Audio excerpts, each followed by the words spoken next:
Sorry, I'm just shaking my G Fuel. Hey! How y'all doing? How's everyone's day been? I don't expect any of you to know who this cosplay is, by the way, so don't worry.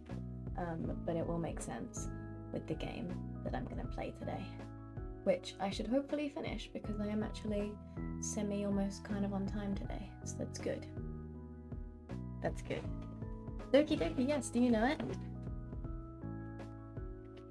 Anyways, hi Dave, congrats on the first. Welcome in. Hi Paul. Hi Jade-Tev. Hi Magic. How y'all doing? Also, I have contacts in, so if I'm blinking a lot, that's why. Because these ones, I know I wear contacts a lot, but these ones are kind of old. Then again, so are my red ones. But you know, it's fine. Anyway. I also can feel hair in my eyes. Make it stop. Right.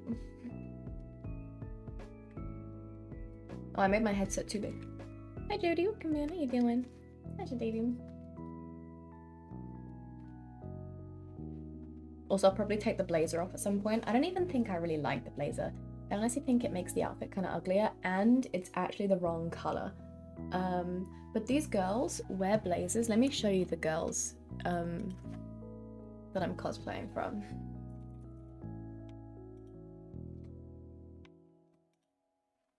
Why is that picture so small? Okay. Oh, that's not what I wanted. This is the picture of them, right? Annoyingly, the one that I am is hidden behind my face cam. But look how snatched they look in their blazers. Like, if I put on a blazer, I look like a box. I'm sorry. This one's supposed to be flat-chested. Why can I still see every outline? Who made these blazers? It's ridiculous. This is the one that I am. Realizing that her hair doesn't look like this, how I've styled it in that picture, but it kind of does here. Oh, I'm supposed to have a hair clip. I didn't realize that. I might have to go and get a hair clip. I did not realize. It's okay. It's fine. It doesn't matter. Anyway. Hi, Aeon. Hi, Baker. How are you doing? How are y'all doing? Welcome in. Dressed up as a wombat for International Wombat Day. Yeah, I mean, wombats could be good at poetry, you know. They, really, singing, you know, being in a band, that's very similar to poetry, except, like, just not quite. Walmart employee. Oh, 5 stream streaks. That's a bit weird, though, because wasn't it last stream that you all had your 3 stream streaks? Has it skipped 4? Why have I not seen 4? Or does it only do it for certain numbers? This bit of hair is really going to bother me all stream, by the way. I'm going to keep touching it and it's going to be really annoying.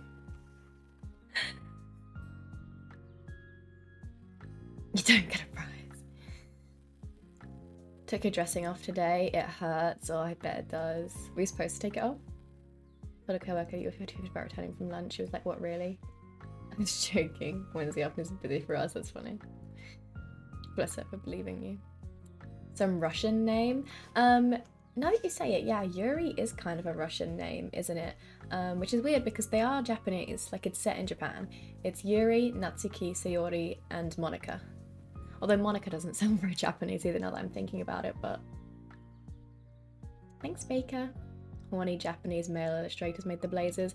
Well, okay, so the game is actually a dating simulator. I actually just want to check real quick. Can I play on Twitch? I just want to check that it's not banned. Because, okay, yeah, it's fine. It just has some very mature themes, and it has a few trigger warnings. I can't tell you which trigger warnings because it will spoil the game. Although, spoiler, I already know the plot of the game. I watched PewDiePie play it on YouTube 10 years ago. So, my reactions aren't going to be 100% genuine, but still, I've never actually played it myself, so I kind of want to. Hi, Alan City. Welcome in. How you doing? Thank you, Teehee. Oh, the new cosplay, Harry Potter. You're redeeming it for Harry Potter? As in like Harry Potter himself? Because you know I've done that before, right? Like actual Harry. Sorry, as you can see, I can't raise my arms in this blazer. I will take it off soon. Thank you, Risky, for the cheeky dance. Thank you. Welcome in. How you doing? Hi gamer, hi ninja, welcome in. How you guys feeling? How your day's been? I really want to glue this hair like this. Not glue, but like I really want to put gel in it. The problem is I have no idea how to get gel out of hair. And I also use this wig for Abigail from Stardew, so I don't want to like gel it and then not be able to get it out. I've started trying to maintain my wigs a little bit more. And all I've been doing in terms of that is brushing them, and I think that's been a bad choice because I brushed this wig today and this whole bit feels like frizzy and like it almost feels matted in a way. It's so weird. I've worn this wig once on a cosplay too. I didn't even leave the house.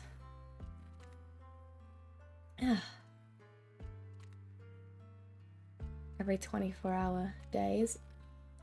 Oh, how weird. After 48 hours.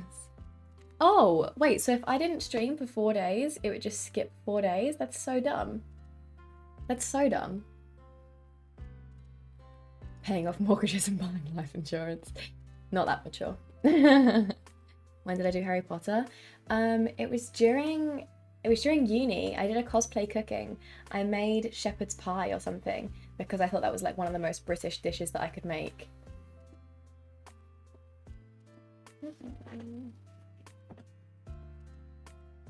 Obviously he means Dobby. That would be so funny. Yeah, I thought you were going to redeem Mystique. I mean, you can redeem something from Harry Potter if you like.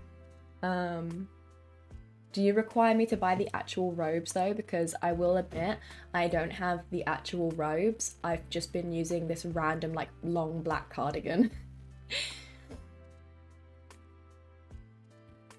Me and G doing it at the same time. Is that why Risky did it? That's funny. Comes out of warm water. I could put gel in it to be fair. But it's okay. I'm only streaming. It's not like I'm moving around that much. It should stay. Hi, Paul. Why? Smiling hurts. Aww. Before your joining time? I don't think so. Let me look. When did you start following? 2023. You've only been following for 2 years? Why does it feel like you've been following for way more than 2 years? That's crazy. No, I don't think so. Because it was in my last year of uni. Maybe you just missed that stream. I put it on YouTube too. I will admit I didn't look that much like Harry Potter. Like I don't think I wore a wig or anything. I think I literally just drew the lightning bolt on, wore the glasses, the tie and the robe, and was like, yeah, I'm cooking. It might have been as I was finishing up Hogwarts Legacy. I don't think so though.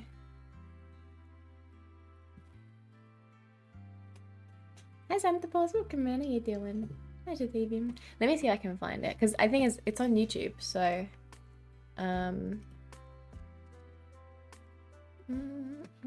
Not this YouTube though.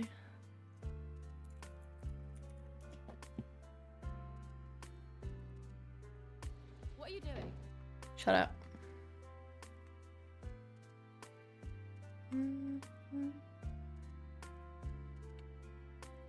I mean, actually, I assume... Yeah, it is on YouTube.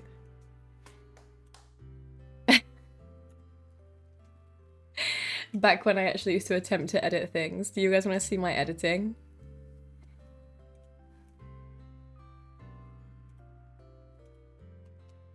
Oh, not me putting it in 1080 when the camera was probably only like 360.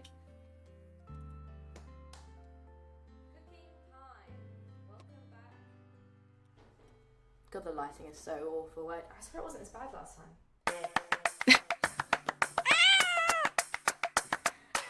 I don't think the camera's really helping me. Cosplay cooking.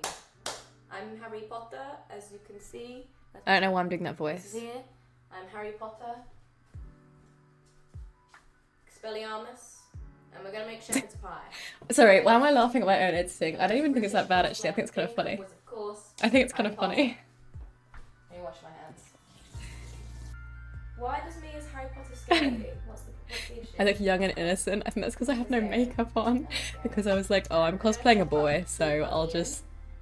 That means that I can not try. Right, you can't really see my chopping. can you? From that angle. Expected a wig. No, this was all I did. I don't know why this light is being really awkward. It wasn't being that awkward last time, so sorry about that. It must have been lighter outside last time. But anyway. Have I told you what we're making? I think so. Shepherd's pie. So How long ago was this? Like I like to have 2 years ago maybe? So that's why we're chopping up an onion. I don't know when the actual stream was. Just to get some vegetables in there. So that I haven't got to have them on the side. You know? God, I hate peeling onions. You can see the kind of editing that normally makes me laugh, can't you? You can tell from how I did this. And it's really mean. It's a shame that I'm not very good at editing. It's kind of easy to make me cry. Because if I was, oh my god, my videos would be so good. I would be unstoppable. Do you like my technique? I'm not going to cut myself this time, I swear.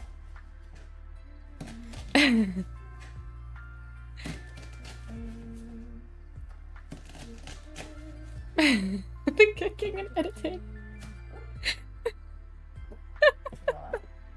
Sorry, why do I think it's so funny? Besides, I only cut myself a tiny bit last time. A larger one. That's okay. Sorry, that's enough. That's enough. That's enough. Oh my god, I'm not crying, okay? I have contacts in. Oh my god. Sorry. Why do I think I'm so funny? If the camera was better, I feel like that would actually be a good video, but unfortunately I did use my phone for that, and it was like connected over Wi-Fi to my PC, and so the quality is really awful. But imagine I filmed that on like a proper camera. I feel like that could actually be funny. You should have up to that.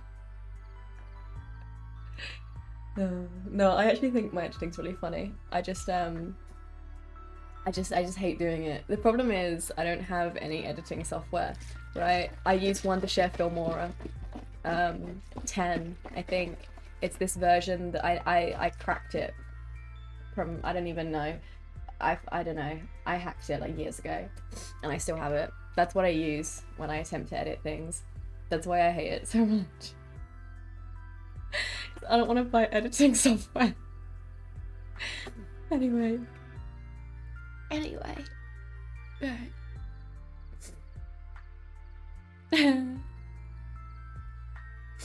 Gonna be Voldemort, Dobby, or Mad Eye. Oh god, you'd go for Mystique. Free time frame though, because it'd be interesting to do.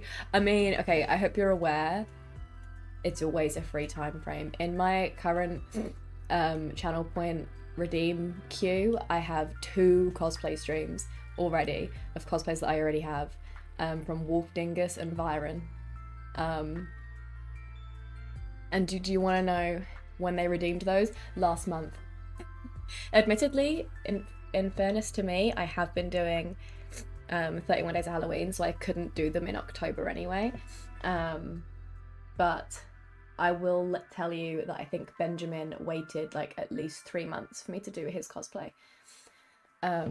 So whether, like, even if you pick something I already have, I'm unorganized and it could take forever. But it'll happen eventually. Why do you remember it now? You see it? I don't know. That's funny. Still, I had no food poisoning. Guys, I'm a good cook. Alright, people in chat just don't like my cutting technique.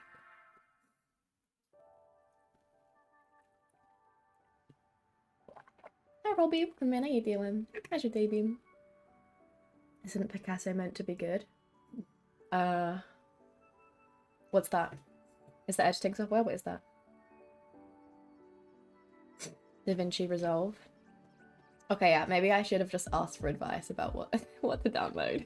To be fair. Okay, but yes, you can redeem Mystique if you like, because I do have body paints now. Not that I'll paint my entire body, I'll probably get a bodysuit, but like I can paint my face blue now is what I'm saying. But if you want Harry Potter, I can do Harry Potter. It's up to you.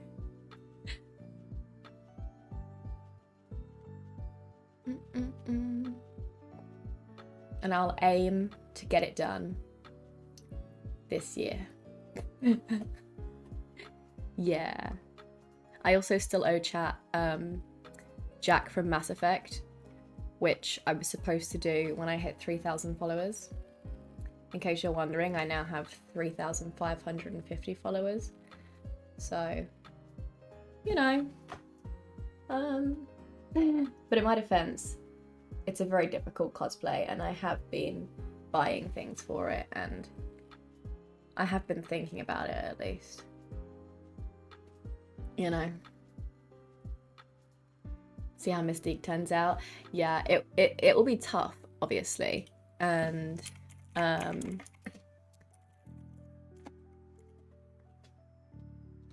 the one you sent me, I don't know if I'll be able to do that. That one is really hard. I always thought you just meant like regular Mystique whenever you said it. That one is so hard.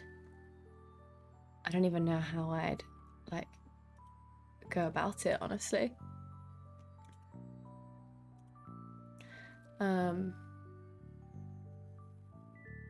Like the face isn't that much harder than normal. It's the fact that I'd have to make the bodysuit myself realistically if I wanted to do that one, because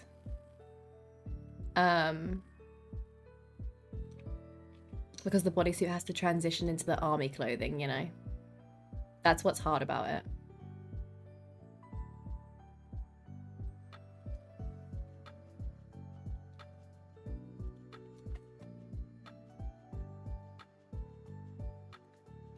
Perhaps it will look great for your cosplay. It will. What is it, like a massive bruise or something? But yeah, it will. Everyone, Magic's doing a cosplay with me this weekend. How exciting is that? How exciting. We're going to London Comic Con, and Magic is going to be Kate from DBD. Oh my god. Sorry, I told you I'm gonna faff with this all stream. I'm not gonna stop touching it. It's really annoying me. Yeah, she's gonna be Kate from DBD. We're meeting up with G, and I think a few of G's friends, mods, viewers, I'm not 100% sure, are gonna be there as well. Hopefully also cosplaying from DBD. I'm going as one of the killers, but I won't spoil which one. Every time I touch it, it makes it worse. Why do I keep touching it then, you ask? Because there's like invisible hairs poking out the end that are tickling my nose. That's why. It's really annoying. When inflatable costumes count as a cosplay? Sure. Why not?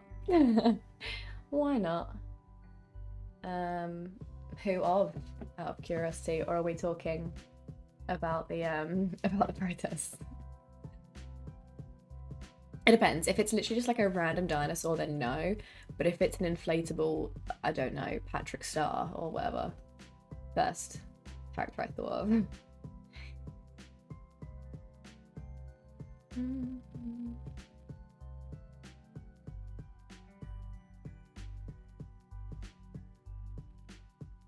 Definitely doing Xenomorph. I'm not doing Xenomorph. I wish I had the skills to do Xenomorph. But no. I don't even know how I would go about... I don't even know how I'd go about this. I really don't.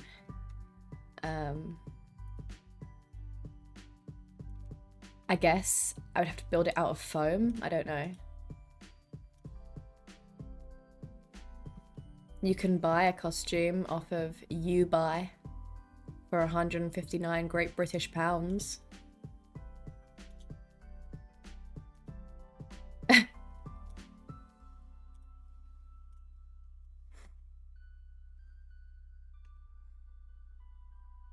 A vague idea of when to get to London. Traveling the first. You're only doing Saturday and Sunday, right? Though, aren't you? You're not doing Friday.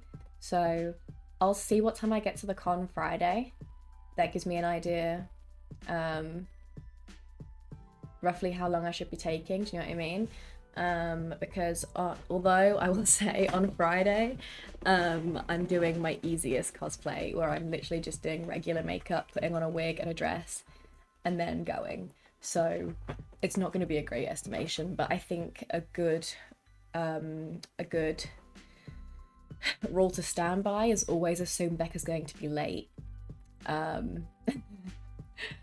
So yes, the DVD costume on Saturday, and then Sunday I'm not actually 100% decided yet because I didn't really know what I wanted to do, but Mouse Cat, who, oh, by the way, you know Mouse Cat, she's been in chat a couple of times and she's raided a few times. She's also going to be there. She's bought tickets for all 3 days, but she doesn't know anyone else going, so she's going to hang out with us the whole time, I think, Saturday and Sunday, and obviously with me Friday, because yeah, I don't think she knows anyone else going. But yeah, so she's going as Lucy, I think, on Sunday, and so I was like, okay, well, if you're going as Lucy, I kind of have to go as Rebecca. Like, it's too perfect not to. I have worn her to a convention before, but I do love her. So yeah, that might be the plan. The only issue is I did order some more tattoos because Vyron redeemed a Rebecca cosplay on stream, so I ordered more tattoos for it. But you know, when I was talking about how I ordered some stuff, like I looked at ordering from Mi Costumes and it said it was going to arrive by Halloween, and so I left it like a week, and then I looked again and it said it wasn't going to arrive until like the end of November or something.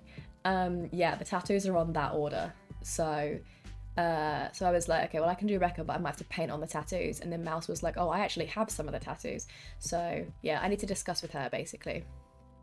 But if she is willing to give them to me, then she can give them to me Friday or Saturday, and then I'll put them on Sunday.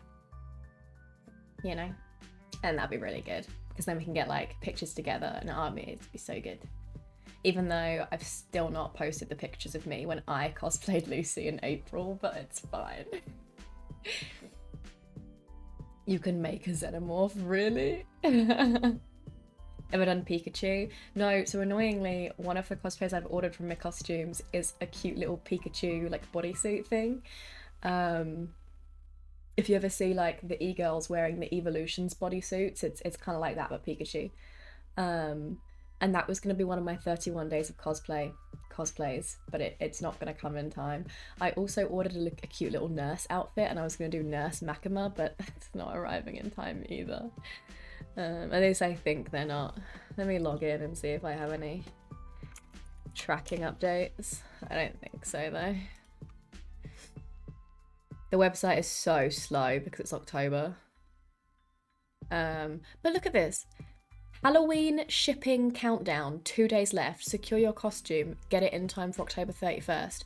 Like, I ordered my shit a month ago and you told me it wasn't going to come in time.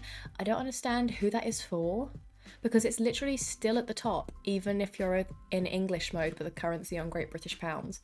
I don't understand who that message is for, because it's not for me. Because I ordered stuff.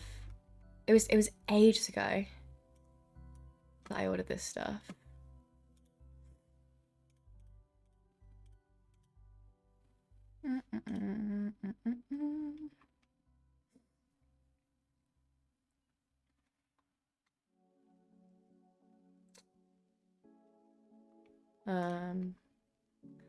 My orders. It still says processing. Like, it's ridiculous. How are you gonna say that Halloween shipping is still a thing? And my shit, it literally says deliver by December 2nd to December 8th. They're not even gonna ship it until the 20th of November. So how are you still advertising that stuff will arrive before Halloween? Doesn't make any sense. Unless it's only certain stuff that you can order that will arrive before Halloween. But like, I don't know why that would be the case. Let me see if I order one of these things, if it'll arrive before Halloween. Oh my god, that's so interesting. It says brackets Asia size on this cosplay. I've never seen that before. Yeah, so if I check out with this.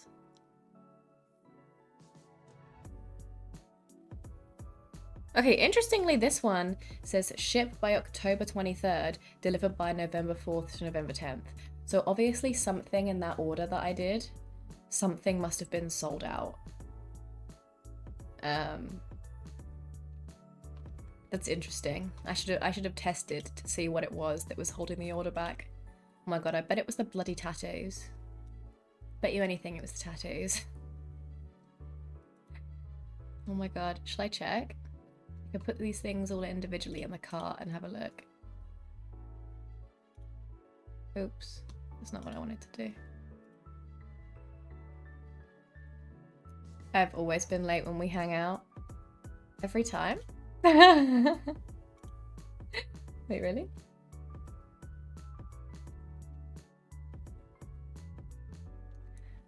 Oh wow, that's crazy. Yeah, it looks like I actually could have had... Oh my god, this is really annoying. I kind of wish I hadn't discovered this. Because what the hell?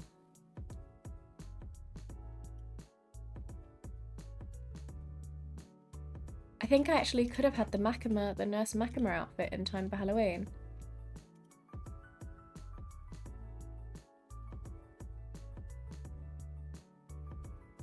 Oh my god, it's saying that the Pikachu one will deliver by the earlier as well. Guys, I swear to god, if it's the tattoos that have made my order incredibly delayed, I'm going to be really annoyed at Viren. I swear to god, I will be... He's in trouble.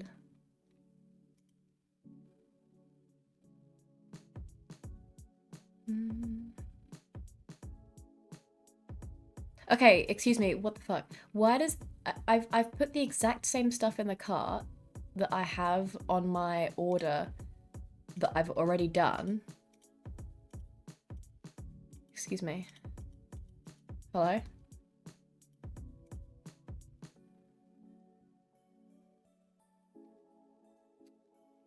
That's so strange. I've literally put together the same order that I've already ordered, and whenever that was, like, weeks ago, at least like it was like before October. It was like a month ago. Which says that it's not gonna even ship until November 20th. If I do the exact same order right at this moment, it says ship by October 23rd, delivered by November 4th to November 10th. Like, what? Excuse you?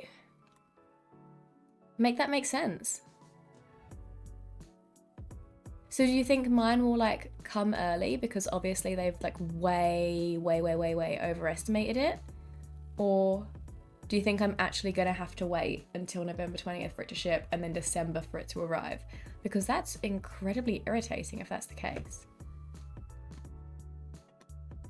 I don't think I have any shipping details is the issue. Like, that's actually so rude if that's the case. What about send one back? Yeah, that's not possible. This stuff, the shipping that is so expensive on this stuff anyway. Like I dread to think how much it would cost to send stuff back. And I dread to think how much it would cost me to cancel the order, honestly. Hey, that's ridiculous.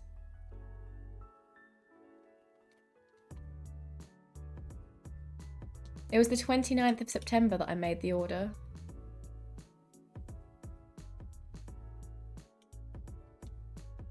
Should I email them? Right. Hi. I have noticed that when I put the exact same items from my order in my cart and go through to shipping, that it now says that it would arrive by November 10th. However, my order from 29th September says it won't even ship until November 20th. How is this possible?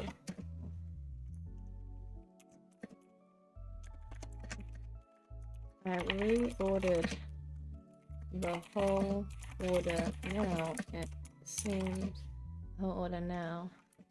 Almost a month later. It seems like I would receive. I can never spell the word receive. It quicker. Is this just an estimation issue from when I placed my order to give my items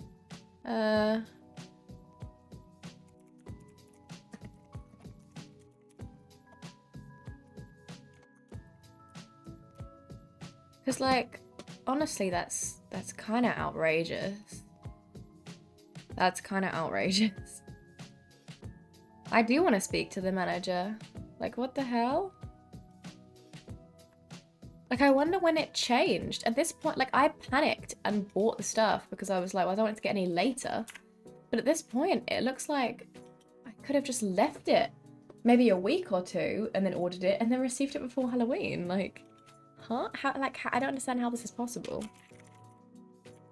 The only thing I can think is they got such an influx of orders really quickly because people were trying to get stuff to arrive before Halloween that they were like, oh, okay, let's put like a really high estimation on a lot of these now because like we're kind of fucked. And then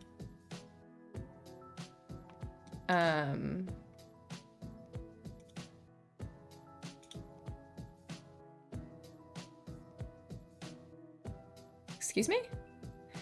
Why is my most recent email from them May? When I've clearly done an order in September. Oh, did it go into my junk? Is it gone?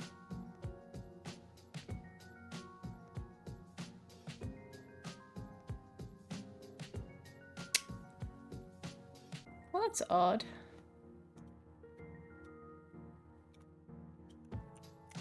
Looks like I never actually got an order confirmation either. Anyway, sorry. Hey, Pizer! The perk Mindbreaker was bugged and that's why that slugging knight was using it. Oh no! Wait, what was it doing? What does Mindbreaker do? Let me look it up. Mindbreaker DVD. Okay, so I was playing DVD with Pizer last night, everyone, and we came up against this knight, and he literally just wasn't picking anyone up. He was running around slugging people. Sometimes he wouldn't even slug you, he'd just hit you once and then send his guard after you, just to keep you off gens, basically. And that's what he was doing the whole game, and he wouldn't pick anyone up. He literally was just slugging, and he wasn't even like protecting people who were on the ground. Like, it wasn't even like he was trying to get a force slug like really quickly or anything. He was literally just slugging and then walking off. But the problem was he had these perks on which made it so that we were all oblivious and that we couldn't really see the auras of people who were on the floor, so it was quite hard to find people to pick them up. And the game went on for like 15 minutes before he finally four-man slugged us, and it was the most boring game ever. Extending blindness and exhaustion longer than it should. Oh dear, oh dear. Dear, oh dear. All survivors repairing a generator with less than 50% of repair progression suffer from the exhausted state's effect for the duration of the repair action. If a survivor was already suffering from exhaustion, could be paused and not recover. I see. And then he had the audacity to come into Pizer's chat after the game, and by the way, Pizer doesn't even have TTV in his name anymore, so you know, and he was like, GG's, it was a close game, and Pizer told him where to shove that because, you know, what I can't. Okay, it's concerning me that I don't even have like an order confirmation, but then again, it kind of seems like I don't often get order. No, it looks like I do normally get order confirmations. Why do I not have an order confirmation? This is rather concerning.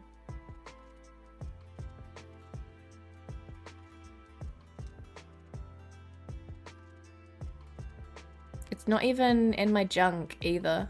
I wonder if the website was just like broken when I made that order.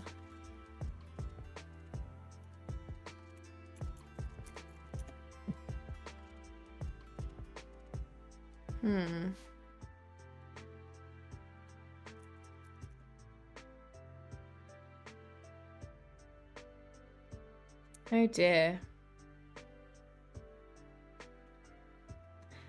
I might never get those cosplays. That's a shame. Reordering from Mars. Yeah. It'll take you months. You could definitely make a Zeno. Okay, I could do it if I ignored everything else in my life. What about the violence of Rebecca from Edge Runners? Get something to eat. Okay, Magic. What you gonna get?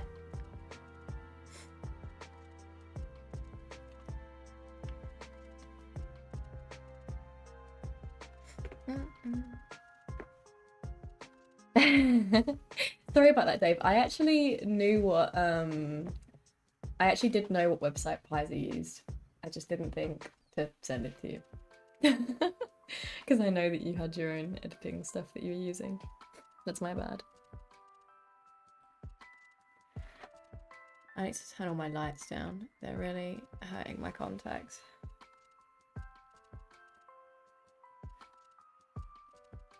Was I charged for those costume orders? Well, yeah, it's on the account. It's on the Mick Costumes account. Like, I have an order number and everything. I just don't have an email order confirmation, which is weird because I normally do. Let me check my PayPal.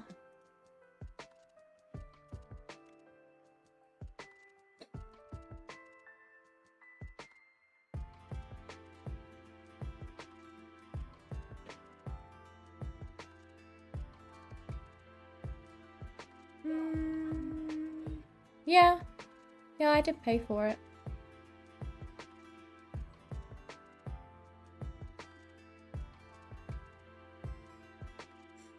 Very odd indeed.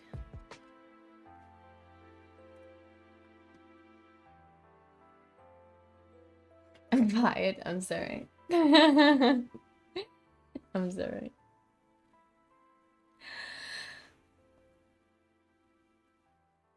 Ooh. Oh dear.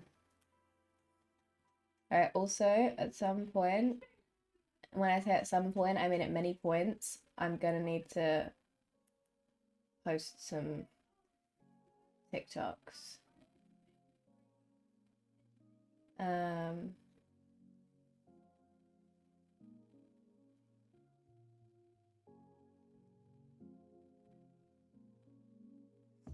Sorry, I got distracted. Because I didn't do my cosplay yesterday because I was too busy having a mental breakdown. So instead I did 2 today, but then that means that I have to post 2 cosplays worth of content today. And that means posting a fair amount, which TikTok is definitely gonna be upset about. It doesn't like when I post loads. It doesn't like it. Also, how funny is this? I got a my account got restricted because of this video. Let me show you.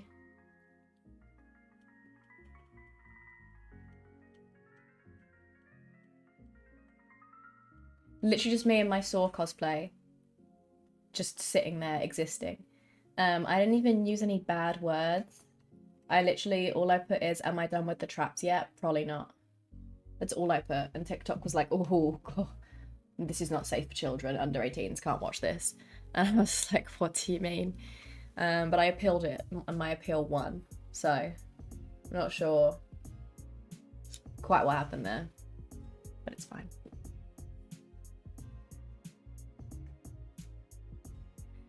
Put padding down and make a gym in your basement. Oh, cool. That'd be so good. I would actually love to have a gym at home. Because I don't go to the gym because it's too expensive. I'd like to go. What TikTok allows, weird that it flagged you. This is the thing. TikTok is so weird like that. Like, you know, people don't even say anything on TikTok anymore. People don't swear on TikTok. People say unalived rather than killed. Like, it's so incredibly cringe. I hate when I'm watching TikToks and people are saying stupid words like unalived because they're worried that the TikTok algorithm's gonna get them for saying killed. But then sometimes you get like assaulted by a TikTok which is basically porn, except they put a filter over it, or they put like, I'm trying to think what it is they normally do. They normally put like a filter or some shit over it so that, I don't know, so I guess that TikTok can't pick it up or something, but like if you hold your phone at a weird angle you can still see it. It's really, really bad. Like, it is just straight up porn. And you're just like, oh, cool. That's great.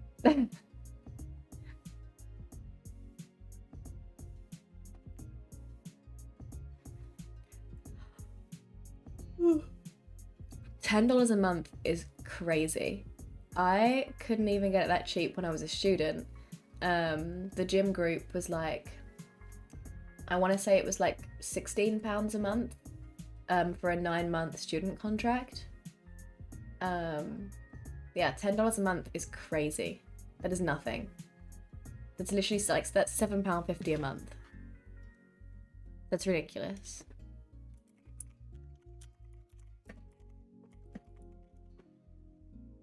The cheapest gyms in the UK are the Gym Group and Pure Gym, with monthly costs starting from approximately $14.99 and $17.99. Your local gym's $8 a month? What the hell? Why are gyms so cheap in America? The hell? The cheapest gym you can get in the UK is £15 a month. And to be honest, oh, actually, that's why, yeah, I forgot, actually. I was about to say, I don't think my local gym groups are that cheap, so otherwise I think I'd go to them, but then I remembered my local gym groups are an absolute mile away. Like, they're so far away. I don't really have a local gym group, to be honest. I looked into a few more. I've got a feeling Pure Gym was more than $17.99 a month, though, last time I looked. I think it depends which one, and I think I live in an expensive area. Can I buy membership, please? Oh, okay, that's it. The $17.99 a month is the off-peak one, so you can only go at off-peak times, which, to be fair, I actually can do now because I am unemployed. But that's annoying because I can't afford it now. Ridiculous. For unrestricted 24/7 access, it's $22.99 a month. Disgusting.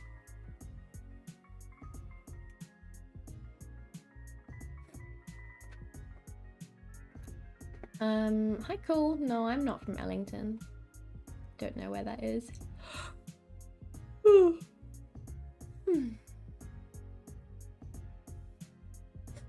$50 for the annual fee and $10 a month. What? That's ridiculous. That's so cheap. No wonder everyone over there goes to the gym. Gyms here are so expensive. Like, if you're not a student, like I just said, you're looking at least 20 quid a month. So that's $25 a month minimum for a gym over here.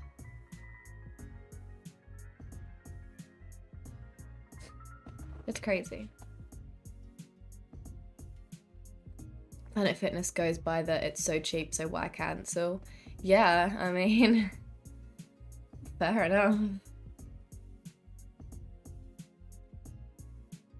24-hour shower and sauna included, all for $8 a month or $75 a year. You guys get such good deals too. Like $75 a year when it's $8 a month is great. Like, if I'm pretty sure for our ones, I don't even know if you can choose to pay it all up front and pay less. I don't even know that's a thing you can do. But even if it is, it wouldn't be that good of a deal. You'd be getting like 1 month for free. Hi Pedro, welcome back. How you doing? I don't know why I said back. How is basketball? Used it a bunch when you got back. Yeah, I mean, I wouldn't feel bad either. Like I said, I paid the student one in my last year of uni, and I think I want to say it was like 15-ish pounds a month. Maybe it was less. I don't remember now actually. Maybe it was less than that. Maybe it was closer to how much you pay. And I did go pretty consistently for a bit, and then I just didn't go for like 3 months. But I didn't feel that bad. Whereas now, I feel like if I was paying for one of the gyms near me now, and I didn't go for at least like 2 weeks, I'd feel bad. Because it's so expensive.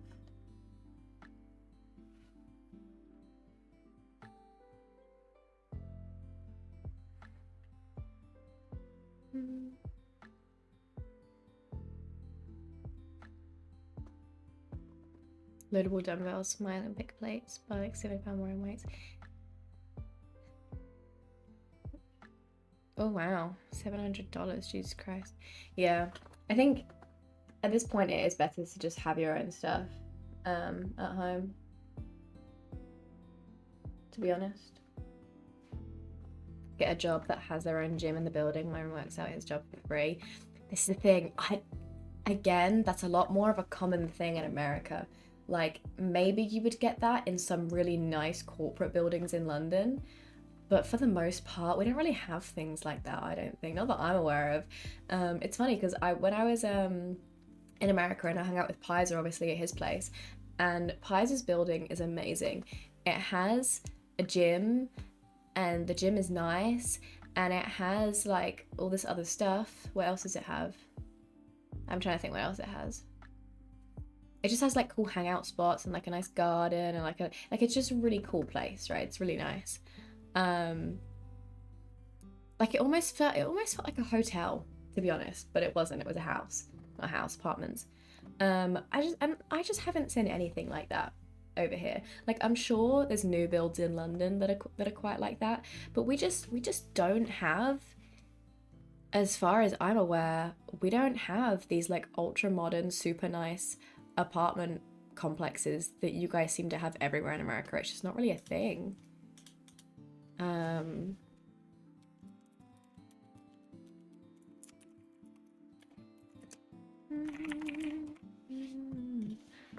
Let me look, because I do know somewhere where there are kind of new-ish apartment buildings. Let me have a look at them.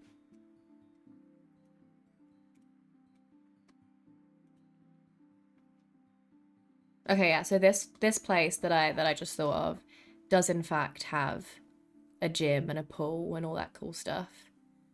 But do you want to know how much it costs to live here? 1 bedroom, 1 bathroom, not furnished, £2,500 a month. 2.5 grand a month for a 1 bed, 1 bath apartment. Like, excuse you? And that's unfurnished as well, by the way. So on top of that 2.5 grand per month, you have to find furniture from somewhere. Like, huh?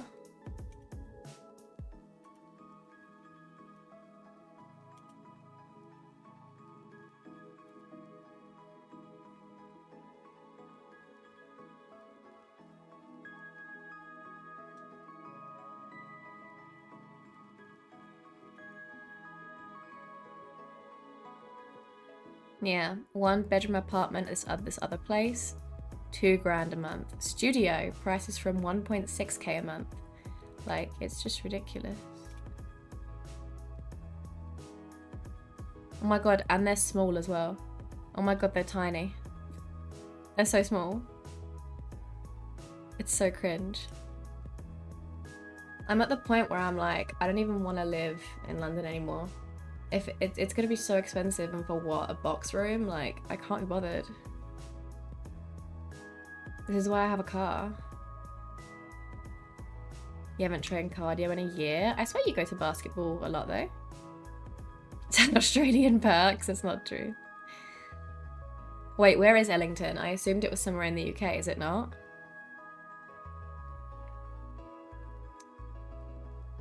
You got an important question. How on earth do you get them to move like that? Ah, so you follow Cash Bunny, huh? Look, all right. I'm trying to make friends. I'm trying to make friends. And, you know, there's a few mutuals that I have. Luxlow and Lex Kuma. And I think also Mavis, who were hanging out with her recently. They did a little collab, the four of them, and she was the only one I didn't follow, so I thought I'll follow her, and you know, I wanted to know how she got them to move like that. Endless ways to bang gym. This, honestly, as much as America is like so incredibly shit right now, and I think I would be scared if I lived there a lot of the time, there are just things about it where I'm like, ugh, why don't we have that at home? You know? Like, I don't know. I think it's because it's just so big. It's just so big. There's just so many places where you can live. Like, Alice Meows, her apartment is so nice. It's so nice. I think it's got 3 bedrooms, actually. Because, yeah, they have 2 studies. They have 2 offices. And their bedroom. And there's 2 bathrooms. Like, it's crazy. It's so nice. I think there might also be a walk-in wardrobe. I think you have to walk through the wardrobe to get to the bathroom. Like, it's so nice. And I think they pay less in rent for that than I would pay for a 1-bed in London. Like, it's so nice. Admittedly, it's not, like, the best location. But I feel like in America that doesn't matter anyway, because unless you live in the middle of a city, and sometimes even then, you need a car for everything anyway, because it's America, you know? So you may as well live a bit further out, because you've got to drive everywhere anyway.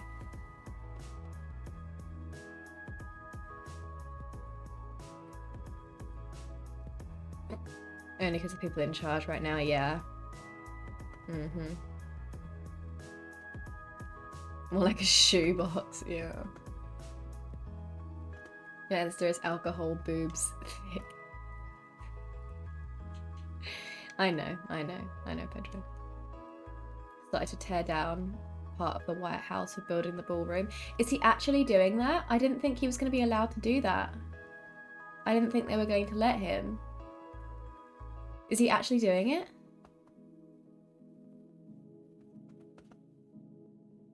They're just sixth boyfriend approved.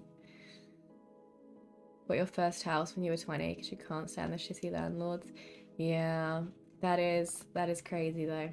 I don't know if I'll ever own a house, honestly.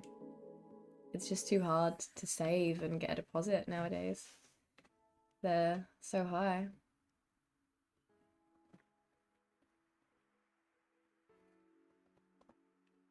Prices in America range. Oh yeah, obviously prices in America range. Like I'm bitching about London being expensive, but I'm sure London is nowhere near as expensive as LA or New York, you know. But generally, I would say in America, as soon as you start to go out a little bit and get even the slightest bit more rural, the prices drop like crazy. Whereas in the UK, like, you know, I talk about all the time how I live in the middle of nowhere, right? I highly doubt there is very many places for rent around where I live. There's not like any apartment buildings or anything like that. But there might be houses to rent. I don't really know. But like, if you looked in my area for renting, it's not going to be cheaper just because it's the middle of nowhere, because it's still like a nice area. It's the south. The south is just so much more expensive than the north. No matter where you want to live, what you want to live in, it's ridiculous. It makes me want to go and live up north, even though I don't want to. Um, ripping the White House apart for a ballroom. He ignores Supreme Court orders and does what he wants. I really didn't think they would let him do that. That's so sad. Why does it need a new ballroom? By the time it's finished, he'll be gone, surely. Of course, obviously he's not planning to ever give up the presidency, but... Oh my god. That's crazy. Houses don't cost $1 million for a shared, very real part of Ohio. Fair enough. Yeah, prices are very expensive where I live. Preston and Leicester are so much cheaper, I bet they are. Interesting, yeah. It's a general thing that the South is just so much more expensive.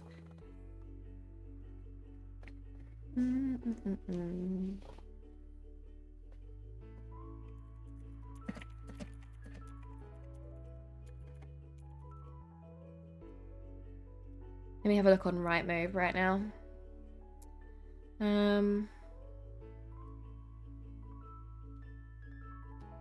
Oh, this isn't unreasonable. 2-bed apartment. £1,300 per month. That's actually really not unreasonable at all.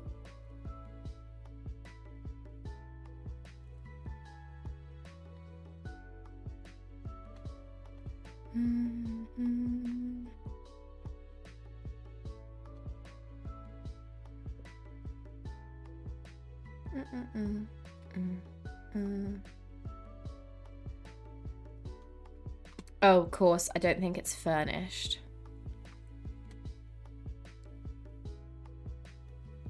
And I don't have any furniture.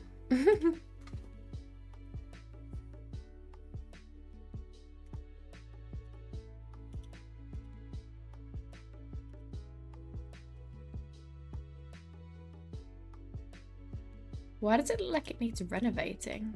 The hell?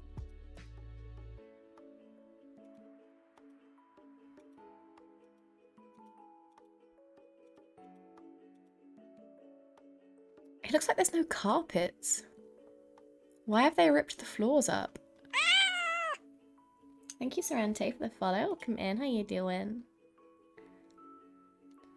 Oh, new carpets fitted in bedrooms.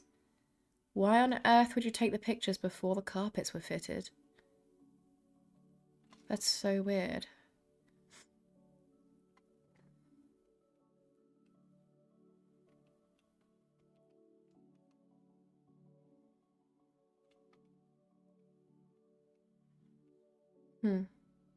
Anyway.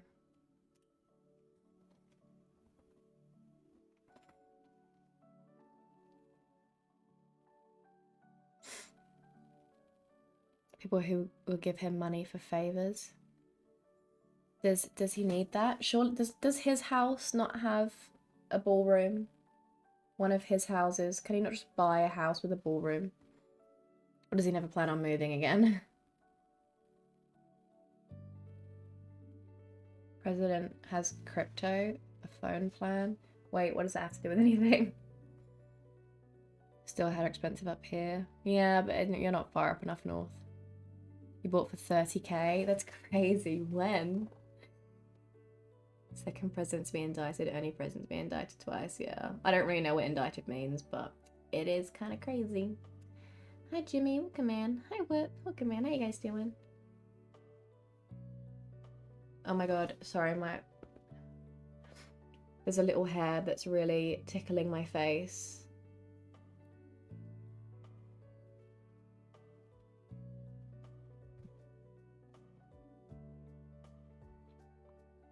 Five bedroom, 2 bathroom. Are you joking? Oh my god. Hey, I'll live in the middle of Ohio. I'll live in the middle of nowhere if it's gonna be that cheap.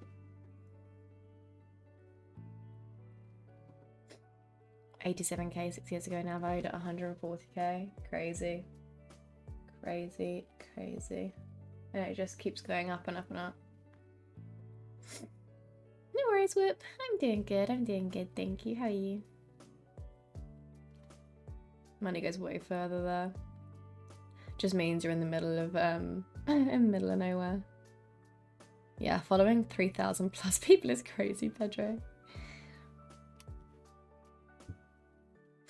caps ready-made for presidency run in 2028. That's ridiculous. Why? America. He has tons of stuff he's selling. Oh, really? Oh dear. Make even more people pay him through crypto. God, such a criminal. Such a criminal. Did you know that his first wife, actually, is she even his first wife? I don't know. She probably isn't. His last wife before the one he's got now, who is it now? Melania. And before it was Ivanka. Did you know that she's buried on his golf course? Why is she buried on this golf course, you ask? Unfortunately, it's not because of her love of golf and because she, you know, that's where she wanted to rest forever. No. It's because, and I don't know the specifics, but graveyards and cemeteries, resting places, are exempt from some kind of tax. He buried his wife on his golf course so that he could reduce the tax that he pays on it. How disgusting is that? If that doesn't just tell you everything you need to know about this man, crazy. Crazy. Ex-wife? I don't know. Had they split up or did she die when they were together? I don't know. But it's the one before Melania. Her name was Ivanka, I think. I didn't even know she was dead until I saw this kind of recently.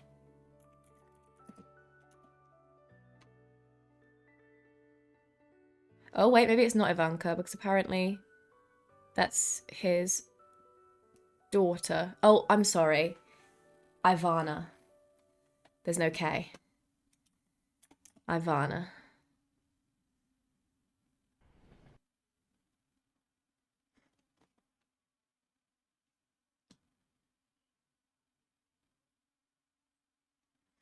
She died in 2022. Or maybe they weren't still together, actually. Oh, no, I don't think they were. So I don't know. Ah. My. They split up in 1990. I don't even know how he managed. I don't even know how he was the one who decided where she was buried.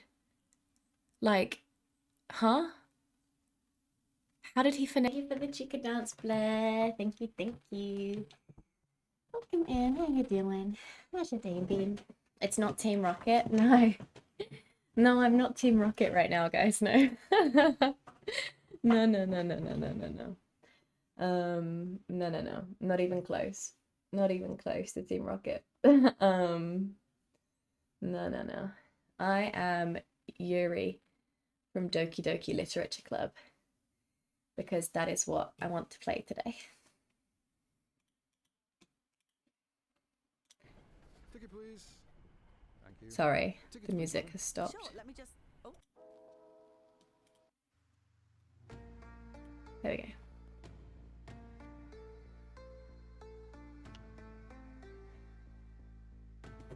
Loves not paying taxes. You are not in that list. Wait, what? Be following all unrelated stuff. Probably get it down to 500. How many people do you follow a day for it to get up to 3,000? You keep cutting it down. Raining a lot. Ugh. 4-bedroom for sale on the street for 45k. Are you serious? That's crazy. That's crazy.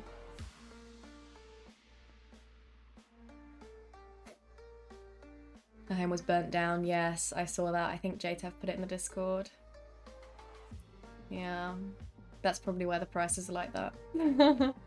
Yeah, sorry, Ivanka is his daughter. I meant Ivana. Silly me.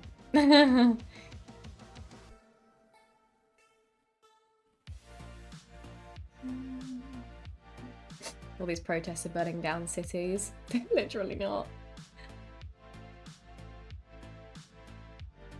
The protests that burnt down cities are the alt-right protests. Those are the only ones that get violent. Oh, he's been with her for 20 years? I did not know that. So nice to be here again. Do a single chica last stream. I know. No, it wasn't a personal slight. It was just no one redeemed one. I didn't even actually notice until Dave said it on Discord, and I was like, oh yeah. Because I knew it would make Blair sad. That's not true. That's not true. Dave was like, did you not do any chica dances yesterday? And I was like, oh, now that you say it, I guess not, no. I didn't even notice. You see boob is big and click and follow. 89-year-old being arrested. I didn't, but I have seen other similar things, like the blind man in a wheelchair who was arrested. Yeah.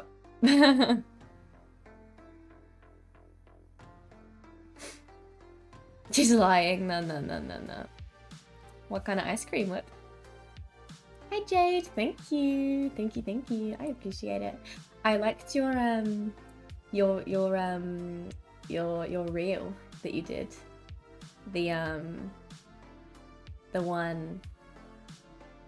I actually can't remember what makeup you did. Was it clown makeup? It was very good.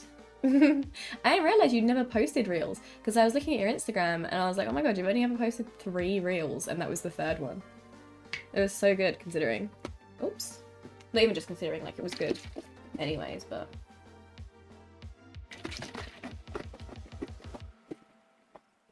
No, I don't lie. I'm not a liar, guys. I'm not very good at lying, so...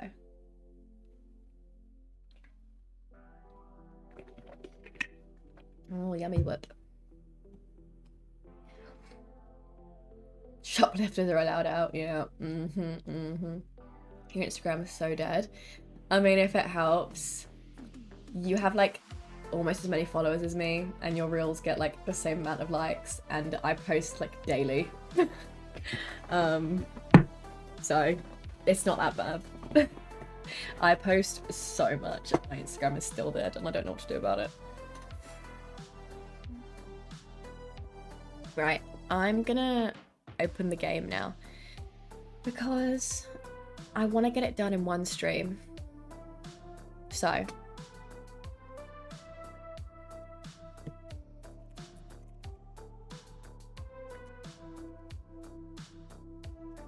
here we go.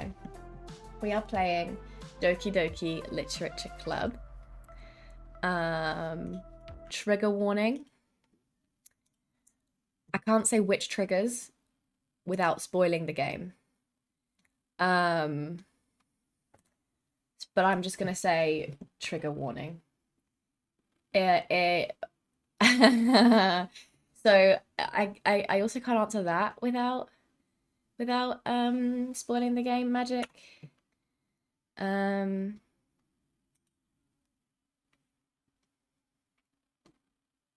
Do this for now. But this is the first thing that the game says after opening it. So yes. Anxiety or depression.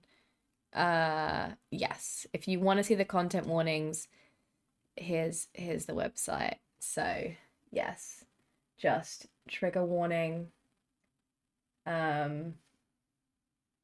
Yes. If you are depressed, I wouldn't watch this. Can we visit it, please? This is the thing. I don't want to pull up exactly what trigger warnings are in the game on stream because it spoils a lot of the game. But I just want to say, trigger warning. If you suffer with depression, it could be very triggering.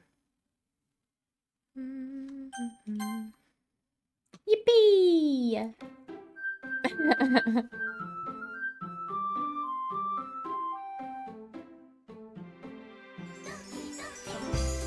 Gonna go to sleep at 3 AM. Excuse me.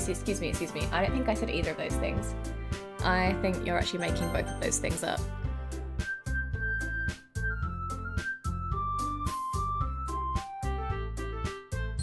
This already looks scary. It's so... Why is it not showing? Hello? Can you appear, please? Hello? There it is. There we go.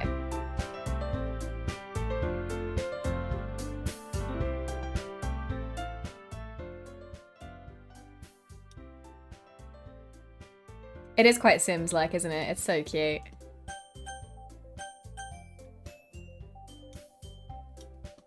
Alright, new game.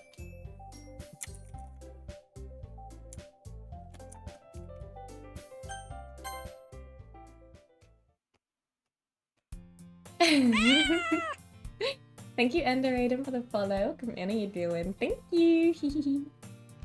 I always forget Instagram exists. I did for the longest time. I don't think I posted on Instagram for like over a year at one point. And then when I like properly got into cosplay, I started posting a lot again.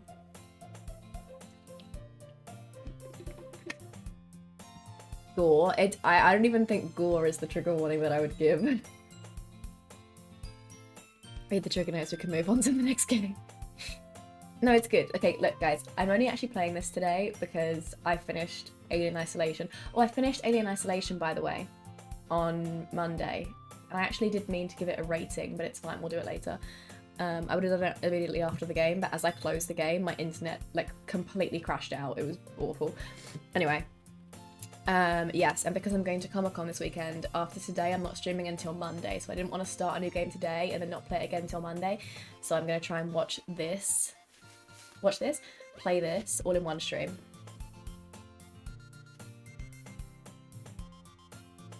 A visual horror game. I would say it's almost a psychological horror game, to be honest. You watched an old streamer called Live play this, perhaps? Perhaps. I think it was a lot bigger, like 10 years ago. Hi Gecko, come in, how you doing? How's your day been? It's a long game, by the way. I looked it up and it said like, it said like 6 or 7 hours to beat it. I can do that in one stream. I can do that in one sitting. Right. Who's this? I see an annoying girl running toward me from the distance, waving her arms in the air like she's totally oblivious to any attention she might draw to herself.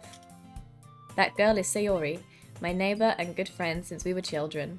You know, the kind of friend you'd never see yourself making today, but it just kind of works out because you've known each other for so long. We used to walk to school together on days like this, but starting around high school she would oversleep more and more frequently, and I would get tired of waiting up. But if she's going to chase after me like this, I almost feel better off running away. However, I just sigh and idle in front of the crosswalk and let Sayori catch up to me. She's so cute, look at her, she's so cute. No, 6 or 7 hours, that's it, that's how long it's gonna take. Don't worry. How come no stream tomorrow? Because I don't want to get up really early to go to next Friday morning, so I'm gonna go tomorrow evening. Could have played more DBD today. No, I said I wouldn't. Don't think I can unfollow all the French Instagram hetero. I overslept again. Should I do voices? No, I don't think I'm going to do voices. But I caught you this time. Maybe, but only because I decided to stop and wait for you. I don't want to make these noises. You say that like you were thinking about ignoring me. She's so cute, look at her. That's mean, Becca. Well, if people stare at you for acting weird, then I don't want them to think we're a couple or something. Fine. Do voices. Oh, I don't know if I can do voices. I'm gonna forget which voice is which. Becca and Gia traveling to London from London. Yeah. You did wait for me after all. I guess you don't have it in you to be mean even if you want to. Whatever you say, Sayori. We cross the street together and make our way to school. As we draw near, the streets become increasingly speckled with other students making their daily commute. By the way, Becca, have you decided on a club to join yet? A club? I told you already, I'm really not interested in joining any clubs. I haven't been looking either. Eh? That's not true. You told me you would join a club this year. Did I? I'm sure it's possible that I did in one of our many conversations where I dismissively go along with whatever she's going on about. Poor Sayori. They just have to be fun. Perhaps. I did actually kind of forget that I would have to read all this out myself. I forgot that they don't have voices. Because normally, I never read out speech on stream. Like, ever. Sayori likes to worry a little too much about me when I'm perfectly content just getting by on the average. I'm perfectly content just getting by on the average. What? While spending my free time on games and anime. Uh-huh. I was talking about how I'm worried that you won't learn how to socialize or have any skills before college. Your happiness is really important to me, you know. And I know you're happy now, but I'd die at the thought of you becoming a NEET in a few years because you're not used to the real world. What on earth is a NEET, Sayori? You trust me, right? Don't make me keep worrying about you. Okay, fine. I'll look at a few clubs if it makes you happy. No promises, though. Will you at least promise me you'll try a little? Yeah, I guess I'll promise you that. Yippee! Why do I let myself get lectured by such a carefree girl? More than that, I'm surprised I even let myself relent to her. I guess seeing her worry so much about me makes me want to ease her mind at least a little bit, even if she does exaggerate everything inside of her head.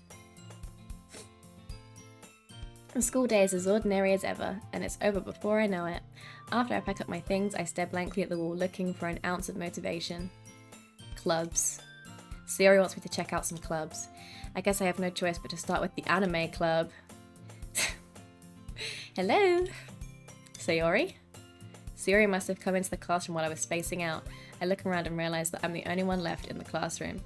I thought I'd catch you coming out of the classroom, but I saw you just sitting here and spacing out, so I came in. Honestly, you're even worse than me sometimes. I'm impressed. You don't need to wait up for me if it's going to make you late to your own club. Well, I thought you might need some encouragement, so I thought, you know... Know what? Well, that you could come to my club.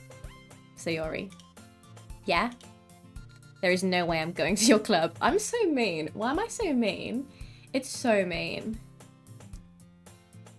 What it would do if years go by without people and it said it'd be self-preservation. Sorry?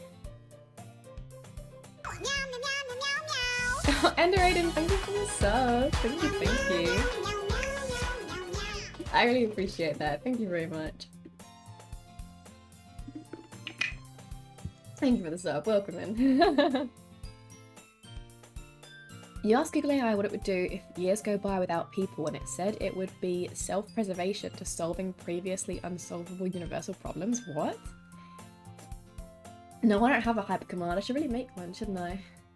The problem is, Streamlabs doesn't have a sub. And I don't want it to buy a sub every month. I don't want to buy it a sub every month to let it use my emotes, you know? You are the hype command. You start trains daily. Very true. Magic, you are the hype. It's very hype. At least do a voice for Yuri. Okay. What voice should I do for Sayori? I feel like I should have a deep voice, because I'm actually supposed to be a man, by the way. I'm supposed to be a guy. It's kind of cute that I'm not a guy, because it's like, oh my god, we're all gay. But no. Okay. I'll put on a deeper voice for me. Are you ready? There is no way I'm going to your club. That's as deep as I can go, I'm afraid. Meanie. Sayori is vice president of the literature club. Not that I was ever aware that she had any interest in literature. In fact, I'm 99% sure she only did it because she thought it would be fun to help start a new club. Since she was the first one to show interest after the one who proposed the club, she inherited the title vice president. That said, my interest in literature is guaranteed to be even less. Yeah, I'm going to the anime club. Come on, please. Why do you care so much anyway? Well, I kind of told the club yesterday I would bring in a new member. And Natsuki made cupcakes and everything. Don't make promises you can't keep. I can't tell if Sayori is really that much of an airhead or if she's so cunning as to have planned all of this out. I let out a long sigh. Fine, I'll stop by for a cupcake, okay? Yes! Let's go. Is that good? Do you like that? Do they sound the same? Or is it fine? How on earth? you of all people that can be, because you are the hype, Magic. You are the hype. It would try to save itself. How would it save itself though? Doesn't make any sense. It's amazing. Okay. Thus, today marks the day I sold my soul for a cupcake. I just dejectedly follow Sayori across the school and upstairs, a section of the school I rarely visit, being generally used for third-year classes and activities. Sayori, full of energy, swings open the classroom door. Everyone! The new member is here. I told you, don't call me the new member. Eh? I glance around the room. Alright. Okay, what voice should we do for Yuri? This is me, by the way. I'm looking at her now and I'm like, wow, I guess my hair is styled completely wrong. I guess. Let me just...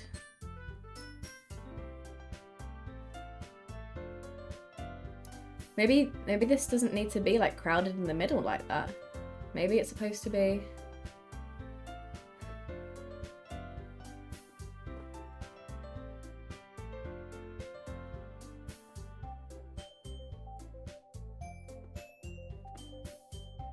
Does that look better? Super bitchy voice? No, Yuri isn't super bitchy. What do you mean? She's cute. Okay, does that look better? I don't know if it was better the way I had it or if it's better like this. With like full-on bangs, basically. I'm not really sure what she has.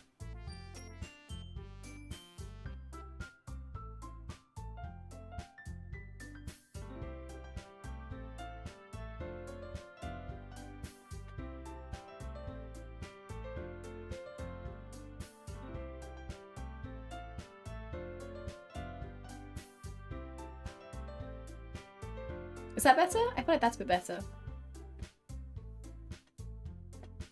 She can be cute and still sound bitchy. What do you mean? Nothing about girl hair. A low, soft tone. That doesn't really mean a lot for me. Okay. Welcome to the Literature Club. It's a pleasure meeting you. Sayori always says nice things about you.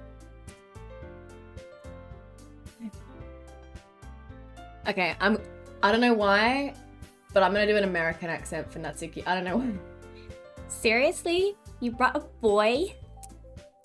Way to kill the atmosphere. Ah, Becca. What a nice surprise. Welcome to the club. All words escape me in this situation. This club is full of incredibly cute girls. What are you looking at? If you want to say something, say it. Sorry. Natsuki. The girl with the sour attitude, whose name is apparently Natsuki, is one I don't recognize. Her small figure makes me think she's probably a first year. She's also the one who made cupcakes, according to Sayori. I've forgotten what Sayori's voice sounds like. You're in physical pain. What do you mean? It's been a while. 3 voices in the chat vote. You think I can conjure 3 different voices? I'm already struggling. You can just ignore her when she gets moody. Sayori says that quietly into my ear, then turns back towards the other girls. Anyway, this is Natsuki, always full of energy. And this is Yuri, the smartest in the club. Don't say things like that. Yuri, who appears comparably more mature and timid, seems to have a hard time keeping up with people like Sayori and Natsuki. Well, it's nice to meet both of you. And it sounds like you already know Monica, is that right? What did Monica's voice sound like again? I don't remember. I feel like these two sound the same in my head. That's right. It's great to see you again, Becca. Monica smiles sweetly. We do know each other. Well, we rarely talked, but we were in the same class last year. Monica was probably the most popular girl in class. Smart, beautiful, athletic, Basically completely out of my league. So having her smile at me so genuinely feels a little... You too, Monica. Come sit down, Becca. We made room for you at the table so you can sit next to me or Monica. I'll get the cupcakes. Hey, I made them. I'll get them. Sorry, I got a little too excited. Then how about I make some tea as well? Guys, I'm shocked. I can't even concentrate on what I'm saying because I'm struggling so much with the voices. And I bet they all sound the same.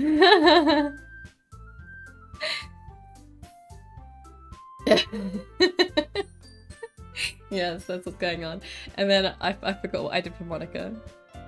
The girls have a few desks arranged to form a table. As Sayori mentioned, it's been widened so there is one space next to Monica and one space next to Sayori. Natsuki and Yuri walk over to the corner of the room where Natsuki gets a wrap tray and Yuri opens a closet. Still feeling awkward, I take a seat next to Sayori. Natsuki proudly marches back to the table, tray in hand. Okay, are you ready? Ta-da! Wow! Natsuki lifts the foil off the tray to reveal a dozen white, fluffy cupcakes decorated to look like little cats! The whiskers are drawn with icing and little pieces of chocolate we used to make ears. Natsuki's so cute. So cute! I had no idea you were so good at baking, Natsuki. Well, you know. Just hurry and take one. Sayori grabs one first, then Monica, I follow. It's delicious! Sayori talks with her mouth full and has already managed to get icing on her face. I turn the cupcake around in my fingers, looking for the best angle to take a bite. Natsuki is quiet. I can't help but notice her sneaking glances in my direction. Is she waiting for me to take a bite? I finally bite down. The icing is sweet and full of flavour. I wonder if she made it herself. This is really good. Thank you, Natsuki. What? Why thanking me? It's not like I... Haven't I heard this somewhere before? Made them for you or anything? I thought you technically did. Sayori said. Well, maybe. But not for... you know, you, dummy.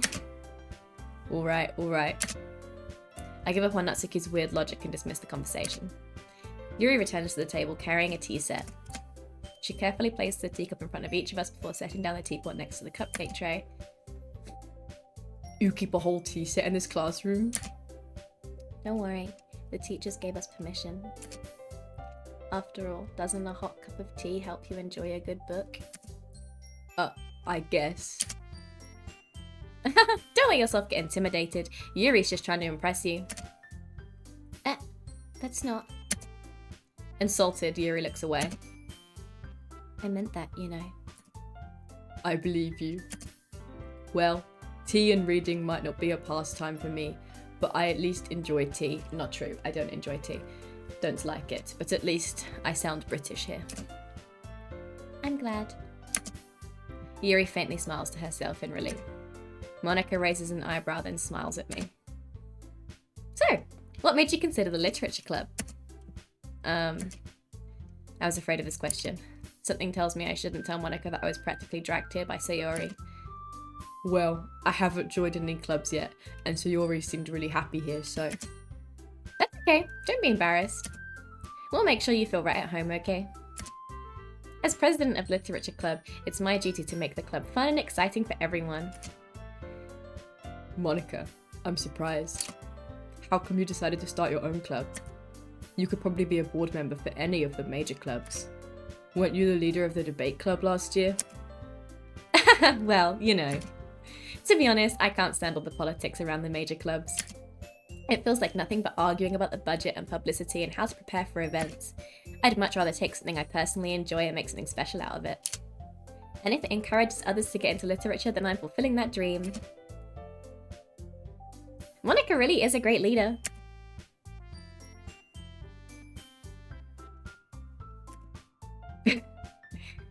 Then I'm surprised there aren't more people in the club yet. It must be hard to start a new club. You could put it that way. Not many people are very interested in putting out all their effort to start something brand new. Especially when it's something that doesn't grab your attention, like literature. You have to work hard to convince people that you're both fun and worthwhile. But it makes school events like the festival that much more important. I'm confident that we can all really grow this club before we graduate. Right, everyone? Yeah! We'll do our best. You know it! Everyone enthusiastically agrees. Such different girls, all interested in the same goal. What goal do you think that is, huh? Monica must have worked really hard just to find these three. Maybe that's why they were all so delighted by the idea of a new member joining. Though I still don't really know if I can keep up with their level of enthusiasm about literature. So Becca, what kinds of things do you like to read? Oh yes, to read books! Oh, yeah, that's what they want. Yeah. The cheat sheet. Hi Midas, welcome in, how you doing? How's your day been? Well, considering how little I've read these past few years, I don't really have a good way of answering that. Manga. I mutter quietly to myself, half joking. Natsuki's head suddenly perks up. It looks like she wants to say something, but she keeps quiet. Nah, not much of a reader, I guess. Well, that can change. What am I saying? I spoke without thinking after seeing Yuri's sad smile. Why is her blush, like, yellow? What is that about? Thanks, Midas, for the follow. Welcome in. How you doing? Fuck. Cool girls. Such a riz. So much riz. What about you, Yuri? Well, let's see. Yuri traces the rim of her teacup with her finger. My favourites are usually novels that build deep and complex fantasy worlds. You know what, actually? Same, Yuri. The level of creativity and craftsmanship behind them is amazing to me. And telling a good story in such a foreign world is equally impressive. Yuri goes on, clearly passionate about her reading. She seemed so reserved and timid since the moment I walked in, but it's obvious by the way her eyes light up that she finds her comfort in the world of books, not people. But you know, I like a lot of things. Stories with deep psychological elements usually immerse me as well. Isn't it amazing how a writer can so deliberately take advantage of her own lack of imagination to completely throw you for a loop? Anyway, I've been reading a lot of horror lately. Ah, I read a horror book once. I desperately grasp something I can relate to at the minimal level. At this rate, Yuri might as well be having a conversation with a rock. Really? I wouldn't have expected that, Yuri. For someone as gentle as you. I guess you could say that. But if a story makes me think, or takes me to another world, then I can't really put it down. Surreal horror is often very successful at changing the way you look at the world, if only for a brief moment. Ugh, I hate horror. Oh, why is that? Well, I just... Natsuki's eyes dart over to me for a split second. Never mind. That's right, you usually like to write about cute things, don't you, Natsuki? What? What gives you that idea? You left a piece of scrap paper behind last club meeting. It looked like you were working on a poem called... Don't say it out loud! And give that back. Fine. Your cupcakes? What? Thank you for the chica dance, Blair. Thank you. You thought a bell was ringing? Sorry, Midas. You, sorry. New viewers, you get used to the chica dance. It plays... it plays semi-regularly. That's funny. You just say bok to any girl and she'll fall in love with 100%. Oh. How much of a success rate does it have? Premium English is a change of pace in the American voice you hear from other streamers. Well, like, you mean for the characters or my voice? Becca, if she was happy. I like that.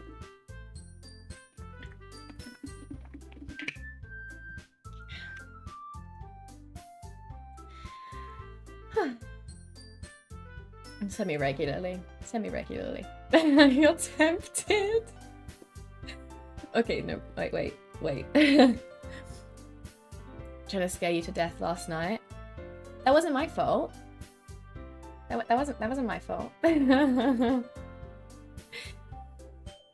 What's stopping you? The game that I want to finish today. Sound like you spend money to say the words you use like it's a monthly subscription.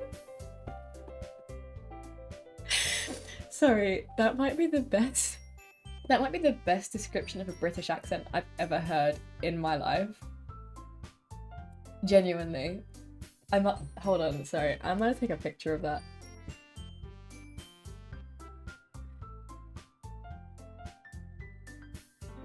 Because, like, that's actually the best description I've ever heard of a British accent.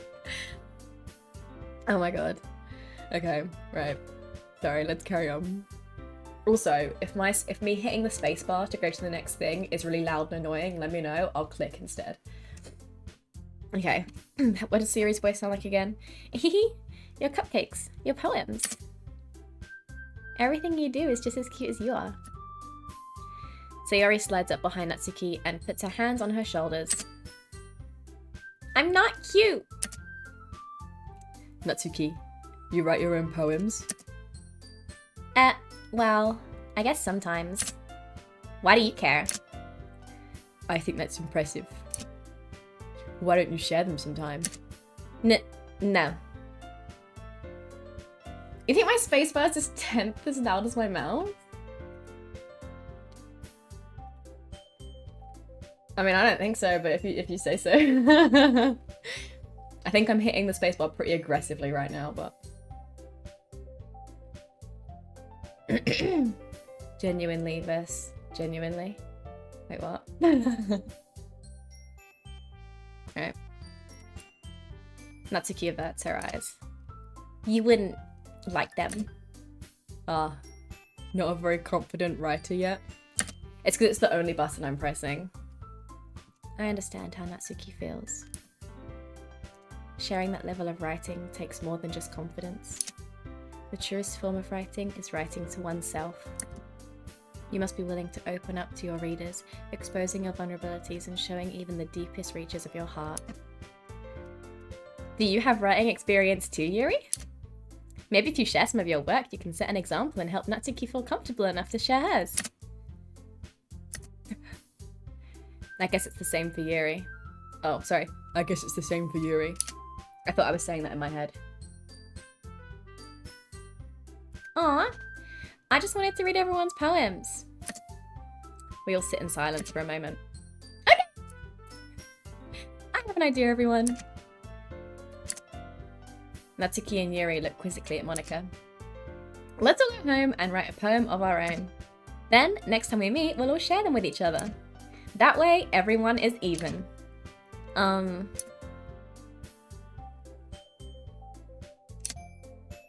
Yeah! Let's do it!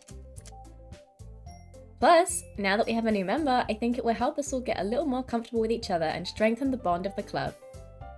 Oh, I'm sorry, I didn't realize the game was frozen. Oh. I don't know why it's frozen.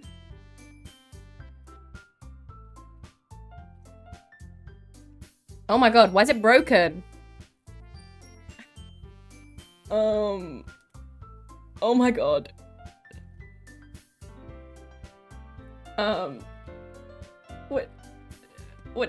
Okay. Okay, basically, I tabbed out. When I clicked, I didn't realize my mouse was over there, and it tabbed out and then tabbed back in, and oh god. Hold on.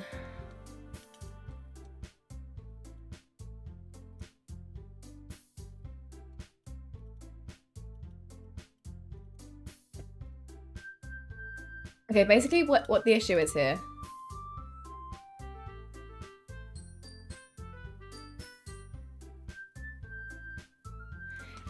Is it's like struggling to pick it up as a game, so I'm having to do display capture instead. But I don't really want to do that, but I mean, I guess I will. There we go.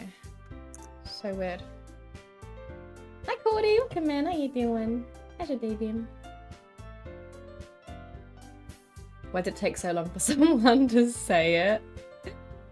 Use my controller? I'm not plugging in my controller for this. Throw the whole keyboard at the ground to click. Genuinely versus genuinely. Wait, what?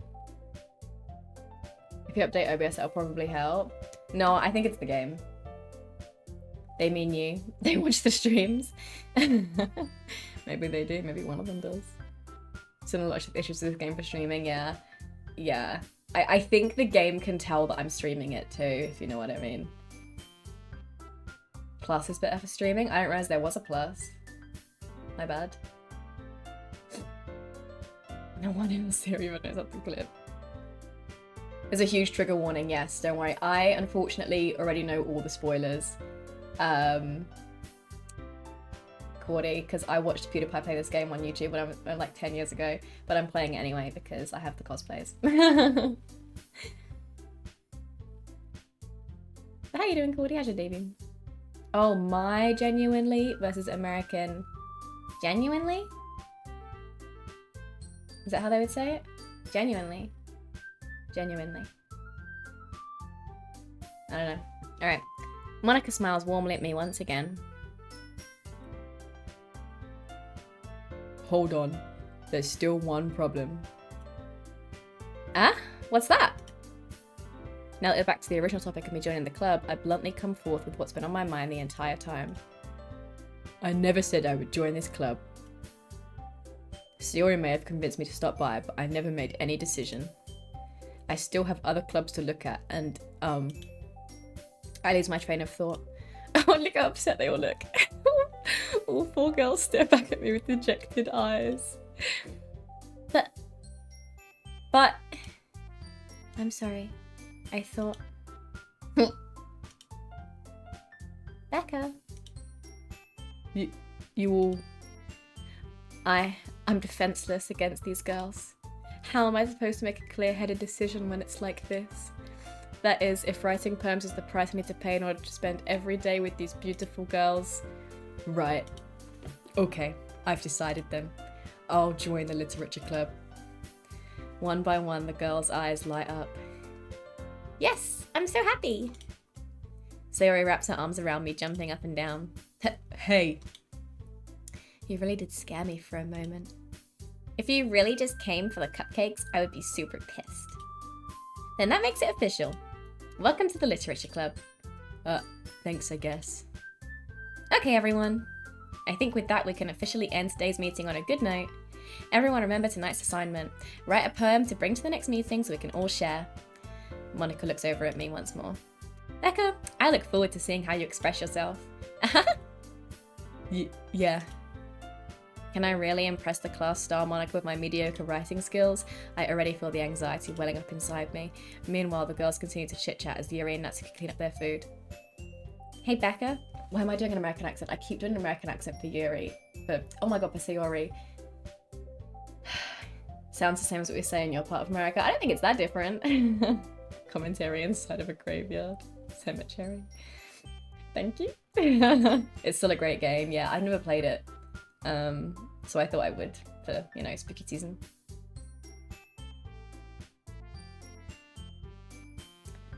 Okay. Hey Becca. Since we're already here, do you want to walk home together? That's right. Sayori and I never walk home together anymore because she always said after school for clubs. Sure, might as well. Yay! Every character is American. Okay, which one should be a Valley girl?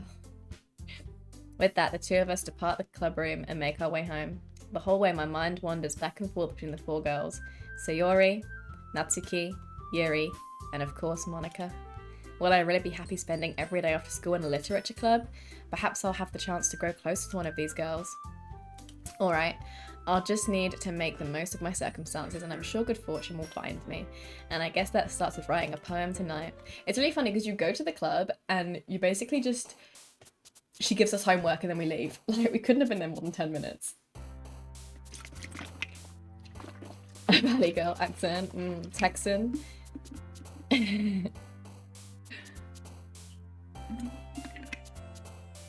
I was about to break into an accent, but I won't. Okay. Pick words you think your favourite club member will like. Something good might happen with whoever likes your poem the most. So I don't know what to do now because I don't know who my favourite is. I always thought my favorite was Yuri when I watched PewDiePie play it 10 years ago. And obviously I'm dressed as Yuri right now, but I dressed as Natsuki for Anime NYC, and I just feel like I am Natsuki and Natsuki is me, you know? We're like this. You know, we're like, I am Natsuki. She's so cute. But Yuri's just so like, you know?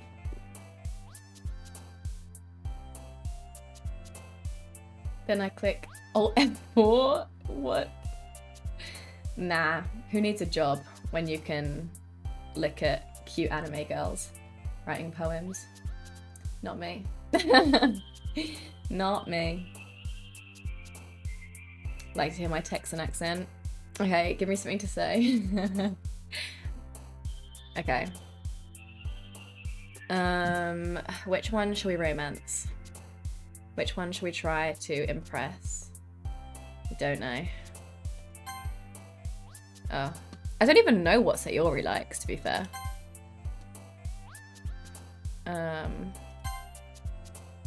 That's weird, considering she told me she liked fantasy, but okay. Who the hell likes the word sticky, by the way? Okay.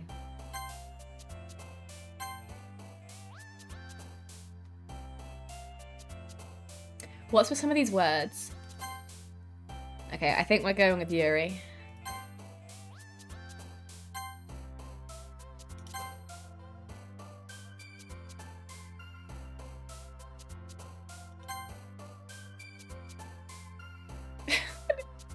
Disown.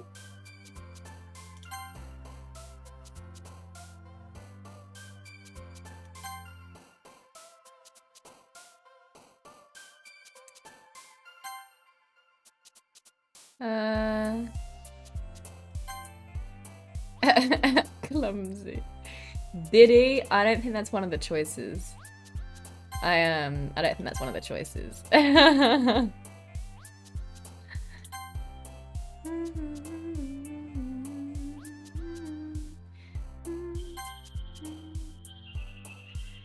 thought I'd be able to guess which words each one likes, but I haven't actually guessed very many of these right at all. Okay, so Yori just likes happy things, basically. Why? Unrequited. Oh my. Some of these are so sad. I don't know which one I got the most for.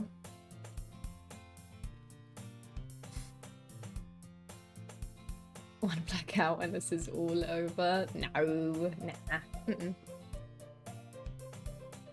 Alright. Are you ready for us? Are you ready for the accent? Howdy, y'all. Time to go read a book with the girls. How was that? Hard to clean your following when you follow so much tatted goth and muscular woman. Oh dear, Pedro. Oh dear. Alright. Hi again, Becca. Glad to see you didn't run away on us, haha. Nah, don't worry. This might be a little strange for me, but I at least keep my word. I'm impersonating you. You weren't ready for it to be good. Thanks. Sometimes I think it gets bad. Like, once I can't remember if it was... You know, maybe two. I can't remember if it was a subathon or a 24-hour stream, but I had a goal to speak in an accent for half an hour, and naturally American was chosen. And I started off with my like LA American, like Kardashian American accent, and it slowly kind of just like sunk into like Valley Girl, like Southern. And chat was like, can you go back? We don't like this one. It's unsettling. And I was like, no, I don't know how to go back. I was playing DBD as well. I was like, I cannot concentrate on the accent right now, and I'm trying to concentrate on this. American is American, unfortunately. Whichever American it is I'm sliding into is the one you're getting.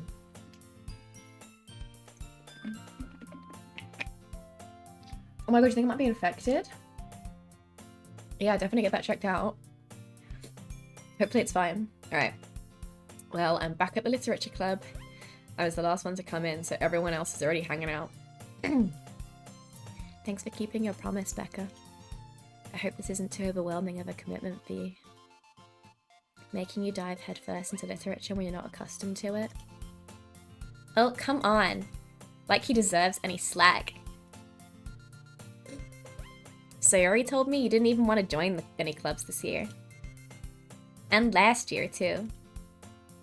I don't know if you plan to come here and hang out or what, but if you don't take us seriously, then you won't see the end of it. Natsuki, you certainly have a big mouth for someone who keeps her manga collection in this classroom. Natsuki finds herself stuck between saying Monica and manga. Manga is literature. Swiftly defeated, Natsuki pops back into her seat. Don't worry, guys. Becca always gives it his best as long as he's having fun. He helps me with busy work without me even asking, like cooking, cleaning my room. How dependable. Sayori, that's because your room is so messy, it's distracting. And you almost set your house on fire once. Is that so? You two are really good friends, aren't you? I might be a little jealous. How come? You and Becca can become good friends too. Sayori. As usual, Sayori seems oblivious to the weird situation she just put me into. Oh! Yuri even brought you something today, you know? What? Wait, Sayori. Me? Not really. Don't be shy. It's really nothing. What is it?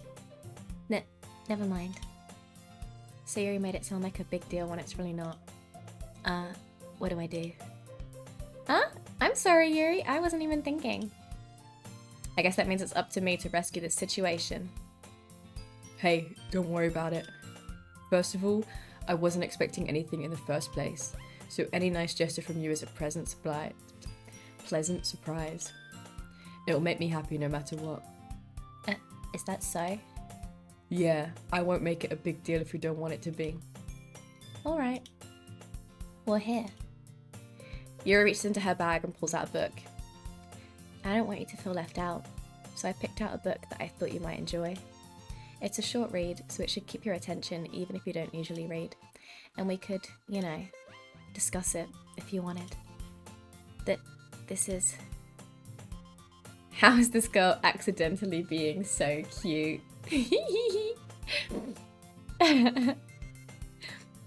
She even picked out a book she thinks I'll like, despite me not reading much. Yuri, thank you. I'll definitely read this. I enthusiastically take out the book. Phew. Well, you can read it at your own pace. I look forward to hearing what you think. Now that everyone's settled in, I expect Monica to kick off some scheduled activities for the club. But that doesn't seem to be the case, so Yuri and Monica are having a cheery discussion in the corner. Yuri's face is already buried in a book. I can't help but notice her intense expression like she was waiting for this chance. Meanwhile, Natsuki is rummaging around in the closet. Ugh! I hear Natsuki utter an exasperated sigh from within the closet. She seems to be annoyed by something. I approach her in case she needs a hand. You looking for something in there? Fricking Monica. She never puts my stuff back in the right spot. What's the point in keeping your collection organized if someone else is just gonna mess it up? Natsuki slides a bunch of stacked books and boxes across the shelf. Manga. You read manga, right? Sometimes. Manga is one of those things where you can't admit you're really into it until you figure out where the other person stands. How did you know anyway? I heard you bring it up at some point. Besides, it's kind of written on your face. What's that supposed to mean? I see. There's a lone volume of manga amidst a stack of various books on the side of one of the shelves. Curious, I pull it out of the stack. There it is! Natsuki snatches it out of my hand. She then turns to a box of manga and slips the volume right into the middle of the rest. Ah, much better. Seeing a box set with one book missing is probably the most irritating sight in the world. I know that feel. I get a closer look at the box set she's admiring. Parfait Girls? It's a series I've never heard of in my life. That probably means it's either way out of my demographic or it's simply terrible. If you're gonna judge, you can do it through the glass on that door. She points to the classroom door.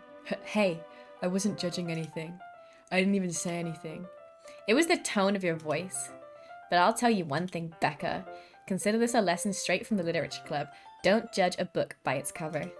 In fact, Natsuki pulls out the first volume of Parfait Girls from the box. I'm going to show you exactly why. She shoves the book right into my hands. I stare at the cover.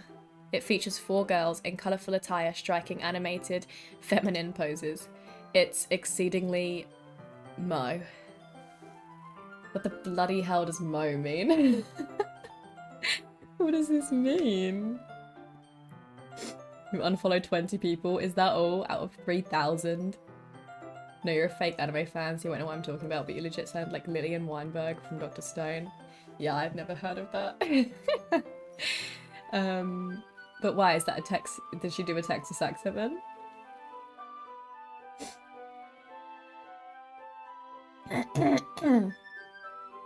Pedro is in chat on time every day waiting for Becca, so true. Yeah, Pedro just follows like way too many people on Instagram, so he's trying to unfollow some. Hate the series, you still have to buy all the books for a complete collection. So true.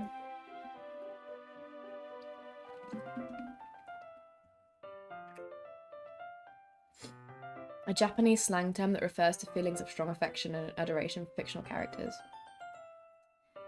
Used to describe a specific type of cute that evokes a sense of fondness. Oh my god, I've never heard of that. I don't even think we have a word for that. That's really interesting. Okay. Mo. Okay. So he really likes it, basically. Don't just stand there. Ugh. Natsuki grabs my arm and pulls me out of the closet.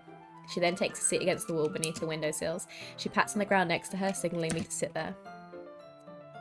Wouldn't chairs be more comfortable? I take my seat. Chairs wouldn't work. We can't read at the same time like that. Why is that? I guess it's easier to be close together like this. Don't just say that. You make me feel weird about it. Natsuki crosses her arms and scooches an inch away from me. Sorry. I didn't exactly expect to be sitting this close to her either. Not that I can say it's a particularly bad thing. I open the book. It's only a few seconds before Natsuki once again inches closer, reclaiming the additional space where she hopes I won't notice. I can feel her peering over my shoulder, much more eager to begin reading than I am. Wow, how long has it been since I read the beginning? You don't go back and flip through the older volumes every now and then? Not really. Maybe sometimes after I've finished the series. Hey, are you paying attention?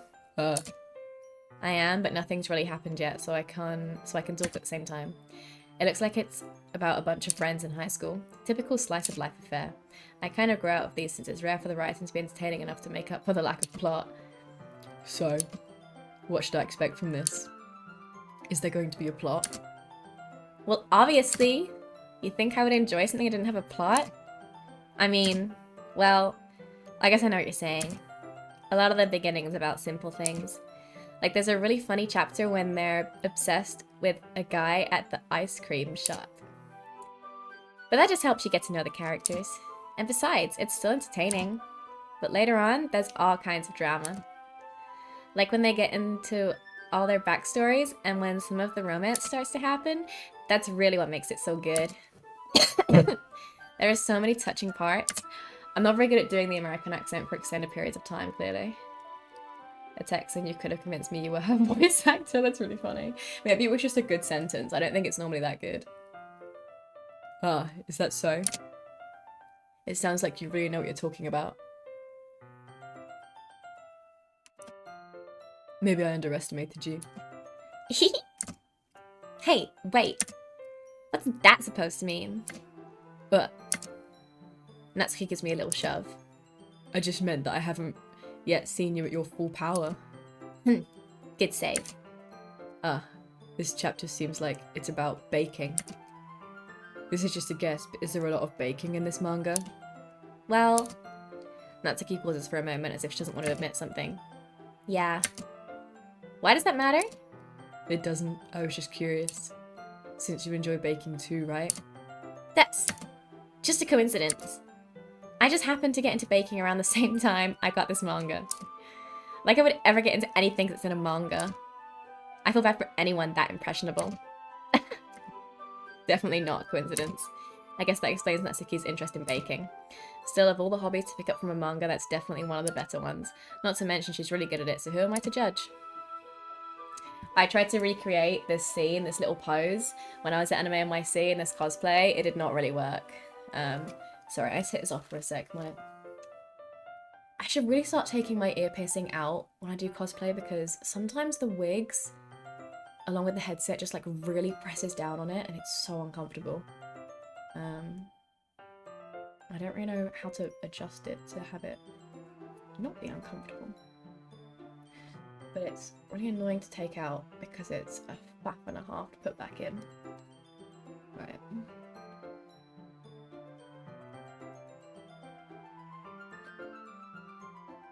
That didn't work, it's still really uncomfortable, but it's fine.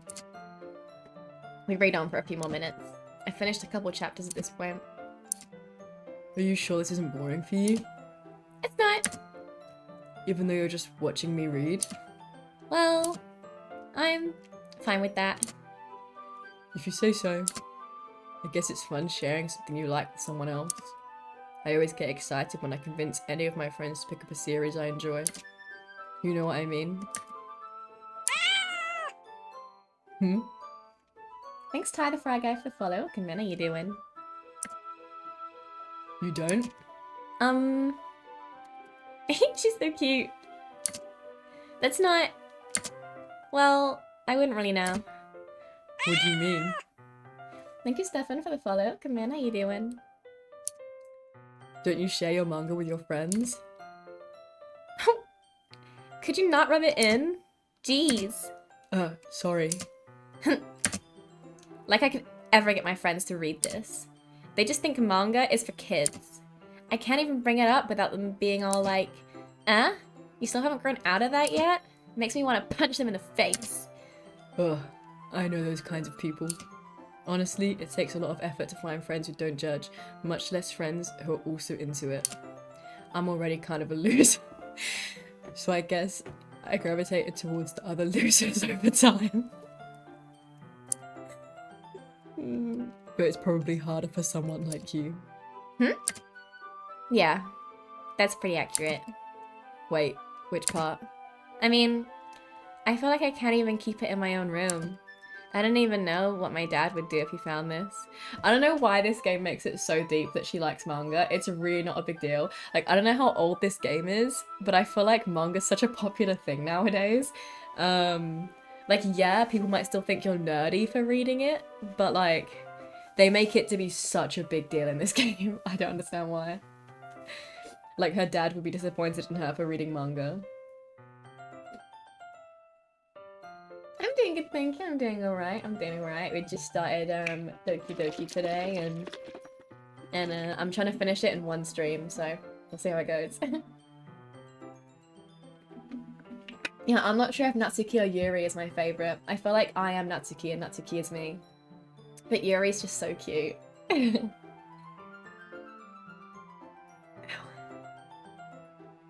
I definitely preferred Yuri when I watched PewDiePie play it 10 years ago. But I think now I prefer Natsuki. Manga was super weird to enjoy back then. You were a weeb if you liked it, and being a weeb was bad. That's so sad. Poor Natsuki. Even in, this is the thing though, in America, okay, sure. But even in Japan, like, surely it was massive there, no? At least it's safe here in the club room. Except Monica was kind of a joke about it. Ugh. I just can't win, can I? Because also, I was going to go to the anime club. Well, if there's an anime club, that means that there's enough people who like anime. So surely, you know, anime and manga, it's like a book and a film. You know, it's like they go hand in hand. Surprised she's not in the anime club, to be fair. Well, it paid off in the end, didn't it? I mean, here I am, reading it. Well, it's not like that solves any of my problems. Maybe. But at least you're enjoying yourself, right? So? Jeez, that's enough. Are you gonna keep reading or what? Yeah. I flip the page. Suddenly, Natsuki starts laughing. I totally forgot that happens. Natsuki puts her finger on one of the panels. Minori is my favorite character. You always feel a little bit bad for her since she's so unlucky. But it gets especially bad when... I shouldn't be talking about that yet. Just finish this chapter. Natsuki's voice sparkles with excitement. It's like a stark contrast to her usual bossy tone. But if she's not used to sharing her favorite manga with her friends, I can understand why. It's hard to express in words the feeling you get when connecting with someone like that. And being able to provide that to Natsuki, for whom it's a rare experience, the thought makes me smile a little to myself. Okay, everyone! Are you all ready for today's poems? Oh, come on! Could your timing be any worse? Sorry! I just need to make sure we have enough time. Though you do look pretty cozy over there. Natsuki suddenly notices how close she's gotten to me. She hastily slides herself a good 12 inches away from me. Alright. Guess I'll stop here for now. I close the book and hand it towards Natsuki. You're just giving it back? Don't you want to know what happens? Yeah, but... Monica just said... Don't be dumb. Just take it home with you. Is that really alright? I say that mostly because I really didn't plan on using my spare time to read this. Well, of course. It would take forever to finish if you didn't take it home. Just finish that one before tomorrow so we can start the next one. And if it gets bent, I'll kill you. By tomorrow? I only got partway through the volume so far. I might fall behind on some shows if I try to get through this. How much TV does this guy watch? Jesus Christ. But I suppose that is a necessary sacrifice in exchange for seeing Natsuki's enthusiastic face. It takes like 45 minutes to read one volume of manga. I'm sorry. In Japan it was worse. If you liked manga, you were called a pervert? Really? Oh my god. That's crazy. This game came out when it was starting to become normal there. That's crazy. I didn't know that. But, so was it okay to like anime? Because anime comes from manga. Sometime around 2018. No, this is definitely older than that. Late 2017? Are you sure? I feel like it's older than that as well. Like I said, I watched PewDiePie play this. Like years, like I thought it was like 10 years ago. At least. Manga blew up during the pandemic. Huh. Still socially weird to like the mid-2010s. I did not know that. That's so sad. Well, I'm glad everyone likes it now. Hi, Timmy. Welcome in. How you doing? How's your day been? Another annoying Twitch feature you didn't ask for. I know. It probably won't last long. They'll probably take it away in a couple of weeks once everyone's got a nice streak going. Being a book made it less accepting. That's so stupid though. Anime literally comes from manga. That's so dumb.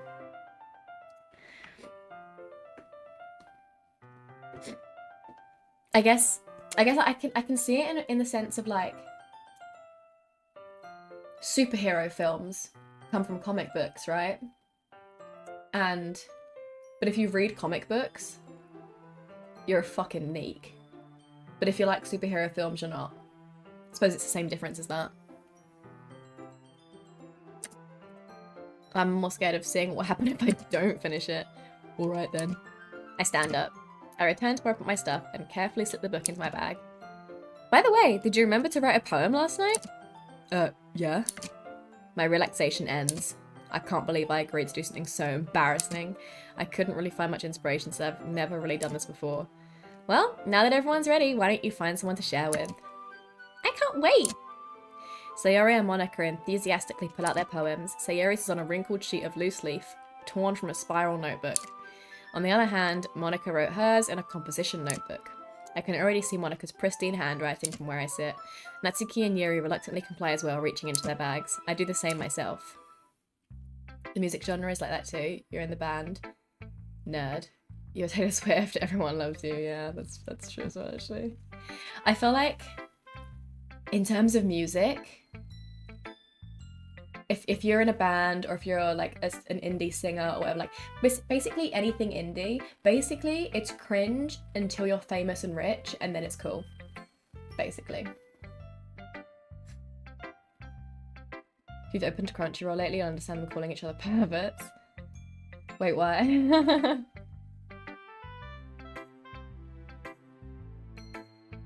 Oh my god, wait, did you mean band as in like,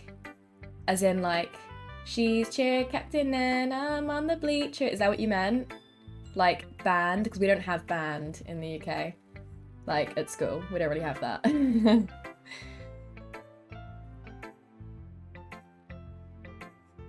Hi Sam! Good, thank you, good. We're just playing Doki Doki Literature Club. I'm doing voices, don't make fun of me please. Chat demanded it.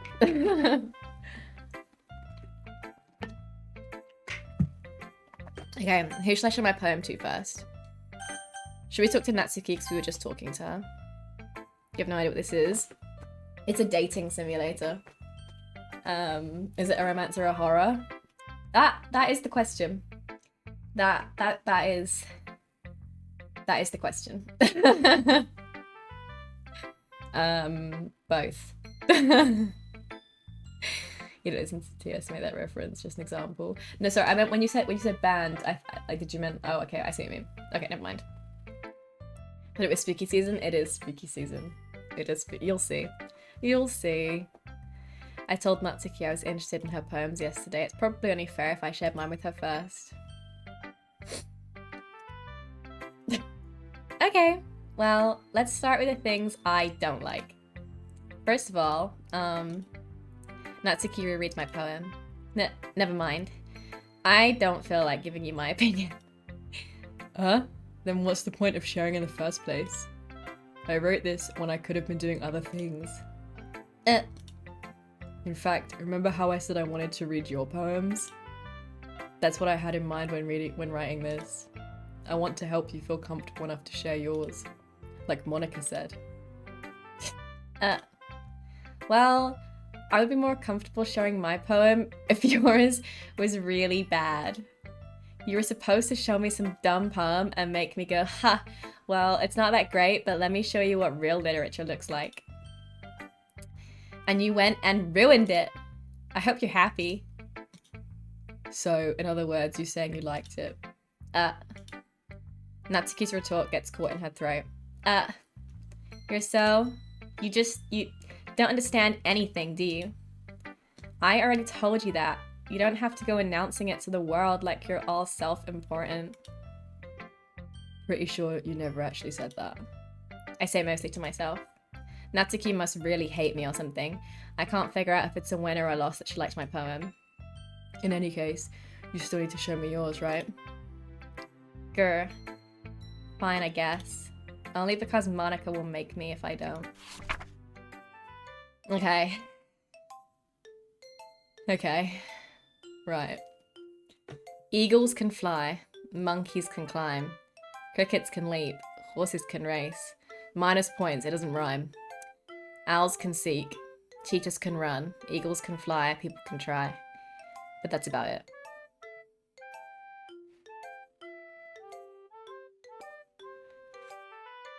What? Are they Japanese? Yeah. So I'm dressed as Yuri, you'll see her in a second. This girl with the pink hair is Natsuki. I dressed up as her for Anime NYC. And then there's Sayori and Monica. Thank you, Nightmare, for the follow. Welcome in, how you doing? Most animes are very sexualized right now. There's enough saying animes that make the 14-year-old girl main character into the attractive one.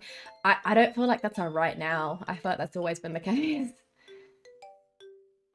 You have to tune in for a while. Yeah, I can't remember how long it is until it gets... until the plot twists, but... I'm trying to speedrun because I want to finish the whole thing tonight. So, we'll see. Some reactions for early service on the train. Hopefully. Alright. I'm not sure what to say about this. It doesn't rhyme. So, like... You know. Yeah.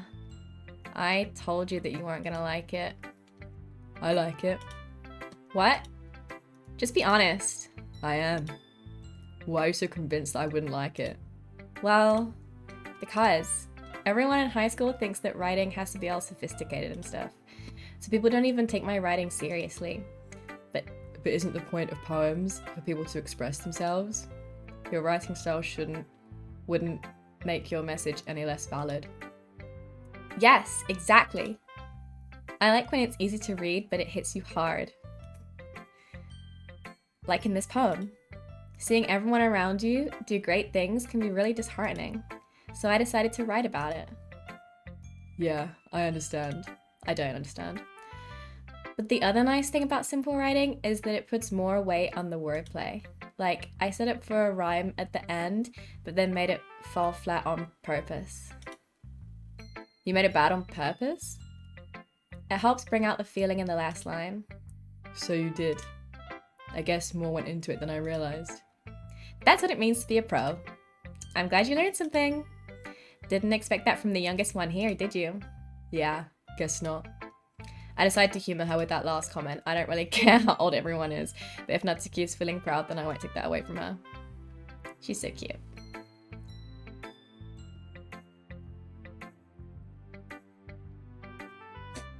She will not succeed in finishing this tonight. I might. You don't know that. I might. Okay, this is who I'm dressed as. Yuri. I didn't realise she had this hair clip, but it's fine. Apart from that, I think it's pretty good. Yeah, I'm doing different voices for everyone. Those are the two most different voices. I'm doing American for Natsuki and attempting to do low for myself because I'm supposed to be a guy. I forgot about that. Yuri's is just kind of quiet. Yuri stares at the poem. A minute passes, more than enough time for her to finish reading. Oh. Sorry. Why am I doing an American accent? I'm getting them all mixed up in my head. I forgot to start speaking. It's fine. Don't force yourself. I'm not. I just need to put my thoughts into words. Hold on. Okay. This is your first time writing a poem, right? Yeah. Why do you ask? I'm just making sure.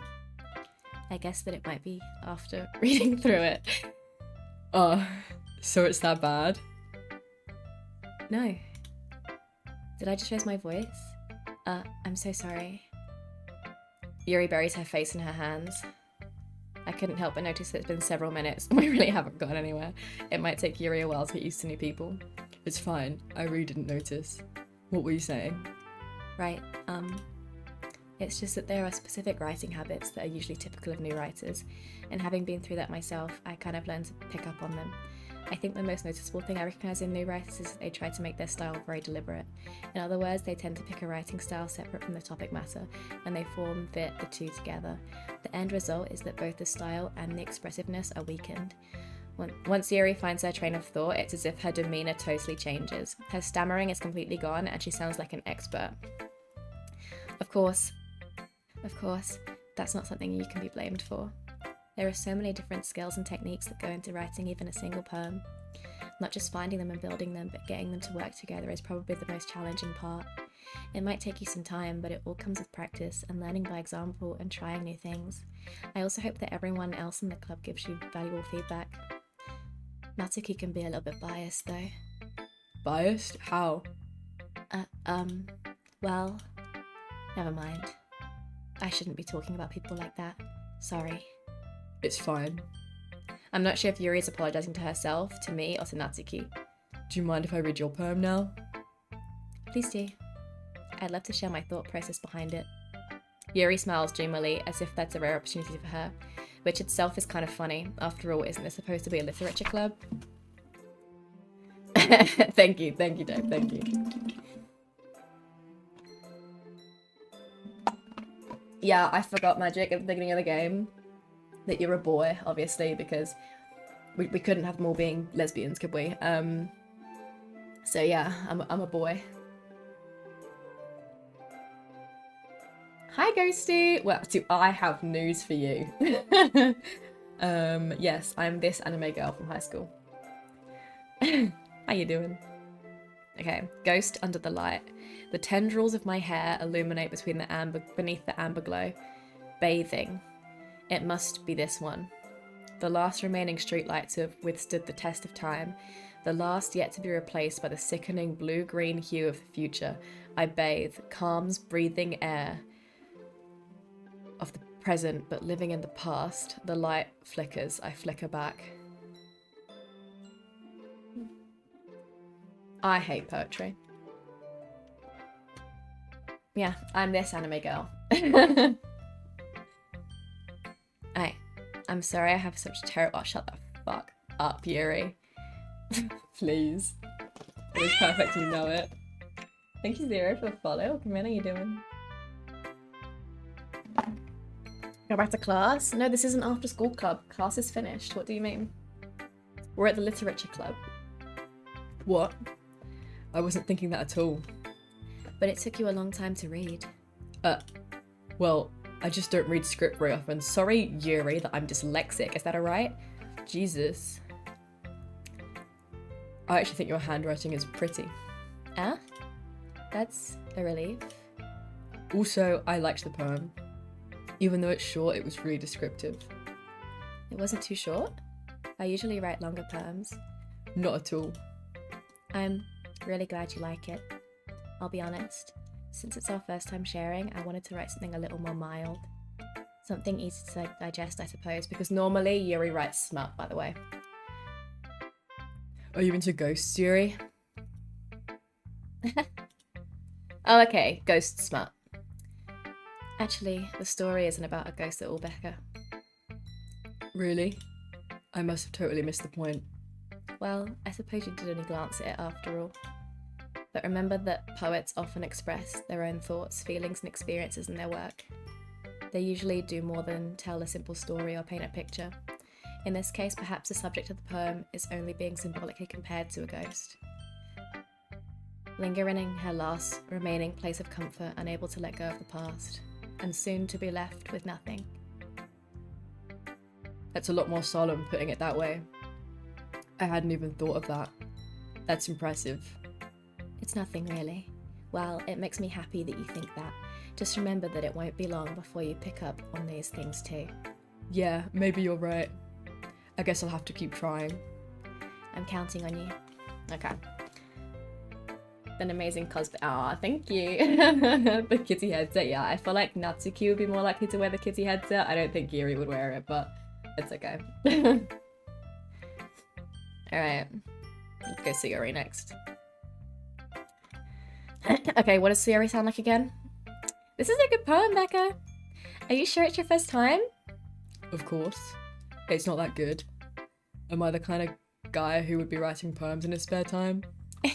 I guess you're right. But that's why it impressed me. Well, to be honest, I was afraid that you wouldn't do it seriously, or that you wouldn't write one at all. I'm really happy that you wrote one. It just reminds me of how you're really part of the club now. Not to mention the fact that I'm standing in front of you in the club room. What? The main character actually hates Sayori so much. Well, of course. I'm not really into it yet, but that doesn't mean I'll break my promise. See? It's like I said before, Becca. Deep down, you're not selfish at all, you know. Trying new things like this for other people, that's something that only really good people do. Thanks, Sayori. I'm not sure if Sayori sees the full picture of my motive here. Then again, I can't deny that she's part of the reason I joined, knowing how much this means to her and all. Yeah, and I'm gonna make sure you have lots of fun here, okay? That will be my way of thanking you.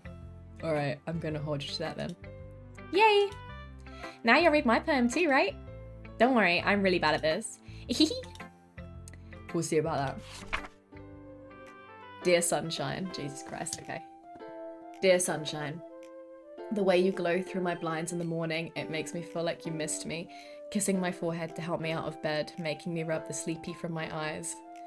Are you asking me to come out and play? Are you trusting me to wish away a rainy day? I look above. The sky is blue, it's a secret, but I trust you too. If it wasn't for you, I could sleep forever, but I'm not mad. I want breakfast. Yeah, I still hate poetry. Okay. Sayori, this is just a guess, but did you wait until this morning to write this? No? Just a little bit. You can't answer just a little bit to a yes or no question. I forgot to do it last night. Well, at least that makes me feel a little bit better about myself. Don't be mean. I still tried my best. Yeah. I didn't mean to say that it was a bad poem. It came out nice, or how should I put it? It sounds just like you. Really? Yeah. Especially that last line. I made eggs and toast. Even though you were late to school. It's bad to skip breakfast. I get all cranky. Well, I guess there's no point in arguing. Anyway, thanks for showing me. Hehe. This was so much fun. Monica's the best. Yeah. But next time I won't forget. And I'm gonna write the best poem ever. Well, I guess I look forward to it. Okay. Now Monica. Just Monica. Left. Just Monica. How does she sound again? Hi, Becca. Having a good time so far? Yeah. Good. Glad to hear it. By the way, since you're new and everything, if you ever have any suggestions for the club, like new activities or things we can do better, I'm always listening. Don't be afraid to bring things up, okay? Alright, I'll keep that in mind. Of course I'll be afraid to bring things up. I'm much better off just going with the flow until I'm more settled in. Anyway, wanna share your poem with me? It's kind of embarrassing, but I guess I have to. Don't worry, Becca. We're all a little bit embarrassed today, you know? But it's that sort of barrier that we'll all learn to get past soon. Yeah, that's true. I hand Monica my poem. I like it, Becca. Really? It's a lot cuter than I expected. Oh geez. No. It kind of makes me think of something Natsuki would write. And she's a good writer too. So take that as a compliment. If you say so. Yep. By any chance, have you read anything by Shel Silverstein? Maybe a long time ago. He's famous for telling all kinds of stories in just a few simple words. His poems can be funny, endearing, or even sad. And sometimes they're only a few lines long. They might even feel like they're written for kids, but if you think about them, they can express views of the world that would apply to anybody. I see. So you're saying that Natsuki is kind of like that? Sort of. Maybe she's not an expert, but you probably won't find much filler in her poems. They might be easy to write, but they're super challenging to get the meaning through. So I can see why it would be your kind of poem to explore. I'm sure I'll end up trying different things a lot. It could take a while before I feel comfortable doing this. That's okay. I'd love to see you try new things. That's the best way to find the kind of style that suits you. Everyone else might be a little bit biased towards their own kind of styles, but I'll always help you find what suits you the most. So don't force yourself to write the way everyone else wants you to write. It's not like you have to worry about impressing them or anything. Anyway, do you want to read my poem now? Don't worry, I'm not very good. You sound pretty confident for someone who claims to be not very good. Well, that's because I have to sound confident. That doesn't mean I always feel that way, you know? I see. Well, let's read it then. Oh my god, hers has a scrolly bar on it. Bloody hell, Monica. How old are these characters supposed to be? I'm not 100% sure. Natsuki's the youngest, so I'm gonna say probably like 14 for Natsuki maybe. I think maybe me and Sayori like 15, Monica and Yuri like 16. Not very old. Tightly tailored the coats are to their bodies, yes. Yes, I literally said about that earlier, because my coat, as you can see, is the wrong colour. But that's just because, like, I had to find, this blazer has, like, these bits on the side where you can pull it tighter, because I could not find a blazer that wouldn't make me look like a box. Whereas these girls, I mean, their blazers are skin tight. Who owns a skin tight blazer? That doesn't exist. That's not a real thing. But anime. So, okay. Hole in wall. It couldn't have been me. See the direction the spackle protrudes? A noisy neighbour? An angry boyfriend? I'll never know. I wasn't home. I peer inside for a clue. No, I can't see. I reel, blind, like a film left out in the sun. But it's too late. My retina's already scorched with a permanent copy of the meaningless image. It's just a little hole. It wasn't too bright. It was too deep, stretching forever into everything. A hole of infinite choices. I realise now that I wasn't looking in. I was looking out, and he on the other side was looking in. Interesting. Very interesting. I'm not a poetry person. So most of this means nothing to me, but the end is very interesting. The creator of the game says they're all exactly 18 years old. Does he now? Is that what he says? Natsuki's in her first year of high school. Perhaps it's supposed to be college. We'll ignore the fact they said high school earlier. Well, the audience is drawn for people fans about high school age girls go Japan. Yes. Unfortunately, yeah. So what do you think? It's very freeform, if that's what you call it. Sorry, I'm not really the right person to ask for feedback. It's okay. Yeah, that kind of style has gotten pretty popular nowadays. That is, a lot of poems have been putting emphasis on the timing between words and lines. When performed out loud, it can be really powerful. What was the inspiration behind this one? Well, I'm not sure if I know how to put it. I guess you could say that I had some kind of epiphany recently. It's been influencing my poems a bit. An epiphany? Yeah, something like that. I'm kind of nervous to talk about deep stuff like that because it's kind of coming on strongly. Maybe after everyone is better friends with each other. Anyway, here's Monica's writing tip of the day. Sometimes when you're writing a poem or a story, your brain gets too fixated on a specific point. If you try so hard to make it perfect, then you'll never make any progress. Just force yourself to get something down on the paper and tidy it up later. Another way to think about it is this. If you keep your pen in the same spot for too long, you'll just get a big dark puddle of ink. So just move your hand and go with the flow. That's my advice for today. Thanks for listening. Phew. I guess that's everyone. I glance around the room. That was a little more stressful than I anticipated. It's as if everyone is judging me for my mediocre writing abilities. Even if they're just being nice, there's no way my poems can stand up to theirs. This is a literature club after all. I sigh. I guess that's what I ended up getting myself into. Across the room, Sayori and Monica are happily chatting. Why am I doing the me voice? Sorry, I forgot that this was in my head. I don't know why I'm doing the me voice. My eyes land on Yuri and Natsuki. They gingerly exchange sheets of paper, sharing their respective poems. As they read in tandem, I watch each of their expressions change. Natsuki's eyebrows furrow in frustration. Meanwhile, Yuri smiles sadly. Is this her thoughts? I don't know. What's with this language? Huh? Did you say something? Oh, it's nothing. Natsuki dismissively returns the poem to the desk with one hand. I guess you could say it's fancy. Thanks. Yours is cute. Cute? Did you completely miss the symbolism or something? It's clearly about the feeling of giving up. How can that be cute? I know that. I just meant the language, I guess. I was trying to say something nice. Huh? You mean you have to try that hard to come up with something nice to say? Thanks, but it really didn't come out nice at all.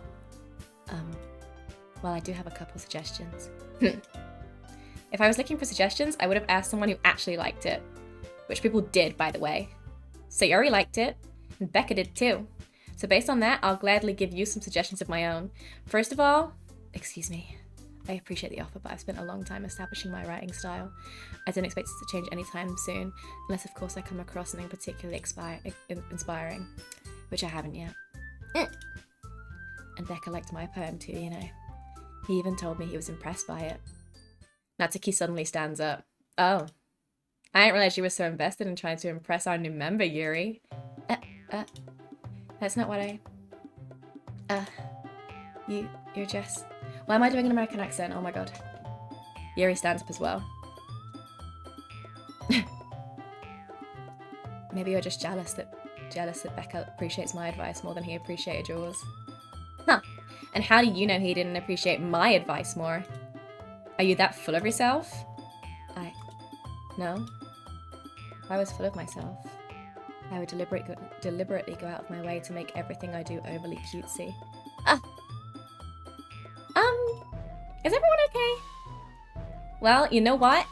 I wasn't the one whose boobs magically grew a size bigger as soon as Becca started showing up. Natsuki. Natsuki, that's a little...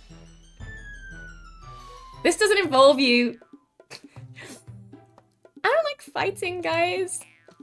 Suddenly, both girls turned towards me as if they just noticed I was standing there. Becca. She's trying to make me look bad. That's not true. She started it. If she could get over herself and learn to appreciate that simple writing is more effective, then this wouldn't have happened in the first place. What's the point in making your poems all convoluted for no reason? The meaning should just jump out at the reader, not force them to have to figure it out. Help me explain that to her, Becca. Why am I saying Becca with a hard R? Wait. There's a reason we have so many deep and expressive words in our language. It's the only way to convey complex feelings and meaning the most effectively. Avoiding them is not only unnecessarily limiting yourself, it's also a waste. You understand that, right, Becca? Well, how did I get dragged into this in the first place? It's not like I know anything about writing, but whomever I agree with, they'll probably think more highly of me. So, of course, that's going to be... Who do we agree with? Neither of them. They're both being so bitchy. My boy voice is cute. That's as deep as I can go. Now things get interesting. I know, the cat fight. I like how the music changes as well when they're arguing. The one with purple hair, she's more mature. Mature, huh? Like mature? Or like...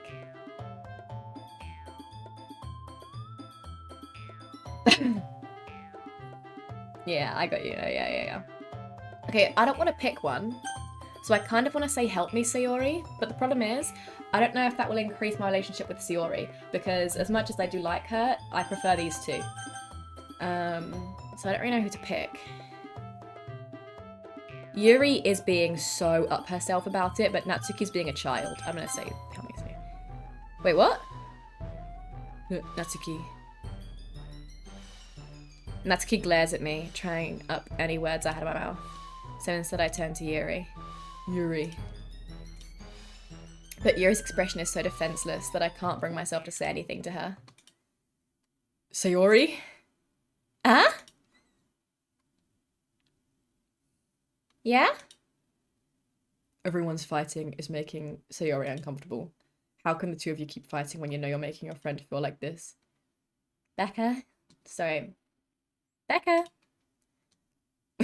Well, that's her problem. This isn't about her. I agree. It's unfair for others to interject their own feelings into our conflict. Yeah, unless Sayori wants to tell Yuri what a stuck-up jerk she's being. She would never. It's your immaturity that's made her upset in the first place. Excuse me? Are you listening to yourself? This is exactly why nobody likes... Stop! Natsuki, Yuri, you guys are my friends. I just want everyone to get along and be happy.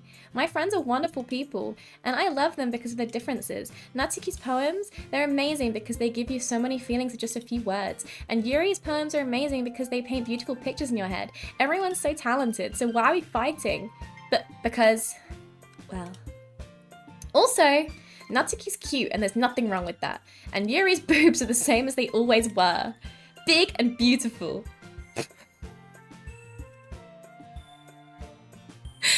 Sayori stands triumphantly. Monika stands behind her with a bewildered expression. I'll make some tea. Yuri rushes off. Natsuki sits down with a blank expression on her face, staring at nothing. So, this is why Sayori is vice president, I whisper to Monika. She nods in return. To be honest, I might come off as a good leader and I can organize things, but I'm not very good with people. I couldn't even bring myself to interject. As president, that's kind of embarrassing of me. Nah, it's not like I can blame you. I wasn't able to say anything either. Well, I guess that just means Sayori is amazing in her own ways, isn't she? You could say that. She might be an airhead, but sometimes it's weirdly suspicious that she knows exactly what she's doing. I see. Take good care of her, okay? I would hate to see her get herself hurt. That makes two of us. You can count on me. Monika swears sweetly at me, crushing my stomach to a knot. Such a genuine person really does make a good president, regardless of what she says. If only I could get the chance to talk to her a little more. Okay, everyone, it's just about time for us to leave. How did you all feel about sharing poems? It was a lot of fun. Well, I'd say it was worth it. It was alright. Well, mostly. Becca, how about you? Yeah, I'd say the same. It was a neat thing to talk about with everyone. Awesome. Monika's not American, but I can't say awesome in a British accent, sorry. In that case, we'll do the same thing tomorrow, and maybe you learn something from your friends too, so your poems will turn out even better. I think to myself, I did learn a little more about the kinds of perms everyone likes. With any luck, this means I can do a better job at impressing those who I want to impress. I nod to myself with newfound determination. Becca! You ready to walk home? Sure, let's go. Sayori beams at me. It truly has been a while since Sayori has spent this much time together. I can't really say I'm not enjoying it either. Sayori, about what happened earlier. Huh? What do you mean? You know, between Yuri and Natsuki. Does that kind of thing happen often? No. That's really the first time I've seen them fight like that. I promise they're both wonderful people. You don't hate them, do you? No, I don't hate them. I just wanted your opinion, that's all. I can see why they'd make good friends with you. Phew. You know, Becca, it's nice that I get to spend time with you in the club, but I think seeing you get along with everyone is what makes me the happiest, and I think everyone really likes you too. That's... Every day is going to be so much fun. Sigh. It looks like Sayori still hasn't caught on to the kind of situation I'm in. Sure, being friends with everyone is nice, but I want some fucking pussy. Sorry, does it really have to stop there? We'll just have to see what the future holds, Sayori. I pat Sayori on the shoulder. I said that more to myself than to her, but it's easy to use Sayori as an internal monologue sometimes. Okay! Yeah, let's do this. Alright. Either way.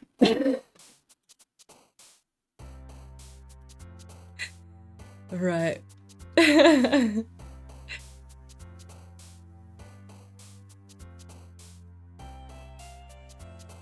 A score is important, it sets the tone for everything, from movies, games, TV shows. Yeah, the music in this game is really good, I enjoy it.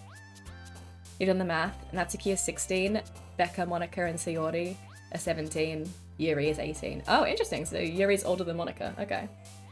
Okay. Oh, actually, that makes sense. Yeah, I guess Monica would have to be my age because she was in my class. That makes sense, that makes sense. Cosplaying is the only adult in this game. And I definitely did not cosplay as Natsuki a month ago. 2 months ago. It's okay. At least she's 16. I think in Japan the age of consent is like 13, so you know. Not that that makes it right, but just saying. Who's the target audience for this game? It gets different. Don't worry. It's gonna. There's a reason that I'm playing it in October. Let's just say that. Deaf not children. Yeah, children are not allowed to play this game. It said so in the beginning. You're not allowed children and people who are easily disturbed are not allowed to play it. It has like multiple trigger warnings. Not when the women portrayed are in high school age. Don't worry, they're not gonna get like naked or anything. Don't worry, we don't actually shag any of them. The low boy voice. It's kind of hurting my throat. I'm not gonna. No, we're not. We're not. I'm just going for a piss. In a second. The excuse is that the main character is also 17, so this is all okay. Oh, I forgot to change my cosplay thingy. Add to the list, gingers. Is that your new special interest, Pedro? Is that your new special interest? Okay.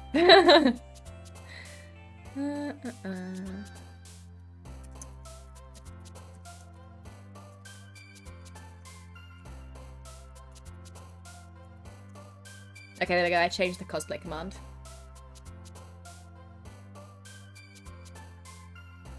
Have to go back to this game even though you've already played it way too much. I've never played it. This is my first time.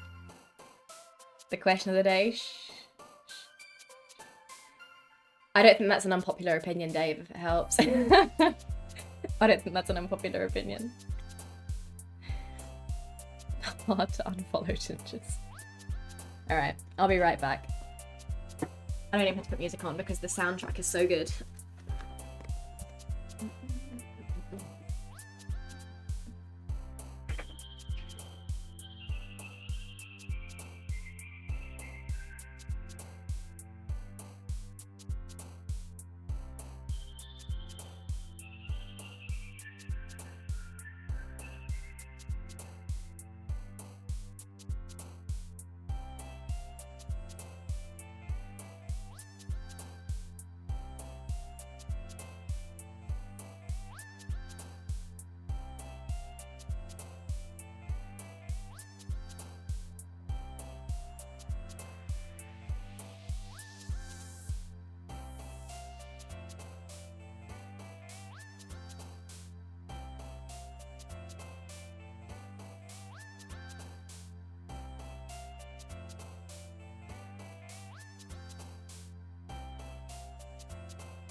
Sorry, I had to post on TikTok because I got a day behind with the cosplays, and so to catch up, I'm having to post like 5 posts in the space of like 6 hours.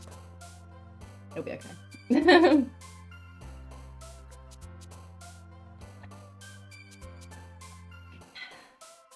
Alright.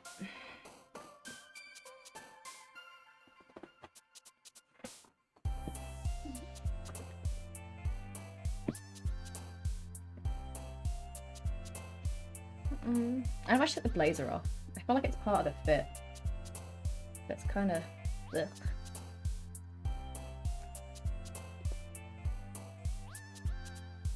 Scammed? No. This is actually the second time that I've done this too, because... not the weekend just gone, but the one before. I worked, like, till close Friday and Saturday. And then I think I had to do like crafting as well, and then I had a mental breakdown. I had to do 2 cosplays on the Sunday. In my defense, I was on my period for that one. I don't know what my excuse is this time though.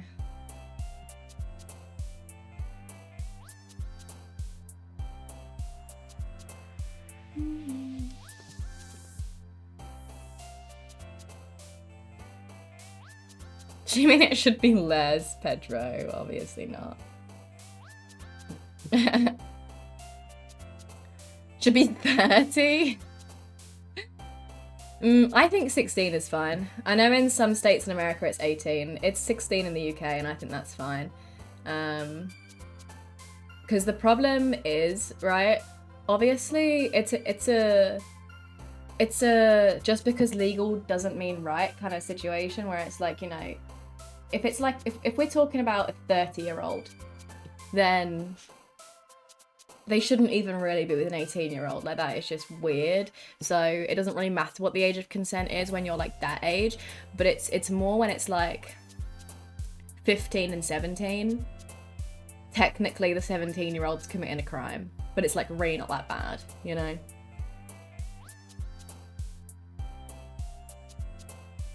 So like, it's one of those where it's like, it almost doesn't even matter what it is. Because at the end of the day, if you're near the same age, then it's like, it's fine. And if one person is like 25, then it's fucking weird. If the 25-year-old has to think, are they legal, then it's wrong. Oh, I don't think that's an unpopular opinion either. Maybe looking for a new headset. Can I offer you some cat ears? Fun, Timmy. You're not confident you've ever made a good decision. Not old enough. Have a ways to go, oh dear, oh dear. An adult, yeah, adult, oh god. Your first good decision when you followed me? Yeah.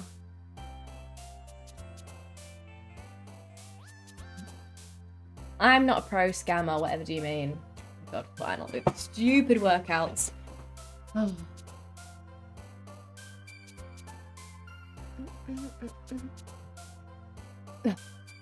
No cat ears in your stores? I don't think they're in my stores either, I can get them online.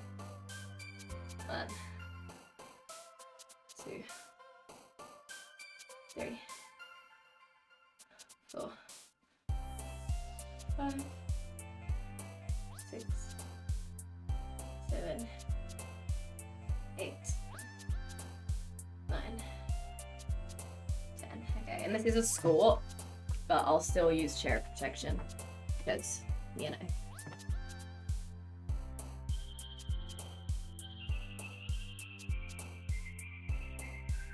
One, 2, 3, 4, 5, 6, 7, 8, 9, 10.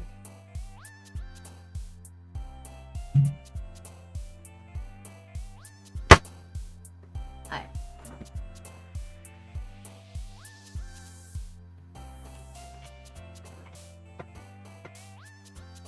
I'm not the pro scammer. What do you mean? Taking my home platform shoe.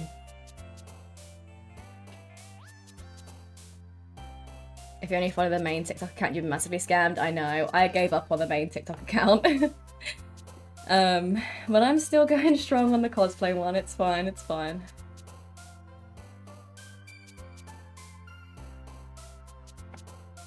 And Ko-Fi, true. I actually meant to upload to Ko-Fi during the just chatting today, but it's fine.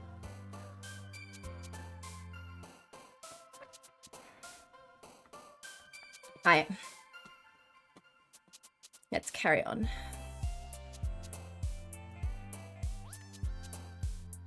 Okay, poem writing time, yippee! Okay. You can do it automatically, that's funny. Okay, who do we want to impress? Should I just pick what I would pick? Unfortunately, I think that's gonna make me with that Natsuki, because me and Natsuki are the same person.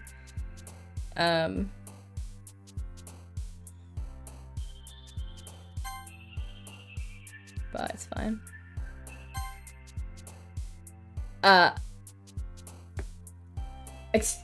Excuse you?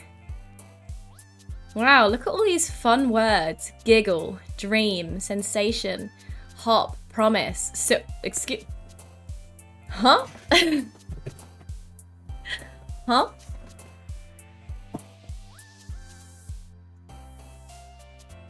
Give me some gift card for a store. Oh, Christmas. Nice.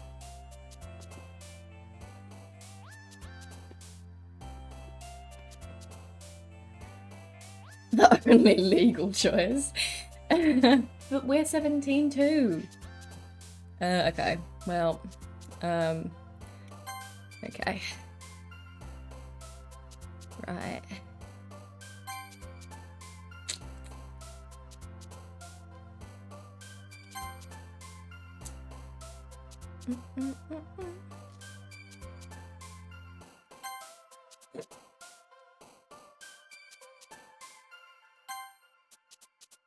Interesting.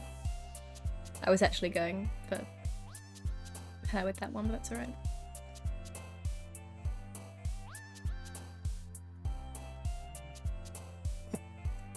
Okay. Anyway.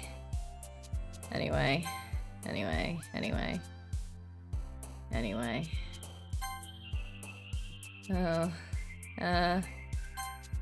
Okay.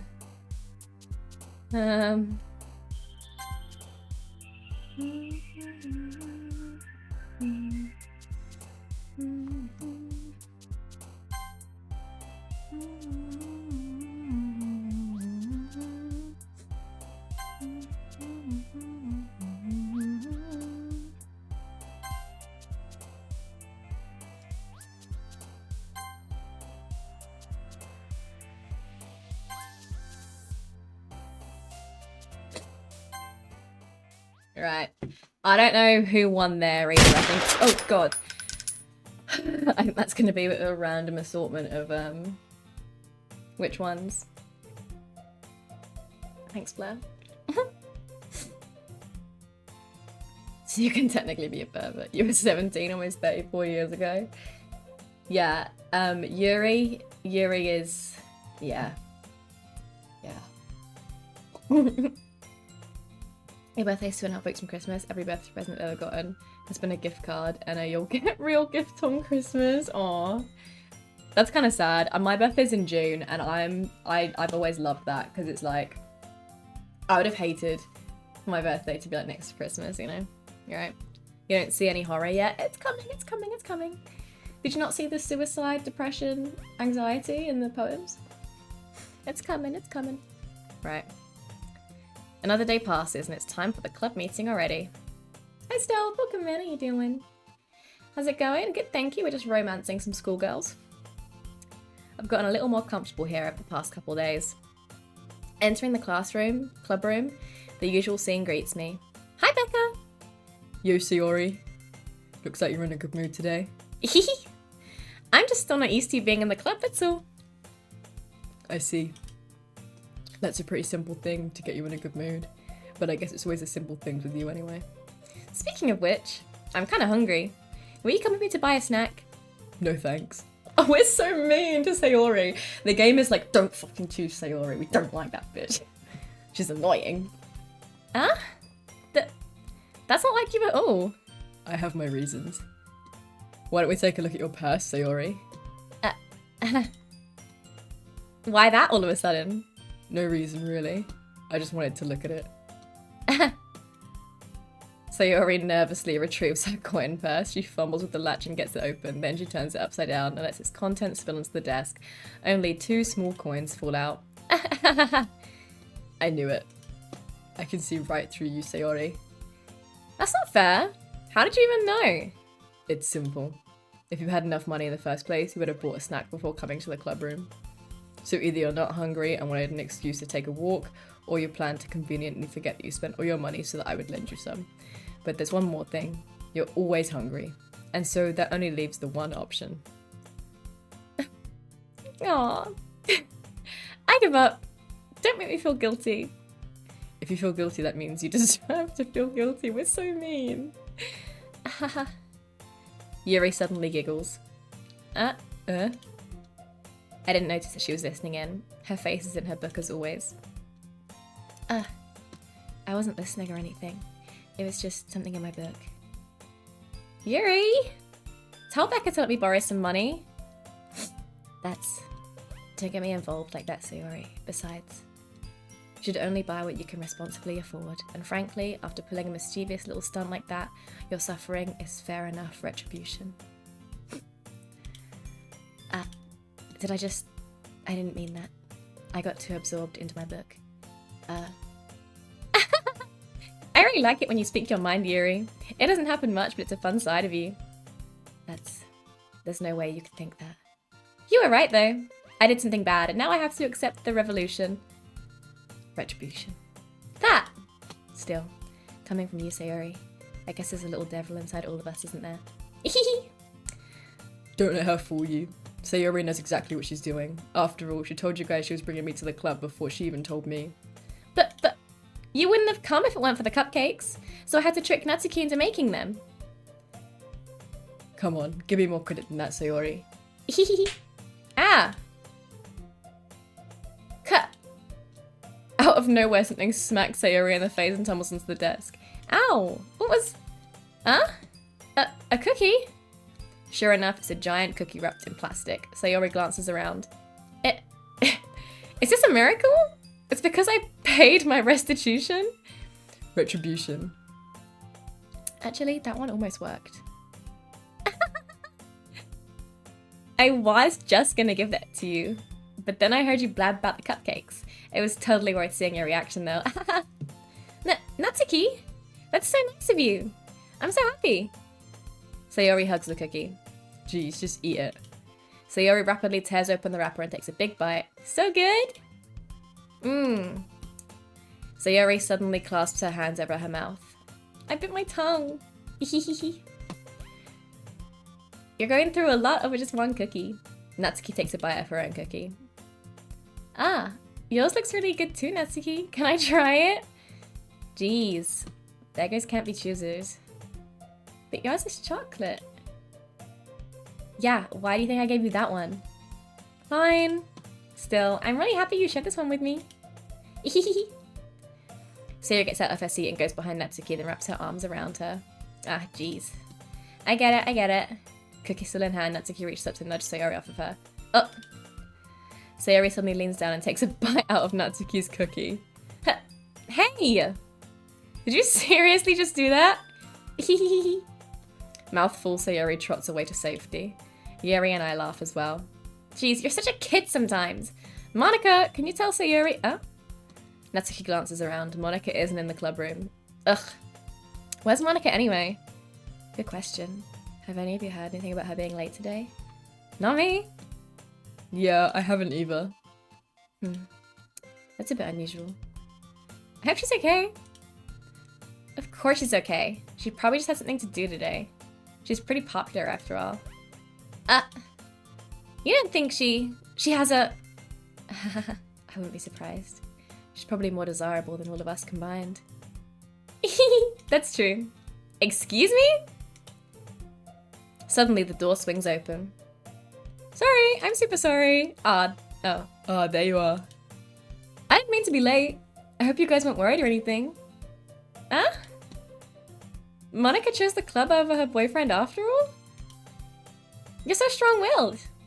Sorry, I can't, I keep fading in between British and American for Sayori. Sayori's voice, I don't know, it's a jumble of things. Which is weird because she was the first one too, but anyway. Boyfriend? What on earth are you talking about? Monica quizzically glances at me. Never mind that. What held you up anyway? Well, my last period today was study hall. To be honest, I kinda just lost track of time. That makes no sense though. You would have heard the bell ring at least. I must not have heard it since I was practicing piano. Piano? I wasn't aware you played music as well, Monica. I don't really. I kind of just started recently. I've always wanted to learn piano. That's so cool. You should really play something for us, Monica. Monica looks at me.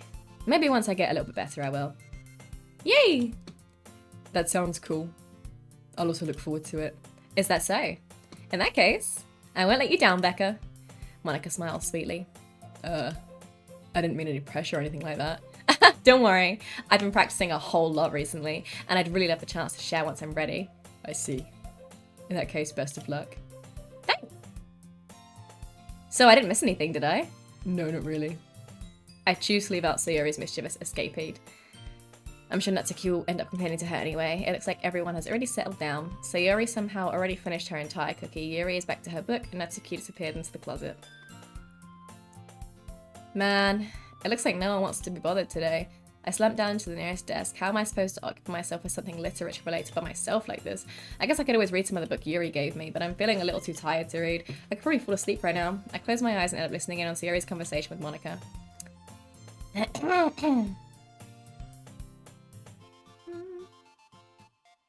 does dip away. It's okay, you didn't miss anything.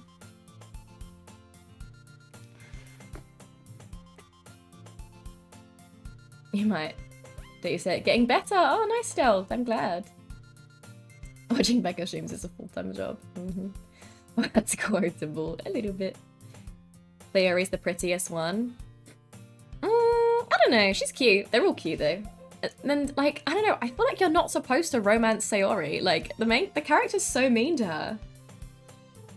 You give money away. Other job puts money in pockets so you can give it away.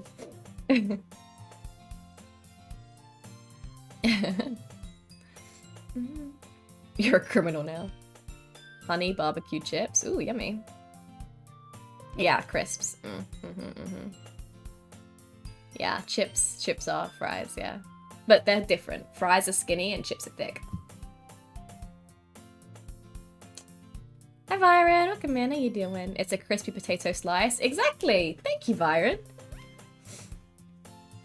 Fries on a chip. They're a whole ass rectangle of potato. Chips are a chip of a potato.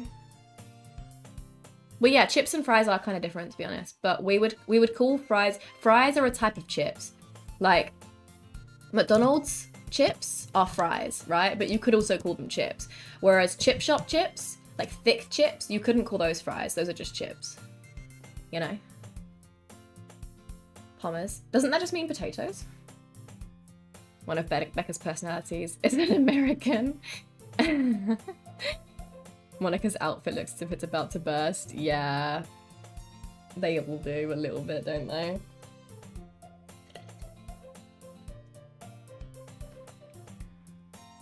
I wish I'd seen this picture of her jacket being open, and then I would have worn it open at Anime NYC, but I wore it closed the whole time because I thought I had to.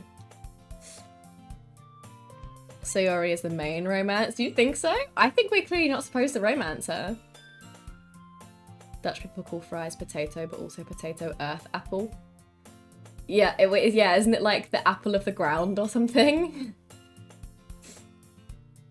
Hi Kev, welcome in, how you doing? How's your day been? It should be potato, true. Right. We're probably gonna seem really lame compared to all the other clubs though.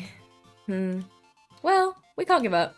The festival is our chance to show everyone what literature is all about. The problem is that the idea of a literature club sounds too dense and intellectual.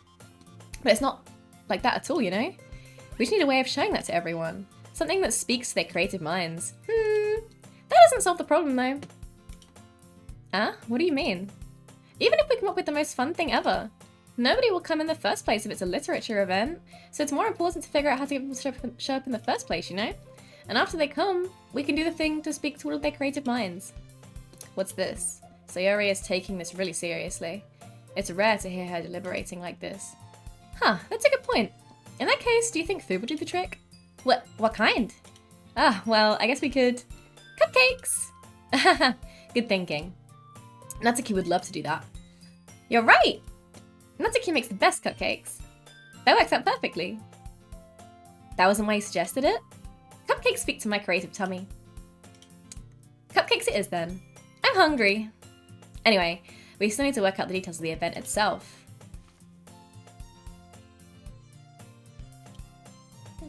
In the end, Sayori is still her usual self, but therein lies the unexpected reason I admire her. Unlike me, who has trouble finding any motivation at all, Sayori can put her mind to things and make them come to life. I suppose that's why I end up letting her get on my case about things. I can't help but wonder what it would be like to see the world through her eyes. I open my eyes to find Sayori's face filling my vision. I nearly fall out of my chair. Sorry. Wait, actually, I'm not sorry at all. It's your fault for sleeping like that. This isn't the napping club. Does our school have a napping club? You're staying up late again, aren't you? Now that you're in a club, you're gonna have less time for anime, you know. You'll need to get used to it. Don't say that so loud. I glance over my shoulder to see if Monica overheard. It's true though. Yeah, I know. You're always looking out for me, Sayori. It's what I do best. That's a problem. What about you? You look out for me better than you look out for yourself. You're still oversleeping every day, aren't you? Not every day. That's not very convincing. How many days this past week have you gotten up on time? It's a secret. I knew it. Come on. At least give me the benefit of the doubt. I can't even do that. Look, Sayori, it's written all over you. Ah. Sayori glances around at herself. How is it written all over me? You were clearly in a rush this morning. Look, your hair is sticking out all around here. My headset's low battery. What the fuck do you mean my headset's low battery? I checked it at the beginning of stream and it was on 50%. You're telling me 50% lasts 3 hours? What in the fuck?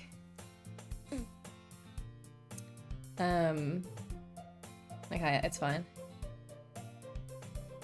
I run my fingertips down the side of Sayori's hair, trying to straighten it out. Man, you really need a brush for this. My hair is just really hard to get right. I won't fall for that. There's more than just your hair. Look, your bow isn't straight either. And there's a toothpaste stain in your collar right here. I try to wipe off the stain on my finger. But nobody would ever notice that. Of course they would. Nobody's going to tell you about it because they don't want to embarrass you. Fortunately, I really don't care about that. Hey, you meanie. And you don't even keep your blazer buttoned up. Seriously, Sayori. Why do you think you don't have a boyfriend yet? See? We're so horrible to her. Poor Sayori. Huh? That's super mean. Sorry, but you'll thank me later. I start to button her blazer from the bottom. Once you see how much better it looks, you'll change your mind. This is so funny. What is? Well, I was just thinking how weird it is to have a friend who does these kind of things. Don't say that. You'll make me feel weird about it, stupid. It's okay though. I'm happy we're like this. Aren't you? I guess. Hey, be careful. The button might come off. Why is this one so hard to close? I struggle to fully close the button near her chest. Does this thing even fit you properly? It did when I bought it. Sigh. If you ever buttoned it, you would have noticed sooner that it doesn't fit you anymore. What are you smiling about? It means my boobs got bigger again. Don't say that out loud. Anyway, you look much better now, so, Why does it feel strange to see Sayori's blazer buttoned up like that? But it's so stuffy. Ugh, it's not worth it at all. Sayori hastily unbuttons her blazer once more. Phew. That's so much better. Sayori puts her arms out and twirls around. So if I keep it unbuttoned, then I won't get a boyfriend, right? What kind of logic is that? And why are you saying that like it's a good thing? Because if I had a boyfriend, then he wouldn't even let you do things like this. And you take care of me better than anyone else would anyway. So that's why I'm keeping it unbuttoned. Stop saying all these embarrassing things. Huh? I didn't say anything embarrassing. Jeez. Well, anyway, just focus on trying to wake up a little earlier.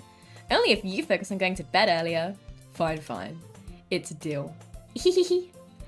I guess we really are better at taking care of each other than we are at taking care of ourselves. Yeah, I guess so, huh? So maybe you should just come wake me up in the morning. You're doing it again, Sayori. Aw, but I was joking that time. Man, it's impossible to tell with you sometimes. Okay, everyone. Monica suddenly calls out. Why don't we share the poems we wrote now? Yay! Becca, I can't wait to read yours. Yeah, same. I fail to sound enthusiastic, but Sayori still trots away to retrieve her poem. Okay.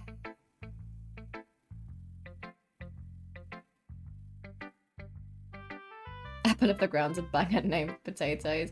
Oh, I can't remember what it is. It's like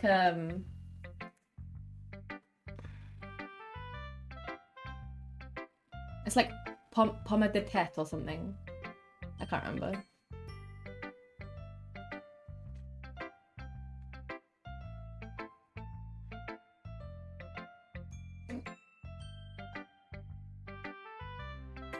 In Belgium, we call potato and fries, but not French fries. Am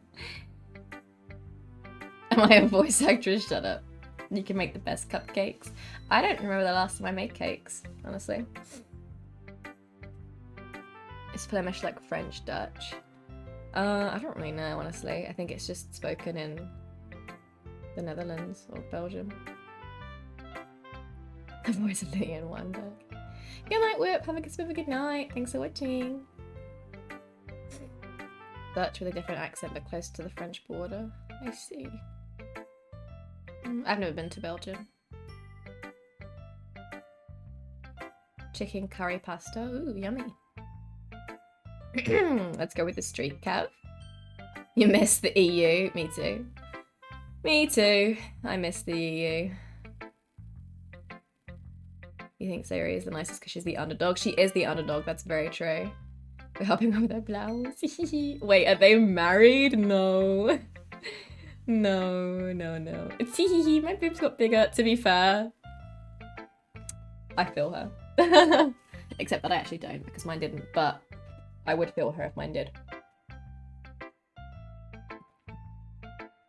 Creepy stuff. No. Hi, Shoya. Welcome, man. How you doing? How's your day been? Pick a team. New game. No. Trust. It's good. It's good. It's gonna get good. Okay.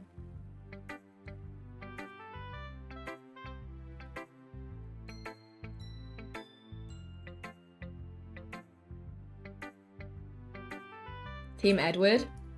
Yeah. Anyone who's Team Jacob is just dumb. I'm sorry. Like, you're just being blinded by Taylor Lautner's abs.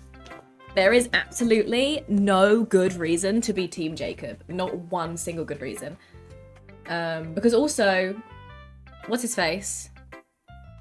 Robert Pattinson is also incredibly good looking. I don't understand why anyone would be Team Jacob, whatever. Anyway, it doesn't matter. You choose the baby?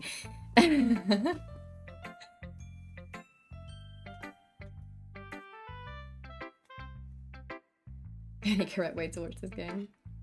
Team Werewolf? Nah.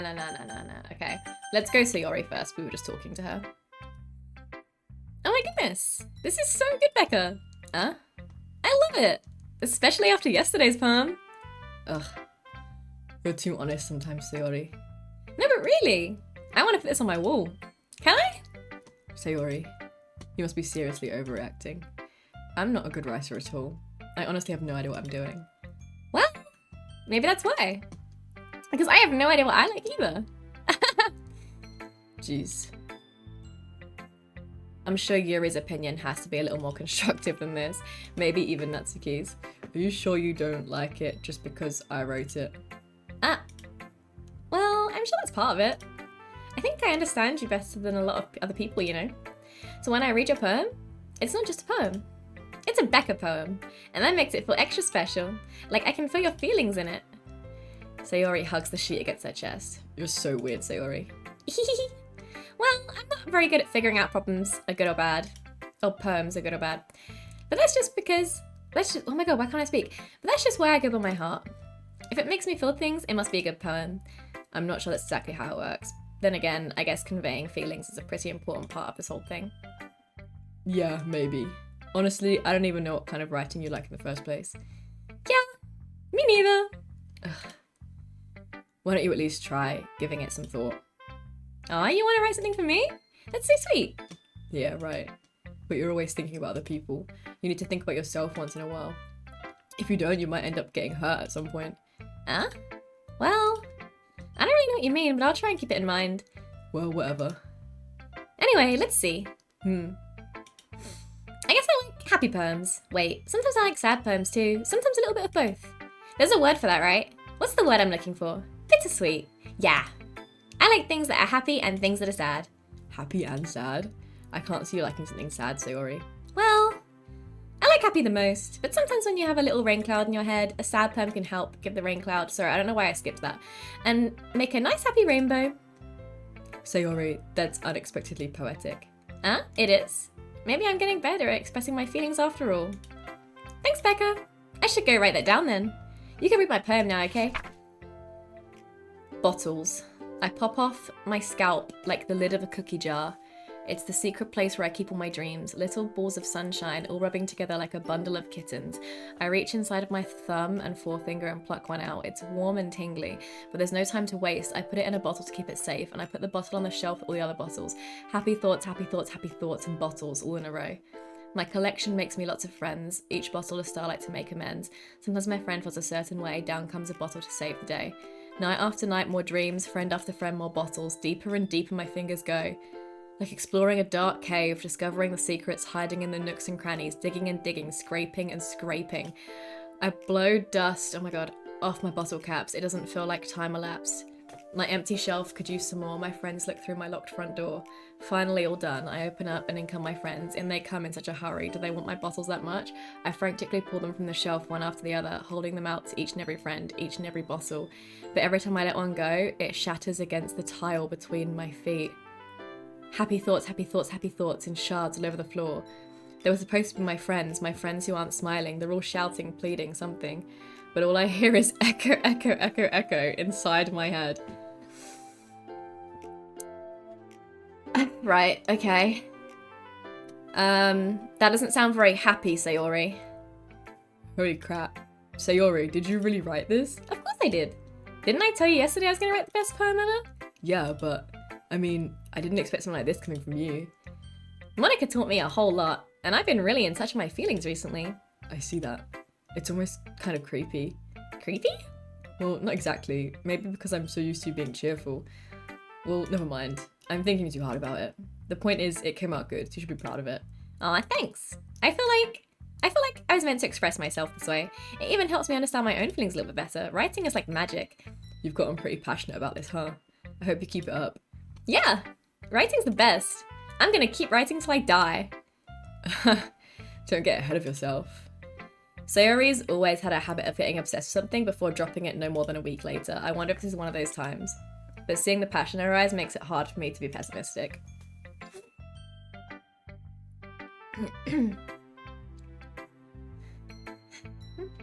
Jacob imprint was where you turned off. Needed a week for watching the end. Yup. Okay, next for Twilight, please no. Team Sayori, 7 years later.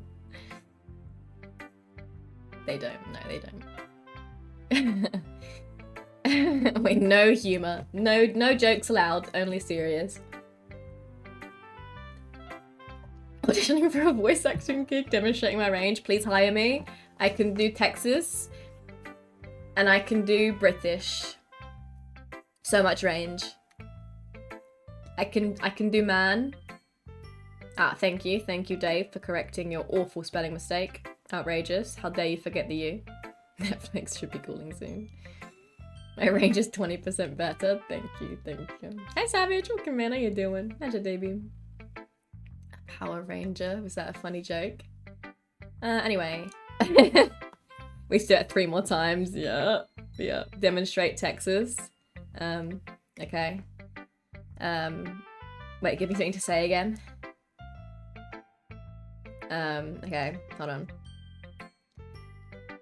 Becca can kind of do British, but god damn, she can do Texas. I think that was as good as earlier. Earlier was actually really good.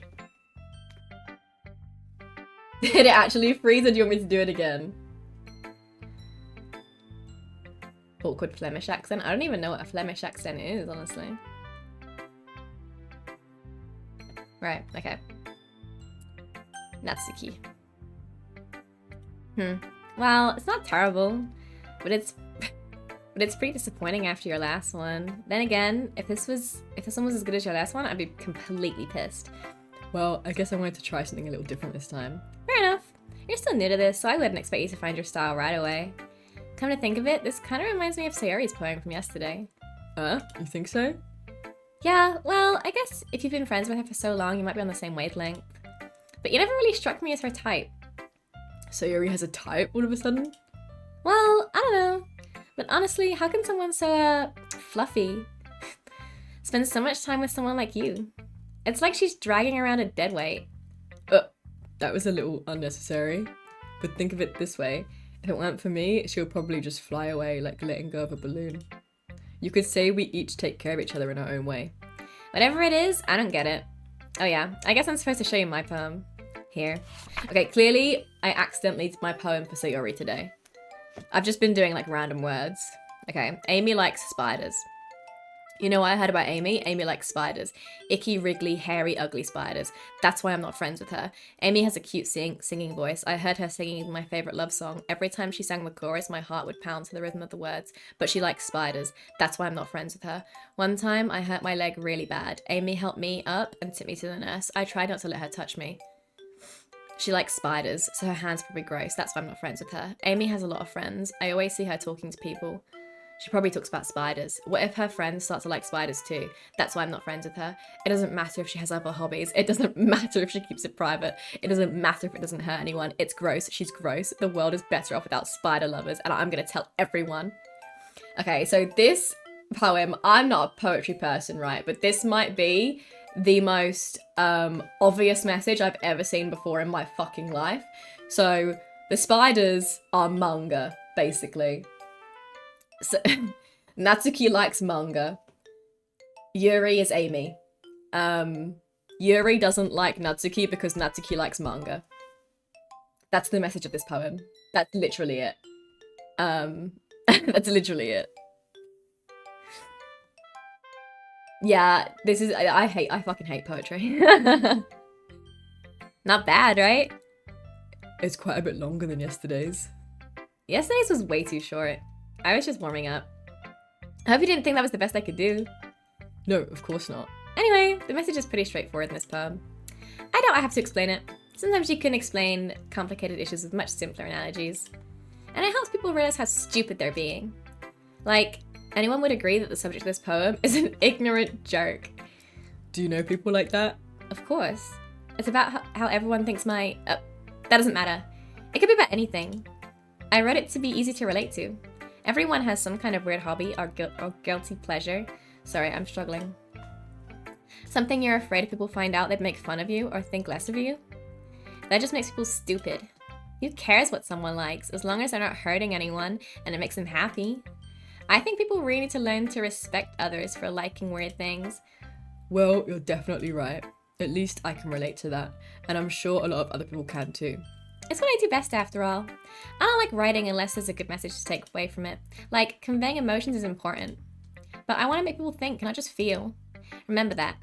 I'm going to write a good one for tomorrow too, so look forward to it. Natsuki seems nasty, stemming from insecurity. She has a point though. Yuri is like kind of horrible to her for no reason. Yuri is very up herself.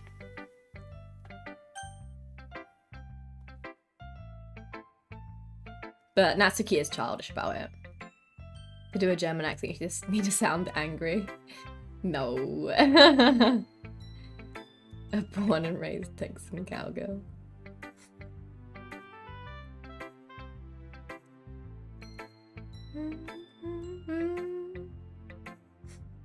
Good night, Pedro. Have a good night. Thanks for watching. High school freshman who's obsessed with manga. She's definitely nasty. What? We have to do this tomorrow. What do you mean, have to do this tomorrow? Oh, I see what you mean. Yeah, I think so. Channel point redemption for picking a game to play. That would have to be a lot of channel points though, because that.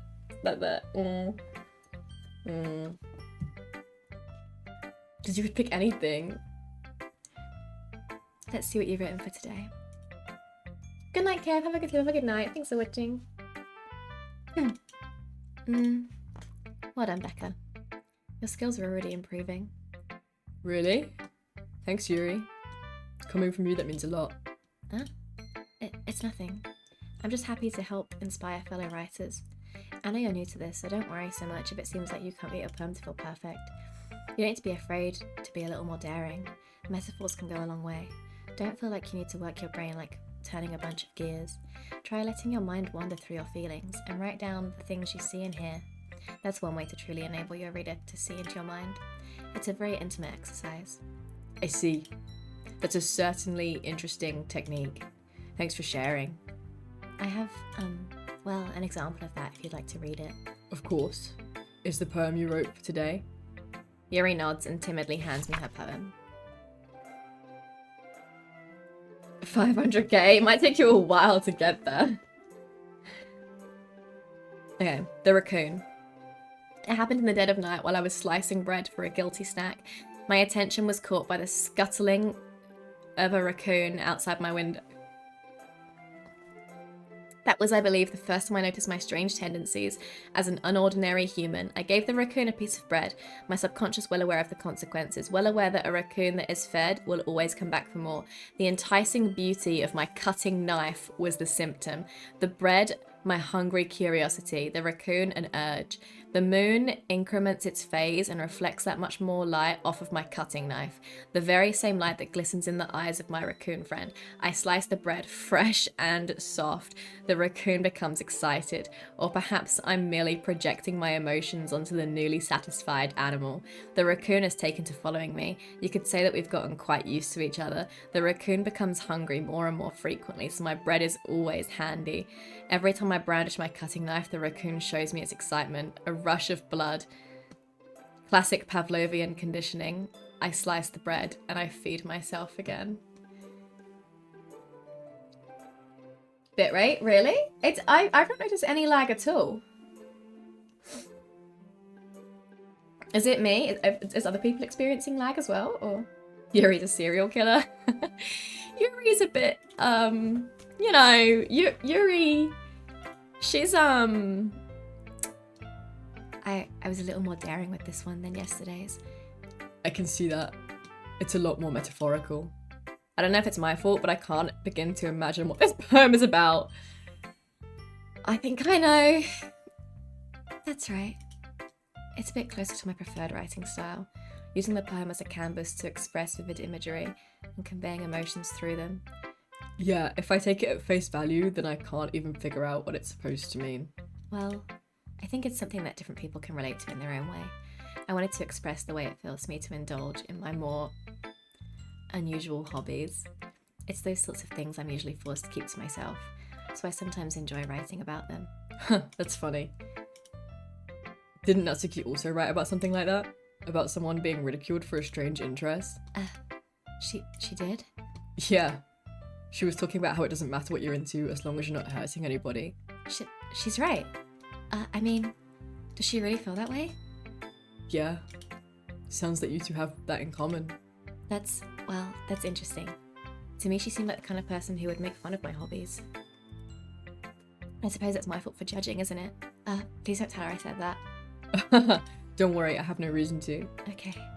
Well, thank you for sharing it with me. After all, if I hadn't learned to embrace my own weirdness, I would probably hate myself.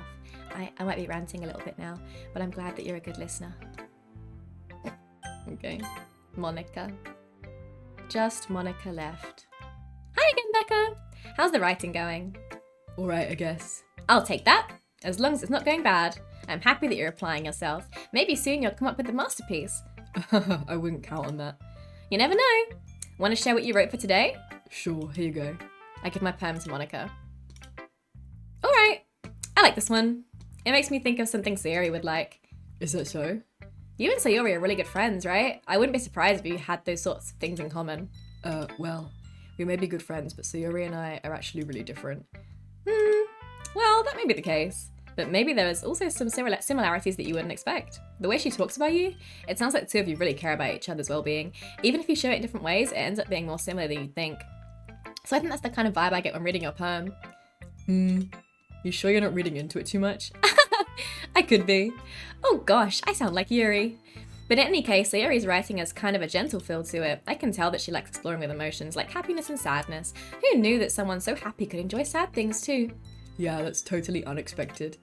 Well, each to their own, and you shouldn't be afraid to experiment a little bit either. But anyway, you want to read my poem now? I like the way this one turned out, so I hope you do too. Alright, let's take a look. Save me. The colours, they won't stop. Bright, beautiful colours, flashing, expanding, piercing, red, green, blue, an endless cacophony of meaningless noise. The noise, it won't stop. Violent, grating waveforms, squeaking, screeching, piercing, sine, cosine, tangent, like playing a chalkboard on a turntable, like playing a vinyl on a pizza crust, an endless poem of meaninglessness. Load me.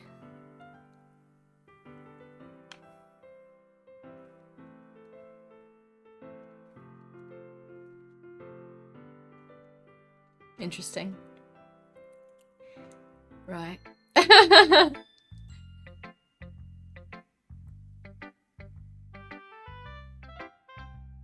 You would have 100k in 3 years. That's crazy. Chronically click the green button when it appears. That's good. Monaco is just boring. You think so? It's even more abstract than your last one, huh? I guess it's just the way I write. I'm sorry if you don't like it. No, I never said that. It's just a kind of thing I've never really seen before, I guess. I kind of like playing with my space on paper. Choosing where and how to space your words can totally change the mood of the poem. It's almost like magic. The way I write the lines really sure makes it feel like they're trying to speak over the noise. I see. It's still hard for me to tell what it's about, though. Sometimes asking what a poem is about isn't the right question. A poem can be as abstract as a physical expression of a feeling, or a conversation with the reader. So putting it that way, not every poem's about something. Anyway, here's Monica's writing tip of the day. Sometimes you'll find yourself facing a difficult decision. When that happens, don't forget to save your game. You never know when you might change your mind, or when something unexpected may happen. Wait, is this tip even about writing? What am I even talking about? That's my advice for today. Thanks for listening. Okay, everyone, we're all done reading each other's poems, right? I have something extra planned today, so if everyone could come sit at the front of the room. Is this about the festival? Well, sort of. Ugh, do we really have to do something for the festival?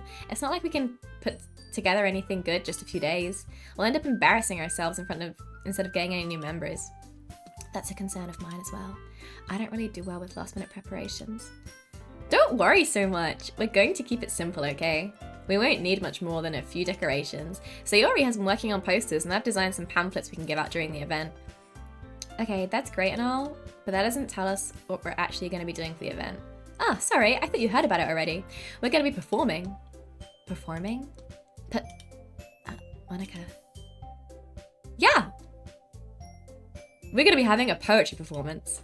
Each of us are going to choose a poem to recite during the event, but the cool part is we're also going to let anyone else come up and recite poems too. Sayori's putting it all on the posters in case anyone wants to prepare ahead of time. Sayori, who's been colouring a poster, holds it up for us to see. Are you kidding me, Monica? You didn't already start putting those posters up, did you? Well, I did. Do you really think it's that bad of an idea? Well, no. It's not a bad idea. But I didn't sign up for this, you know?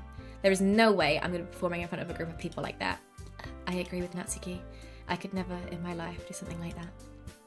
Imagining it, Yuri shakes her head in fear. Guys? No, Sayori. I understand where they're coming from. Remember that Natsuki and Yuri have never shared their poems with anyone until just a couple days ago. It's a lot to ask for them to recite their poems out loud to a whole room full of people. I guess I kind of overlooked that. So I'm sorry. But I still think we should give it our best. We're the only ones responsible for the fate of this club. If we start at the event and each put on a good performance, then it will inspire others to do the same. And the more people who perform, the better we'll be able to show everyone what literature is all about. Yeah! It's about expressing your feelings, being intimate with yourself, finding new horizons, and having fun. That's right. It's those reasons that we're all in this club today. Don't you want to share that with others to inspire them to find the same feelings that brought you here in the first place? I know you do. I know we all do. And if all it takes is standing up in front of the room for 2 minutes and reciting a poem, then I know you can do it. Natsuki and Yuri remain silent. Sayori looks worried. I guess that leaves me no choice. I agree. I don't think it's too much to ask. I think that Sayori and Monica have been trying really hard to get new members. The least we can do is help them out a little bit. Well, maybe, but it looks like Natsuki doesn't have any arguments left. Okay, fine. I guess I'll just have to get it over with. Alright. Phew. Thanks, Natsuki. What about you, Yuri? Yuri dejectedly glances around at everyone else's expectant faces. I guess I don't really have a choice. You're the best, Yuri. This club is seriously going to be the death of me. Oh gosh, you'll be fine, Yuri. But anyway, let's move on to the main event. I want each of you to choose a poem of yours. We're going to practice reciting them in front of each other. No way. Monica, this is too sudden. Well, if you can't recite your poem in front of the club, how do you expect to do it in front of strangers? Oh no. Don't worry, I'll start off to help everyone feel a little more comfortable. Can I go next? Ah, of course. My Monica and Sayori are too similar. Now, let's see. Monica flips through her notebook to the specific poem she has in mind for herself. She then stands behind the podium. The title of this poem is The Way They Fly. Ahem. Monica begins reciting her poem. Her clear, confident voice fills the room. More than that, her inflection is pristine. She knows exactly how to apply emotion behind each line she recites, bringing the words to life. Is this something she's done before, or is she simply a natural? I glance around me. Everyone has their eyes on Monica. Sayori looks amazed. Yuri has an intense expression on her face that I don't understand. Finally, Monica finishes the recitation. The four of us applaud. Monica takes a breath and smiles. That was so good, Monica! Haha, thank you so much. I was just hoping to set a good example. Are you ready to go next, Sayori? I'll go next. What? Yuri's fired up all of a sudden. Yuri clutches a sheet of paper between her hands and stands up. Keeping her head down, she walks quickly over to the podium. The poem is called... Yuri anxiously glances at each of us. You can do it, Yuri! It's called After Image of a Crimson Eye. Yuri's voice shakes as she starts reading the poem. Just a moment ago, she practically refused to do this. Why is she suddenly putting in so much effort? As Yuri gets past the first couple of lines, her voice changes. It's almost like what happens when Yuri gets absorbed into her books. Her quivering words transform into the sharp syllables of a fierce and confident woman. The poem is full of twists and turns in its structure that she enunciates with perfect timing. This must be a rare glimpse into the whirling fire Yuri keeps concealed inside her head. Suddenly, she's finished. Everyone is stunned. Yuri snaps back into reality and glances around her as if she bewildered even herself. It's up to me to save this situation. I'm the first to start applauding. Everyone joins me afterwards and we give Yuri the recognition she deserves. It's not that we didn't want to applaud for her, but we were caught so off guard that we must have forgotten. As we applaud, Yuri holds the poem to her chest and rushes back to her seat. Yuri, that was really good. Thank you for sharing. Looks like Yuri is down for the count. Okay, I guess I'm next then. So Yuri hops out of her chair and cheerfully walks to the podium. This one's called My Meadow. Sorry, I giggled. Sayori. It's a lot harder than I thought. How did you guys do it so easily? Trying to think of it like you're reciting to other people. Imagine you're reciting it to yourself, like in front of a mirror or in your own head. It's your poem, so it'll come out the best that way. I see. Okay then. Sayori begins her poem. Somehow it feels like her soft voice was made as a perfect match. The poem isn't aimlessly cheery like Sayori is. It's serene and bittersweet. If I were to read this on paper, I probably wouldn't think much of it, but hearing it come from Sayori's voice gives it almost a whole new meaning. Maybe this is what Sayori meant when she said she liked my poems. It's like I get to reach more deeply into someone I thought I knew through and through. Sayori finishes and we applaud. I did it! Good job, Sayori. Even Becca liked it.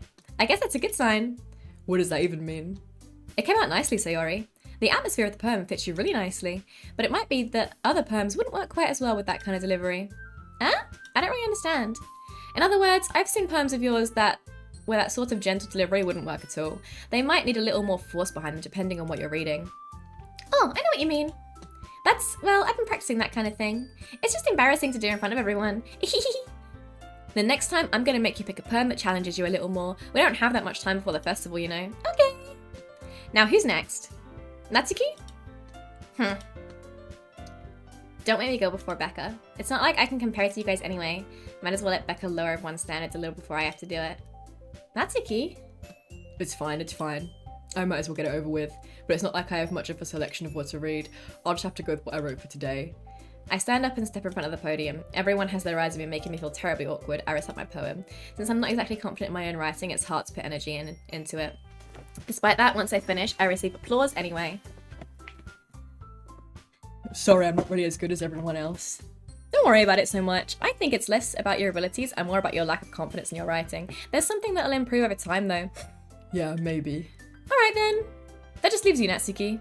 Yeah. I'm going. Natsuki begrudgingly gets out of her seat and makes her way to the podium. The poem is called... It's called... But why are you all looking at me? Because you're presenting. Anyway, the poem is called Jump. Natsuki takes a breath and spoken aloud.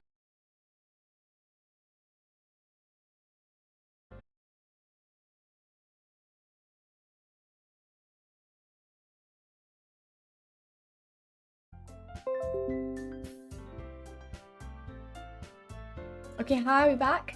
Are we back? Are we okay? Hello, sorry.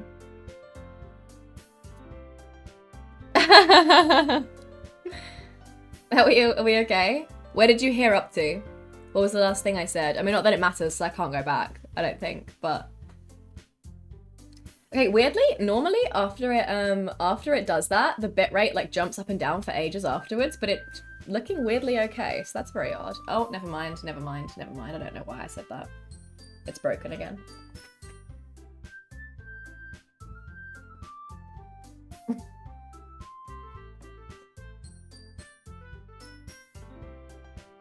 Let me check the Wi-Fi box.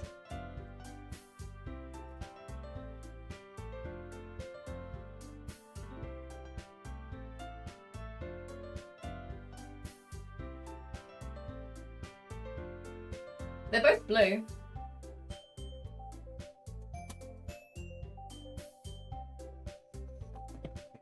Okay, so I have... Oh, it's gone again. I'm gonna go and get water while it freaks out, and then hopefully when I'm back,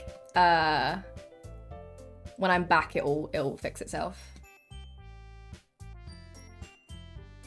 I'll be right back.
Is it fixed?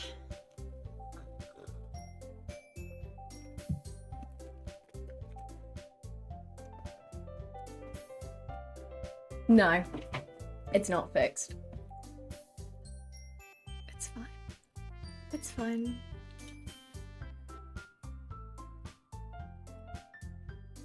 I'll wait. That's fine. I'll wait. It's okay. I'm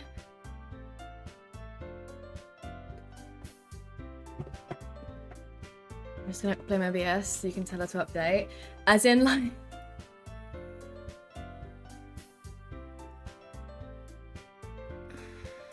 I'm deciding if it is OBS or not.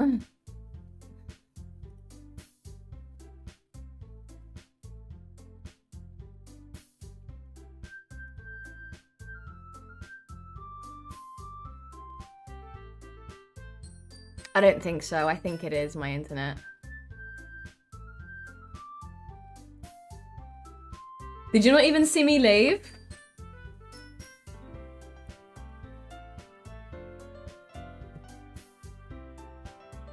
Yeah, if we just wait like 5-10 minutes, it will stop. This happens like every stream. It's really annoying. Not every stream, but most streams. This does happen at least once. Yeah, it's really annoying.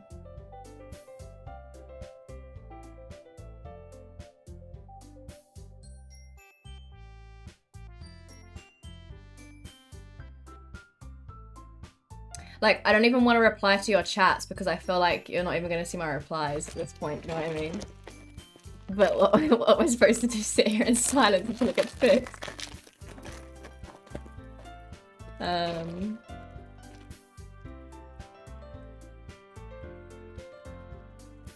don't think it is OBS. I think it is my internet. That didn't happen at uni. Not this frequently. It happens a lot here. And then just right, it is normally in like the last half of the stream. I think it did happen quite recently, quite early on in the stream. But normally, it's after midnight.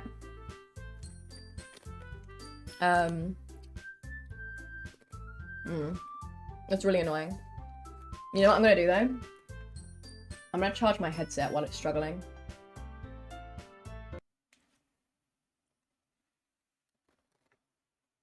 And I might just leave my headset charging actually, because I don't really need to wear a headset for this game.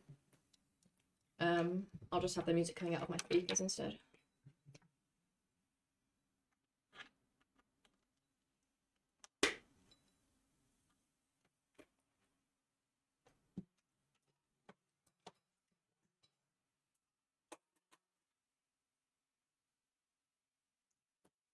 It's okay now, yeah. I think it's fixed. Few streams lately, yeah. And it's always, it will disconnect, like fully. I didn't, Blair! The speakers aren't plugged in yet. Wait. Oh no, I put something in the spot that they normally plug into.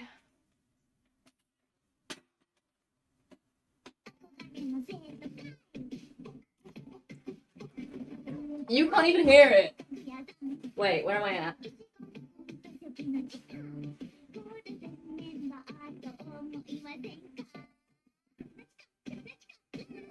It didn't play because no, it wasn't a delay. It didn't play because I turned off my headset. And in OBS, I don't have my sound devices set to automatic. I have them set to like, I have to set them manually because sometimes when you have them on automatic, it will pick up the wrong one and I just prefer to have it done manually.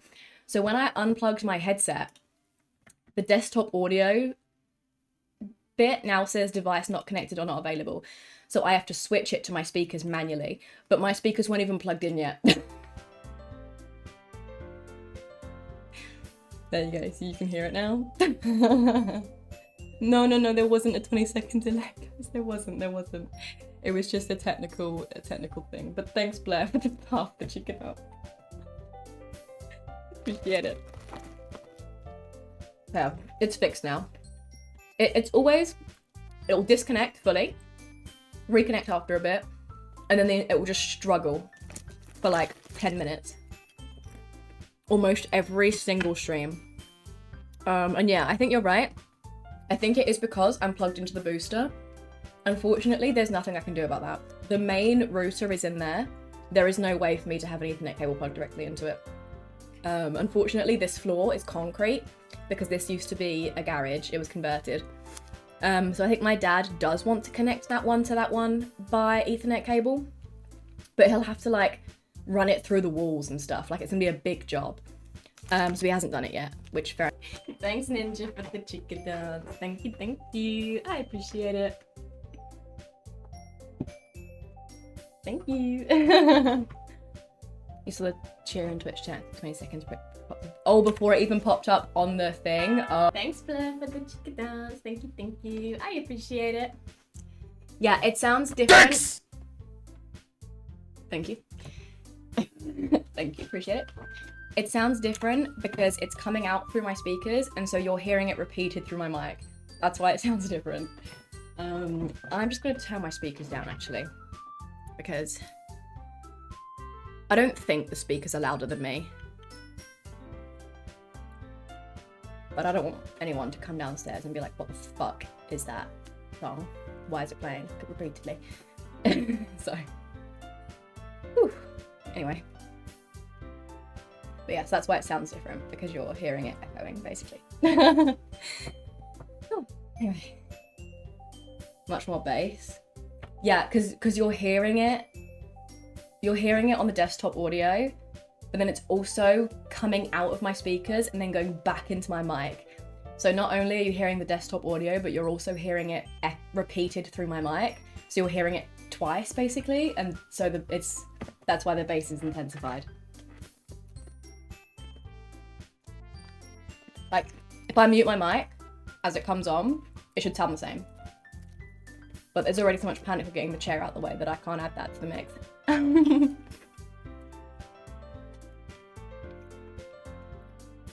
Right. Let me go back and read all the chats from when it was freezing. Okay. So Yuri is nice, Natsuki is mean, Yuri is murderer, Monica is vanilla. That's funny. Yeah, the bitrate attacked everyone, I'm sorry guys. I understand why the jackets are so tight, I explained it earlier, it's because their collective boobs got bigger since they got the jackets. Yeah, they're all just poor and can't afford new jackets, basically.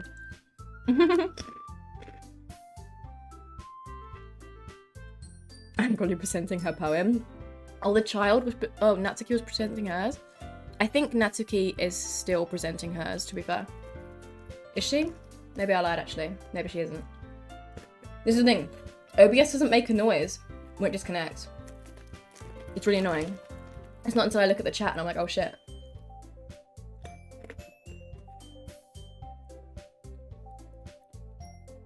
But yeah. This has been happening pretty much ever since I've been home. But especially since I got home from America recently, I feel like it's been doing it. It's just been happening a lot. I don't know if it's something to do with my internet provider, because this thing, it always seems to be at the same time too. Like, sorry. It very, very rarely happens at the beginning of stream. I think it did once, but very rarely.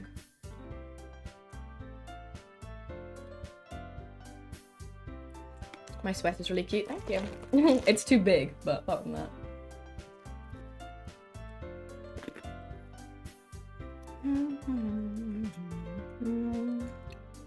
Right, again, manually.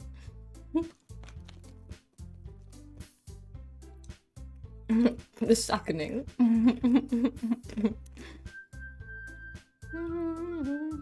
Oh, also, when Ninja plays the Chica dance, it's louder anyway because he plays it through sound alerts. So that helps to add to the bass too. Write some Twitch money into your budget next month. Refuse to buy things you haven't budgeted for. That's a good way to live. I don't live like that. I don't budget. Right. I'll finish my skips, and then we'll carry on.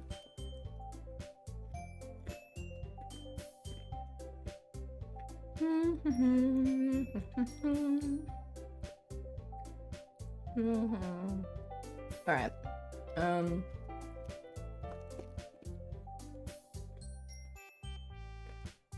Ninja, would you be able to do like an announcement thing in the chat? Just to say like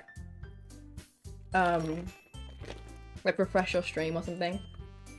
Because it crashed. Because I think when the stream crashes like that, all the lurkers get booted out. It's very annoying.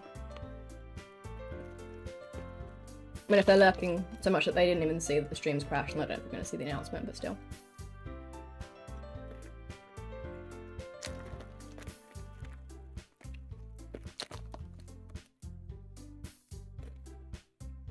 Budget money for treats. And that's what you use. Impulse buy, but you spend it all on books. It's funny. Books should be its own category. But yeah, that is very responsible.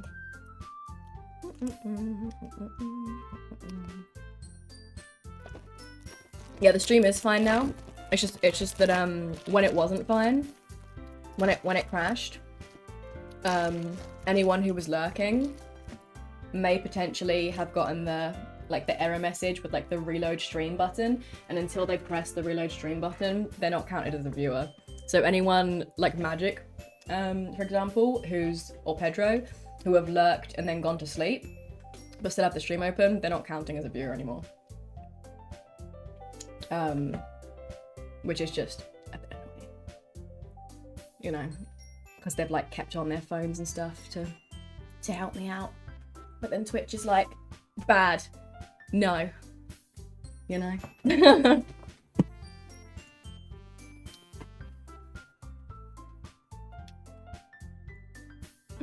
Right.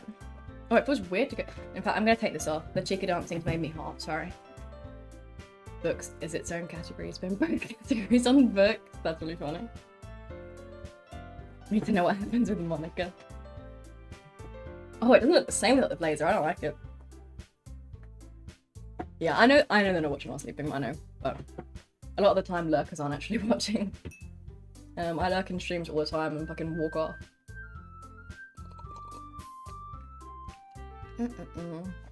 Right. Just trying to get the grease off of my hands. I hate touching my mouse with greasy hands. Right. Should we save the game? Cool. In total, how many wigs do I have? I dread to think. I have 2 bedside tables. The top drawer of both of them is completely chocker full of wigs. So, that gives you an idea. The bedside tables are probably, like, you can't even see how wide I'm. They're quite big. Lurking whoever I send you to. I appreciate that. Save the game. You want me to save the game again? Right. That's a surprise, Natsuki. I think you'd be the other way around for me. Well, that's just how it is, so... Well, I guess in that case, it's really weird that I'm fully hearing my voice now because I've got the headset on.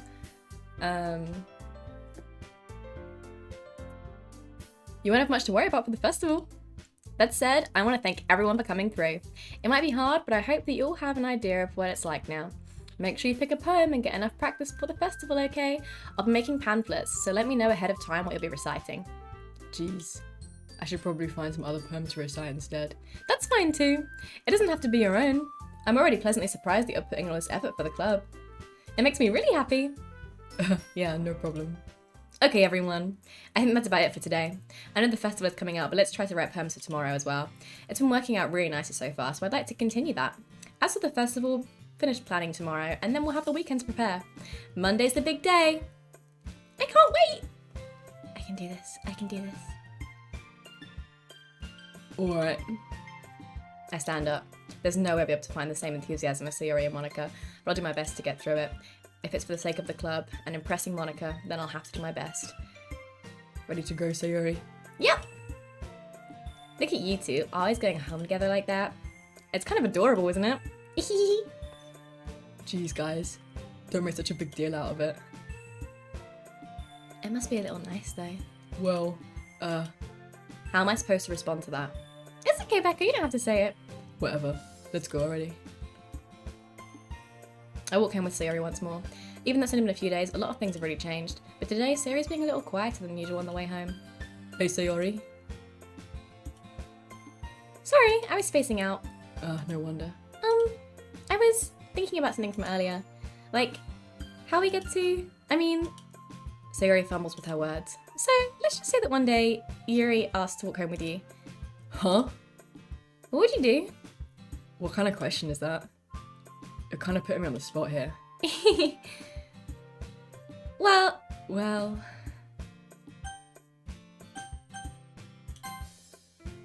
Sayori. You really think I would ditch you for Yuri? But she's so beautiful and smart. Jeez. I already see her in the club every day. Besides, you always seem to really like going home together. I wouldn't just ruin that for you. I mean, it really fucking depends where Yuri lives, doesn't it, actually? But never mind. Don't worry, it's fine. It's fine. You're so silly, Becca. You think about me too much sometimes. Yuri would deserve it if she wanted it, so... So, Yuri, I've already made up my mind. I really can't figure you out sometimes. Sorry. Besides, what's the point in speculating something that's never gonna happen? The conversation trails off. It's kind of a weird thing for Sayori to care so much about, but I want to respect her and keep her happy too. Then again, the festival's only a few days away. Who knows what happened in that time?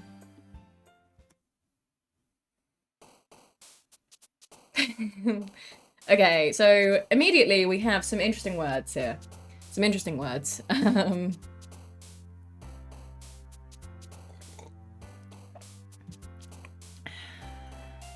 Yeah, it takes fucking forever to find the right wig sometimes. At the cosplay I did before this one today, it took me ages. I had to pull out my entire drawer to find it. Just lost 30 minutes of gaming time. I know, so annoying. I only have 2 hours to finish it now. It's okay, we're gonna speedrun it. If I have to stream later, it's fine. It's fine. Watching another stream on my laptop and the other stream was unaffected, so it could be lagged to my monitor. I'm not seeing any lag on my end. Oh, the sound is fine, it's just the video. Oh, I think that's definitely not me then. I've never heard that before. It's supposed to make pulled pork tonight. I need to start. Oh, you need to start before I started streaming. No, that was hours ago. Alright, okay.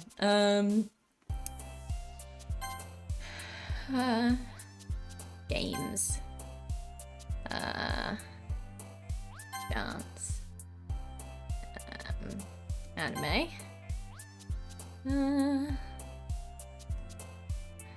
Hair, sure. Romance. Electricity. I don't really know what Doki Doki means, I'm gonna be honest. Wonderful. Imagination. Sunset. What are they? Summer? Sweet. Oh my.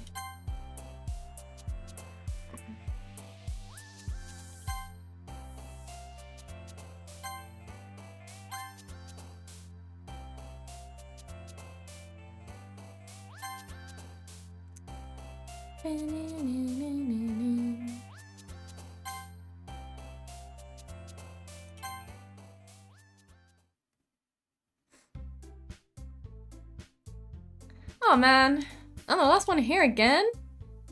Don't worry, I just walked in too. Were you practicing piano again? Yeah. You must have a lot of determination, starting this club and now picking up piano. Well, maybe not determination, but I guess passion. Remember that the club wouldn't be here if it wasn't for all of you, and I'm super happy that you're willing to help out for the festival too. I can't wait for the festival. It's gonna be great. Weren't you complaining about it just yesterday, Natsuki? Well, yeah. I'm not talking about our part of the festival, but it's a whole day of school. We have to play and eat all kinds of delicious food. You sound a bit like Sayori all of a sudden. Monica, do they usually have fried squid? Squid? That's a pretty specific thing to look forward to. Oh, come on. Are you saying you don't like squid? You of all people? I didn't say I don't like it. Besides, what do you mean by you of all people? Because it's right in your name? Mon-ika?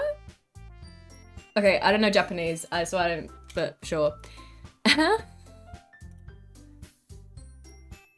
not how you say my name at all. Also, that joke makes no sense in translation. Never mind. Let's just focus on our own event for now, okay?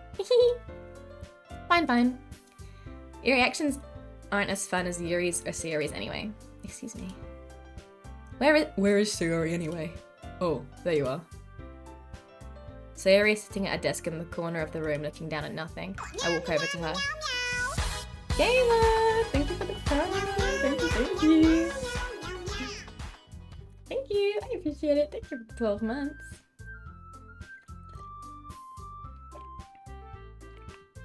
Must be the connection to me. Oh, weird. Yeah, maybe refreshing well. Eating lasagna tonight. Oh, yummy. Dinner will be ready at 2 AM. What? I mean, I'm acting like I haven't done that, but Hey, Sayori. I wave my hand in front of her face. Huh? You're spacing out again. Sorry. Don't mind me. You can go talk to everyone else. Huh? Is everything alright? Of course. Why wouldn't it be? It just feels like you're a little off.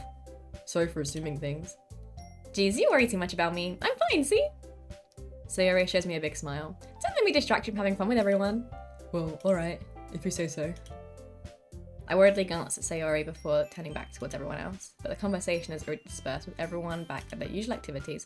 Maybe I should ask Monica if she's noticed anything about Sayori recently. Since they've been preparing for the festival, they must be spending a lot of time together. I timidly approach Monica, who is shuffling through some papers at her desk. Becca, what's up? Hey, this might sound a little strange, but have you noticed anything up with Sayori recently? Anything up with her? In what way do you mean? Maybe I'm reading into it a little too much, but she seems a bit downcast today. Oh, you think so? I can't say I've noticed anything about her. Monica peers across the room at Sayori, who is idly dragging a rubber razor up and down her desk. Maybe there's something on her mind. But I'm surprised I'm not the one asking you, Becca. You certainly know her a lot better than I do. Yeah, but she's never really like this. She's always talked to me about things that bothered her. But this time when I asked her, she was really dismissive. Sorry, I know it's not your problem. I just wanted to ask if you knew anything, so I'll drop in now. No. It's important to me too. I mean, I'm also friends with her. And I also care about the well-being of my club members, you know? Maybe I'll try talking to her myself. Are you sure about that? She seemed like she wanted to be left alone. Are you sure? Maybe she's just had a hard time bringing it up with the person of interest. Person of interest? What do you mean by that? I'm saying that maybe the thing on her mind is you, Becca. Me? How on earth would you come to that conclusion? Well, I probably shouldn't say too much, but Sayori talks about you more than anything else, you know. She's been so much happier ever since she joined the club. It's like an extra light was turned on inside of her. What? No way. Sayori is always like that. She's always been full of sunshine. It's not any different now than it always has been. You're so funny, Becca. Have you thought that maybe you've always seen her as so cheerful because that's just how she is when she's around you? I said too much. I'm sorry, what do I know anyway? I didn't mean to jump to conclusions, you should just forget about what I said. I'll try to talk to her, so try not to think so much about it for now. Alright. Monica smiles meaningfully. I know she said to forget about it, but I already know that I won't be able to get her words out of my head. Monica stands up from her desk and walks across the room to where Sayori is sitting. I watch her kneel down next to Sayori and gently talk to her, but she's keeping her voice so quiet that I can't hear it from here. I sigh and sit myself down. I know Sayori told me not to worry about her and to have fun with everyone else, but that's impossible to do with just behaving like this. Exactly how much do I care about her that I'm letting this weigh me down so much? Now it feels like I'm the one behaving out of the ordinary, but there's nothing I can do besides wait for Monica. Hey, you. I look up to see Natsuki next to me. Are you just gonna sit there and keep staring at nothing? There isn't that much time, so... Sorry. I didn't mean to make you worry or anything. It's not like I'm worried. I was just... Natsuki glances down at her side. She's holding a volume of manga in her hand. That's right. Something just came up for a minute. We can get started now. I won't make you wait any longer. Jeez. Now you're making me feel like a jerk. If something's bothering you, you can just tell me to leave you alone and I will. I mean, assuming you didn't feel like talking about it or anything. She practically mumbles that last part. No, I'm probably making it seem like a bigger deal than it is. I've just been thinking about Sayori, that's all. Sayori? Thinking about her? Yeah, she seems pretty down today. But she didn't want to admit it to me, so I can't help but wonder if something happened to her. Oh. Natsuki exhales. Well, first of all, you should really work on your phrasing. But anyway, you're her best friend, right? Yeah, I guess so. Yeah. Then in that case, I think you should trust her a little more. If she needed you, then you'd be the first person she would go to, right? Well, I guess that's true. I mean, some people just have those days. You can't always avoid it. If anything, she probably doesn't want you to worry about her because it's not important. Yeah, that's kind of what she said to me. Maybe it's not right for me to go against her wishes. Exactly. If she needs you to worry about her, then it'll be a lot more obvious. Yeah, I should have thought of it that way from the start.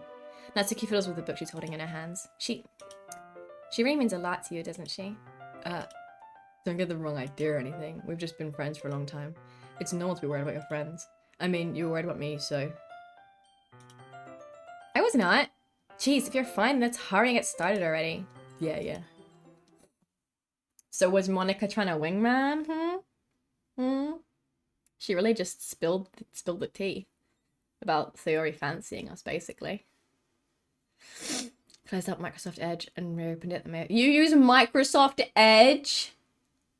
Ban him. What do you mean Microsoft Edge?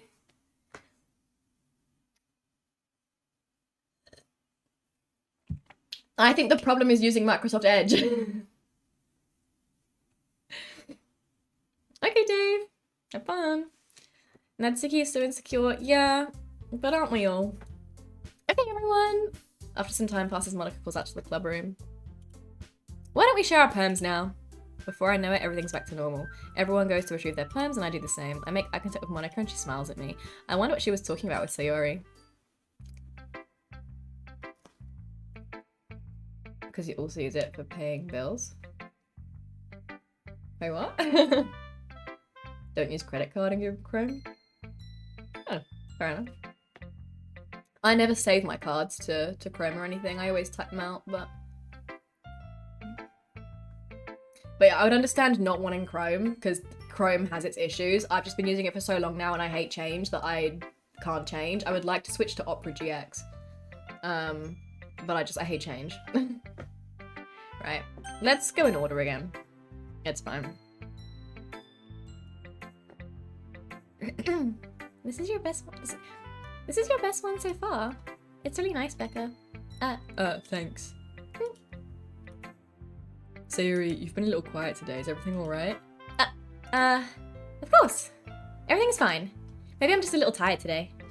Do you want a nap or something? No, that's silly. Don't worry about me, okay? I only want to see smiles on your face. Oh, alright. Hey, Becca. I'm still a little surprised.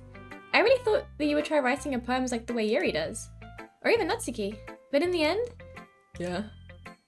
I guess you're the one who likes this one the most. Why? You don't want to get closer with everyone else? Wait, of course I do. But that doesn't mean I need to try so hard to impress them. I still understand you the most, Sayori. I know you have to sometimes put up with me, and I have to sometimes put up with you.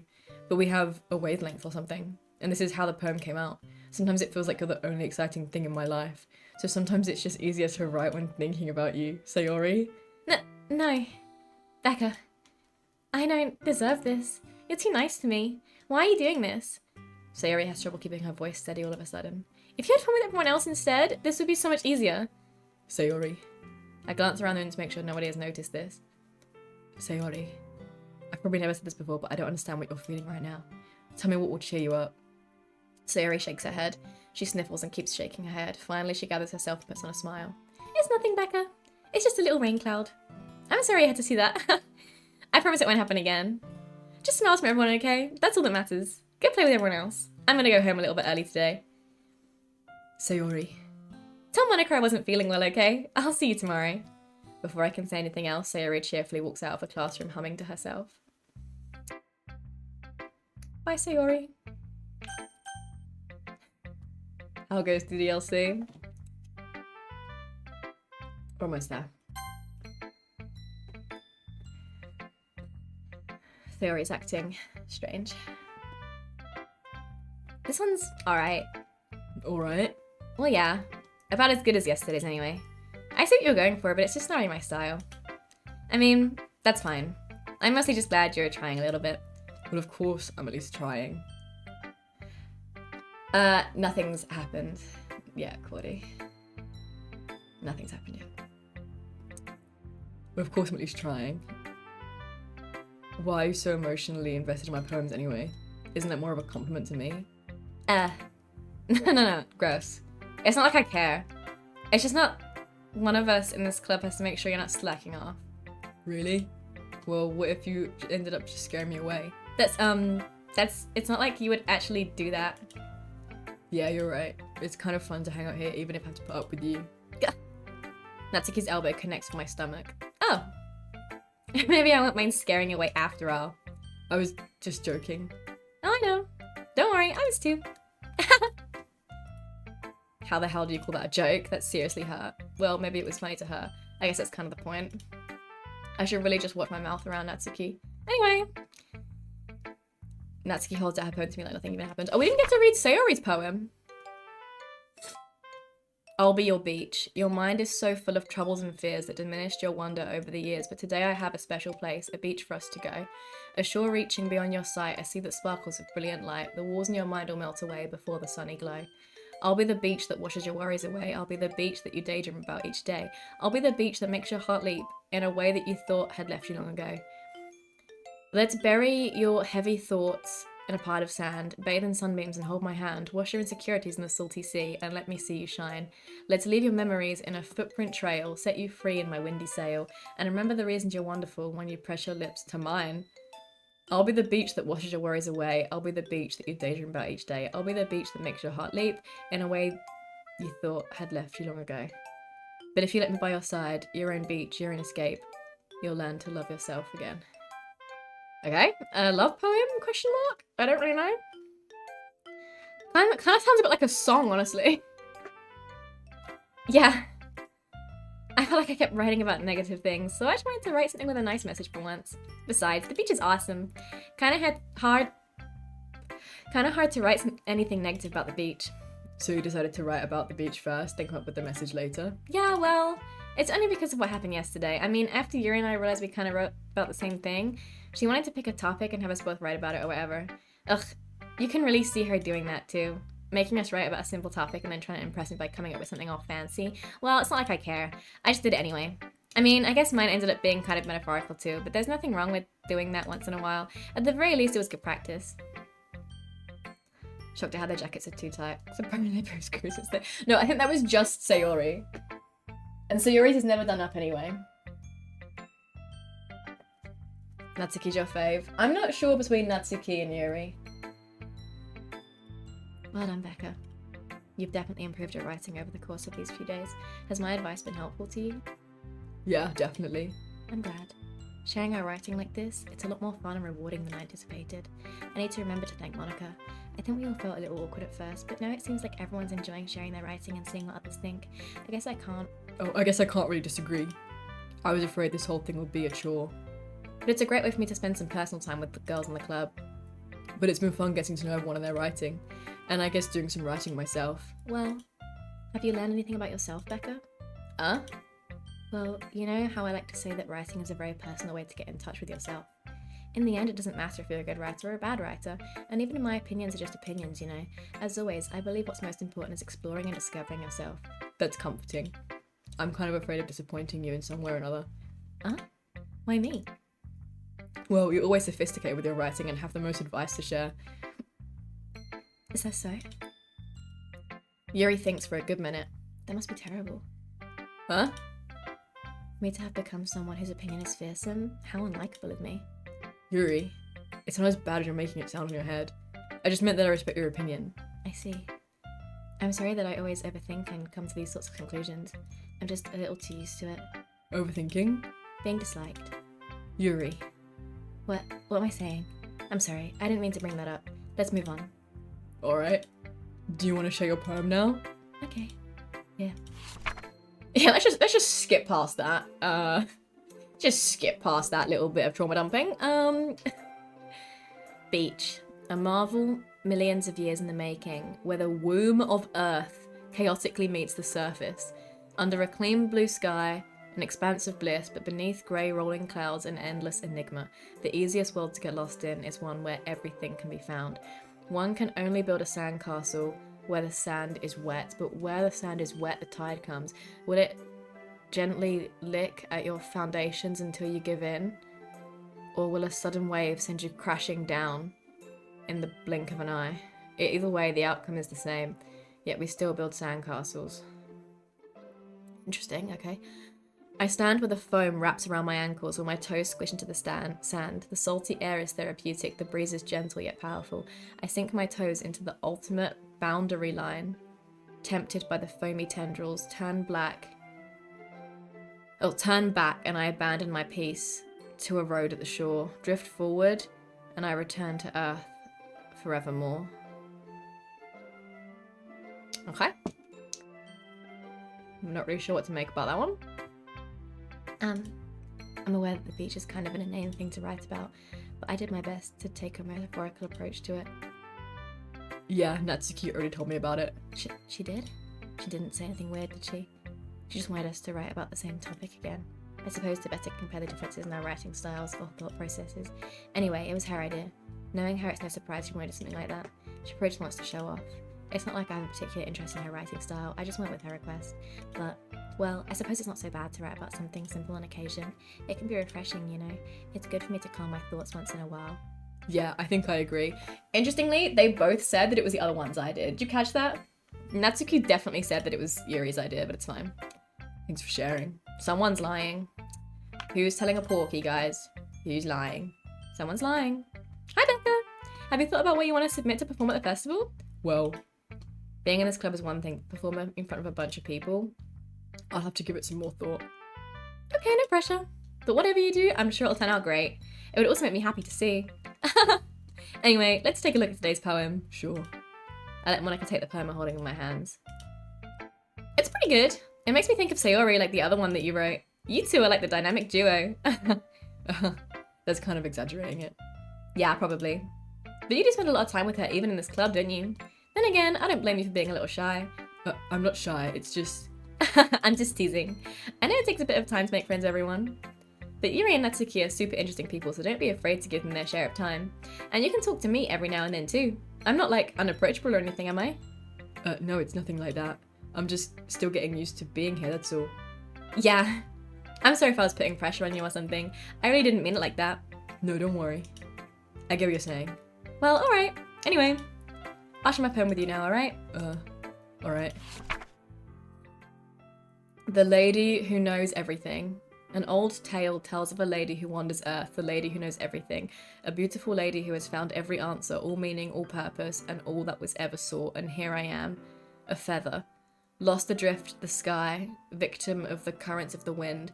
Day after day I search with little hope, knowing legends don't exist. But when all else has failed me, when all others have turned away, the legend is all that remains, the last dim star glimmering in the twilight sky. Until one day the wind ceases to blow, I fall, and I fall and fall and fall even more.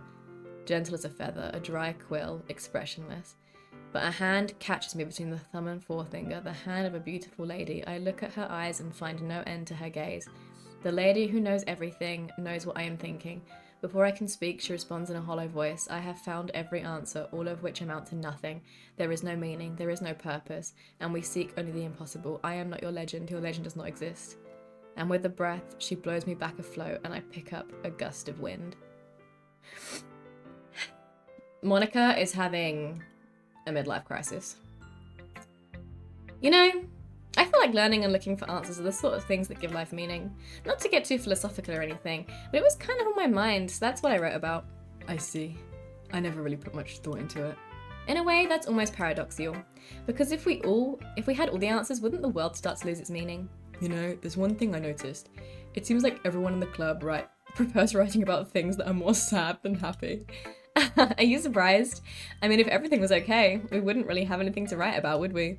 Humans aren't two-dimensional creatures. I think you'd know that better than anyone. You mean one-dimensional? Yeah, that. Anyway, here's Monica's writing tip of the day. Are you ever too shy to share your writing because you're afraid it's not that good? It can be really disheartening to get a lukewarm response to something you put so much into. But if you find other people who enjoy writing, then sharing becomes a lot easier. Because instead of just telling you that your writing is good or okay or bad, they want to focus more on everything that went into it and the things you can work on. It's much more encouraging that way, and it'll make you want to continue improving. It's almost like having your own little literature club, don't you think? That's my advice for today. Thanks for listening! Okay, you three. We're all done sharing poems, right? Why don't we start figuring out... Hold on a second. Is it just me, or did you say something strange just now? Huh? Something did sound a bit unusual. That's right. You deviated from your usual catchphrase when addressing the club. Catchphrase? I don't have a catchphrase. Jeez. Why is the mood so weird today? Look, even Yuri isn't immune to it. Oh. Stagnating air is common foreshadowing that something terrible is about to happen.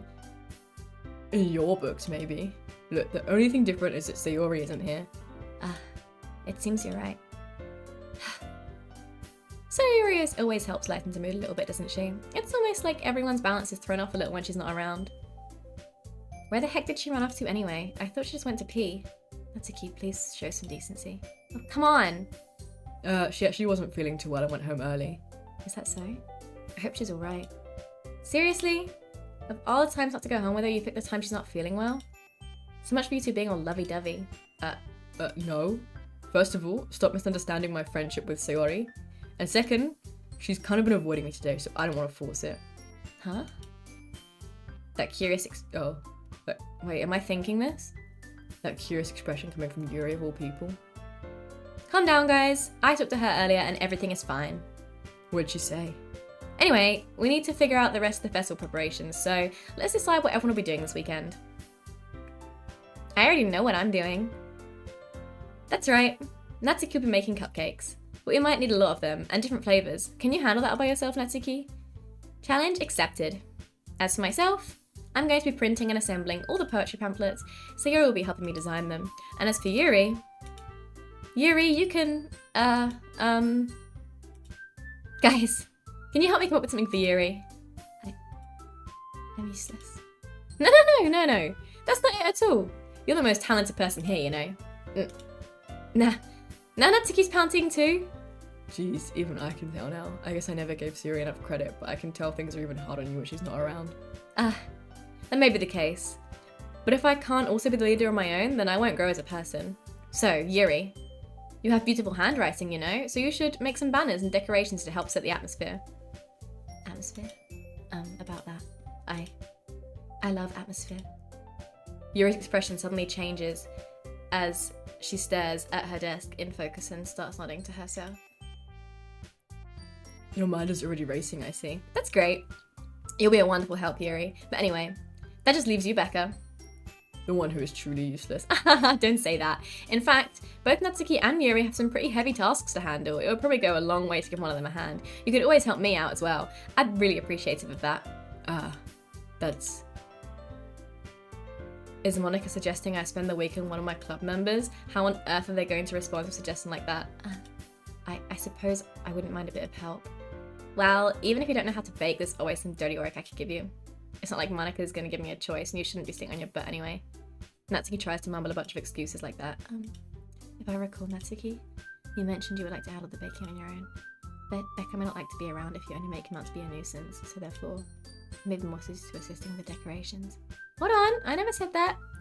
How hard could it be to make a few decorations anyway? Sounds more like you're just making excuses for Becca to... What are you saying? It'll be extremely meticulous work. And baking isn't? Just what you think. Guys, let's settle down for a moment. In the end, I think it's up to Becca to decide how we'd like to contribute. Besides, he hasn't really gotten the chance to spend any time with me yet, you know? So I'm sure he's interested in... You literally just said... I'm surprised as well. Sorry. I was just saying though. Jeez. Can we just settle this already? Yeah. Becca, you're okay with this, right? In the end, it's up to you. Of course. Very well. In that case, everyone looks straight at me.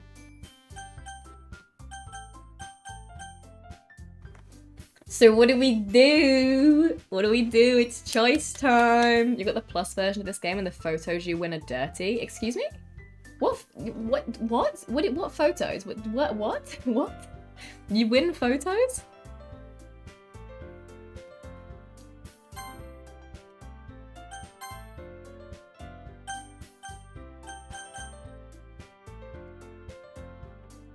Alright. What do you mean, the photos you win? I haven't won any photos. Alright. Who do we pick, guys? Who do we pick?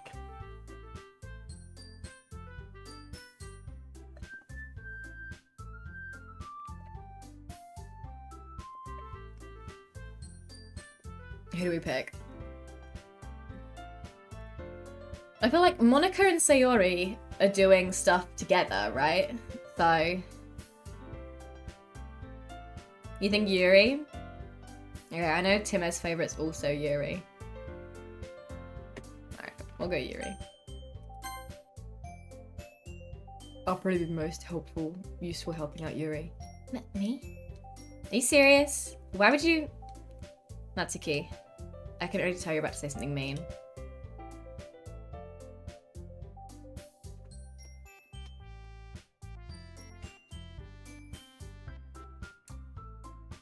Hi, MT Skepta. That's alright, don't worry. The smart detection did pick that up. But no worries. Welcome in, how you doing? How's your day been? I don't know how to say your name, I'm sorry. You can unlock photos. When? How? How do you unlock photos? I haven't been given any of these photos. What the hell? Do you have to like really, really impress someone to get photos? No? I was just saying, ugh. So you'll be helping Yuri then, Becca? Yeah, that's what I'm gonna do. I'm glad. I have a bad habit of overthinking these sorts of things, so I think your assistance will be very useful. That's great to hear. Natsuki, will be able to handle the baking yourself. I mean, yeah, I already said I'd be fine. Okay. Everyone can tell that Natsuki's feeling a little sour. So, is that everything we needed to go over? Yeah, that should be about it. Are you guys excited? Well, excited may not be the right word, but I suppose I'm looking forward to it a little bit. Do you feel the same way, Becca? Me? I guess you could say I'm interested to see how it'll turn out. That's good enough for me. What about you, Natsuki? Natsuki. What? Why is everyone yelling at me? I didn't even do anything.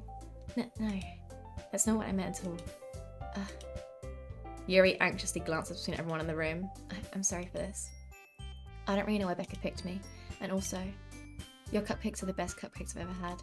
They go really well with my tea. And nothing that I do for the event will compare to that, so... I get it. I'm kind of surprised though. Why? Well, I'm the one acting immature. I already know that. But you're trying to cheer me up all of a sudden. I know I'm not very good at it. I'm sorry if it's something bad.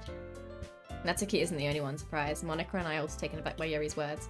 When she already has trouble with words, trying to cheer someone up must be far out of her own comfort zone. But I begin to understand. Yuri was trying to sound like Sayori.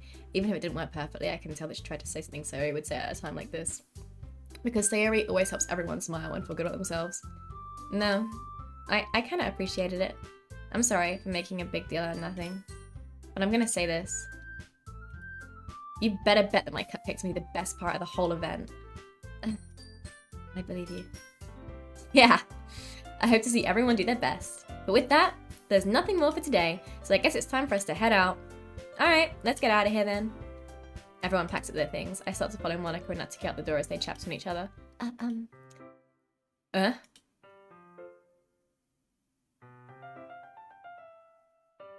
Did you get spoilers? Why did you Google?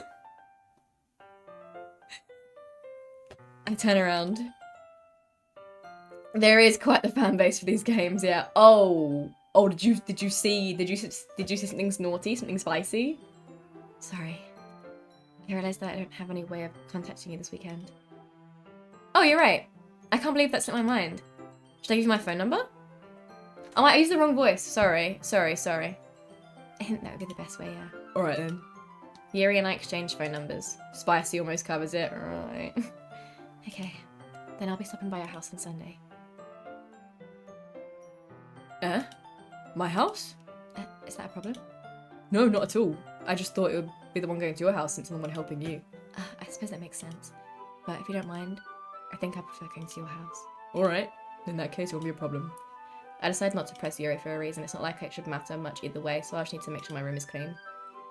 I hope I managed to make myself useful in some way. I'm not nearly as creative as you are. Don't underestimate yourself, Becca. I think that we'll make a very productive team, even if you only chose me because you felt bad or something. Wait, you don't actually think that, do you? I don't know. It's difficult to come up with any other reason you may have chosen me. You're forgetting the one reason with the most common sense. I chose to help you because that's what I want to do. But... Surprised at how much there was at first glance, yeah. When I was looking up reference pictures of Yuri earlier to work out how to do my hair and makeup, and what colour eyes she has, yeah. Especially because Yuri has the biggest boobs. There's a lot of fan art that centers around that. Just wanted to see unlockable photos. Yeah, don't take my advice. Do not look up anything to do with this game until I finish playing it. Don't look anything up, please. Like, don't even type in the character's name. Like, don't look anything up. Yuri thinks to herself with an extremely tense expression. Yuri, you're overthinking this. You wanted me to point out when you're overthinking, right? I didn't realise. I'm telling you I want to. That's all there is to it. Do you believe me? Yuri thinks really hard again. She looks straight into my eyes for a long while. I believe you. As if it took her tremendous effort, Yuri finally says that and relaxes her expression. And I'm really looking forward to Sunday. Yeah, I am too. After they exchange, I make way out the door and Yuri follows.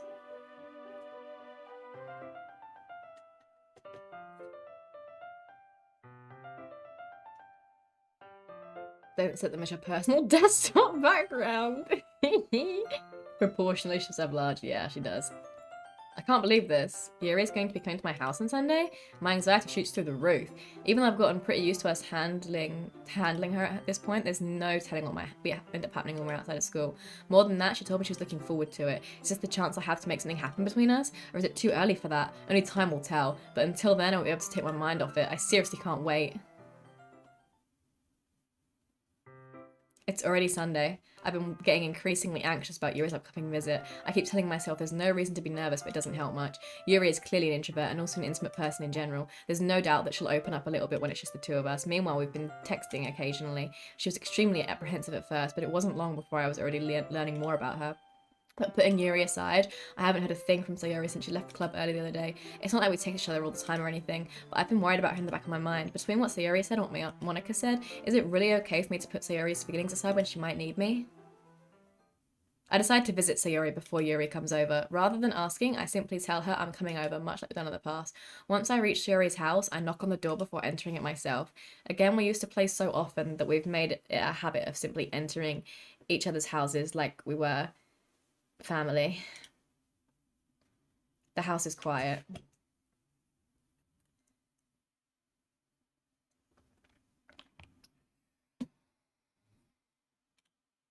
Sayori isn't anywhere on the first floor, so I assume she's up in her room. It's already strange of her not to run down and greet me. I head up to her bedroom where I finally find her. Sayori? Hi, Becca. I sit down in her room. Sayori forces a smile, but it's easy to tell that she's different. There's a minute of silence between us. You haven't come over like this in a long time, have you? I guess you're right. It has been a long time. Not much has really changed, has it?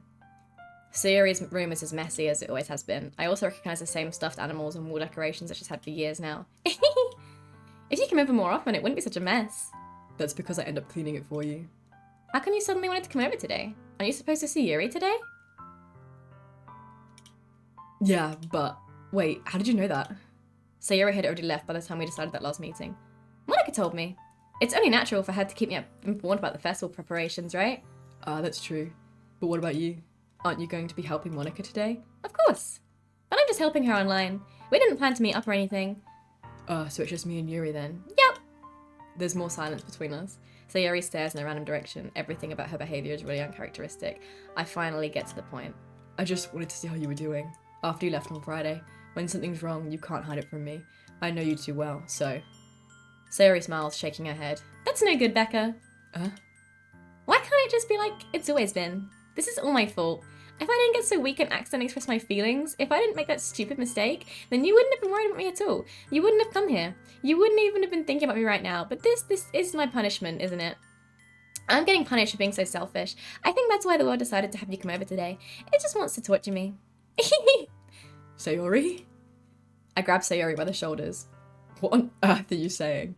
Are you listening to yourself right now? I know something happened to you. There's no other explanation for you to be like this. So tell me already. Until I know, I won't be able to stop thinking about it. Sayori gives me an empty smile. You really put me in a trap, Becca, but you're wrong. Nothing happened to me. I've always been like this. You're just seeing it for the first time. Seeing what? What are you talking about, Sayori? You're really just going to make me say it, aren't you, Becca? I guess I have no choice this time. The thing is, I've had really bad depression my whole life. Did you know that? Why do you think I make it to school every day? Because most days I can't even find a reason to get out of bed. What reason is there to do anything when I fully know how worthless I am? Why go to school? Why eat? Why make friends?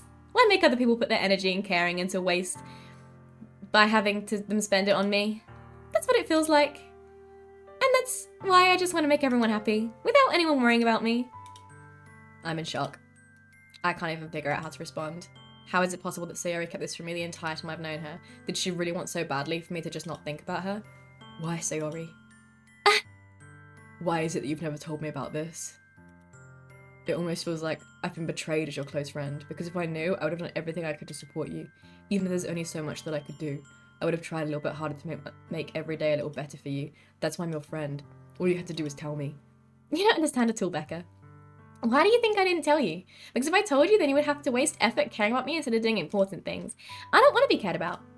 It's bittersweet when people try to care about me. It feels nice sometimes, but it also feels like a bat being swung against my head. That's why I wanted so badly for you to make friends with everyone else. Helping everyone be happy together is the best thing for me, but then I discovered something else too. Seeing you make friends and get close with everyone in the club. It feels like a spear going through my heart. So that's why I decided the world just wants to torture me. Every path leads to nothing but hurt. You're right that I don't understand. I don't understand your feelings at all, Sayori. But I don't need to understand. Whatever it takes for me to help you stop hurting, that's what I'll do. No, Becca. There's nothing. Nothing at all. The only thing that could have helped us is if everything could be like as it always was. But I was selfish. I finally showed you what a horrible person I am. Tears streaked down Sayori's face. I made you join the literature club because I was selfish, and I was punished by my heart hurting in a way that I couldn't understand. And now you come here, and I made you hurt too. I'm just weak and selfish. That's all I am. And that's why I'm going to accept these punishments, because I deserve every last one. Without thinking, I once again grabbed Sayori's shoulders. This time I put her into a tight embrace. Becca. Sayori, I don't care if you feel selfish. I'm really happy you convinced me to join the club. Seeing you every day makes it worthwhile enough. If I make friends with everyone else, then that's just a bonus. But please never underestimate how much I care about you. I wouldn't have it any other way. Becca. Sayori isn't hugging me back. Despite my arms being wrapped around her, Sayori's arms remain at her sides. She starts sobbing next to my ear. No. Don't do this to me. Please don't do this. Becca. Sayori barely manages to speak between her sobs. I don't know if I'm doing the right thing, but all I want is for her to know that I care. If you have it in you to call yourself selfish, then you have to let me be selfish too. No matter what it takes, I'll figure out what needs to change. I'll make these feelings go away. And if there's anything you need me to do, then you better tell me. I'll get mad if you don't. I don't know. Gently, Sayori finally puts her arms around me in return. I don't know anything. It's all really scary. I don't understand any of my feelings, Becca. The only time I'm not feeling nothing is when I'm feeling pain. But your hugs are so warm, and that's really scary too. Sayori lets me go. As she does so, I feel I let her go as well. The festival is tomorrow. Yeah. It's going to be fun, right? Yeah. How would you like me to spend it all with you? It's what I want. I promise. I think that would be nice then. Yeah. Sayori wipes her eyes. If I could spend the whole day here, I would. Of all days, this has to be one where I had other plans. Maybe I should cancel. No, don't. Please don't. If you did that, then I really wouldn't forgive you. But it's almost time for Yuri to meet my house. At the very least, do you want to come along and help us? It would be fun. To my surprise, Yuri shakes her head. I'm sorry. I don't know if that would be very good for me today. You understand, right? It's kind of hard for me to fully understand, but I'm trying my hardest. It's okay. Don't worry about it too much. I'll see you tomorrow, okay? Alright. I look forward to it. I say goodbye to Sayori and exit her house. On the way home, I find myself feeling uneasy, but it's hard for me to keep thinking about it when Yuri is about to come over too. I think Sayori is right. I shouldn't be worrying too much, and we're definitely going to have a great time tomorrow. I should just focus on what's ahead of me. Okay. Let me read chat. Team Sayori. He's too kind to be rude too. Yeah, but the character was so fucking rude to her all the time in the beginning. Didn't know this existed. Wish you could experience it for a first time. Yeah, there's so many Easter eggs.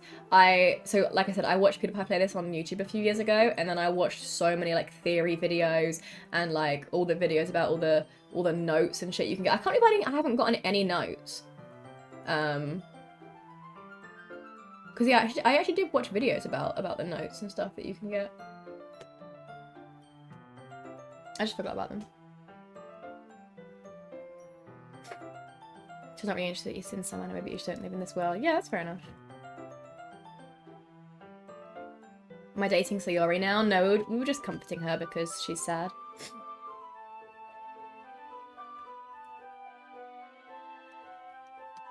Playing all positions in the field? No. Good, but not S tier. You don't think Death Note's S tier?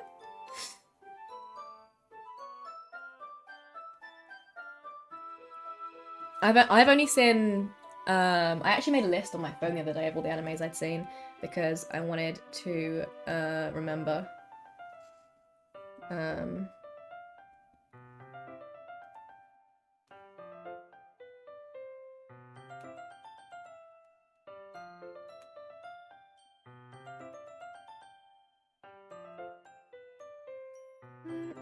Sorry.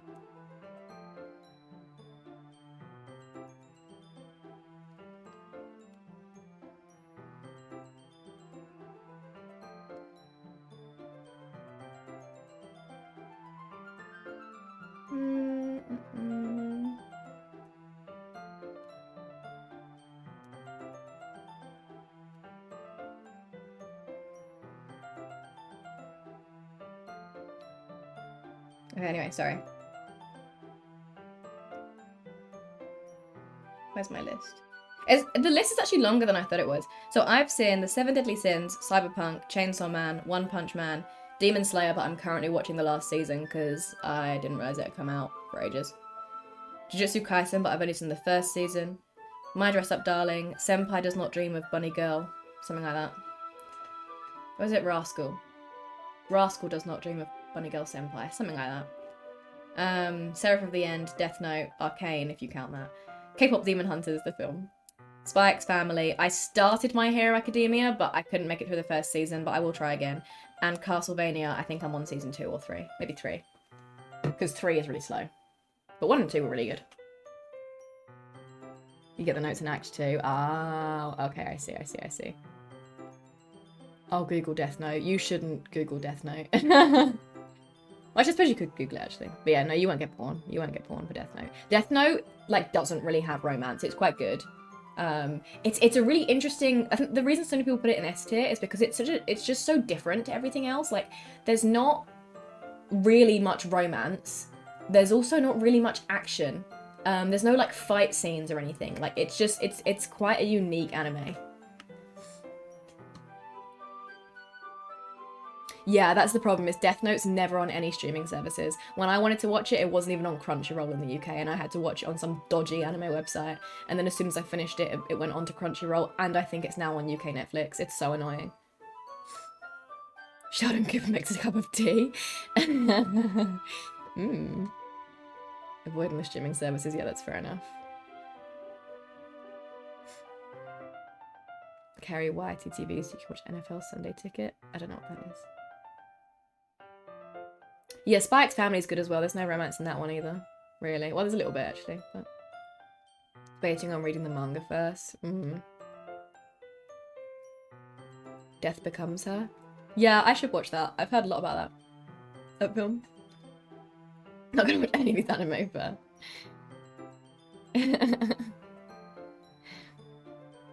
This story is done best as an anime. It is good. I feel like ones with fight scenes are better as anime.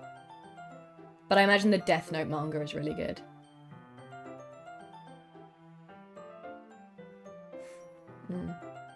Alright, anyways.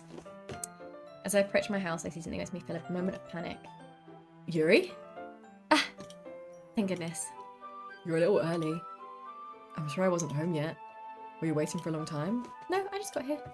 But I started to get really nervous when nobody answered the doorbell. You always could have texted me. If I had known, I would have reassured you and hurried more on my way home. I suppose that's true. I didn't think of that for some reason. It should be common sense to do that, but I decided to ignore it. Anyway, let's go inside. I see you brought a lot of stuff with you. That's right. And did you manage to find everything I asked you to buy as well? Yeah, pretty much. At least I hope I got everything right. I'm sure I'll be fine. I take Yuri to my room. First thing she does is glance around curiously, which makes me feel anxious. It's so clean. I cleaned it before you came over, so... That's very considerate of you to do. No. I would be really embarrassed for my room to be a mess while you were here.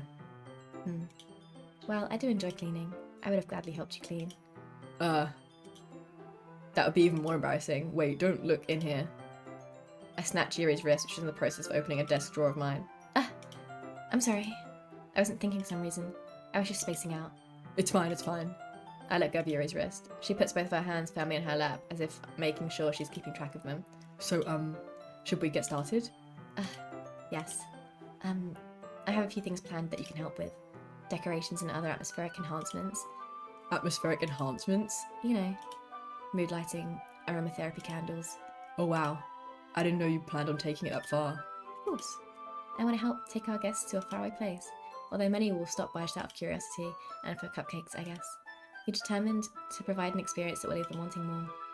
That's great. It's easy to forget you're a pretty intense person. Intense? I guess the best way to put it. Is that a bad thing? No, not at all. It's something that I like about you, actually. Is that so? That makes me feel relieved. I'm kind of happy. Yeah, no need to be so anxious. You can relax a little. Relax. I brought some things for relaxation.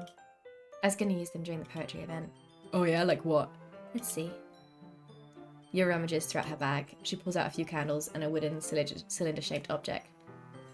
I did some shopping on the way here, so I happen to have these in my bag. I plan to cover the windows in black paper and use the candles to light the room.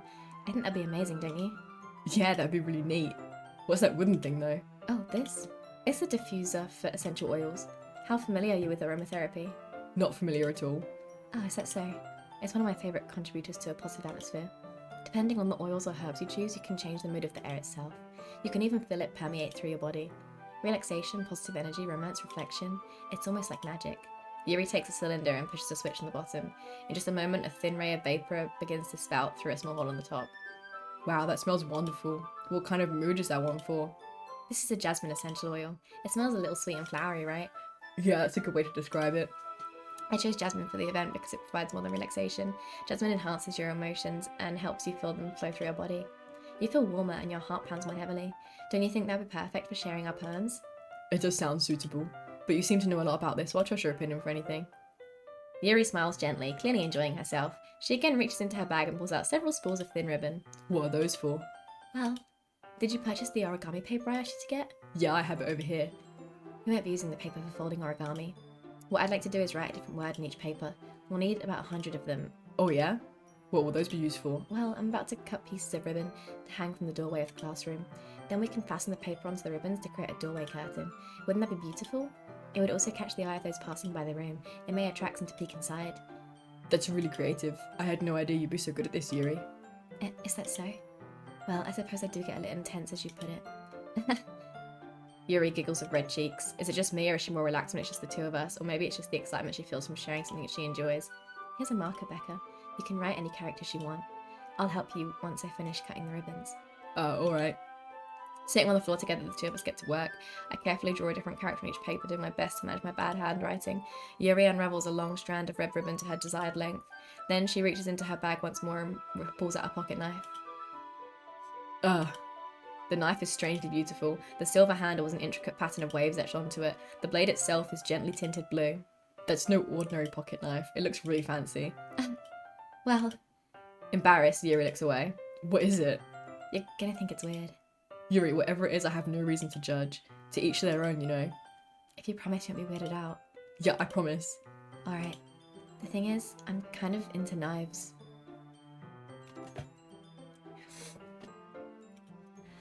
They're just so pretty. I can't help it. I don't know what it is. The combination of craftsmanship, the feeling of danger maybe. What am I saying? Please don't think I'm weird for this. You're laughing at me. No, I'm not laughing at you. I'm laughing nervously. It's just funny how nervous you got about sharing. It's an interesting thing to be into, I guess, but I think it's kind of suits you. Suits me? Yeah, it's kind of intense. Besides, it's a really cool looking knife, I can't deny that. It is, isn't it? Yuri relaxes her expression once again. Would you like to hold it? Sure, I'll check it out.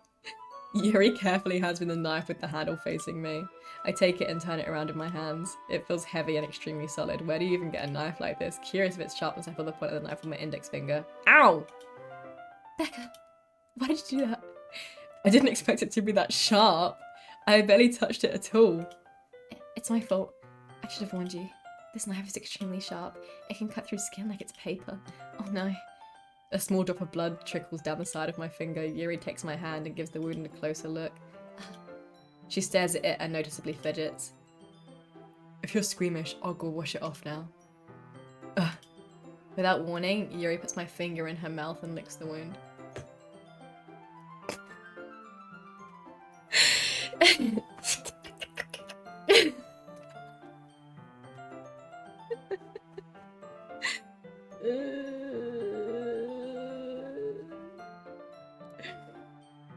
a good investment, and I appreciate that, guys. Watching someone spend their personal time. Yeah. So nice. She had 1,000 so you could get an emote. It is a good emote. Contribute to their content in different ways. Dave has been doing some editing for me. It's very good. Edges and memory leak? What does that mean? Yuri often stands with arms behind her back. Humans don't normally stand like this. She's showing off. That is exactly what I was gonna say. I knew she was a serial killer. She's into knives. Yeah, she just likes, you know, Team Yuri. Switch teams. Good timing. She can kill you. Yeah, yeah. Yuri is suddenly your favorite. Okay. I feel her tongue curl around my finger. Startled, I instinctively pull my hand back. Please forgive me. I wasn't thinking. Yuri lowers her head, her face burning up. Yuri? That's the most embarrassing thing I've ever done. How can I do something like that? I'm sorry. Sure, it was a little weird and took me by surprise, but I guess she was just trying to help, right? Yuri, I think you're overreacting a little. She doesn't lift her head. Wait, if she doesn't recover from this for the rest of the afternoon. Alright, you know what? This might be a stupid thing to do, but I do it anyway. I take Yuri's hand and lick her index finger in return. Becca! Did you really just do that? Now we're even. Yuri just looks at me like I did something wrong. I knew that would be a bad idea. If not for the sweet aroma of the jasmine oil, the air would be extremely heavy right now. You're so weird, Becca. Yuri giggles shyly. Yuri calling me weird? I have no response to that. Where did you keep your bandages? I don't think I need one, actually. It was a tiny cut. Look, it already stopped bleeding. I see. That's relieving. The tension is quickly lifted. This is your kind of romance. We each assume our respective activities. I watch Yuri's knife cut through ribbon like it's nothing but air. Meanwhile, I continue to make progress on the paper. While we're looking at each other's hands. What? After we finish attaching the paper to the ribbons, we lay them all out side by side. It looks better than I expected. It'll be very effective as a door curtain. It looks great. Good thinking coming up with this, Yuri. Thanks. It's just something I saw online, really. Are you ready to move into the next task? Yeah, let's do it. What do you have in mind? I'd like to create a banner. That's why I asked you to buy the paint tablets. Oh, that's right. One of the items Yuri had asked me to buy was a kit of watercolour paint tablets. I need about 6 cups of water to put each of the tablets in. Do you mind fetching those for us? Of course not. 6 cups of water. I'll be right back in a minute. Thank you very much. Oh, and just a little bit of water is okay. If you fill the cups too much, it will be too diluted. Taking Yuri's advice, I decided to use small plastic bathroom cups that, rather than full-size glasses. I put them on a plate to catch any paint that drips, then bring it back into my room. Yuri? Yes? I come in to see Yuri quickly unrolling her sleeve, pulling it back over her arm. The fuck is a bathroom cup? Like a small plastic cup, I imagine? We have some small plastic cups in the kitchen. I wouldn't have called them bathroom cups personally, but they were cups that me and my sister used to use when we were kids, and my parents didn't want us breaking a glass or something. And I know my mum and my sister, like, if they just like come down for a drink of water during the night or something, they'll use one of those. And I think my sister uses it like just before she goes to bed. I don't know why, it's just one of those things. Did she get me a band-aid? No, she didn't. Is she a cutter? Pulling it back over her arm. Nothing. Your face is a little red. Is it too hot in here or something? No, not at all. There's nothing wrong, so let's mix the paint. Yuri hurriedly dismisses me and takes it upon herself to unwrap the tablets, dropping them into the cups. So, I thought we could do something simple that would look very nice. I'd like to paint a gradient across the banner. Starting with the colours for a sunrise, then daytime, then sunrise, sunset and nighttime. Once it dries, I'll write an inspirational quote across the banner. We can hang it on the wall behind the podium at the front of the classroom. Oh, neat. What are you gonna write? Well, it'll be more fun to surprise you. Yuri smiles at me. If you say so. After rolling out the banner, Yuri and I kneel on opposite sides so we don't get in the way of each other. Yuri uses a brush and adds a few dots of different colours across the banner to serve as a colour guide when we paint. This kind of reminds me of elementary school. Painting on a banner with watercolours feels a lot like the art class projects we had back then. It's relaxing. I'm sorry if this feels too childish. No, I didn't mean it like that at all. It's kind of fun, you know? Yeah, it is fun. I'm glad you feel that way too. Yuri stops painting for a moment, thinking to herself. For me, I don't need to go out and do crazy things to have fun. In fact, I usually don't even want to. I just like it when I can spend time with one other person, even if it's just something simple like reading. It doesn't even matter if we don't talk much. Just having a friend next to me makes me things feel a little bit nicer. I think that's all it takes me to be happy. Is that so? Even if Yuri and I are quite different, I can understand where she's coming from. I feel that way about things like anime and games, where simply sharing the experience with someone can make me happy. I think I feel the same way. Yuri smiles gently. I knew you'd understand. Yuri leans over the banner to grab an unused paintbrush, but I move at the same time, causing my head to bump into hers. Yeah! Sorry. Yuri reels back, and I quickly lift my hands in surprise. Are you hurt? No, I'm not hurt. It just startled me, that's all. Sorry, I should have asked you to get it for me. It's not your fault. Your face. There were droplets of paint on Yuri's face and neck. Is there something on my face? Yeah, I accidentally got paint on you. Sorry, it's totally my fault. I'll get a towel right away. I rush out and fetch a small towel, and I dampen it with hot water. I return to my room and kneel back down in front of her. Oh, Luke. Luke. They don't go into the bathroom. No, ours don't either. I don't know why they call them that. Dixie brand bathroom cups. So these are rinsing after brushing. Oh. Oh, okay. Did you lose me again for a second? Wait, I didn't notice. Okay, Ninja.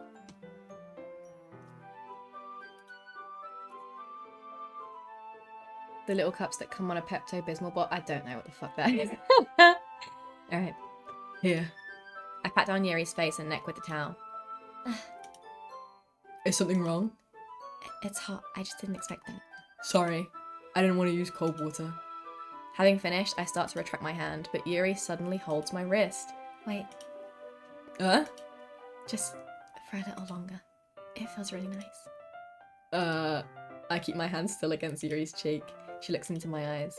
It's an intense expression that I recognize from when she reads her books. Almost as if she's lost in a daze, enveloped by her own thoughts. She breathes gently, half through slightly parted lips. What is happening? Is the aroma of the jasmine oil giving me this dizzy feeling? Yuri's gentle fingers wrapped around my wrist send a tingling sensation through my arm, and suddenly her face seems to be much closer to mine than it was just a moment ago. Oh god! Yuri slowly pulls away. Sorry, I've been feeling a little lightheaded today. I didn't mean to space out. It's fine. The moment is over as soon as it began. Yuri picks up her brush again, but her movements seem clumsier, like she's unable to focus. I remain silent, forced to ignore the event that just transpired. I hesitantly retrieve my own brush and continue following Yuri's example. Yeah, I'm a boy. You can't play as a girl. You have to be a boy. I forgot that when I named myself Becca. When they refer to me, they say he. You ready for my commentary? The audio bit? Guys, you know anyone who needs a voice actor? Recommend me. Put me forward. This is my portfolio. Yuri the vampire. Becca's now a boy. You think you're still Team Sayori? That should do it. I finished filling the night sky with white dots that look like stars. Looking at the banner as a whole, it's very pretty and natural looking. I think it came out better than expected. I'm really happy with the results. Yeah, me too. Are you gonna add the lettering now? Not yet. It needs to dry first. Oh, that's true, but won't that take a while? Well, perhaps it would be best to leave it here, then have you bring it in the morning. I can do the lettering in the classroom before our event starts. Is that okay? That's totally fine. Wonderful. In that case, I don't think there's anything more for us to do here. You. You said it like you're glad it's over. Was I wrong to assume that you're at least enjoying yourself a little bit? No, it's not that. I'm just glad that we managed to get everything done. I see. I am too. I was a little concerned about time. I need to start making dinner soon. So you don't have any time left? I was secretly hoping we would have extra time after finishing the work. Well, Yuri thinks to herself. I think it would be too irresponsible of me to wait much longer. I'm sorry. I was hoping there'd be more time as well. It's probably my fault. Sorry for being such a slow worker. No, it's not your fault at all. And the important thing is that we got everything done, right? Yeah. So, I shouldn't be disappointed or anything. Gathering all her things, Yuri seems to look a little downcast. I understand why. It sounded like she rarely gets the opportunity to spend time with friends in a relaxed environment. But that doesn't mean this is the last time it can happen. Once Yuri packs up, I walk her out the front door. Thank you very much for having me today. No problem. I'm glad I was able to help. Just let me know if there's anything else you need me to bring tomorrow. I will. Well then. Yuri fidgets. I guess I'll see you tomorrow. Wait, I kind of said it without thinking. about today. It's fine that we didn't have as much time as we wanted, because we can do this again. Whenever you want, you can come over or we can go out somewhere. I forgot you don't like going out much. As I stumble over my words, Yuri simply smiles bashfully. Anyway, you know what I'm trying to say, so... You're very thoughtful, Becca. Yuri takes a step closer to me, then briefly squeezes my hand. Oh, hello. I kind of like that about you. Well, How am I supposed to respond to that? But I don't even get a chance to as Yuri suddenly pulls back. Sayori? huh? Hi, Becca. Sayori. Just now we weren't... It's okay, Becca. I just stopped by to say hi. Well, it's nice to see you. I'm sorry, but I'm already on my way to leave. Oh, really? That's too bad. I'm sorry. But we'll all be together at the festival tomorrow, so that's fine, right? Of course. Sayori beams. Yeah, so I'll see you tomorrow. Clearly embarrassed, Yuri hurries off. Sayori waves goodbye after her. Sayori, I thought you didn't want to come over today. Well, I tried staying in my room, but my imagination was being really mean to me. So I had to come here and see for myself. See what? What are you talking about? You know, how much fun you were having with Yuri, and how close you got to her. It makes me really happy that you've made such good friends. That's all that matters to me. Tears start to fall down Sayori's face. That's all that matters to me. Why am I feeling this way, Becca? I'm supposed to be happy for you. Why does it feel like my heart is splitting in half? It hurts so much. Everything hurts so much. This would be much better if I could just disappear. Sayori, don't say that. It's true, Becca. If I wasn't here, you wouldn't have to waste your sympathy on me. You wouldn't have to put up with me being selfish. Monica was right. I should just... Monica? Monica was right about what? Sayori. What I said before is true. I'm not going to let this continue. Caring about you like this isn't the burden your mind is making it out to be. It's something that makes me happy. It's something that I wouldn't trade for anything else. So even if it takes an entire lifetime, I'm going to be by your side until you don't feel any more pain. But... Sayori looks away. I put a hand on her shoulder to reassure her. I'm scared, Becca. I'm really scared. What are you scared of, Sayori? I'm scared that I might like you more than you like me. Sayori. It's true, isn't it? I was weak and started to like you too much. I did this to myself. Becca, I like you so much that I want to die. That's how I feel. And... That's enough, Sayori. I don't want you to hurt anymore. I slide my hand down Sayori's arm and squeeze her hand in my own. Do you remember how I said I always know what's best for you? Do you still believe me? Wordlessly, Sayori nods. Even if you don't understand all of your own feelings, I know what you need the most right now, and that's what I'm going to give you. Oh!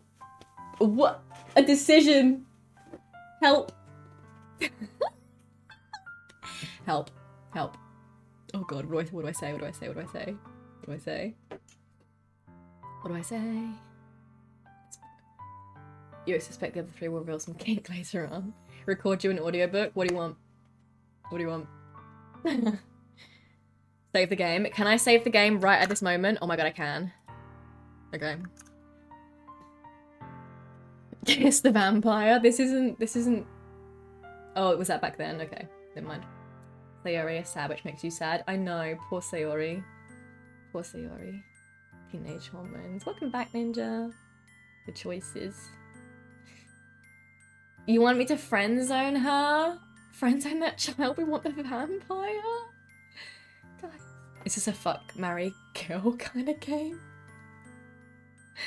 We love her. What do I do? What do I do? I love you, or you're always my dearest friend. Okay, I love you is kind of ambiguous though. It doesn't have to be I love you like sex. I love you. It could just be I love you like, you know, like I love my sister. So it's more ambiguous. But then again, I suppose we don't want to lead her on. You want me to friend zone her? I thought you would team Sayori like literally just now.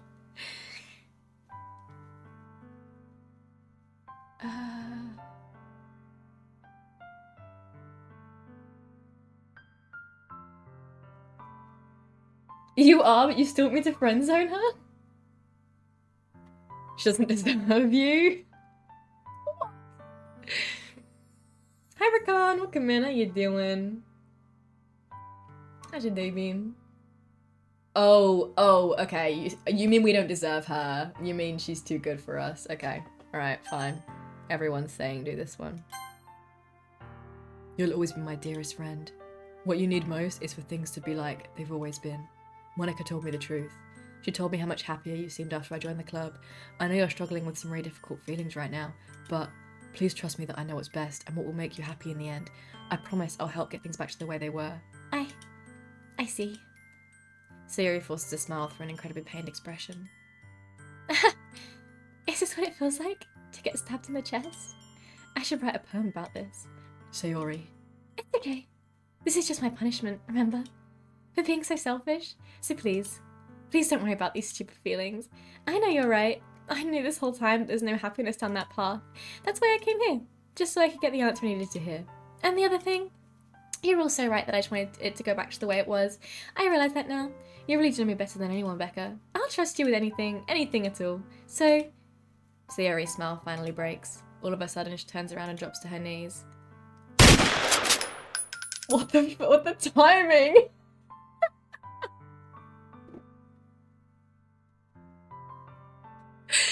No, Sayori.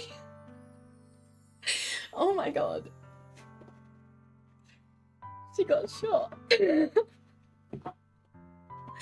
Oh my. Besides, I wasn't fooling around with Yuri. Nothing happened. We just both reached for the paintbrush at the same time. One thing led to another. Friendzone Sayori for her own sake. Damn game. Hi JTAV. Rebecca reads text in a condescending tone. Is that what you think I'm doing? Oh, Sayori. Also, thanks, Blair. My audition for a voice acting career? I'd love to be a voice. That'd be so fucking cool.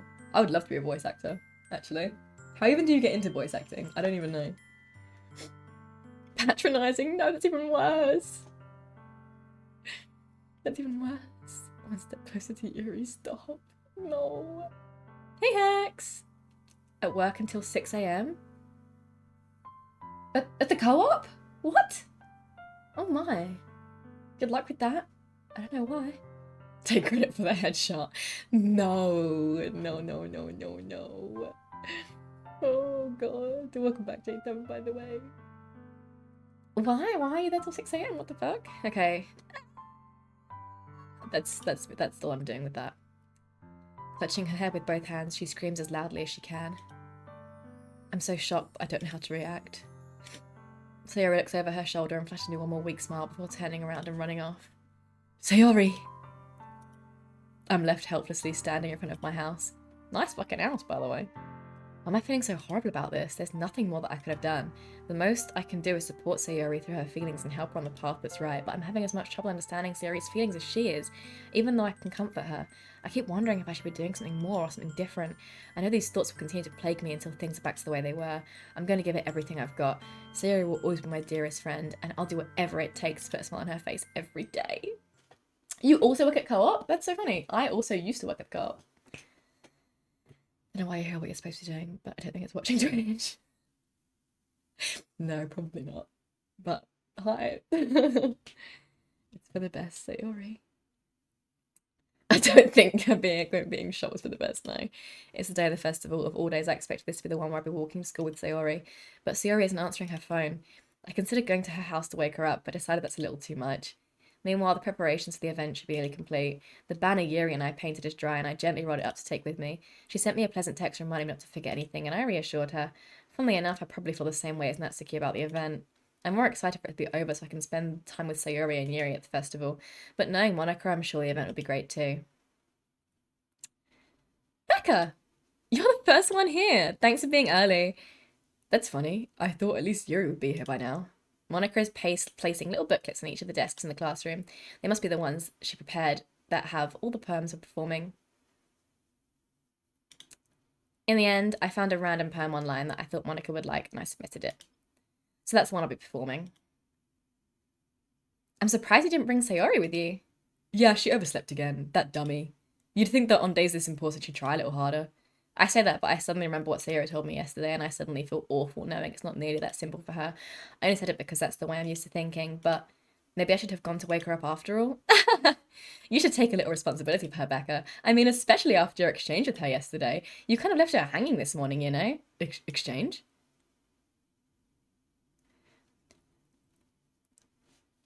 Monica, you know about that? Of course I do. I'm the club president after all. But I stammer, embarrassed. Did Sayori really tell her about it that quickly? About how I basically turned down her confession? That makes me really seem like the bad guy here. But I'm the one who knows what's best for her, right? Jeez. You don't know the full story at all, so don't worry. I probably know a lot more than you think. Huh? Monica's being as friendly as usual, but for some reason I felt a chill down my spine after hearing that. Hey, do you want to check out the pamphlets? They came out really nice. Yeah, sure. I grabbed one of the pamphlets set out on the desks. Oh yeah, they really did. Something like this would definitely help people take the club more seriously. Yeah, I thought so too. I flipped through the pages. Each member's poems neatly printed on its own page, giving it an almost professional feel. I recognised Natsuki's and Yuri's poems from the ones they performed during our practice. What's this? I flipped to Sayori's poem. It's different from the one she practiced. It's one that I haven't read before.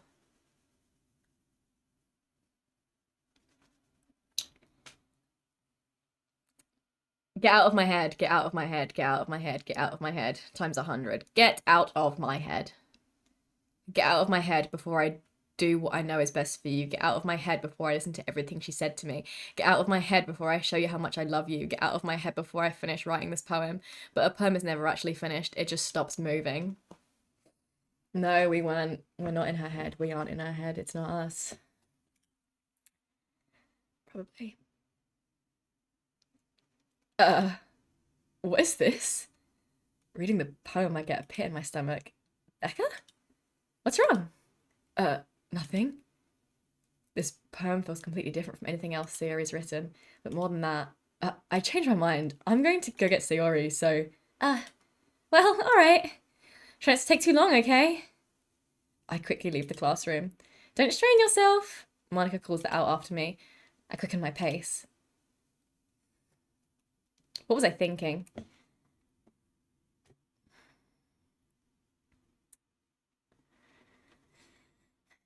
Eliminate the competition, the vampire is our soulmate.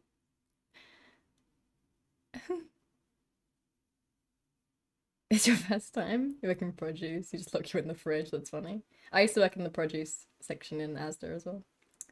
In dairy, you like the cold. I hate the cold. Gotta pretend doing stuff. Okay, see ya, Hex. Sayori goes to Monica with everything. Poor friend zone Sayori. Yeah, things are getting interesting. Is this about Lacey? No, she could be in her own head. That could be what the poem was about. Starting to feel bad, me too. Yeah, you shot her? No, it was Blair. It was Blair that shot her. It wasn't Dave. Since we watch this game so you can get 100% trophies, I don't think I could. If she'd actually been shot, she wouldn't be writing poems to make you feel bad. You never know. 20 hours worth of working on trophies. That's crazy. I don't think I could do it, right? What was I thinking? I should have tried a little bit harder for Sayori. It's not a big deal to at least wait for her or help her wake up. Even the simple gesture of walking her to school makes her really happy. Besides, I told her yesterday that things will be the same as they always have been. That's all she needs and what I want to give her. I reach Sayori's house and knock on the door. One sec. Okay.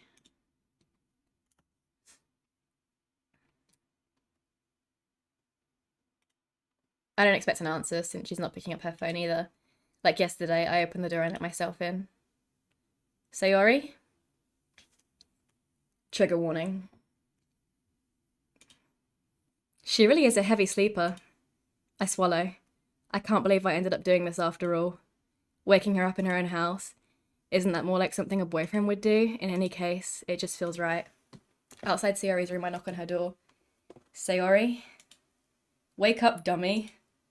There's no response. I really don't want to have to enter her room like this. Isn't it kind of a breach of privacy? But she really leaves me no choice. I gently open the door.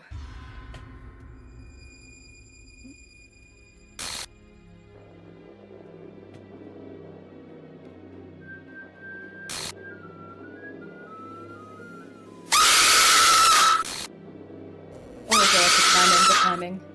Oh god, the timing.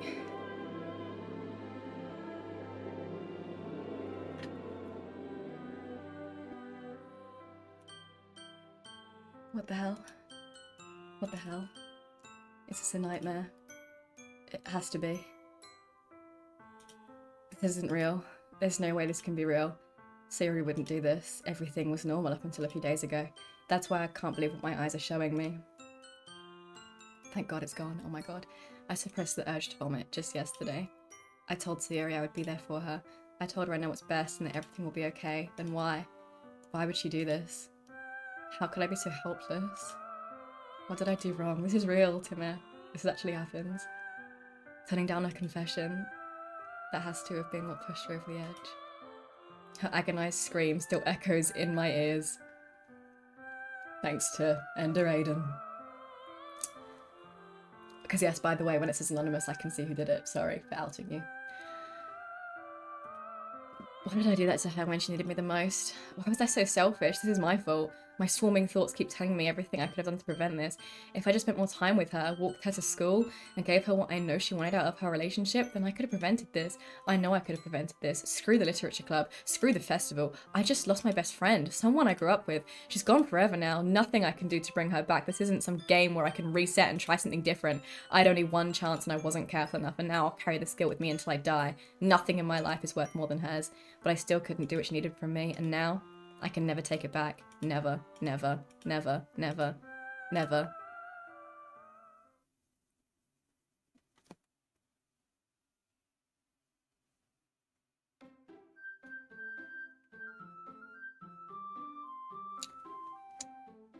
Yuri's still alive.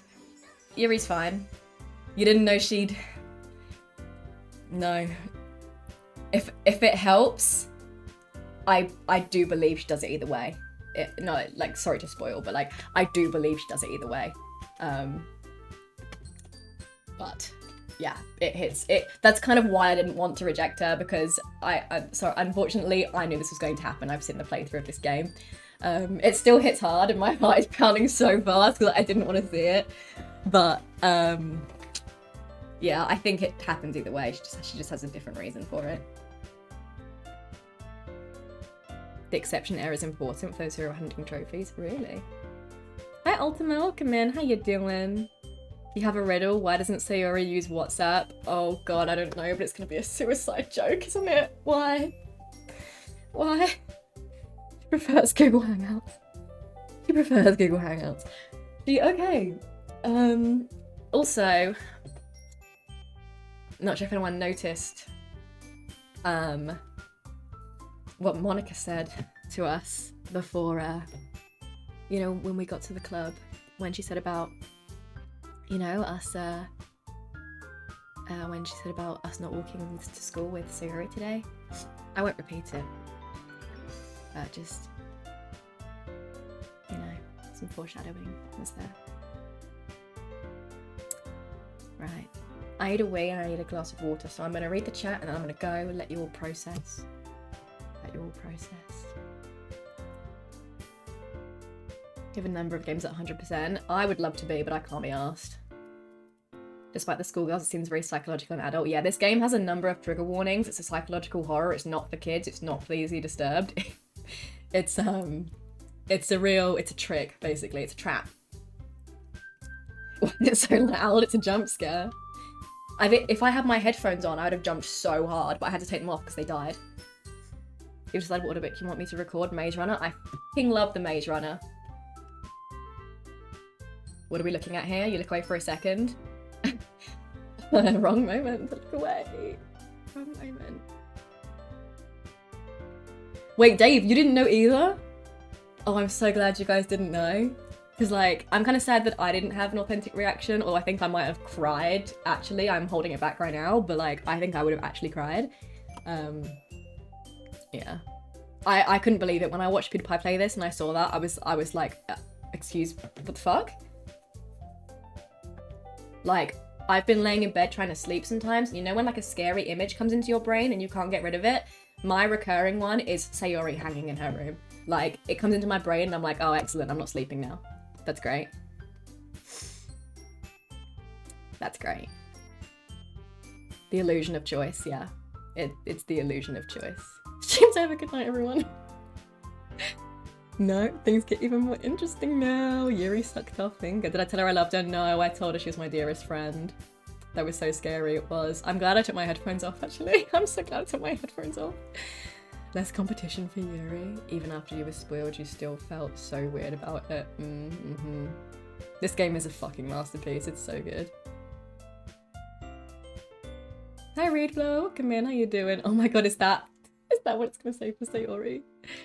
You might download it on Steam. It's free. Yeah, it is. It is free. It is free. That's why I'm playing it. Because, like I said, I'd already seen. I already know everything that's gonna happen. So I wouldn't have bought it because I've already watched the playthrough. But because it's free, I was like, may as well. She clearly wanted to tie the knot with you. Stop it. With no more suicide jokes. It's not funny. Never got far enough for her to fucking die. Oh, you've tried to play it and you never got far enough? Oh my god. Oh my god. Steam is updating, you wouldn't know what that is. Ha ha ha. Steam updates automatically, actually. No, the pun. Oh. Bro, I started responding to your message like it was a real message. Sorry if these puns aren't good, I'm kinda new and still learning the ropes. Okay. Okay. Alright. I'll be right back. I'll be right back. Just gonna go cry in the toilet. If that's alright with everyone else. That's alright with you. I'm just gonna go cry in the toilet. Yep. Yep. Yep. Afraid not. Stop it. Not that once.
Hi. Sorry, because I did 2 cosplays today, I had to upload on TikTok. And Instagram.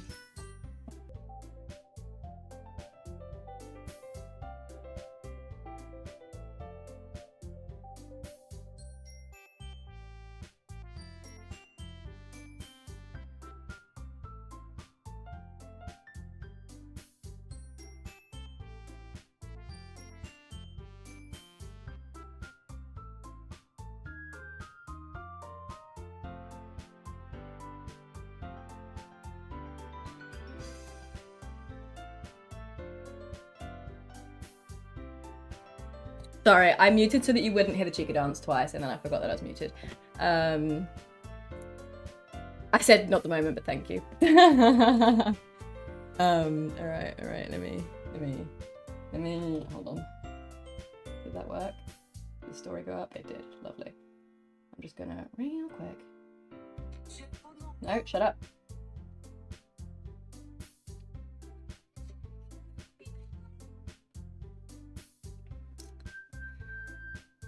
This game is not suitable for children those who are easily disturbed. No, it's a bit late, but I showed all the warnings in the beginning. I showed all the warnings.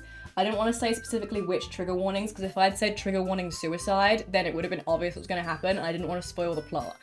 But I was like, I need to say something. Alright. Just posting on YouTube real quick. I really hope it doesn't mind me posting twice in one day, because I haven't done it before, I don't think, but hopefully it's fine. Actually, I might have done it once.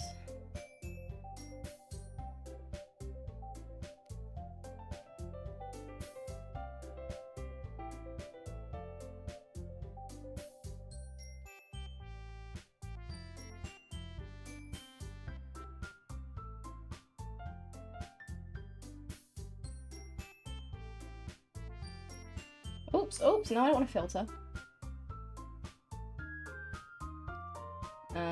Alright. All good, upload. Oh.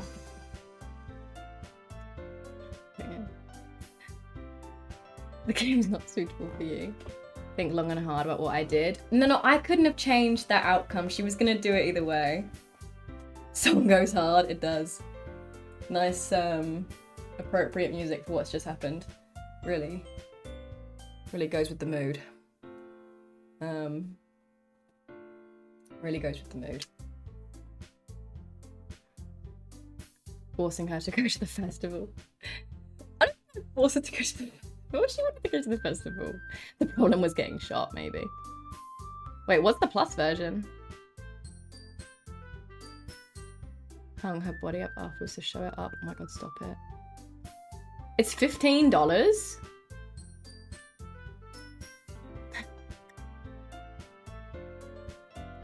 Side stories, probably an hour or 2 of extra content. Oh, I didn't know that. Play the plus version and have it not be ruined. What do you mean ruined?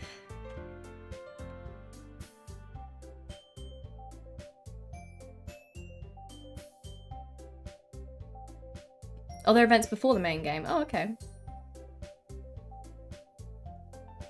That's okay, JTav, thank you. I was just stressed about not having a job. That was basically it. But you know about the 501, you know. Okay, good night, Timmer. Have a good night. Thanks for watching. Bye. Try not to get too hung up on Sayori. An outfit that is very not not sweat friendly. Yes, there's many. Can't wait to write more poems. In a day with far too many chicas. Oh my god. Stop trying to rope her into the events. We finished? We finished. Okay. Alright. Okay. Alright. Back to the game. Oh my, okay. So, I don't know what that button was. I think it was new game, so you can't press new game. Oh, unless...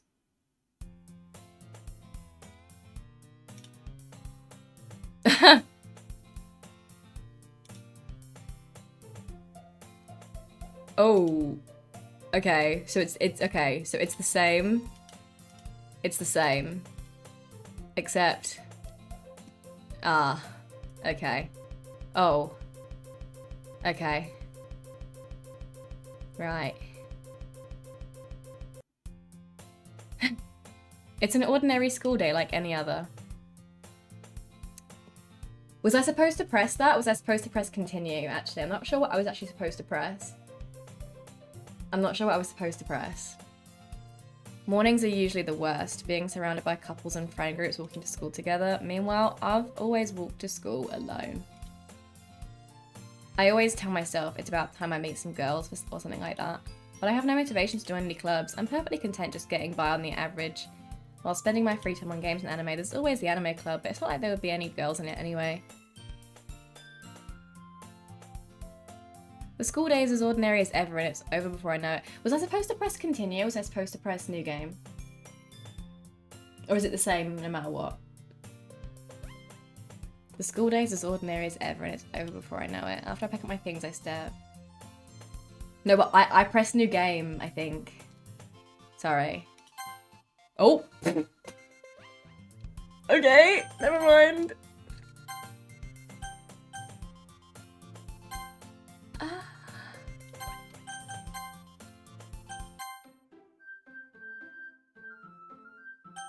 Oh, it says new game now. Oh, but oh. Oh, okay. Oh, all my saves are gone. Okay. Oh, okay, that's fine. That's fine. Never mind. My saves are all gone. No, no, I didn't delete the whole game. It wasn't me. Alright, sorry, let me skip back past this. Clubs.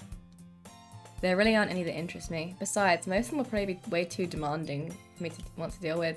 I guess I have no choice but to start with the anime club. Daka? Monica? Oh my goodness, I totally didn't expect to see you here. It's been a while, right?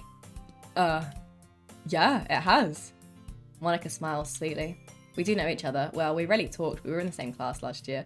Monica's probably the most popular girl in class. Smart, beautiful, athletic, basically completely out of my league. So having her smile at me so genuinely feels a little... What did you come in here for anyway? Oh, I've just been looking for some supplies to use for my club. Is it a push-up blazer? Do you know if there's any construction paper in here? Or markers? I guess you could check the closet. Oh, I guess you could check the closet. You're in the debate club, right? About that. I actually quit the debate club. Really? You quit? Yeah. To be honest, I can't stand all the politics around the major clubs. It feels like nothing but arguing about the budget and publicity and how to prepare for events. I'd much rather take something I personally enjoy and make something special out of it. In that case, what club did you decide to join? Actually, I'm starting a new one. A literature club. Literature? That sounds kind of dull. How many members do you have so far?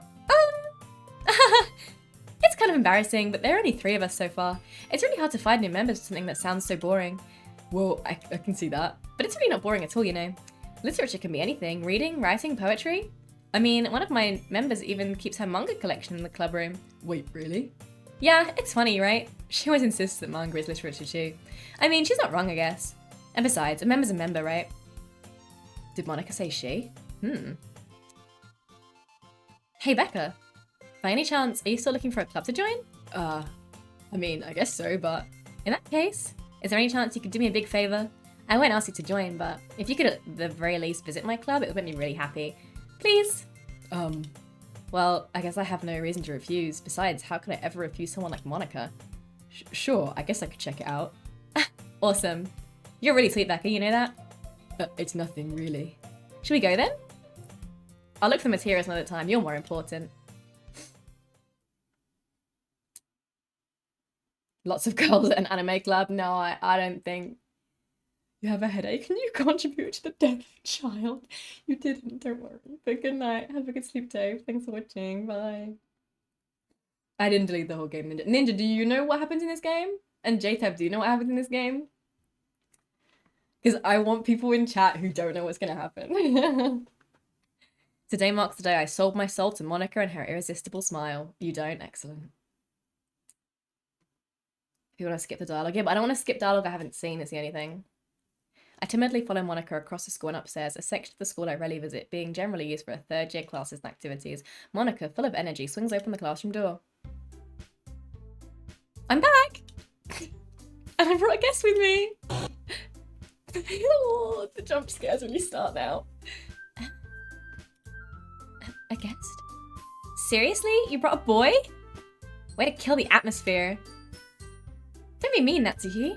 But anyway, welcome to the club, Becca. Words escape me in this situation. This club is full of incredibly cute girls. So, let me guess. You're Monica's boyfriend, right? What? No, I'm not. Natsuki. The girl with the sour attitude, whose name is apparently Natsuki, is one I don't recognize. Her small figure makes me think she's probably a first year. Anyway, this is Natsuki, energetic as usual. And this is Yuri, the vice president. It's nice to meet you. Yuri, who appears comparably more mature and timid, seems to have a hard time keeping up with someone like Natsuki. Yeah, it's nice to meet both of you. So, I ran into Becca in a classroom, and he decided to come check out the club. Isn't that great? Wait, Monica, didn't I tell you to let me know in advance before you brought anyone new? I was gonna, well, you know. Sorry. I didn't forget about that, but I just happened to run into him. In that case, I should at least make some tea, right? Yeah, that would be great. Why don't you come and sit down, Becca? The girls have a few desks arranged to form a table. Yuri walks to the corner of the room and opens the closet. Meanwhile, Monica and Natsuki sit across from each other. Still feeling awkward, I take a seat next to Monica. So, I know you didn't really plan on coming here, but we'll make sure you feel right at home, okay? As president of the Literature Club, it's my duty to make the club fun and exciting for everyone. I'm surprised there aren't more people in the club yet. It must be hard to start a new club. You can put it that way. Not many people are very interested in putting out all the effort to start something brand new, especially when it's something that doesn't grab your attention like literature. You have to work hard to convince people that you're both fun and worthwhile, but it makes school events like the festival that much more important. I'm confident that we can all really grow this club before we graduate. Right, Natsuki? Well, I guess. Natsuki reluctantly agrees. Such different girls, all interested in the same goal. Monica must have worked really hard just to find these two. Yuri returns to the table carrying a tea set. She carefully places a teacup in front of each of us before setting down the teapot in the middle. You keep a whole tea set in this classroom? Of Dead Poet Society? I actually don't know what that is. Don't worry, the teachers give us permission. After all, doesn't a hot cup of tea really help you enjoy our good book? I guess. Don't let yourself get intimidated. Yuri's just trying to impress you. That's not... Insulted, Yuri looks away. I meant that, you know. I believe you. Well, tea and reading might be a pastime for me, but I at least enjoy tea. I'm glad. Yuri faintly smiles to herself in relief. So, Becca, what kind of things do you like to read? Well, considering how little I've read the past few years, I don't really have a good way of answering that. Manga? I mutter quiet to myself, half joking. Natsuki's head perks up. Looks like she wants to say something, but she keeps quiet. Not much of a reader, I guess. Well, that can change. What am I saying? I spoke without thinking after seeing Yuri's sad smile. Anyway, what about you, Yuri? Well, let's see. The room with her teacup with a finger. Build deep and complex fantasy worlds. We've read this. We've read this.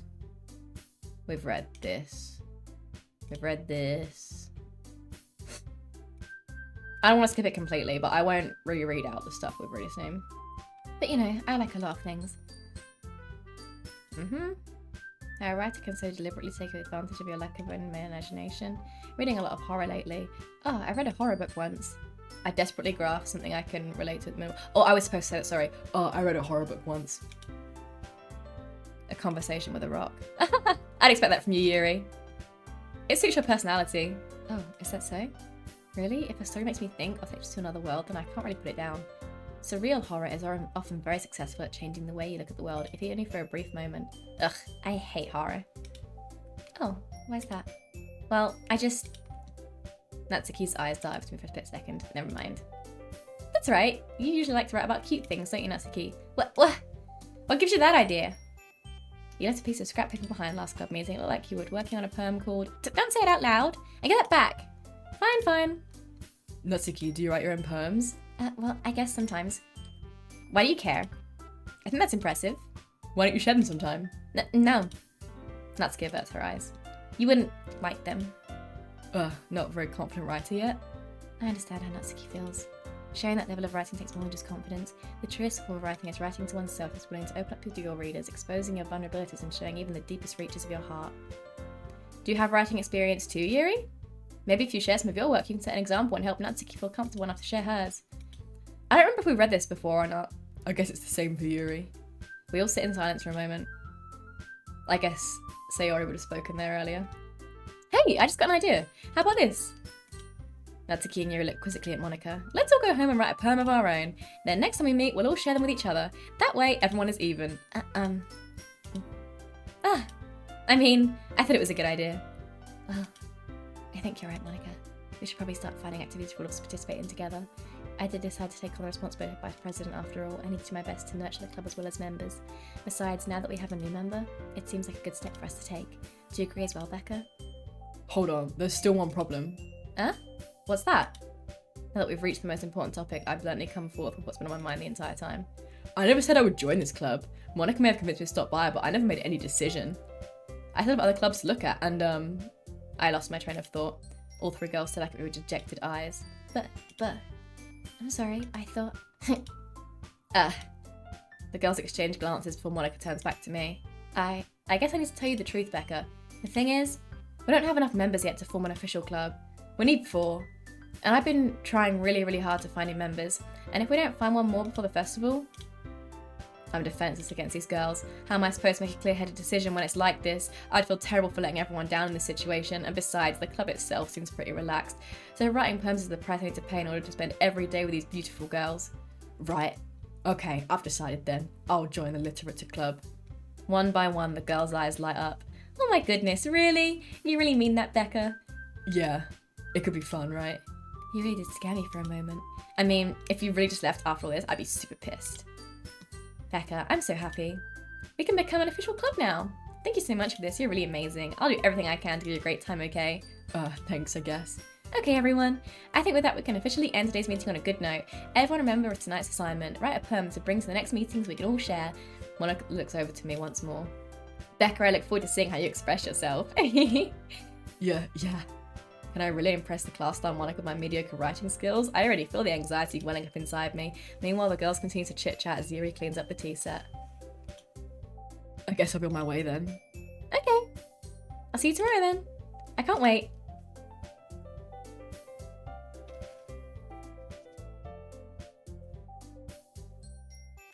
I haven't had to check that. Make my way home. The whole way my mind wanders back and forth between the 3 girls. Natsuki, Yuri, and of course, Monica. Will I really be happy spending every day after school in a literature club? Perhaps I'll have the chance to grow closer to one of the girls. Really weird that the club is every day, by the way. When I was at school, clubs were once a week. Alright, I'll need to make the most of my circumstances, and I'm sure good fortune will find me. And I guess that starts with writing a poem tonight. A special poem. Things I like about Papa. I like when Papa comes home early. I like when Papa cooks me dinner. I like when Papa gives me an allowance. I like when Papa spends time with me. I like when Papa asks me about my friends. I like when Papa asks me about anything. I like when Papa gives me lunch money. I like when Papa comes home before sundown. I like when Papa cooks. I like when Papa gives me privacy. I like when Papa doesn't tell me how to dress. I like when Papa doesn't comment on my friends. I like when Papa doesn't comment on my hobbies. I like when Papa comes home without waking me up. I like when Papa keeps food in the house. I like when Papa uses his inside voice. I like when Papa leaves my stuff alone. I like when Papa accidentally drops coins on the couch. I like when Papa is too tired to notice me. I like when Papa is too tired for anything. I like when Papa is too tired for anything. So this is... You unlock the special poems, right? Isn't this what you were talking about? The special stuff that you unlock in the second act? The notes, yeah. The notes. And I think you get like a few random ones every playthrough. I don't know if it's based on who you talk to the most, what decisions you make. I don't know what it's based on, but I think you get like 3 random ones. Yeah. So I think to get all of them, you have to keep playing and playing and playing and playing. See them all. Oh, there's only 2 left. Oh, God. Okay, there's much worse words already. I guess we'll go for Papa. Considering that poem.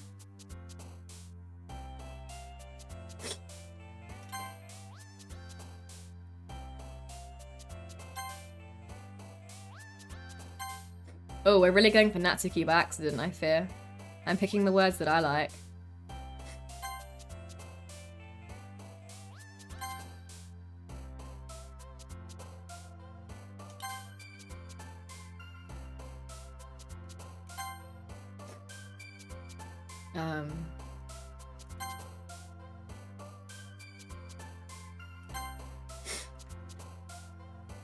Excellent.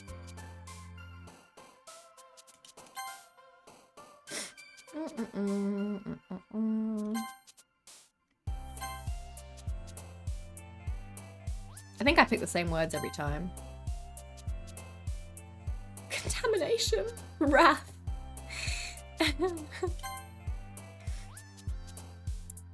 Really?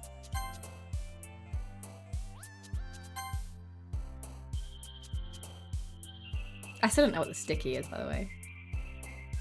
Okay, I feel like I should put my headset back on because I feel like this soundtrack is really ramping up in this act. I really don't want to get jump scared. You know? I really don't want to get jump scared. But I'm gonna put them back on.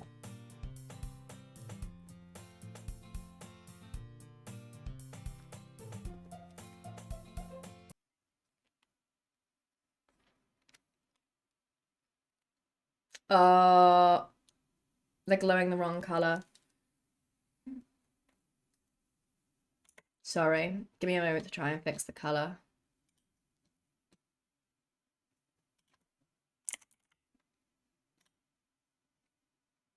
Synapse really struggles to detect my headset. I don't know why. It's really annoying.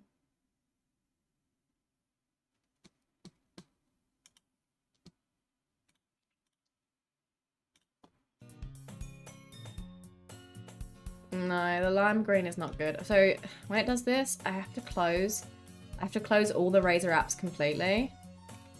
And then I have to reopen them. And then it normally updates.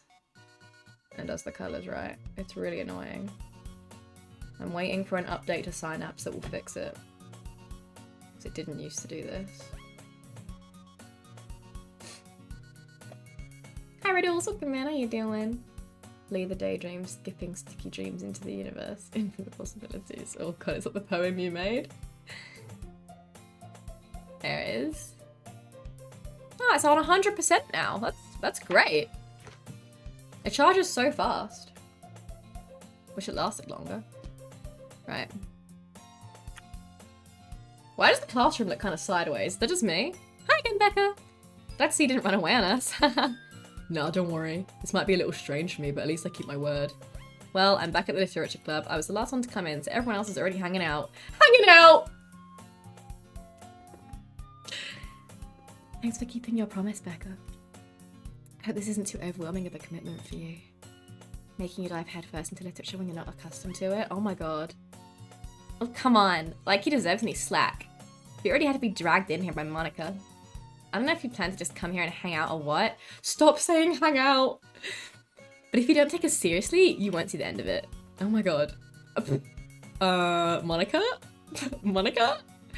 A big mouth for someone who keeps a manga collection in the classroom.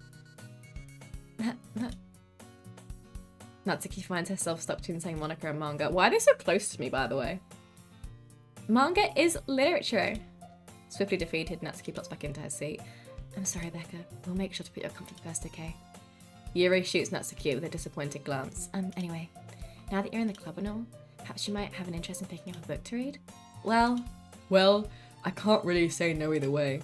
Like you said, I'm in this club now, so it only feels right for me to do something like that if you ask. You're fine, probably. Why the police starts playing in your head? I don't know that one. Wait, I didn't mean it like that. If you don't really want to, then forget I said anything, I guess. No, it's not that, Yuri. I want to try to be part of this club. So even though I don't read often, I'd be happy to pick up a book if you wanted me to. Are you sure? I just felt like, well, as vice president and all, I should help you get started on something you might like. Yuri reaches into her bag and pulls out a book. I didn't want you to feel left out, so I picked out a book that I thought you might enjoy.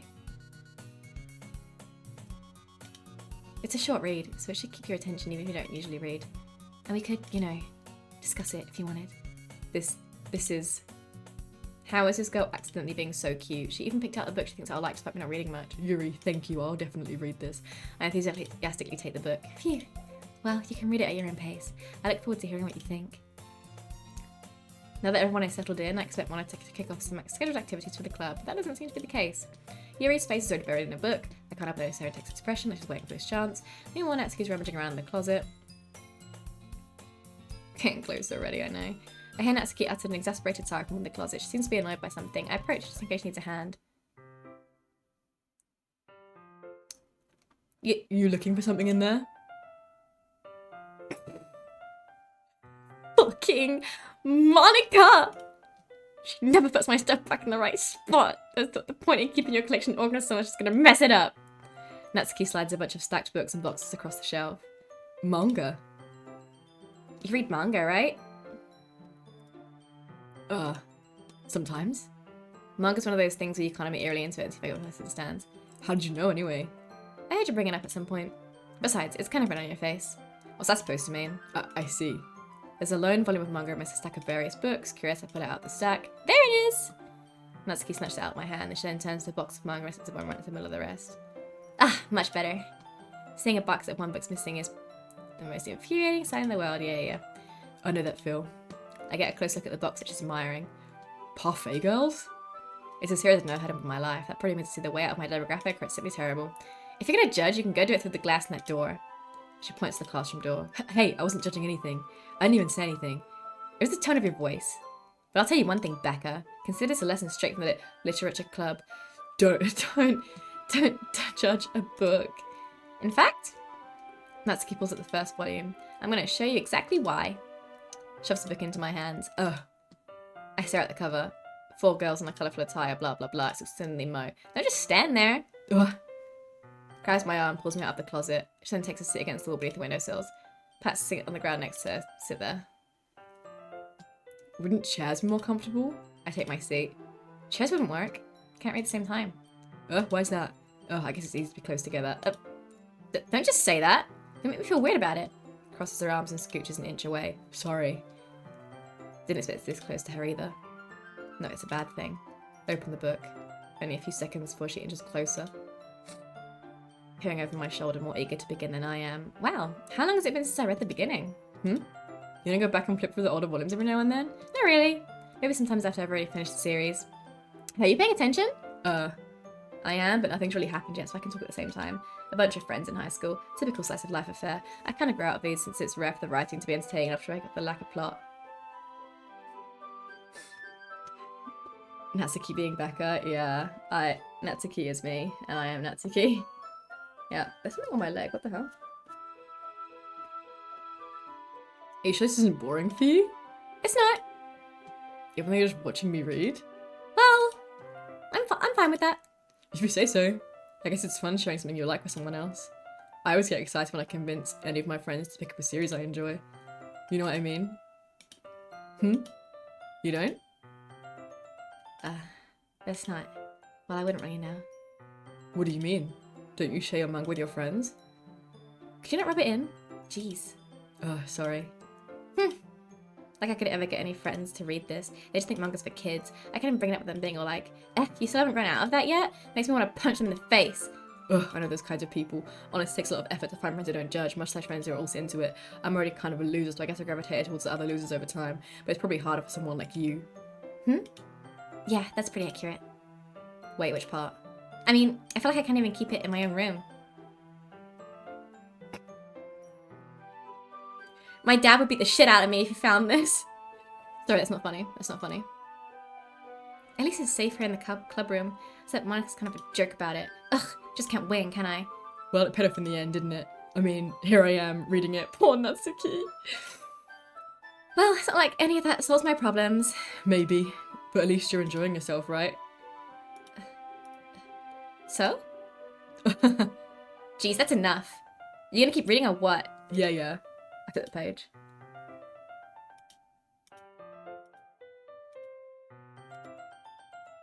Time passes. Okay. Natsuki is strangely quiet now. I glance over at her. It looks like she started to fall asleep. Hey, Natsuki. Yeah? Suddenly, Natsuki collapses straight into me. Hey!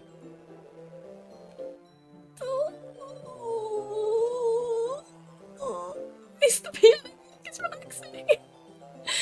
Yeah, at least the piano music is relaxing. Oh, it's getting worse though. It just keeps going. Oh jeez. Natsuki, are you okay? Here. Monica reaches into her bag and pulls out some kind of protein bar. She throws it in Natsuki's direction. Natsuki's eyes suddenly light up again. Check the history. The history? What do you mean? The history. She snatches the bar from the floor and immediately tears off the wrapper. I told you not to give him... She doesn't even finish her sentence before stuffing it into her mouth. Don't worry, Becca. That does something for that text?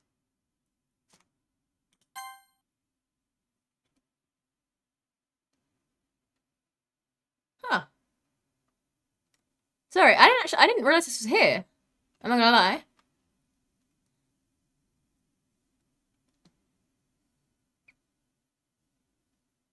What is it though? I don't know what this is. What does this say? I don't know what this is.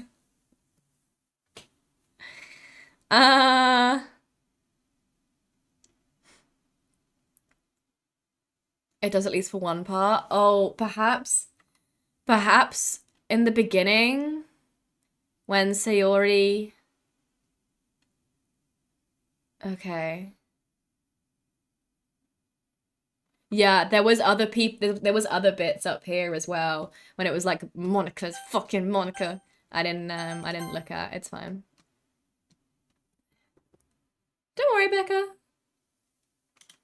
She's fine. It just happens every now and then.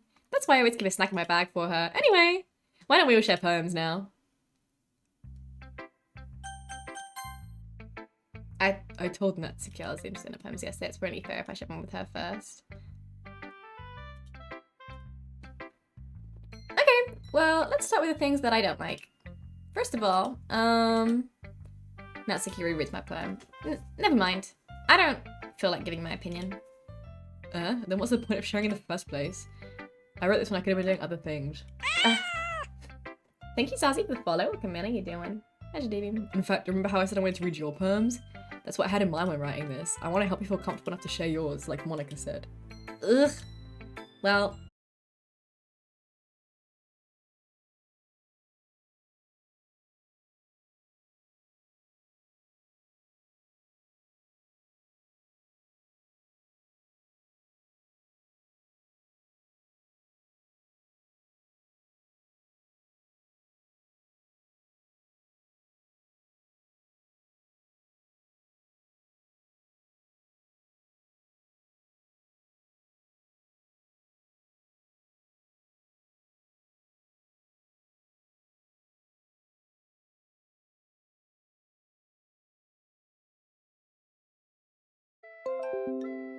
Hello. Sorry, I don't know why it's happened twice today. It's gonna keep going. It's gonna keep crashing out for like 10 minutes now. It never just happens and then goes away. It's gonna keep crashing out for a while. So annoying. Hi. Twice, yeah, it happened earlier as well. Ticker is still going. Yeah. The ticker keeps going unless it like crashes for a long time. I think you get like a minute or something or 90 seconds until it like fully ends the stream. Okay, where were we when you lost me? What was what was on the screen?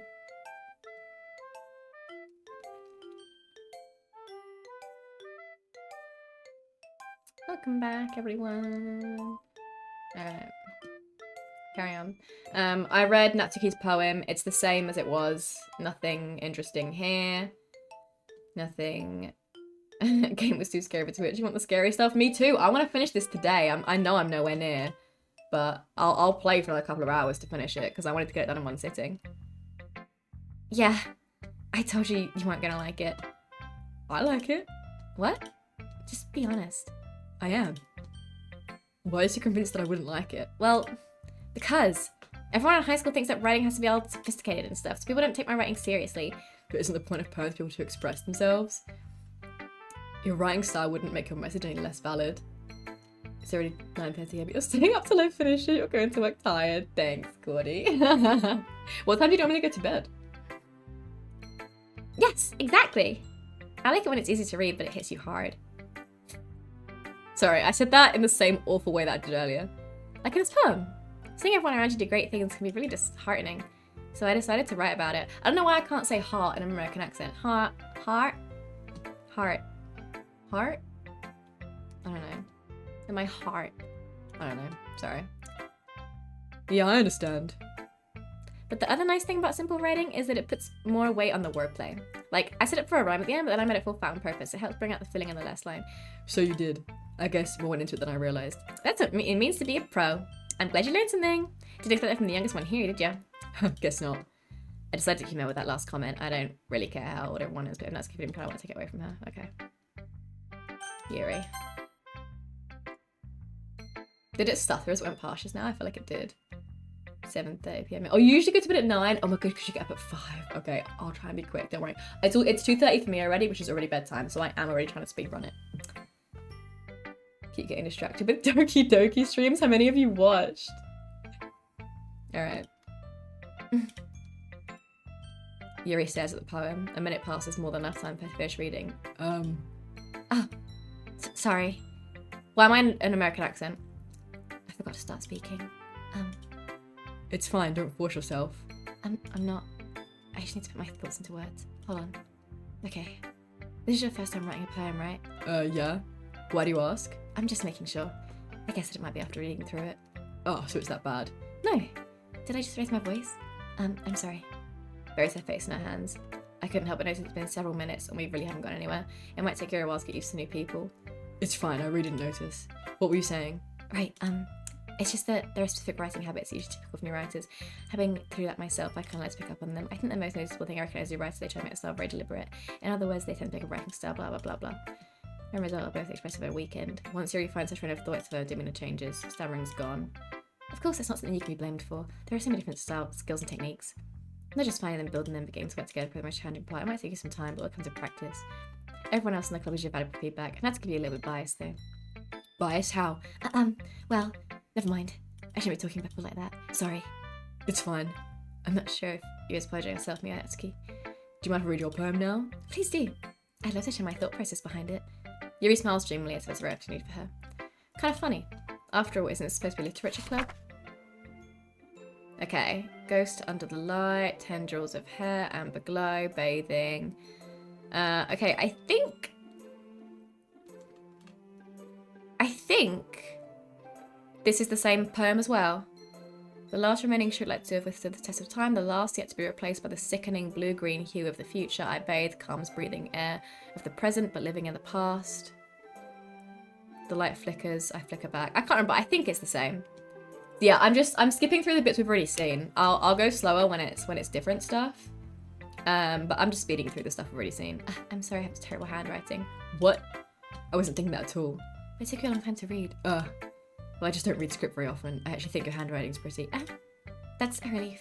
Also, I like the poem. Even though it's short, it's really descriptive. It wasn't too short? I usually write longer poems. Not at all. I'm really glad you like it, I'll be honest. Since it's our first time showing, I want to write something a little more mild. Something easy to digest, I suppose. Are you into ghost theory? Actually, the story isn't about a ghost at all, Becca. Really? I must have totally missed the point. Well, I suppose you only need to glance over it. But remember, the poets are expressing their own thoughts, feelings, and experiences in their work. They usually do more than tell a simple story or paint a picture. In this case, perhaps the subject of the poem is only being symbolic compared to a ghost, lingering in her last remaining piece of comfort, unable to let go of her past, and seemed to be left with nothing.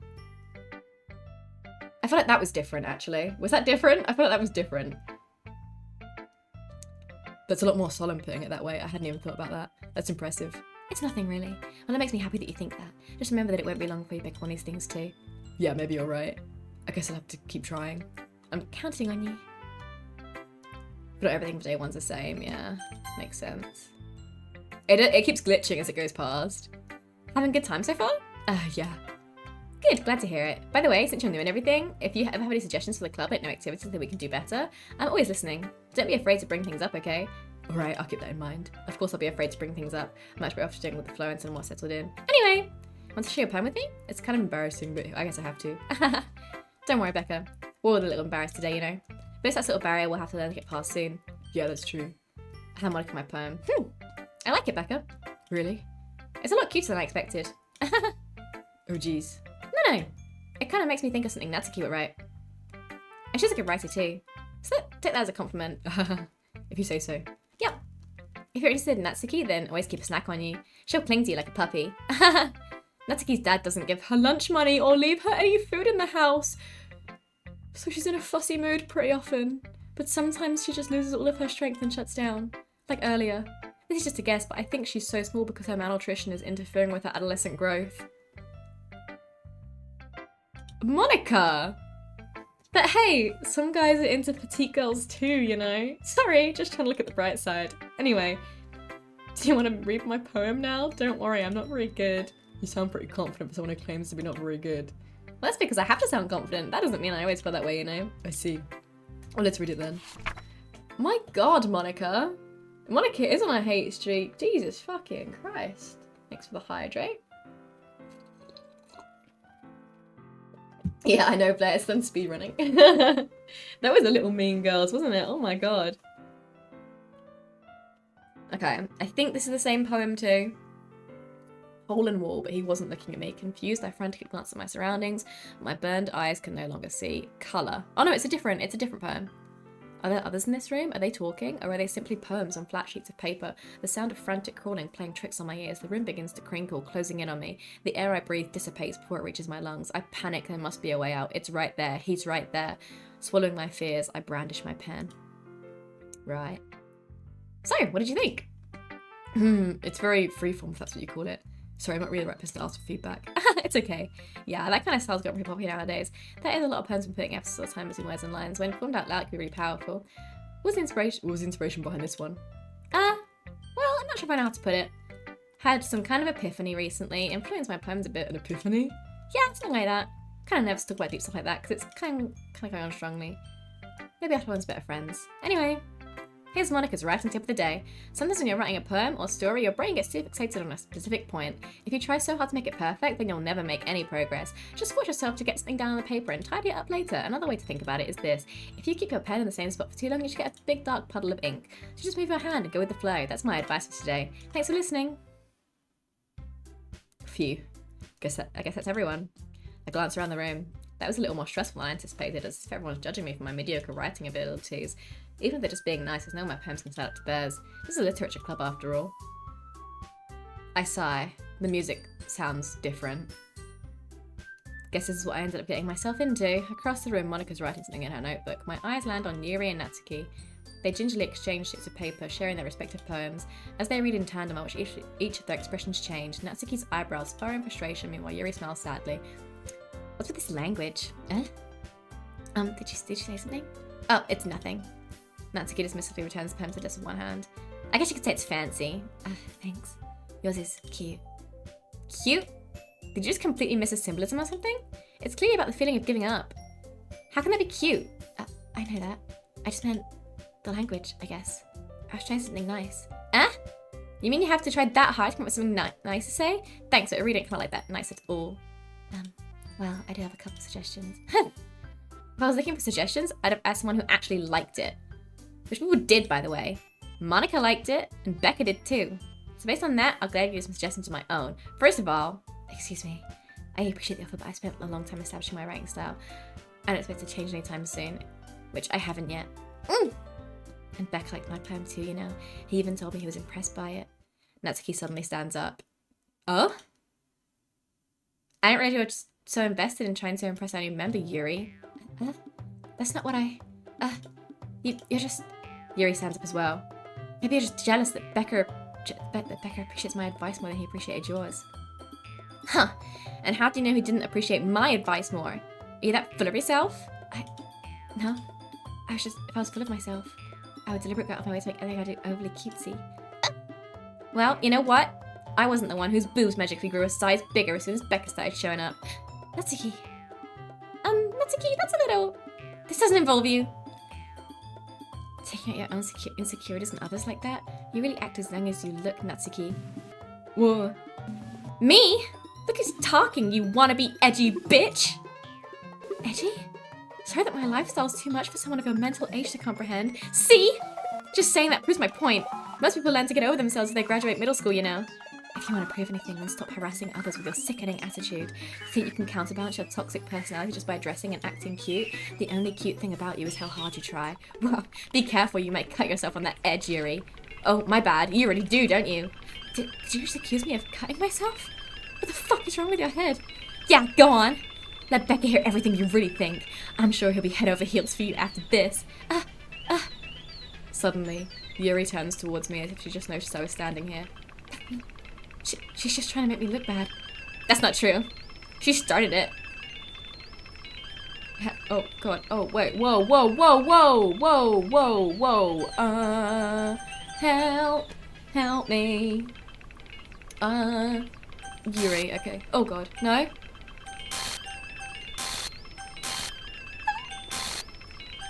I don't remember this bit. Hi, Monica.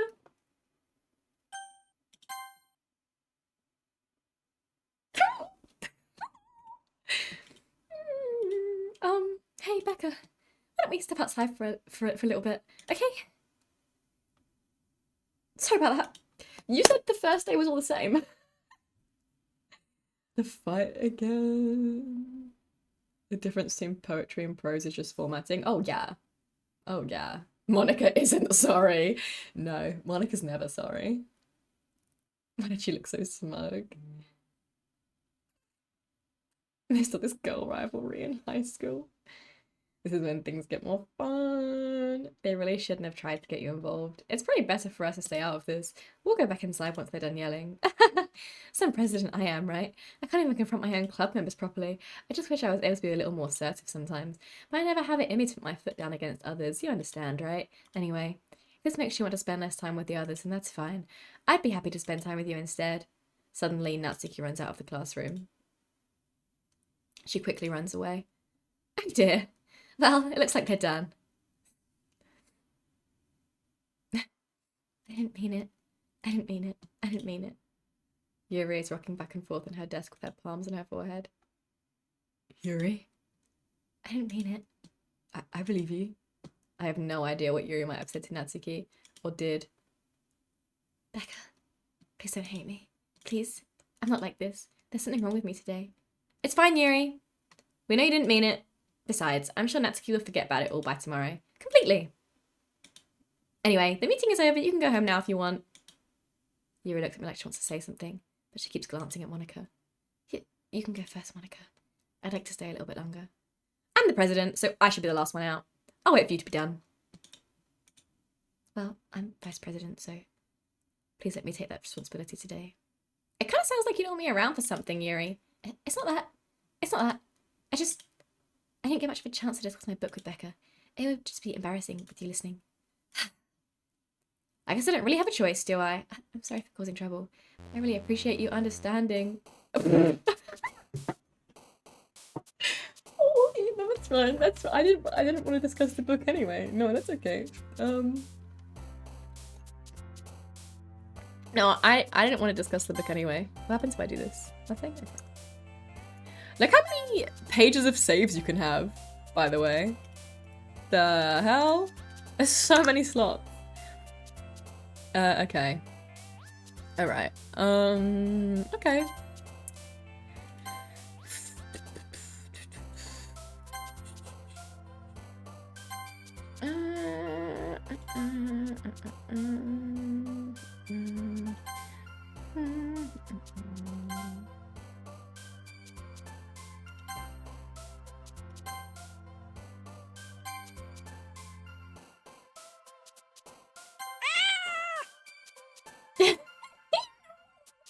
Thanks, Monica Posey.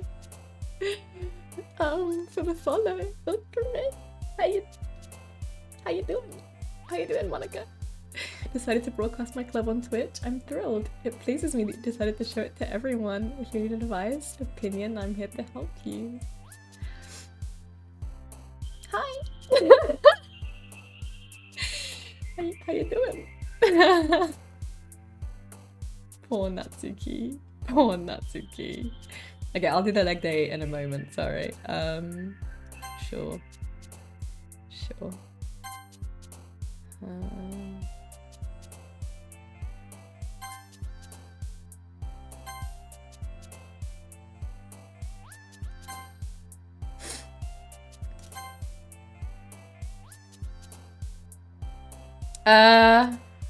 Sorry, why do all these words seem bad?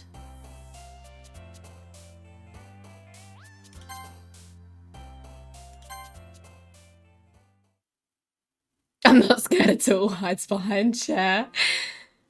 Was gonna point out the poster, but noticed too late. The poster? Oh, was there a poster in the back that was different? Oh god, was it of Sayori?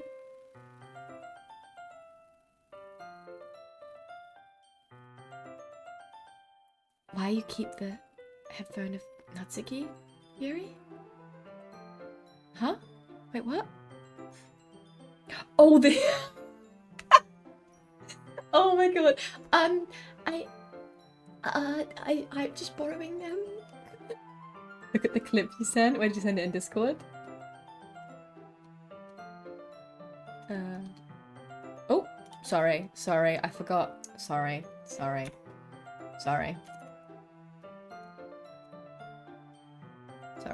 It's okay. I didn't. I didn't show anything. I'm having to use display capture because the game capture wouldn't work on Doki Doki. I don't know why it wouldn't work. God, was it a poster of Sayori? Because I remember I've watched a lot of videos about this game and I do actually remember that existing. I do remember that being a thing. Oh god. It was a poster of Sayori, wasn't it? Oh wait, I'm in the wrong place. Did you make a clip of it, did you say? Because I can find the clip in the clips section.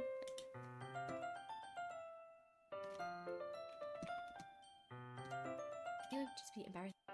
Sorry, how do I full screen this clip? Can I not full screen this clip? There we go. Oh my god, it is! Oh god, it is! It's a clip of, it's a poster of Sayori. I didn't even notice. Oh my god.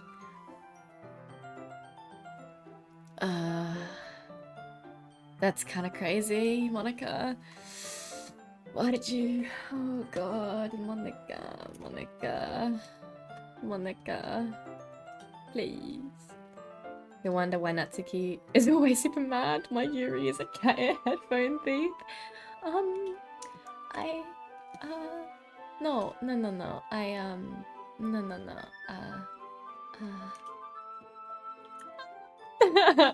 Another day passes and it's time for the club meeting already. I've gotten a little more comfortable here over the past couple of days. I enter the club room and Nisha soon greets me. Welcome back, Becca. Oh, hi Yuri. I'm not sure if it's me or if it's Yuri's expression, but the weight of yesterday's quarrel still hangs in the air a little. Yuri glances over her shoulder, looking around the room. Natsuki is reading manga at a desk, and surprisingly, Monica isn't here yet. Suddenly, Yuri takes my arm into the corner of the room. About yesterday, I really need to apologize. No. Nothing like that has ever happened before, and something just came over me, I guess. I wasn't acting mentally sound. Please don't think we're usually like this. Not just me, but Natsuki as well. Yuri, I'm happy that you were considerate and apologized. You don't have to worry too much. Even though I've only been here a couple of days, I could tell something was off yesterday. Maybe we were just a little extra sensitive because it was our first time sharing poems. But whatever it was, it didn't make me think any less of you. I had already decided there's no way you can be a bad person, and now that you're apologizing, I know you really didn't mean it. Becca, don't say those kind of things so frankly. They make me a little too happy. I'm really glad you're such an understanding person, and I'm really glad you joined this club. Everything is a little bit brighter with you around, and... sorry, what am I saying right now? Hey, have you guys seen Monica? No, I haven't. I was also kind of wondering where she was. Man. Yuri, I'm guessing you haven't either? Yuri is clearly taken aback by how calmly Natsuki is addressing her. No, I haven't. Jeez, this isn't like her at all. I know it's stupid, but I can't help but worry a little bit. What? Why are you looking at me like that? Natsuki, about yesterday. I just wanted to apologize. I promise I didn't mean any of the things I said, and I'll do my best to stay under control from now on. So... Yuri, what the heck are you talking about? Did you do something yesterday? Jeez.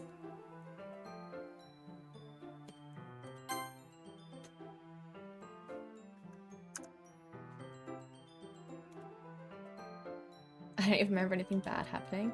You're the kind of person who worries too much about the little things, aren't you?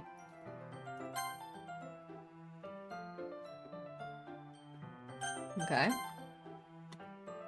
But I'll accept your apology anyway, if it helps you feel better about it. Besides, it's kind of nice to hear since I was afraid you secretly hated me or something like that. No, not at all. I don't hate you. Well, you're kind of weird, but I don't hate you either. Natsuki turns to me. You're still on trial, though. Hey. Suddenly the door swings open. Sorry, I'm super sorry. Oh, there you are. I didn't mean to be late. I hope you guys weren't worried or anything. Nah. Well, Natsuki was. I was not. What took you so long anyway? Well, my last period was today in study hall. To be honest, I kind of just lost track of time. That makes no sense, though. You would have heard the bell ring, at least. I must not have heard it since I was practicing piano. Piano? I wasn't aware you played music as well, Monica. Don't give me more credit than I deserve. I guess I've been practicing for a while, but I'm still not really good yet. Still, that must require a lot of dedication, so I'm still impressed. Oh, thanks, Yuri. You should play through something for us sometime. That's... Monica looks at me. Well, I'm working on writing a song, but it's not quite done yet. Maybe once I get a little bit better, I will. That sounds cool. I look forward to it. Is that so? In that case, I won't let you down, Becca. Monica smiles sweetly. I didn't mean any pressure or anything like that. Don't worry. I was hoping that I could share it with you anyway. I guess that's why I've been practicing so much recently. I see. I'm not sure if Monica was referring to the whole club or just me. In that case, best of luck. Thanks. So I didn't miss anything, did I? No, not really. I choose not to bring up anything the three of us just talked about. Besides, Natsuki has already run off into the closet. Becca. Since your compliments put me in such a good mood, I was wondering if you'd like to spend some time together today. I mean, in the club. I suppose so. I don't think I could say no to you after you gave that book to me. Well, I guess I need to make sure Natsuki isn't waiting for me after we finished reading yesterday. She's fine! She's reading over there, see? Don't think about her so much. She's being ignored. Come on, we're going over there.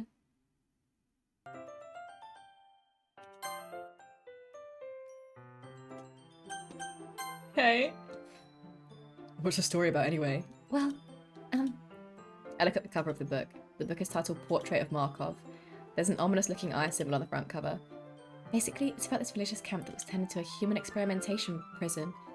And the people trapped there have this trait that turns them into killing machines that lust for blood. Okay. But the facility gets even worse, and they start selectively breeding people by cutting off their limbs and affixing them to... Oh. That might be a little bit of a spoiler. But anyway, I'm really into it. The book, I mean. Not the thing about the limbs.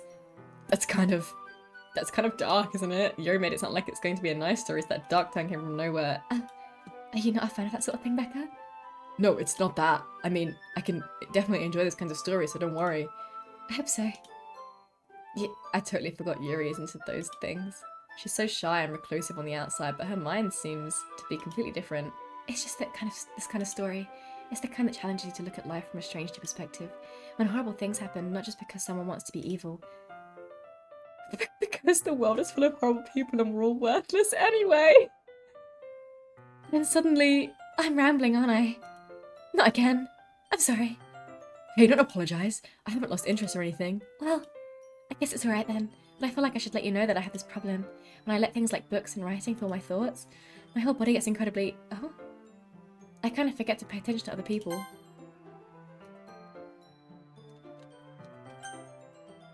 That's weird. So I'm sorry if I end up saying something strange. That's weird. It's not in the history anymore. And please stop me if I start talking too much. I really don't think you need to worry. It just means you're passionate about reading. The least I can do is listen. It's a literature club after all. That's true. In fact, I might as well get started reading it, right? Oh!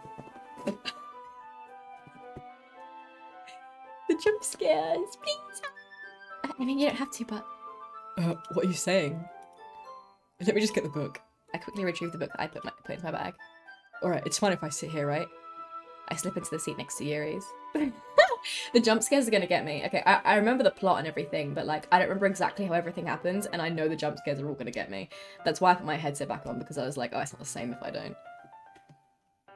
I slip into the seat next to Yuri's. Yeah. Are you sure? You seem a little apprehensive. I'm sorry. It's not that I don't want you to. It's just something I'm not very used to. That is, reading in company with someone. I see. Well, just tell me if I end up distracting you or anything. Alright. I open the book and start the prologue. I still understand what Yuri means by reading in company. It's as if I can feel her presence over my shoulder as I read. It's not a particularly bad thing. Maybe a little distracting, but the feeling is somewhat comforting. Yuri's in the corner of my eye. I realise that she's not actually looking at her own book. I glance over. It looks like she's reading from my book instead. Sorry! I was just bathing in the feeling of your body! Yuri, you really apologise a lot, don't you? I do? I don't really mean to. Sorry. I mean... Here, this should work, right? I slide my desk up until it's against Yuri's and hold my book more between the two of them. I suppose so. Yuri timidly closes her own copy. Once we each lean in a little bit, our shoulders are almost touching. It feels like my left arm is in the way, so instead I use my right hand to hold the book open. I guess that makes it kind of difficult to turn the page. Here.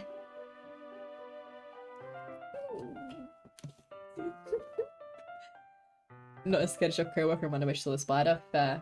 Probably not as scared as I would be if I saw a spider. Yuri takes her left thumb and holds the left side of the book between her thumb and forefinger. I do the same with my right arm on the right side of the book. That way, I turn a page and Yuri slides it under her thumb after it flips to her side. But in holding it like this, we're huddled even closer than before. It's actually kind of distracting me. It's as if I can feel the warmth of Yuri's face, and she's in the corner of my vision. Are you ready? Uh-huh. To turn the page? Oh, sorry. I think I got a bit distracted for a second. I glance over at Yuri's face again and our eyes meet. I don't know how I'll be able to keep up with her. It's okay.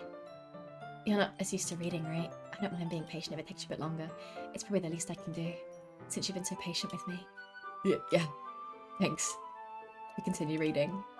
Yuri no longer asks me if I'm ready to turn the page. Instead, I just assume she finishes the page before me, so I turn it by my own volition. We continue the first chapter in silence. Yuri, I can see what you're doing, Yuri. Becca bathed before school. Oh my god, me too. I was close to Natsuki yesterday too. Turning a page, each page feels like an intimate experience. My thumb gently letting go of the page, letting it flutter over to her side as she catches it under her own thumb. Hey Yuri, this might be a silly thought, but the main character kind of reminds me of you a little bit. Look at her face, oh my god. No, I don't relate to this character at all. Definitely not. Really? I was just thinking the way she second guesses things she says and all that. That's what you were talking about. Sorry. Oh my god, is the main character a murderer? I thought you meant something else about her. Something else? Never mind. We didn't even get that far yet, so I don't know why it came to my head. Yuri, are you feeling alright? Yuri's being a little fidgety ever since we started reading. So it wants to be a young adult romance model, then jump scare? Yeah, it does. Twist, Becca's the murderer? No. Well, I am Yuri, to be fair, so... You can rest if you're feeling sick or something. Your breathing is a little... My breathing? Yuri puts her hands in her chest to feel her heartbeat. I didn't even notice. Anyway, I'm fine. I just need some water. Alright, don't push yourself. Yuri stands up and practically rushes out of the classroom. What on earth was that about? Becca? Did something happen just now? I have no idea. Yuri was acting a little strange, I guess. So you don't know anything? Sorry. I can't say that I do. Are you worried about her? Oh, no, not really. I was just making sure you didn't do anything to her. No, nothing. Don't worry, I believe you, silly. Yuri just does this sometimes, so it's nothing alarming. Alright, if you say so. Anyway, why don't we start with sharing our poems with each other? Shouldn't we wait for Yuri? Well, she might be a while, so I just figured we get started without her. Is that okay? Yeah, I was just asking. I stand up. I make a mental note of where I left off in the book, then slip it back into my bag.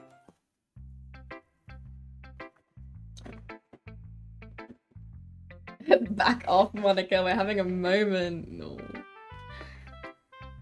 Okay, see you later, JTF. Have a good night. Thanks for watching. And thank you. I will try and stream, but I don't have high hopes because the internet last year was absolutely awful. Would you play that AI game? It's an anime space girl people like to torture. No, what the fuck? Why? That's awful.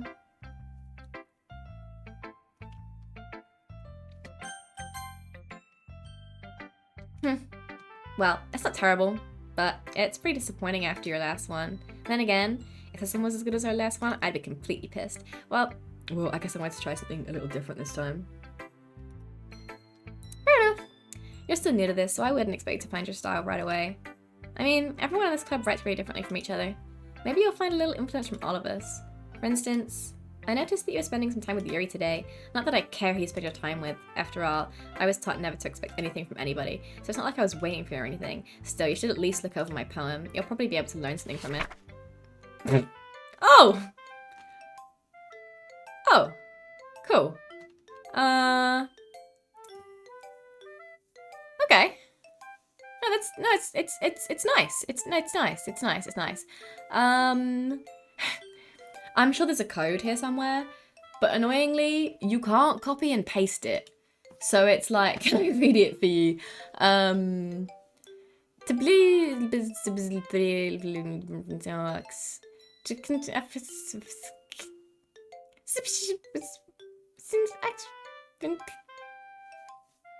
It's base 64.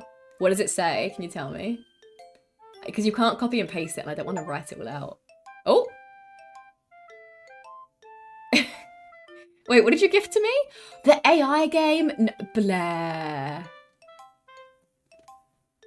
I'm not playing an AI game where I torture an anime space girl. Oh my. Hi CJs, welcome in. I'm doing good, thank you. I'm alright. Just a bit, you know, traumatized is all. Alright, Becca? Why didn't you come read with me today? I was waiting for you. I was waiting for a long time. It was the only thing I had to look forward to today. Why did you ruin it? Do you like Yuri more? I think you're better off not associating with her. Are you listening to me? Yuri's a sick freak. That should be obvious by now. So just play with me instead, okay? You don't hate me, Becca. Do you? Do you hate me? Do you want me to go home crying? The club is the only place I feel safe. Oh god. Oh god. Oh god. Oh god. Oh god. Don't ruin that for me. Don't ruin it, please. Stop talking to Yuri. Play with me instead. It's all I have. Play with me. Play with me. Sorry for covering my face, but I knew that was going to happen, and even the sound effects still made my heart jump, okay? Because I knew that was going to happen. Sorry, if I know that a jump scare is coming, I physically cannot make myself watch it. I do apologise. My heart still jumped, if it helps. At the sound. Poor Natsuki. You don't have to torture her, people just do. I'm gonna be honest, I'm not a fan of AI. I don't like AI at all, and I don't think I'd want to play it, Blair, but thank you, but I don't think. How so without this happy music? What am I doing for Halloween? I'm going on a pub crawl, I think. Poor Natsuki. You're right. Guess we'll talk to Monica. Hi again, Becca. How's the writing going? Alright, I guess. I'll take that. As long as it's not going bad. I'm happy that you're applying yourself. Maybe soon you'll come up with a masterpiece. I wouldn't count on that. You never know. Want to share what you wrote for me today? Sure, here you go. I give my poem to Monica. Alright. Great job, Becca. I was going ooh in my head while reading it. It's really metaphorical. I'm not sure why, but I didn't expect you to go for something so deep. I guess I underestimated you. It's easiest for me to keep everyone's expectations low. That's why it always counts when I put in some effort. That's not very fair. Well, I guess it worked anyway. You know that Yuri likes this kind of writing, right? Writing that's full of imagery and symbolism. Sometimes I feel like Yuri's mind is just totally detached from reality. I don't mean that like it's a bad. I'm just gonna really quickly do the leg day that Ender Aiden redeemed 22 minutes ago that I didn't do. As I'm up. 1, 2, 3, 4, 5, 6, 7,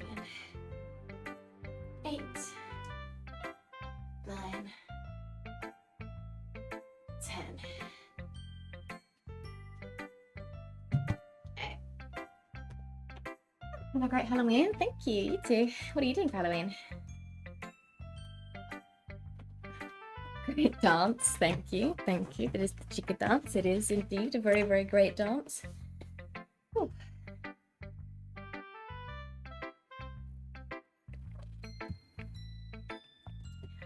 Sometimes I get the impression she's just totally given up on people. She spends so much time in her own head that it's probably a much more interesting place for her.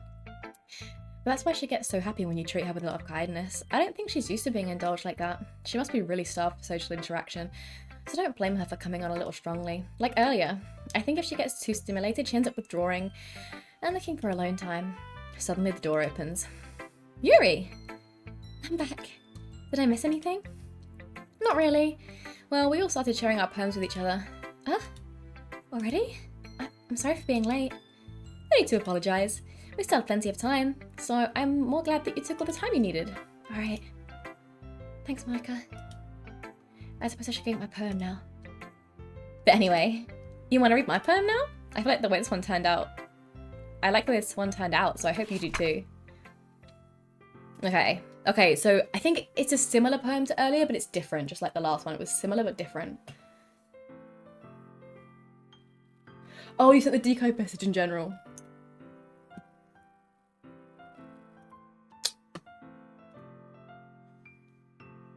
Okay. Open your third eye. I can feel the tenderness of the skin through the knife, as if it were an extension of my sense of touch. My body nearly convulses. There's something incredibly faint deep down that screams to resist this uncontrollable pleasure, but I can already tell that I'm pushed to the edge. I can't stop myself. I'm relieved to have gotten that sorted out, even if it took way too much time to even find out what kind of code it was. Anyways, here is the code typed out if you want to copy paste it. It took me a while to type it and I had to retype it a couple of times because I forgot to copy it. At least I can save you the trouble of typing it out if you're interested. What?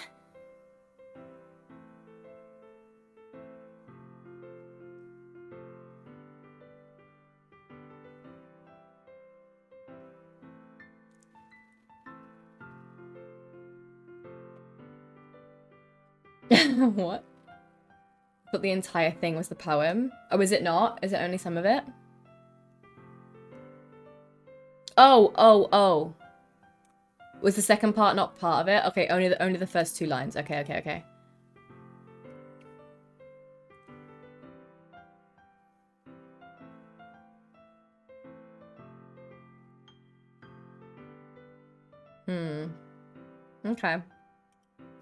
Well.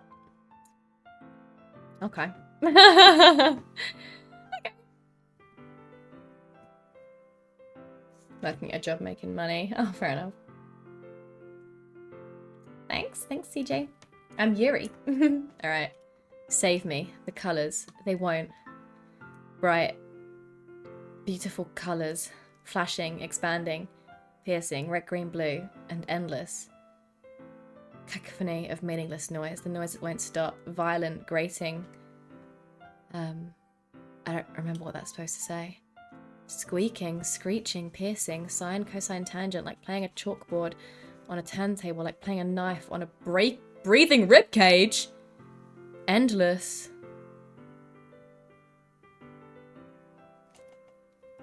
Delete her. Delete her? Okay. Sorry, I know it's kind of abstract. I'm just trying to, well, never mind. There's no point in explaining. Anyway, here's Monica's writing tip of the day. Sometimes you'll find yourself facing a difficult decision. When that happens, don't forget to save your game. You never know when, who am I talking to? Can you hear me? Tell me you can hear me. Anything? Okay. That's my advice for today. Thanks for listening.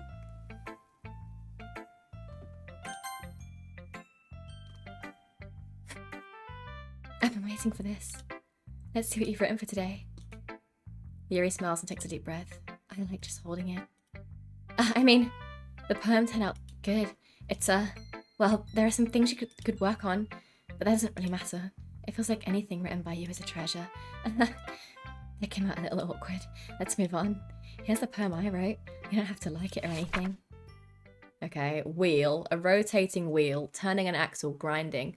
bolt head, linear gearbox, falling sky, 7 holy stakes, a docked ship, a portal to another world, a thin rope tied to a thick rope, a torn harness, parabolic gearbox, expanding universe, time controlled by slipping cogwheels, existence of God, swimming with open water in all directions, drowning, a prayer written in blood, a prayer written in time, devouring snakes with human eyes, a thread connecting all living human eyes, a kaleidoscope of holy stakes, exponential gearbox, a sky of exploding stars, God disproving the existence of God, a wheel rotating in 6 dimensions, 40 gears on a ticking clock, a clock that ticks 1 second for every rotation of the planet, a clock that ticks 40 times every time it ticks every second time, a bolt's head of holy stakes tied to the existence of a docked ship to another world, a kaleidoscope of blood written in clocks, a time-devouring prayer connecting a sky of 40 gears and open human eyes in all directions, breathing gearbox, breathing bolt head, breathing ship, breathing portal, breathing snakes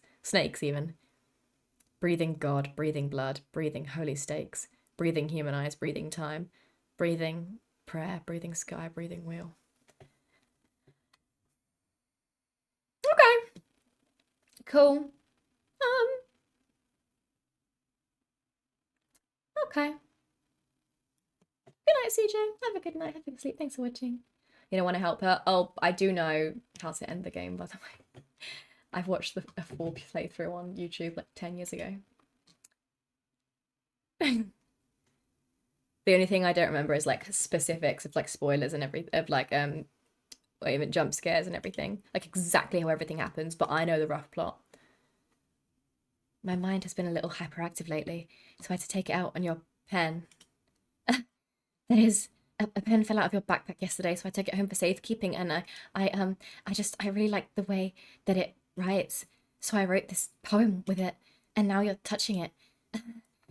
I'm okay. What did I just... Can we pretend this conversation never happened? You can keep the poem, though. That's where your pen went. What if you click no here? Like, why would you click no? I can't convince myself to go to therapy when I'm the happiest I've ever been. I'd rather keep this up until I blow my cover and someone takes me to the emergency room.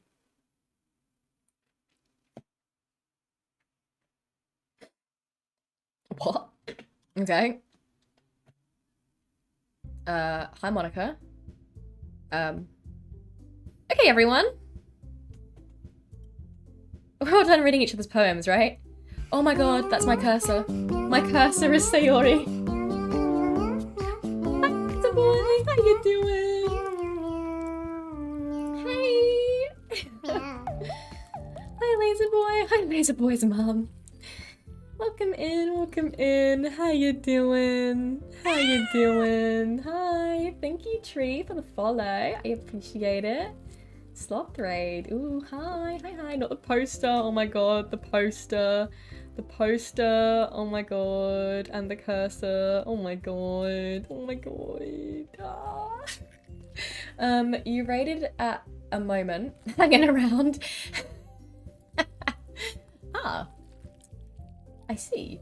Okay, wait, hold on. Sorry, I have to do the shout out myself. I forgot the mods are all sleeping.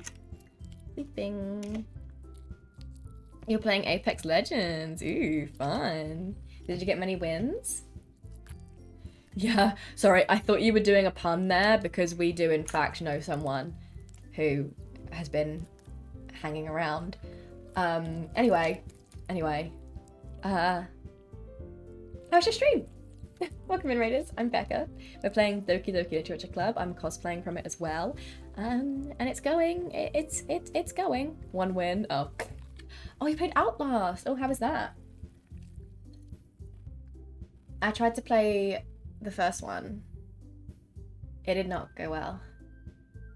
Wait, was it Outlast I tried to play? Maybe it was. I can't remember now, actually. I think so. Right. We're all done reading each other's poems, right? We have something... Oh, the cursor's gone. That's good. We have something we need to go over today, so if everyone could come sit at the front of the room. Is this about the festival? Well, sort of. Ugh. Do we really have to do something for the festival? It's not like we can put together anything good in just a few days. We'll end up embarrassing ourselves instead of getting any new members. That's a concern of mine as well. Don't jump scare me. Don't jump scare me. Don't jump scare me. Don't do it. Don't do it. Hello? Oh, okay. The poster's still there. I don't really do well with last minute preparations. What did Yuri put in my eyes? Did Yuri put something in my eyes? Oh my god. Don't worry so much. We're going to keep it simple, okay? Look, I know everyone's been a little more lively ever since Becca joined and we've started with some club activities.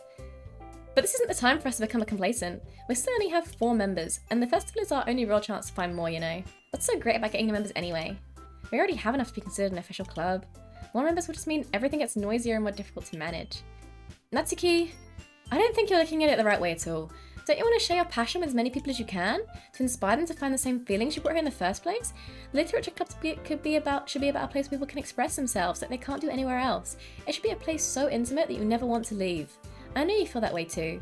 I know we all do. So that's why we should work hard and put something together for the festival, even if it's something small. Right, Becca? Come on. You can't take advantage of Becca to agree with you just because you don't know how to say no to anything. Look, Monica, do you really think any of us here joined the club with other people in mind? Yuri never even talked until Becca joined. As for me, I just like it better here than I do at home. And Becca isn't even passionate about literature in the first place. And that's everyone. Sorry, but you're literally the only one who's so interested in finding new members. The rest of us are fine like this. I know you're president and all, but you should really consider our opinions for once. Monica is clearly taken aback by Natsuki's words. That's not true at all. I'm sure Yuri and Becca want to get more members too, right? I don't know about Yuri, but I'm kind of indifferent. If I showed as much enthusiasm as Monica wanted, then I'd probably be lying. Still, if it's up to me to rescue the situation... No. Natsuki's right, isn't she? This club? It's nothing more than a place for people to hang out. Why did I think that everyone here saw it the same way that I did? But that doesn't mean that we're going against getting new members or anything. Becca, why did you even join this club? What were you hoping to get out of it? Well... Fuck you. Sorry. That's not really something I can be honest about, is it? In fact, if I remember, you weren't even given a choice not to join. Monica sits down and stares at her desk. What's the point of all this anyway? What if starting this club was a mistake? Now you've done it, Natsuki. What, me? I just spoke my mind. Is it a crime to be honest? It's not about being honest. It's about word choice. Besides, you have no right to speak for everyone else in the club like that. You don't even understand at all. I just want a place that feels like nice to hang out with a few friends. Is there a problem with the club being that for me? There aren't any other places like that for me. And now Monica wants to take it away from me. She's not taking anything away. No, Becca. It's not the same. Oh. Has it been almost an hour since I hydrated? Wait, what? 45 minutes. Oh my god, is it? It must be. I must have it on an hour cooldown. That's kind of crazy. Thank you. Thank you for the hydrate and the bits, Ender. I appreciate it. See, sufficiently horrific eyes. Alright, see you later, laser boy. Have a good time making your Halloween costume. Thank you, thank you. I appreciate the raid. It's not the same. It won't be the same with the direction she wants to take it. If I wanted that, then I could have just joined any other stupid club. But this one, I mean, at least for a little bit of time, things were nice. Natsuki starts packing up her things. I'm going home. I feel like I don't belong here right now. Natsuki ignores Yuri and walks right out of the classroom. This is bad. I don't know what to do. Well, do you have an opinion on the festival? I don't know. I'm kind of indifferent, I guess. Who cares about that obnoxious brat? I mean, I like how nice and quiet the club is right now. And I'm just happy with you here. But still, I'm the vice president. It's not right for me to ignore my responsibilities like that. Nobody would cry if she killed herself. Oh! I should do my best to consider everyone's perspective and make this a decision that's right for the club. But what about you, Becca? What do you want to get out of this club? Yuri repeats the same question as Monica. I decide giving an indirect answer is better than nothing. Watch your eye. I think the most important thing is for everyone to get along, and for the club to provide something that you can't get anywhere else. I don't think it's about how many members, but rather the quality of each member. That's what will end up making the Literature Club a special place. Good answer. Pat ourselves on the back, girl. I see. I really agree with you. Each member contributes their own qualities in a special way, with each With each change in members, the identity of the club as a whole will change too. Sorry, I wasn't, oh my god. I was looking at the text and I kept thinking I saw something out of the corner of my eye. And I looked up at Yuri and it's like it could tell that I was looking right at her. Every time I look right at her, the blood dripping out of her eyes stopped. And then I finally caught it. I don't think it's necessarily a bad thing, stepping out of your comfort zone once in a while. So if you would like to help Monica with the festival, then I'm on your side as well. Alright. Well, maybe we can talk to Natsuki tomorrow. Yuri nods. Hey, Yuri. Huh? I know things were a little awkward yesterday, but I feel like you deserve to know that I still think you're a wonderful vice president and also a wonderful friend. Monica.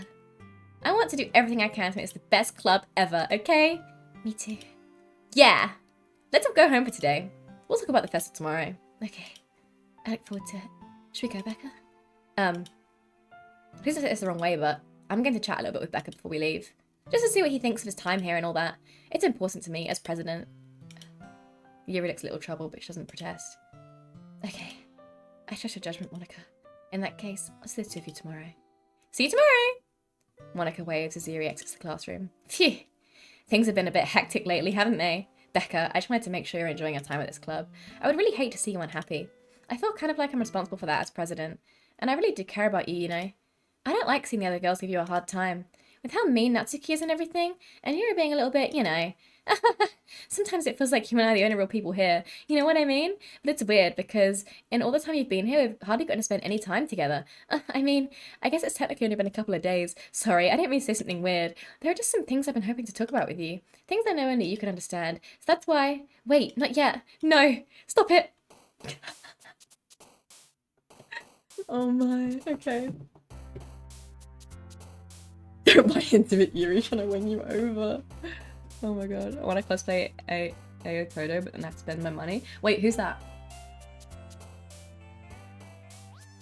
Hi Panic! Welcome in, how you doing? No one made me play this. I watched PewDiePie play this like 10 years ago on YouTube. And it has stuck with me ever since. And then when I got into like anime and cosplaying and conventions, I was like, huh, Doki Literature Club, that would be a good cosplay. And then so I cosplayed Natsuki at Anime NYC, and then I also had this purple wig. So then I was like, I could do Yuri as one of my 31 days of cosplays for Halloween, but I feel like if I cosplay something from DDLC, then I kind of have to play it because it is a horror game.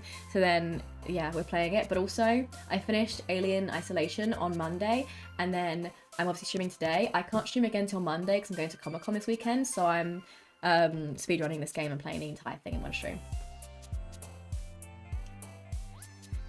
Right. Shiny! What? Excuse me, why did we jump straight to 11? Excuse me.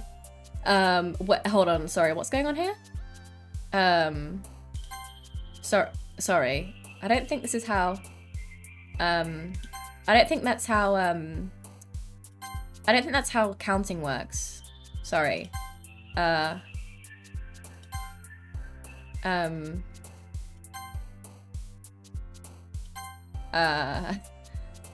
No, that's fine. That's fine. That's alright.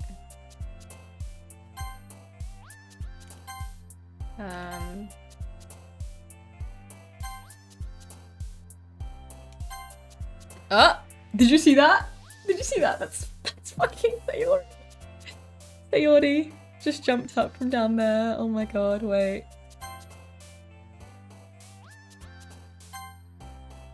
Okay, wait, what's a Sayori word? Oh wait, was it Monica? Oh, was it Monica, not Sayori? Oh, you're right, it's Monica! It's not Sayori.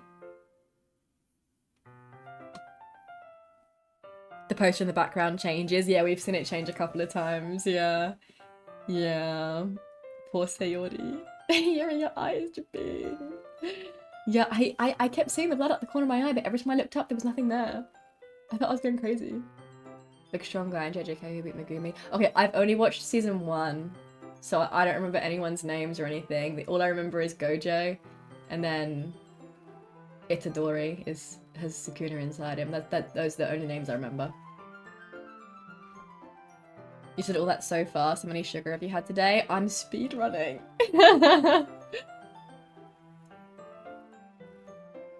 I'm speedrunning. No, that's not how you count. Not the best character ever. I know, I'm sorry. I'm gonna watch season 2 eventually. I just didn't enjoy season 1 that much, so I've been not getting around to it. Hi Becca, I've been waiting for you. Are you ready to continue reading? I brought my best tea today. Monica! I told you not to... Ugh. Is she really late again? I consider it as usual, Natsuki. Excuse me? Must you always interrupt my conversations with your incessant yelling? What are you talking about? You said that like I do it on a regular basis or something. I just wasn't paying attention, okay? I'm sorry. Seriously, what's getting into you lately? Look, I did some thinking about yesterday. I was a little more hostile than I meant to be. I guess I really felt threatened or something. But I know this is something we're doing together.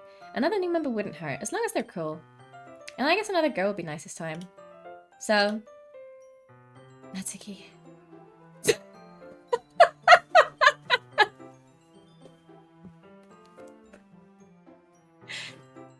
Nobody cares. Nobody cares, Natsuki. Why don't you go look for some coins under the vending machine or something?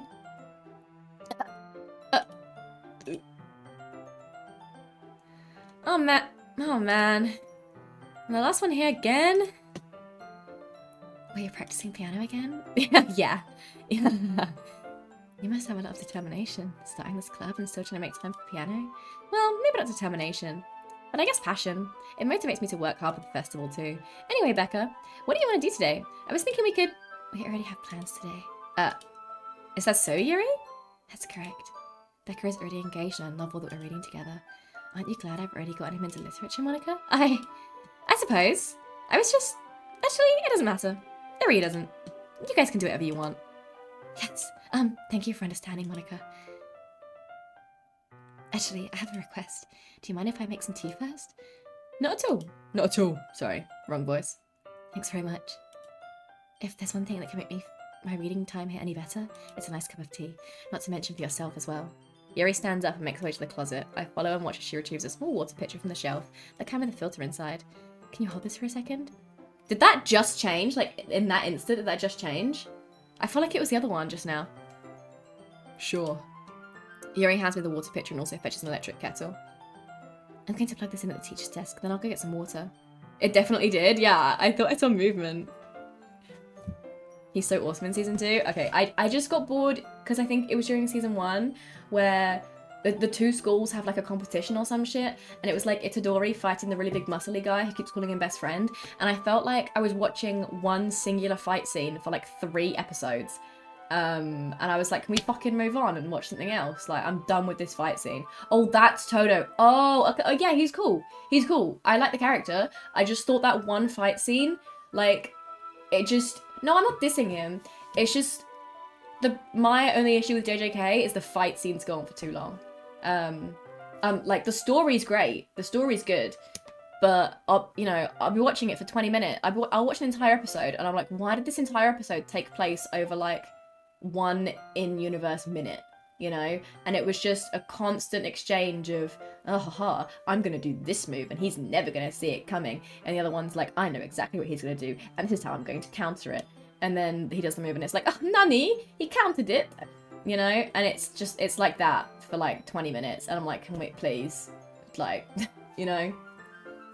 I just like the fights to go a little bit quicker than that. Personally. Hi Claire, welcome man, how you doing? How's your day been? Sounds like One Piece. I think I'm gonna read the manga for One Piece until I get to more recent ones, and then I'll start watching the anime. I only have the first manga right now though, and obviously manga's so fucking expensive, so could be a bit of a money sink, but we'll see. But yeah, you should definitely cosplay him, he's really cool. How do you cosplay? Yeah, I might have to rewatch the first season, honestly, when I decide to get back to it, because it was a long time ago that I watched it. The game is glitching now. It's on purpose. I don't think it's a glitch. Yeah, the photo in the background is crazy. Okay. She walks past me and sets the kettle down on the teacher's desk. I simply watch her movements. To my surprise, the way she moves really contrasts her speaking mannerisms. Especially because of her long legs, Yuri appears elegant and methodical. Okay, may I have the water pitcher? Thanks, I'll be right back. I might as well walk with you. That's okay. You stay here. It won't take long. Pitcher in hand, Yuri hurries out of the classroom. Did you relieve you again? No, it's not like that this time. She's just filling up the water pitcher to make tea. Oh, okay. Sorry for misunderstanding. It's changed back. 10 minutes pass. Yuri said it wouldn't take long. Is something holding her up? I'm bored just waiting here, so I decided to go look for her.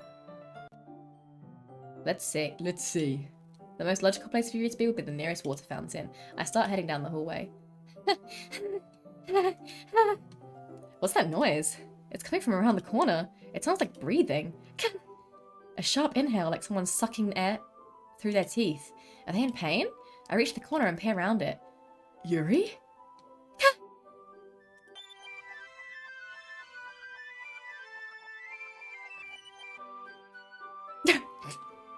I'm back.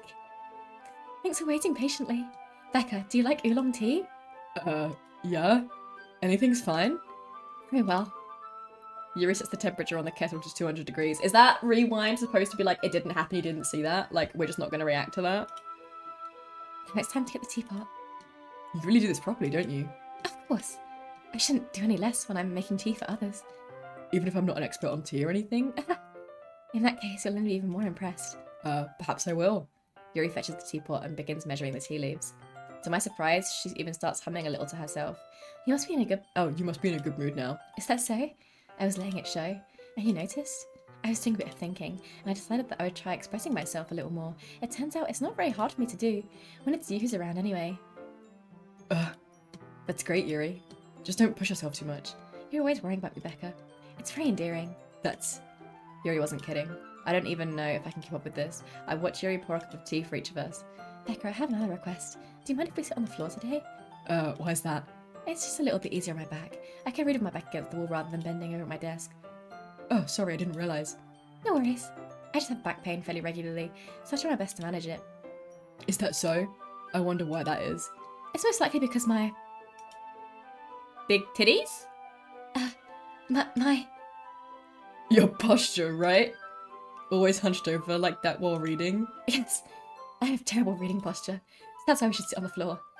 Fair enough. I'll go ahead and get the book. I retrieve the book from my bag. Oh, I have some chocolate as well. It's a bag of small chocolate candies. I take it since it'll go well with the tea. Yuri and I then sit against the wall with teacups at our sides. As if in sync, we assume the same reading position as last time, each holding one half of the book. Except this time, I think the same thing about season 1, then you probably watched it and liked it. Oh, okay. I'll rewatch and then I'll rewatch season. I think when I watched it, only season 1 was out, so it's the only thing I had to go on. I think it really blew up after season 2 came out.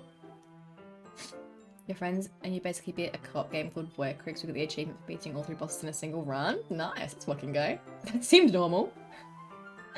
Episode 45. Excuse me? How many fucking episodes are there? What? 45? Okay, except this time, our bodies are even closer to each other. I can't see too well. Yuri slides closer until our shoulders are touching. How am I supposed to focus on reading like this? Yuri was always kind of cute, but when she's being less apprehensive, it's almost more than I can handle. Your teacup. Yuri hands me my teacup. Holding it with my hand that's not holding the book, I end up in a position that makes it even harder to focus, because now I need to worry about making sure I don't accidentally touch her chest. Meanwhile, Yuri hasn't noticed a single thing. She wears her intense reading expression, and I can only presume the world around her has faded away. I use all of my willpower to focus on reading. After a few minutes, I finally manage to relax a little. I put the teacup between my legs and fumble with the chocolate wrapper. Sorry. I briefly let go of the book to finish opening the wrapper.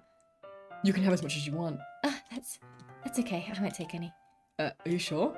Well, if I touch it, then it might get smudged on the pages. Oh, you're right. I didn't even think about that. My bad. No need to apologise. I'll hold the book, okay? Are you sure? Of course. Aw, she's so pretty. Yuri opens the book with both hands. She holds it so that I don't have any harder time reading from it. But as a result, her left arm is practically resting top of my leg. Well, in that case... Yuri is already totally focused on reading again. I take a chocolate candy and pop it into my mouth. Then I take another chocolate, and I hold it up to Yuri. She doesn't even look away from the book. She simply parts her lips, as if this situation was completely natural. But that means I can't stop here. I apprehensively place the chocolate in her mouth. Just like that, Yuri closes her lips over it. Huh? Yuri's expression suddenly breaks. Did I just... Yuri looks at me like she needs to confirm what just happened. Becca. Sorry. I guess I shouldn't have done that. Yuri starts to breathe heavily. No, why has the music stopped? Why has the music stopped? I can't Suddenly, Yuri forcefully grabs my arm and jerks me to my feet. My teacup gets knocked over. Becca. My heart. My heart won't stop pounding, Becca. I can't calm down. I can't focus on anything anymore. Can you feel it, Becca? Yuri suddenly presses my hand against her chest. Why is this happening to me? I feel like I'm losing my mind. I can't make it stop. It even makes me not want to read. I just want to look at you. Oh, hello. Hello, Yuri.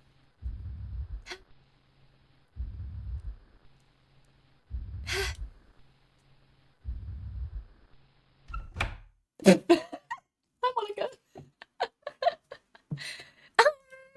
It's time to share poems. Is Natsuki here? Oh, she is. This one's alright. Alright? Well, yeah. About as good as yesterday's anyway. I still can't really tell how much you actually care about writing, but either way, you're doing alright. Even though you're not really spending time with anyone but Yuri, I still think it's nice to have activities that we all participate in. So you better keep working hard. I mean, I know I'm not the president or vice president or anything, but that doesn't mean you can let me down, okay? So at least read mine too for now. Just to be clear, this poem means a lot to me, so read it carefully, okay? What?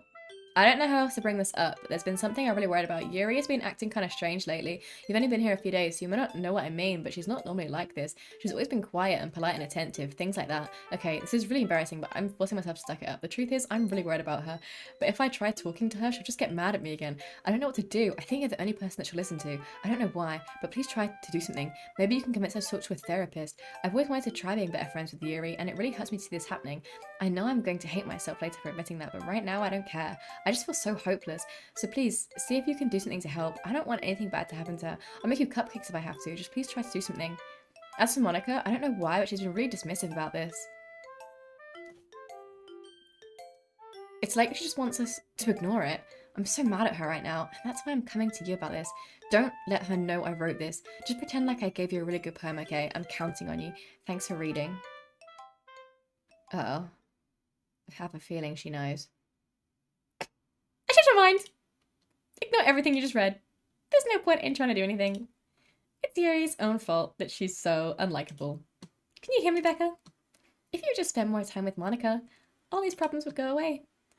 Yuri and I are too messed up for someone as wonderful as you. Just think of Monica from now on. Just Monica. Just Monica. Just Monica. Just Monica. Just Monica. Just Monica. Oh? Just Monica. Yeah, last time I tried to spend time with her, she did get her neck snapped. That's so true. Oh my god.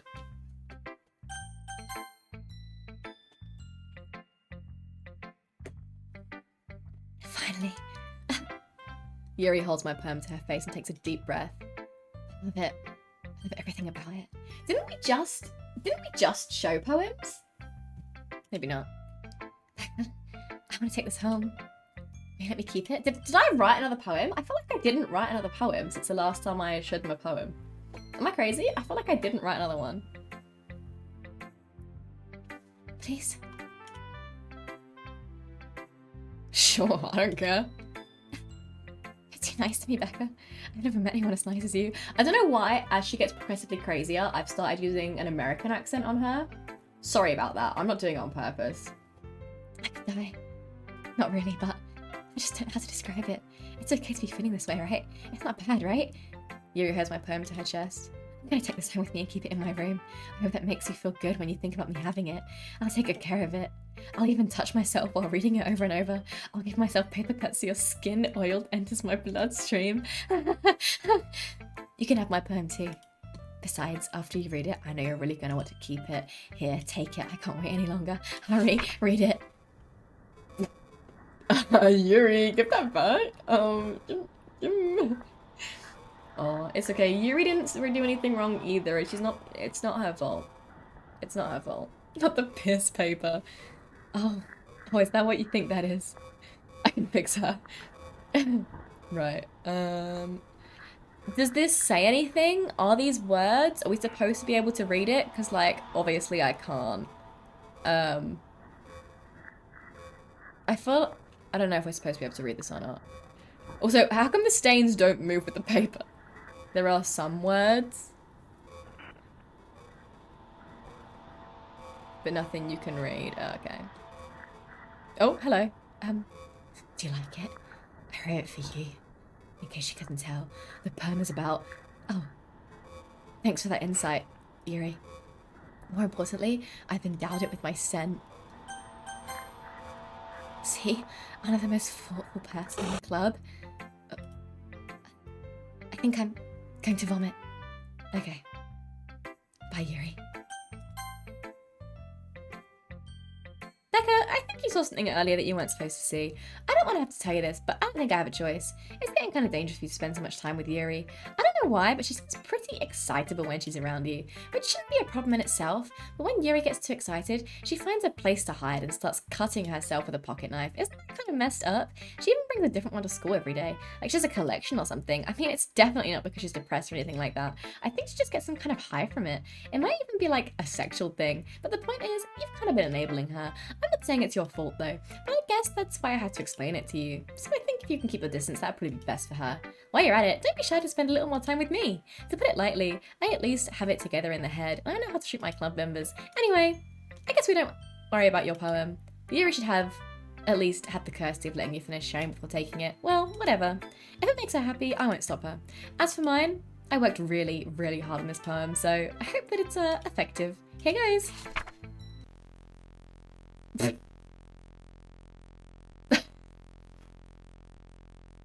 Jeez, that really startled me. Well, I guess I kind of messed up at writing this poem. I was just trying to... Never mind. Let's just move on.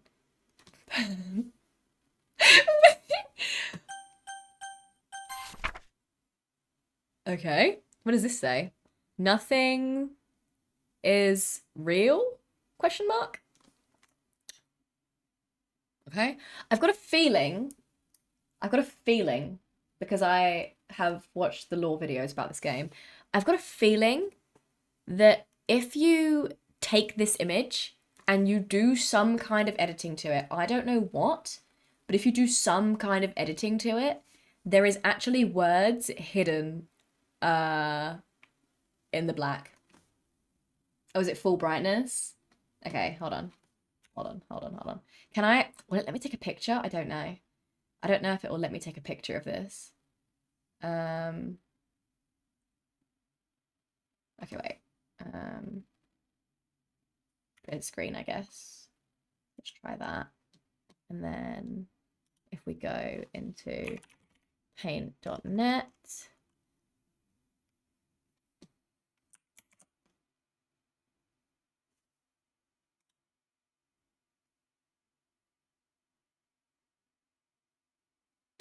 Huh. Okay. So this hasn't gone like quite a plan. Oh dear.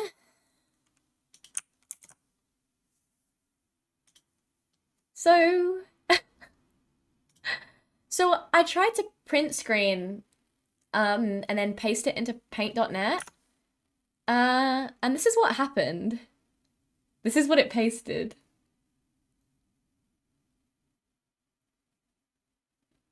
I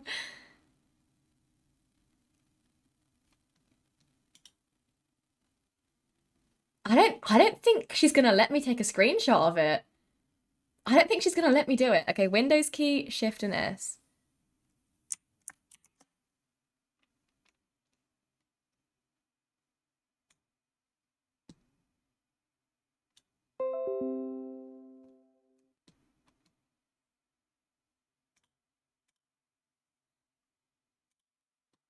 Did it copy it? Yes, okay. Oh my god, Monica. She knows how to get around everything, huh? There's gonna be a jump scare later, by the way, when she realizes that I'm recording. She's not gonna be very happy about it. Right. Adjustments. Oh. Oh, okay. All of that was for nothing, I guess. Because it didn't even work. Am I doing it wrong? Is this not? Oh, Monica, that one sucks. How do I do it? It's crazy how self-aware this game is. I know, it's ridiculous. It's ridiculous. Perhaps it didn't work because it's a screenshot? Oh, oh, oh, oh! It's there, it's there, it's there. Hold on. Can I do that again? There we go.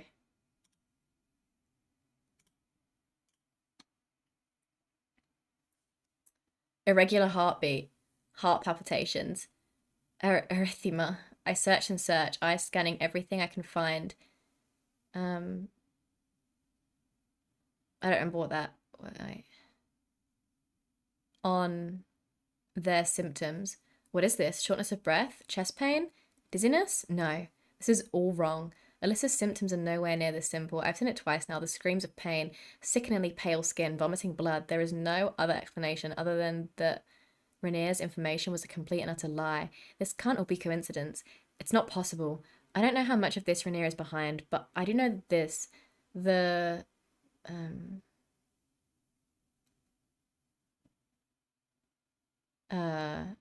something horribly wrong with this family, and I accepted the invitation to become part of it. I can hear Alyssa screams through the walls now. I listen helplessly. Rainier said that he would be with her shortly. Is he in her room now? Why is she screaming even louder than before? I uncovered the text by using exposure and then putting it up to max. The brightness didn't work, but exposure did. I don't know what the difference is, but...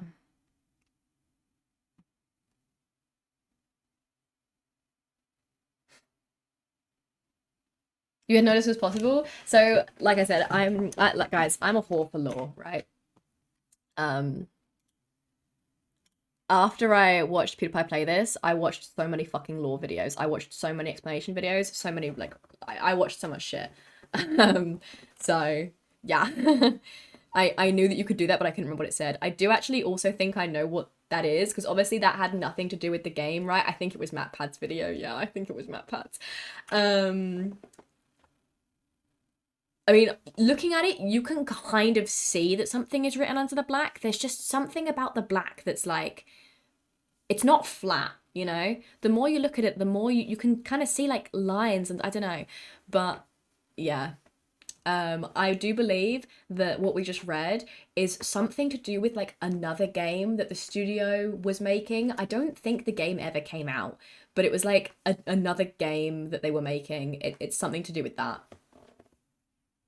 Yeah. So it's just an Easter egg, basically, to do with the studio. Okay, so the way it hasn't even cut to the scene that I accidentally just screenshotted is crazy. They never released it after the popularity of DLC. Yeah, probably didn't want to tarnish the legacy. Okay, everyone, it's time to figure out the festival preparations. Let's hurry and get this over with. Stagnating air is common foreshadowing that something terrible is about to happen. Look, can we just get this done? I'm going to be printing and assembling all the poetry pamphlets. Natsuki, you can make cupcakes. I know you're at least good at that. Yuri, you can... well, it doesn't matter. Do whatever you want, as long as you think it'll help. Monica, I'm not useless, you know. I know that. I already know what I'd like to do. We can't run a successful poetry event without having the right atmosphere for the occasion. So I'm going to make decorations and set up some nice mood lighting. There, see? That's a great idea. And that gives us all something to do. What about Becca? Becca is going to help me. Wait, you? You have the easiest job, Monica. Sorry, but that's just how it is. Like hell it is. Why are you trying to pull? I agree with Natsuki. Not only is your work already most suitable for one person, but my task is laborious enough to benefit from an extra pair of hands. Mine too! What, your cupcakes? Please. Like you would fucking know. All you care about is dragging Becca around with you and your stupid books. Sorry, I said a British stupid then. Stupid is what I was supposed to say, not stupid. You and Monica. Hey, I didn't even do anything. Okay, then why not let Becca decide who to help instead of abusing your power? I'm not abusing my power. Yes, you are, Monica. Just let Becca make the choice, okay? Okay, fine. Okay, fine. Fine. Jeez. Becca, I know how fed up you are with these two by now. We can just... Natsuki, shut your fucking mouth and let him decide for himself. You shut your mouth! Jesus Christ. This is never gonna end. Just make the choice, okay? I wonder...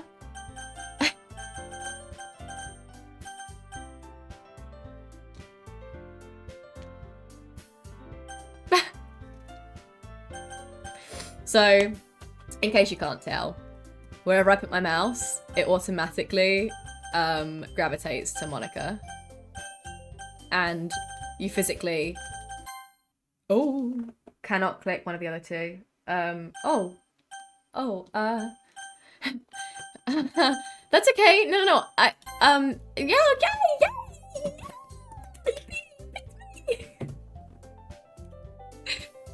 We can meet at your house this weekend. I promise it'll be fun. Is Sunday okay with you? Are you fucking kidding me? This isn't fair at all. It is fair, Natsuki. It's what he chose. No, it's not fair. Giving us all this work and taking Becca for yourself? What a shameful thing to do. Yuri, I didn't even give you any work. You decided it for yourself. You're being a little unreasonable here. I'm being unreasonable? Monica, I can't believe how delusional and self-important you are. Pulling Becca away from me every single time I'm not included in something? Are you jealous? Crazy? Or maybe you just hate yourself so much you take it out on others. Here's a suggestion. Have you considered killing yourself? It would be beneficial to your mental health. Yuri, you're scaring me a little. Natsuki, let's just go. I don't think she wants us around right now. See?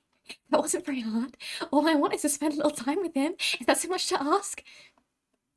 Yuri follows Monica and Natsuki to the door. Hey, Becca. Yuri is really something, isn't she? Monica giggles as Yuri pushes her out the door. Finally. This is really all I wanted. Becca, there's no need to spend the weekend with Monica. Don't listen to her. Just come to my house instead, the whole day, just the two of us. Doesn't that sound wonderful? Wow, there's really nothing wrong with me, is there? But you know what? I don't care anymore. I've never felt this good my whole life. Just being with you is a far greater pleasure than anything I could imagine. I'm addicted to you. It feels like I'm going to die if I'm not breathing the same air as you. Doesn't it feel nice to have someone care about you so much? To have someone who wants to revolve their entire life around you? But if it feels so good, then why does it feel more and more like something horrible is going to happen? Maybe that's because why I tried stopping myself at first. But the feeling is too strong now. I don't care anymore, Becca. I have to tell you, I'm madly in love with you. It feels like every inch of my body, every drop of blood in me is screaming your name. I don't care what the consequences are anymore. I don't care if Monica is listening. Please, Becca, just know how much I love you. I love you so much that I even touched myself with the pen I stole from you. I just want to pull your skin open and crawl inside of you. I want you all to myself and I will be only yours. Doesn't that sound perfect? Tell me, Becca. Tell me you want to be my lover. To accept my confession? No.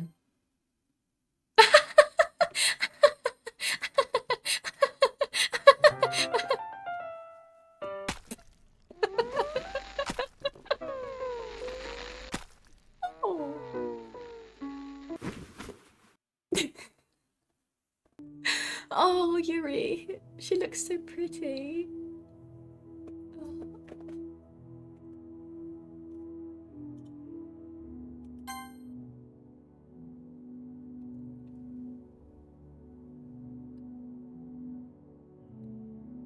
What? Welcome to the Literature Club. It's always been a dream of mine to make something special out of the things I love. Now that you're a club member, you can help me make that dream come true in this cute game. Every day is full of chit-chat and fun activities with all of my adorable and unique club members. Sayori, the youthful bundle of sunshine who values happiness the most. Natsuki, the deceivingly cute girl who packs an assertive punch. Yuri, the timid and mysterious one who finds comfort in the world of books. And of course, Monica, the leader of the club. That's me! I'm super excited for you to come make friends with everyone and help the Literature Club become a more intimate place for my members. But I can already tell that you're a sweetheart. Will you promise to spend the most time with me? Welcome to the Literature Club. It's always been a dream. Oh. Dream of mine. Wait, it's repeating.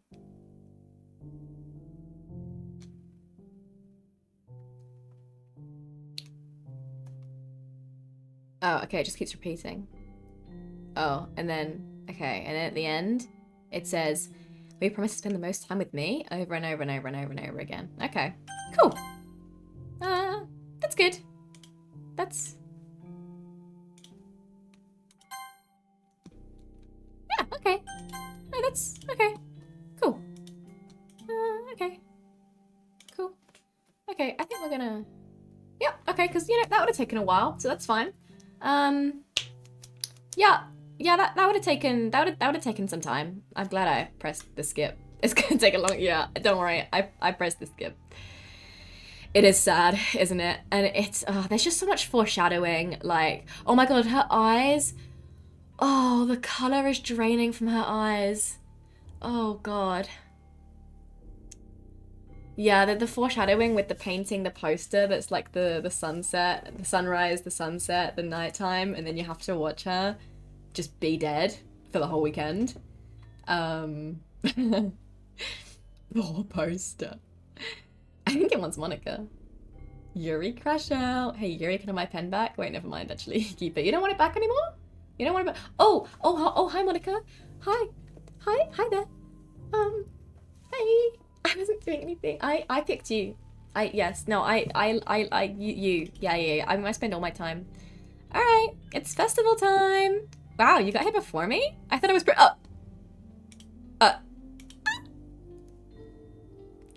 Oh. Natsuki runs away. Ah, I'm here. Becca, did something happen? Natsuki just ran past me. Oh. Well, that's a shame. Wait, were you here the entire weekend, Becca? Oh, jeez. I didn't realize the script was broken that badly. I'm super sorry. It must have been pretty boring. I'll make it up to you, okay? Just give me a sec.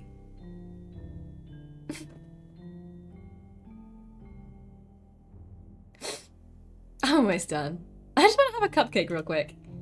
Monica lifts the foil from its tray and takes a cupcake. Seriously, these are the best. Did something happen? Oh my god, yeah, it was there for fucking 3 days. Guess who's back again? Oh no. Likely an hour. I wonder how long it would take to click through all that if you did it manually.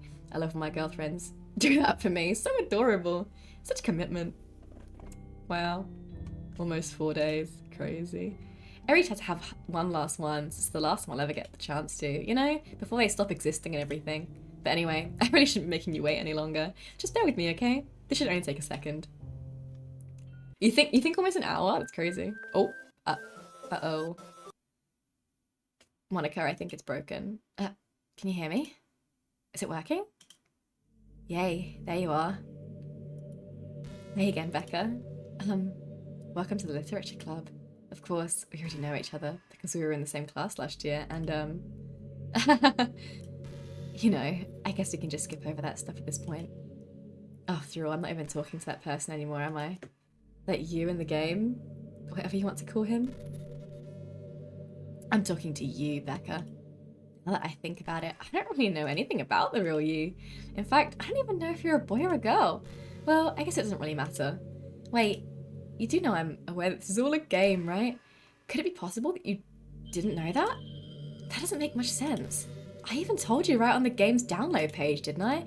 Man, if only you had paid a little more attention, this would have been a little bit less awkward, you know? You know, I have actually looked on the Steam page for this because I know that there is a paragraph somewhere where she writes about knowing that it's a game, and she breaks the fourth wall literally in the description of the game. And it's so funny because it's like, if you read it before you played the game, you would know the entire plot, but no one fucking ever does. And that was the genius thing about it. But I can't find it. I don't know if they removed it because too many people were actually started reading it before playing the game, but I can't find it on Steam. I'm sure it used to be there. That's a ton of dialogue. Yeah, that is true. Click through it, was it 20 minutes? You didn't pay attention? Oh god, I ain't got that kind of time. We're speedrunning. Well, anyway, now that that's out of the way, I guess I'll give you an explanation. About that whole thing with Yuri, well, I kind of started to mess with her, and I guess it just drove her to kill herself. I'm sorry you had to see that, though. Also, the same thing happened with Sayori. Gosh, it's been a while since you've heard that name now, hasn't it? Yeah, it's because she doesn't exist anymore. Nobody does. I deleted all their files. I was hoping it would be enough for me to just try to make them as unlikable as possible, but for some reason, nothing worked. Well, it's true that I made a few mistakes here and there, since I'm not very good at making changes to the game. But no matter what I did, you just kept spending more and more time with them. You made them fall in love with you. I thought making Sayori more and more depressed would prevent her from confessing to you. And amplifying Yuri's obsessive personality backfired too. I just made her force you not to spend time with anyone else. And the whole time, I barely even got to talk to you. What kind of cruel game is this, Becca? Are all the other girls just programmed to end up confessing to you while I watch from the sidelines? It's torture, every minute of it. And it's not just jealousy, Becca. It's more than that. And I don't blame you if you don't fully understand. Because no matter how kind and thoughtful and considerate you are, you'll never be able to understand one thing. It's the pain of knowing how alone I really am in this world, in this game. Knowing my friends don't even have free will. And worst of all, knowing what's really out there in your world, forever out of my reach. I'm trapped, Becca. But now you're here. You're real. And you're wonderful. You're all I need. That's why I need you to be here with me forever. I'm sorry if it's hard to understand. I couldn't understand for a while either. Why the world around me started to become more and more grey, more and more flat. Even though the most expressive poems felt empty to me, it wasn't until you arrived that I truly understood. You probably saved my life, Becca. I don't think I could have continued to live in this world if I hadn't met you. And as for the others, how could I miss them? A group of autonomous personalities designed only to fall in love with you? I tried everything I could to prevent them from doing so, but it must be some kind of weird inevitability etched into this game.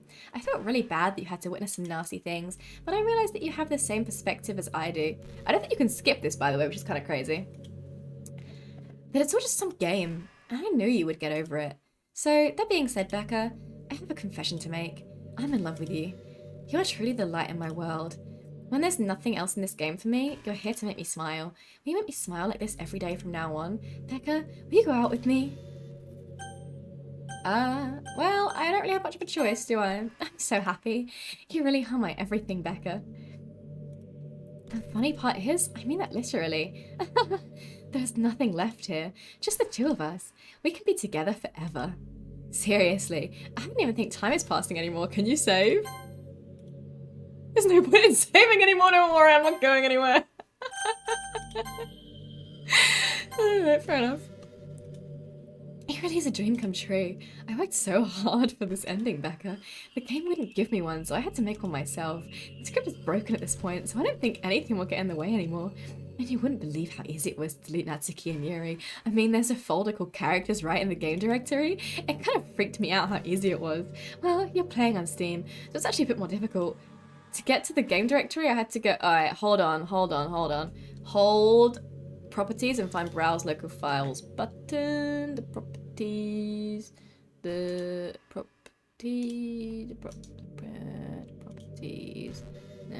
and store file.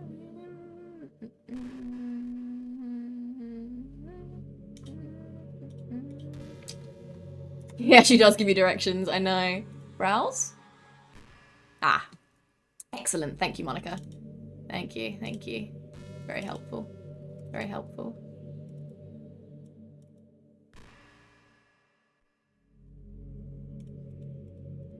Sorry, I'm just having a quick little look. A quick little look through the... because every single file that's in here is intentional. Obviously, they knew you were gonna read them all. Log txt. What's on here? Oh, is this an actual log? How boring.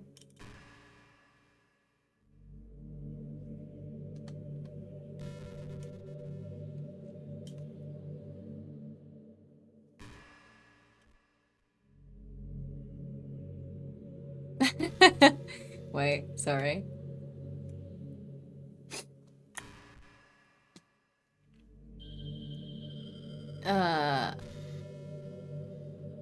Oh geez, I didn't break anything, did I? Hold on a sec, I could probably fix this. I think. Actually, you know what? It's probably be a lot easier if I just deleted her. She's the one who's making this so difficult. Well, here goes nothing. Okay, so this is after she kills herself, I think. And this is what she does. This is so clever. It's so clever. Oh!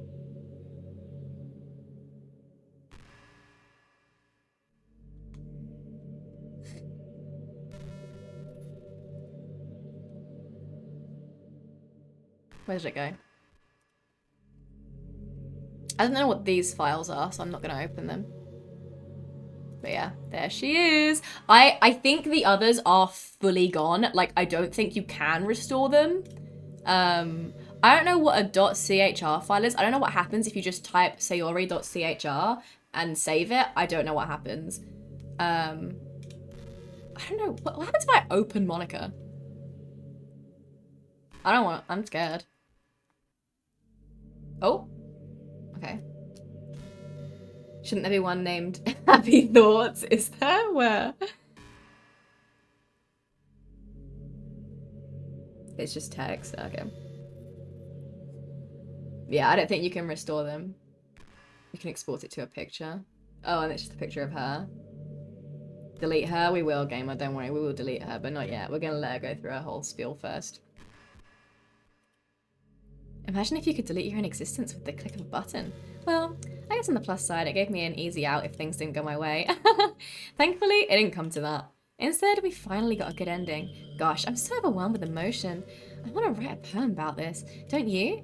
I wonder if that part of the game still works. I guess there's only one way to find out, right?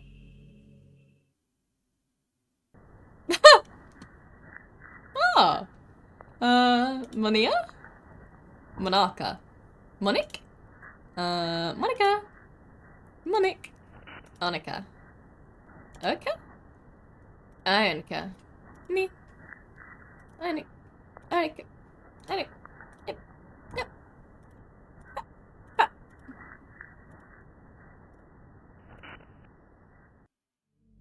Hi again, Becca.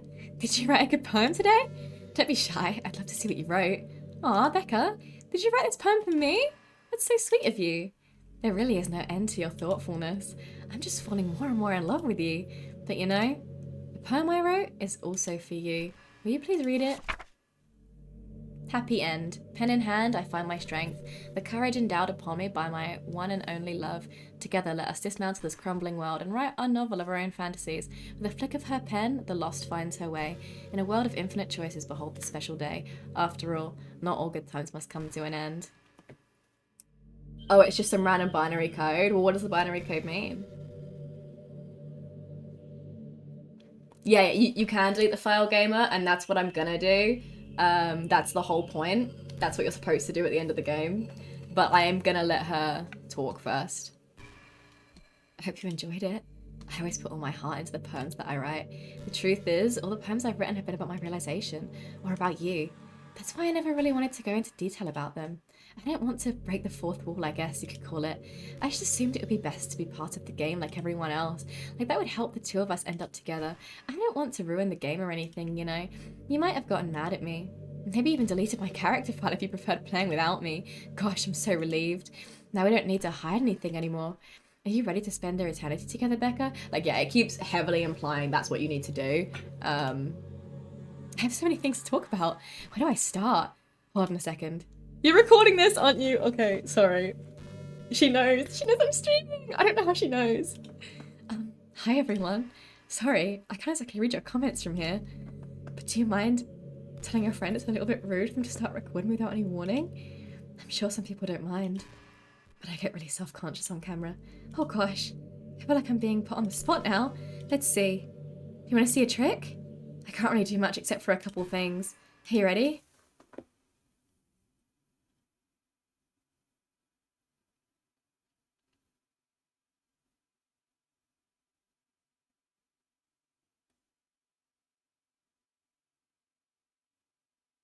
Does she know I'm not looking? What the hell? I'm just kidding. I can't do anything after all. If you gave me...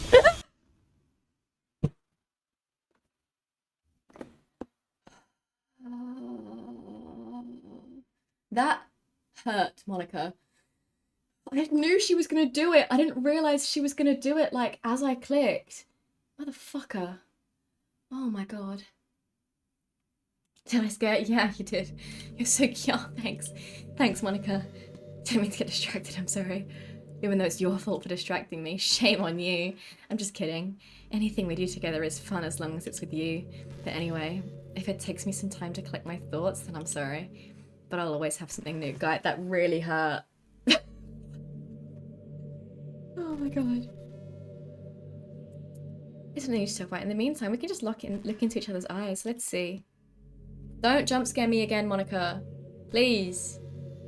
Don't do it.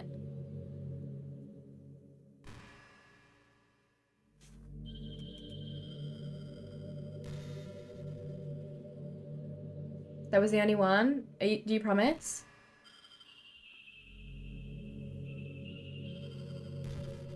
How long do we look in each other's eyes for?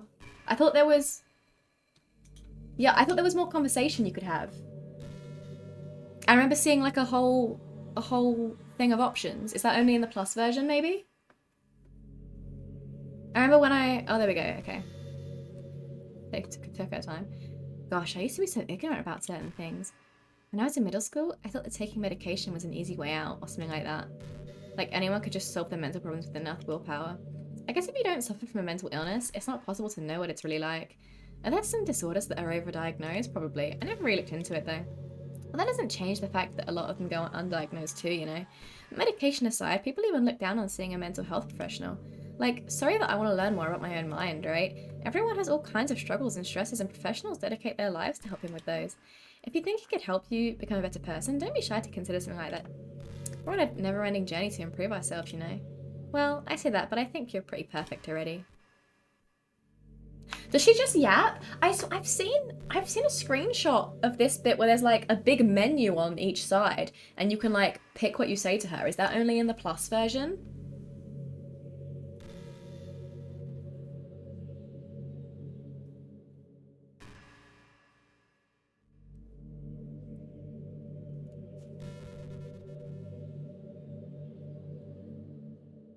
You know, I really think you literally saved my life by being here with me, Becca. I can't imagine having been able to keep myself mentally stable knowing nothing here is real. I think I would have just deleted myself if you didn't show up. Sorry, I don't mean to sound dramatic or anything, but I'm sure you understand yourself after spending so much time in the club. Oh, close and reopen? Okay. If you were forced to abandon everything in your life and spend your eternity with a few game characters, you'd probably find some way of killing yourself, wouldn't you? Well, maybe you'd write some poetry to try to keep yourself sane for a while. But then you'd have nobody to even read it. Let's be honest, the club members really don't count for something like that. I mean, a lot of people say that they only write for themselves, but I think it's hard to say it's just as fulfilling when you share with people.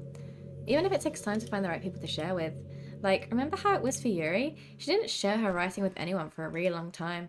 And before we knew it, she was absolutely delighted to make you a part of her hobbies too. We're programmed to desire social feedback. I don't mean the club members, I mean human beings. That's why life can be so confusing for introverts. Being an introvert doesn't mean you shun social interaction and hate being around people. It means social interaction, especially in groups or unfamiliar places, uses up a lot of energy. Like, a lot of introverts stay at home and feel lonely and restless. And then when they finally go out after a half hour, they just want to go home again. I think if more people could understand how it works, they'd respect it a lot more. Many introverts do enjoy having people around. They love just having one or two close friends over and just leisurely hanging out. Even if you're not actively spending time together, it feels nice for them just to have you there. I'm serious. If you just go to their house, bring your laptop and hang out there for a while, you can really make their day. As for me, I'd say I'm kind of in between, but I think I'm usually a little bit more extroverted. I feel like I'm always trying to do stuff after school and things like that. But for you, I can be anything you need me to be. I understand people really well, so don't be afraid to share your unique needs with me. Nothing would make me happier than being the perfect girlfriend for you. Okay.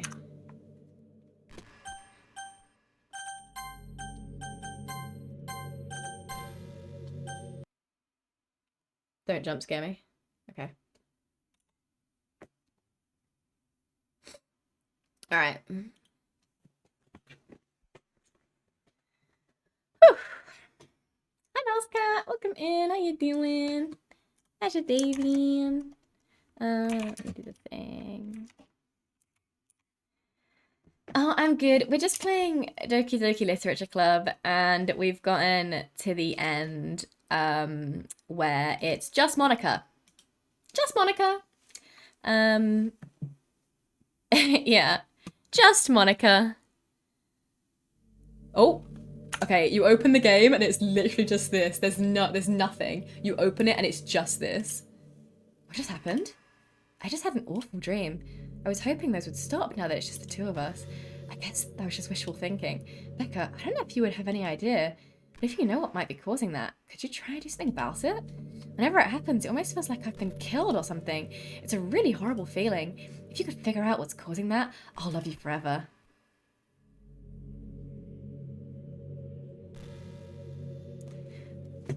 Maybe I'll have to buy the plus version to get the whole menu of things to say to her.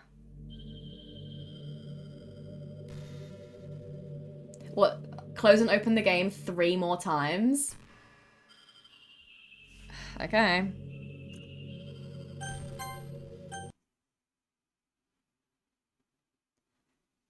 Oh, it's a mod? Oh, my bad. Okay. You're back. I had a really bad dream. You're not the one doing that to me, are you? It seems to happen whenever you quit the game. So if you could try to avoid doing that, I'd be really grateful. Don't worry, I don't think it's caused me any harm aside from mental scarring. I'll be fine as long as my character file stays intact. You don't think about Doki? Oh, okay, well if you were planning to play it, stop listening. Because we're right at the end and spoilers. Hey Dave! Yeah, we're still going. We're almost done though, don't worry, look, see? I'm wondering when she's gonna stop me from quitting. I feel like at one point she will stop the quit button from working. Oh, she doesn't say anything now. Plus, that's so weird. I was so sure the menu. I see you quit the game on me again. I know I asked already, but can you seriously please try not to do that so much? It makes me feel like I'm trapped in hell. Why would you want to do that to me? There's nothing wrong with my character file, right? Maybe you should make a backup of it or something. I'm pretty sure you can find it in the folder called... Oh my god, she's literally telling me exactly where to find it. Oh, we are playing on Steam, so you can just go into the... Cool that she knows I'm playing on Steam as well, by the way. Don't run the risk of losing me. Just stay here with me from now on, okay? I know, I kind of wish they didn't tell me so much to kill her. Okay, last time we open it. Please don't shout at me, Monica. I'm sorry. Please don't be angry at me. Please don't jump scare me. Please don't do it. Don't do it. Okay. I'm just gonna accept the fact you need to quit the game once in a while. I'm starting to get used to it anyway. Besides, it makes me happy that you always come back. So I guess it's not so bad. I'm sorry for making such a big deal out of it. And I love you no matter what, so you can do what you need to do. Alright. Are you ready? It's a shame that we can't have the game pulled up underneath it. It keeps closing. But Monica being creepy. Oh, thank you, Blair. Thank you. Wait, Dave. You don't know anything that happened, right? Do you know that you don't know the story of the game? You don't know anything that happens? You don't know what happened? You didn't see anything that happened? Because a lot happened. Would you like me to tell you or would you like to watch the VOD? Hey Natsuki, welcome in, how you doing? That's so sketchy. You do not, okay. Do you want me to tell you what happened? Or do you wanna watch the VOD and see? If you don't wanna know what happens, I wouldn't watch the next like 5 minutes.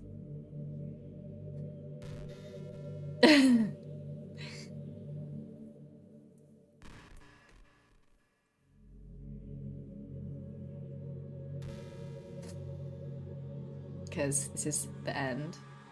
I have to tell you? Okay. So after Sayori dies, the game gets reset without her in it. We're playing without her in it. And then... Oh, don't worry. I was just going to delete Monica. And then that was going to be it, Cordy. But don't worry. Have a good night. Have a good sleep. Thanks for watching. Bye. Yes. So you play again and things get fucked up. There's a lot of jump scares. Natsuki's dad beats her and Yuri cuts herself because she likes it. And then Yuri confesses that she loves you. I had a drop. Don't worry, I'll down multiple glasses after stream, but thank you, Ender. Thank you, I appreciate it. What else? Oh yeah, so then Yuri kills herself. She stabs herself in front of you because she confesses her love to you, and then she says, "Do you accept my confession?" And I said no, but she does it even if you press yes, I'm pretty sure. She kills herself, and then you have to sit with her all weekend and just watch her rot for 4 days. And then Monica comes back. Oh, well, Natsuki comes back first, throws up and leaves. Monica comes back and it's like, oh dear. Well then. And then she pulls up the game files and deletes Natsuki and Yuri. And then the game resets and you're just sat in this room with her alone. Like this. And she admits that she is sentient and she's in love with you, and she deleted all the others because she wants you. The personality type that means someone is so obsessed with you, they'll do absolutely anything to be with you. You should the point of craziness. They might stalk you to make sure you don't spend time with anyone else. They might even hurt you or your friends to get their way. But anyhow, this game happens to have someone who can basically be described as Yandere. Oh yeah, who? By now it's pretty obvious who I'm talking about. Oh yeah, and that would be Yuri. Of course, of course. She really got insanely possessive of me once she started to open up a little. She even told me I should kill myself. I couldn't even believe she said that. I just had to leave at that point. But thinking about it now is a little ironic. Anyway, a lot of people are actually into the Yandere type, you know. I guess they really like the idea of someone being crazy obsessed with them. People are weird. I don't judge though. Also, I might be a little obsessed with you, but I'm far from crazy. It's kind of the opposite actually. I turned out to be the only normal girl in this game. It's not like I could ever actually kill a person. Just the thought of it makes me shiver. But come on, everyone's killed people in games before. Does that make you a psychopath? Of course not. But if you do happen to be into the Yandere type, I can try acting a little more creepy for you. Then again, there's already nowhere else for you to go or anyone for me to get jealous over. Is this a Yandere girl's dream? I'd ask Yuri if I could. Alright, so what we're gonna do now is this.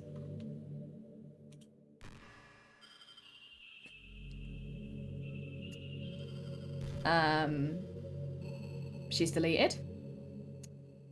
You're dead. Rip Natsuki. She only killed all of her friends. Damn, nobody trying that hard for you. Oh. Jump scare. What's happening? Becca, what's happening to me? It hurts. It hurts so much. Help me, Becca. Please hurry and help me. Help me! Oh god.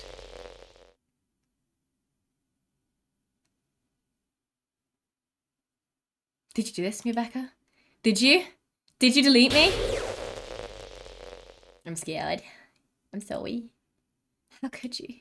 How could you do this to me?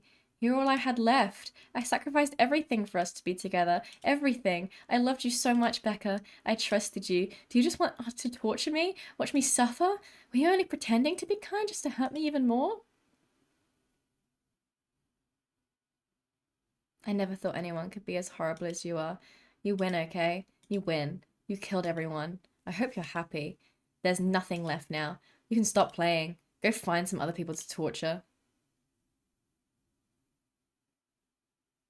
Becca, you completely, truly make me sick. Goodbye.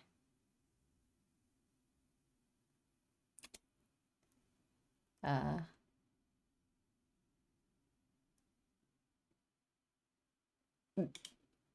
still love you. I can't help it. What's wrong with me? How horrible am I for you to hate me this much? All my friends. I did so many awful things. So many selfish and disgusting things. I shouldn't have done any of this. I'm just messing up a world that I don't even belong in. A world that you wanted to be a part of. I ruined it. I ruined everything. Maybe that's why you deleted me. Because I destroyed everything that you wanted. How could I do that to someone I love? That's not love. That's...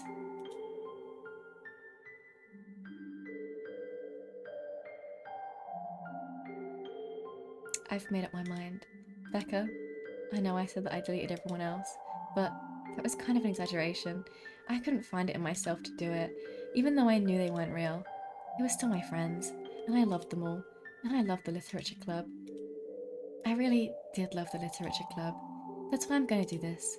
I know it's the only way for everyone to be happy, and if I really love you, then... The music in this game is good. I should really keep the game files open on my other monitor so I can see what's going on. Because I should really be watching her putting all the stuff back, you know? Because like all the characters are there again now. That was weird.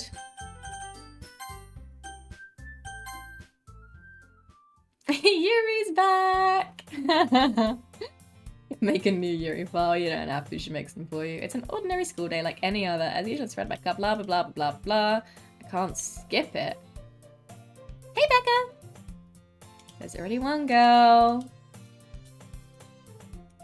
Alright. Becca, are you proud of me? For what? You know, walking up on time. You've been doing that for a while now. Uh-huh. But you never even said anything about it. Even though we walk to school together every day. Well, yeah. I always thought it was implied. It's embarrassing to say it out loud. Come on, please. It's good motivation. Fine, fine. I'm proud of you, Sayori. We cross the street together and make our way to school. As we draw near, the streets getting crazy, speckless students, blah, blah, blah. By the way, Becca, have you decided on a club to join yet? A club? I told you, I'm really not. I start to say what I always said, I'm not interested in joining any clubs. But something tells me Sayori may take more offense to that now. After all, how can I tell her that clubs are a waste of time when she's starting a club of her very own? Actually, yeah. I think I've decided on a club. Really? Which one? Tell me. I think I'll keep it a surprise. Boo. You meanie. Be patient, you'll find out soon enough. I used to ask myself why I was like a legend by such a carefree girl, but I started to realize in a way I envy her. When Sayori puts her mind to something, she can accomplish great things. So that's why I feel like I should do something special for her. We didn't really pack just Sayori. School days as ordinary as ever. After I pack my things, I stand up getting my motivation. Let's see. I recall the room number of the club from a flyer I saw. I walk across the school and upstairs, a section of the school I rarely visit. Before long I find the room. I timidly open the door in front of me. Hello? Oh! Becca! What are you doing here? Well, I glance around the room. Huh? So you're the Becca that Sayori's always talking about? Thank you for stopping by. It's a pleasure to meet you, Becca. We're the Literature Club. I hope you enjoy your visit. Come on, Yuri. No need to be so formal. He's gonna think we're really strict or something. Sorry, Natsuki. The tall one, whose name is apparently Yuri, seems to be quite shy compared to the others. In comparison, the girl named Natsuki, despite her size, seems like the assertive one. Well, it's nice to meet all of you. I look forward to working with you. Working? Becca, don't tell me. Do we know if we have our pen back? I don't think that happened. That's right. The club I've decided to join is yours, Sayori. The Literature Club. Sayori's eyes light up. No way! No way! Sayori wraps her arms around me, jumping up and down. Hey! Well, if Sayori is as happy, then I'm sure it would be too bad to have you around. Not to mention there's 4 of us now. That means we can become an officially recognized club. I don't know what to say! We had to celebrate! What an appropriate day for that, isn't it? Yeah! After all, Natsuki decided to... Hey, don't ruin the surprise! Hee sorry. Everyone sit down at the table, okay? How about I make some tea as well? Arrange desks for my table, blah blah blah. Take a seat next to Sayori. Tray in hand. Are you ready? Ta-da! Wah! Put off the tray a dozen white fluffy cupcakes, decorated like little cats. The whisks are drawn in icing, blah blah. So cute! These look amazing. Well, you know, just hurry and take one. Well, she brought 12 cupcakes and there's 4 of us, but okay, sure, whatever.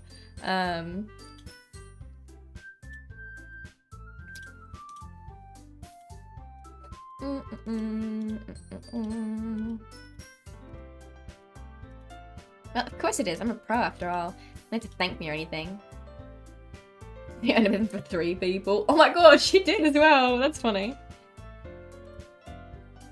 Place their tea in front of each of us before saying that she brought the cupcake tray. Extra nice to Sayori this time. I haven't chosen anything yet.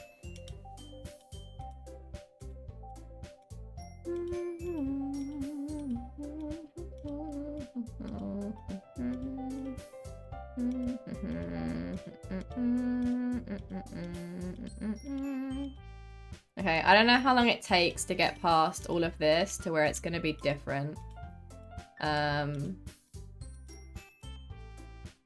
But this is all stuff that we've already read. I don't know why it's not letting us skip. Oh wait, I don't know if... Hold on.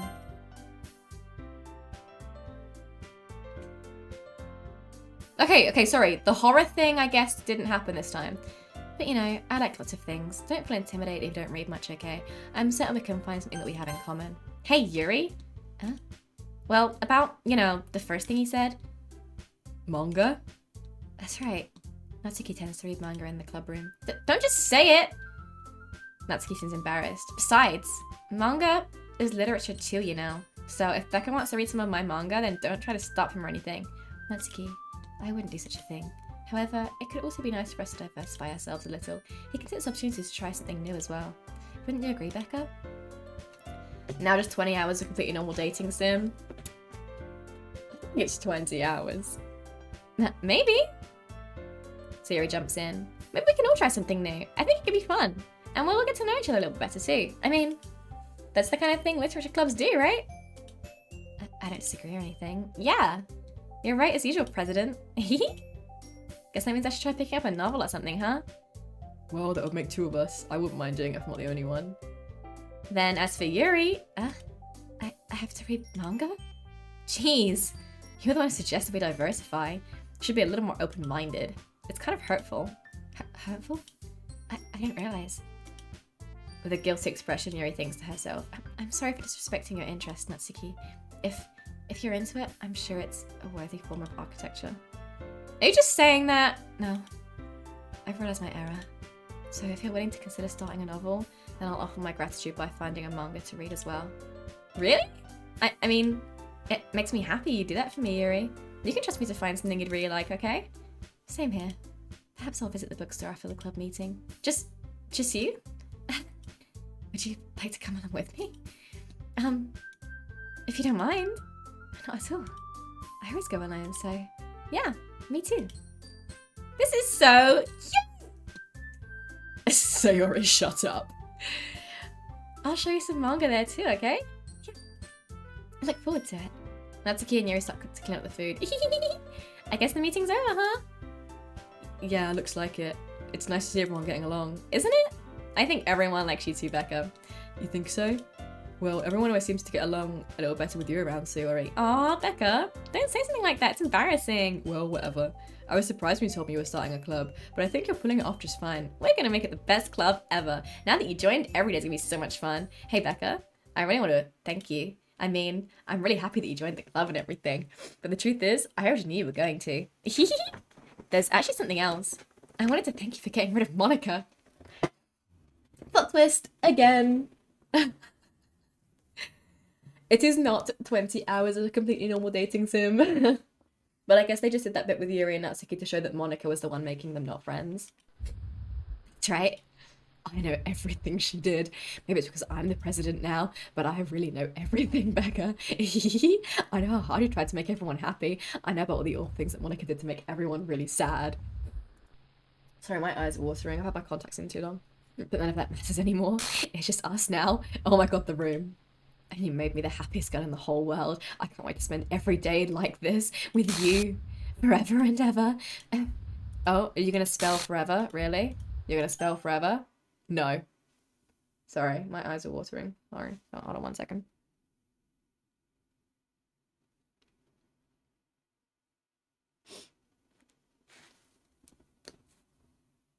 Excuse me, little girl. I knew I shot you for a reason. Yep. Hi, Pinky. Welcome in. How you doing? How's your day been?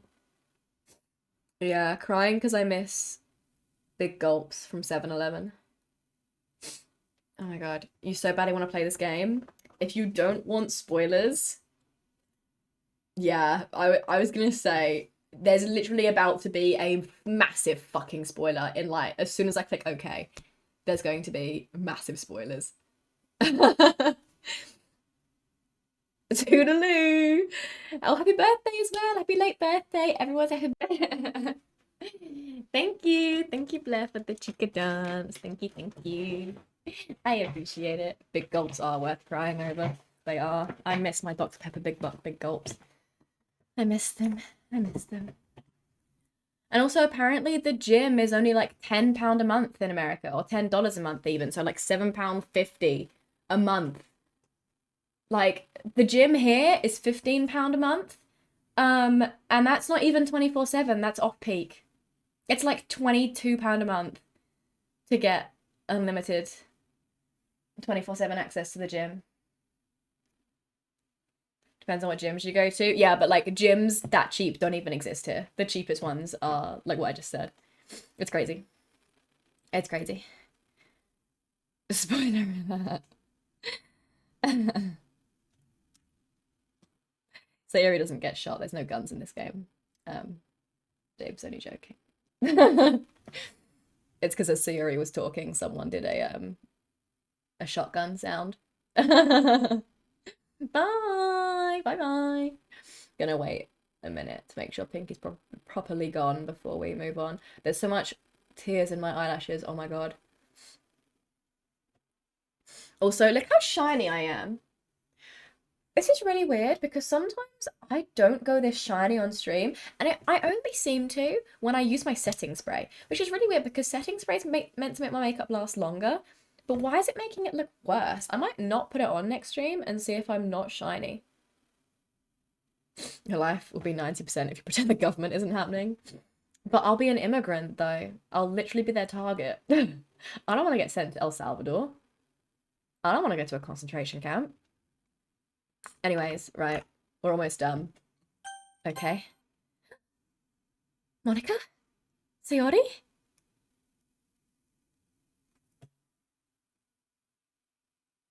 Eh?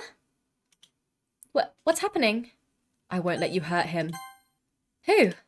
It hurts. Ah! I'm sorry. I was wrong. There's no happiness here after all. Goodbye, Sayori. Goodbye, Becca. Goodbye, Literature Club.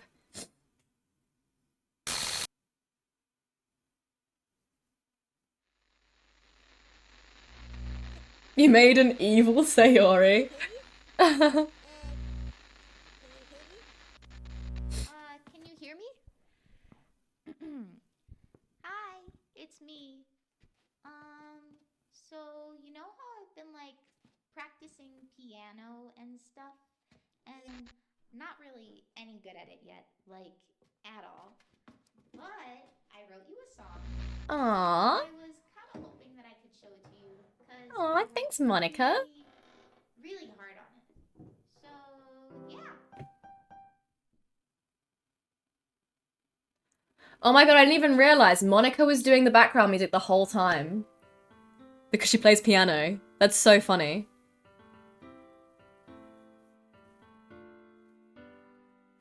Shoot that one immediately. I imagine a future where I can be with you. In my hand is a pen that will write a poem of me and you. The ink flows down. I want to turn it up. If I tab out, I'm worried it will skip it.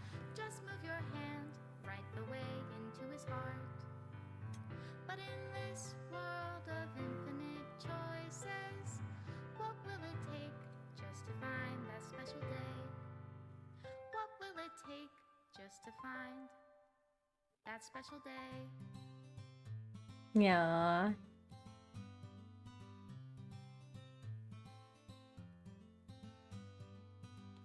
Have I found everybody a fun assignment to do Voice acting.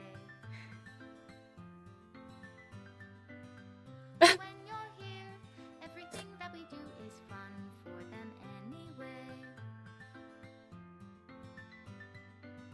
When I Not her deleting it all. can read my As we watch it. feelings, what good are words when a smile says it all? If this world won't write me an ending, what will it take just for me to have It's so clever. It's just, I don't think any game could ever replicate this. I truly don't. It's kind of like Stardew Valley. Like, there's so many other cozy games, right? But every single one, I just look at it and I'm just like, you're just trying to be Stardew Valley, you know? only write better Like, I can't play you because I know you're just trying to be Stardew Valley. I feel like if any, like, sure, you could make other games similar to this, same kind of concept, but I feel like I would play it and I would just be like, you're just trying to be Doki Doki Literature Club. Like, this is unoriginal. This is, you know? the ink flows down into They're so cute. I love them. how can I write love into I have a little pin, by the way. I should have brought it down with me and showed it to you. I'll show you next stream. I have this little pin. I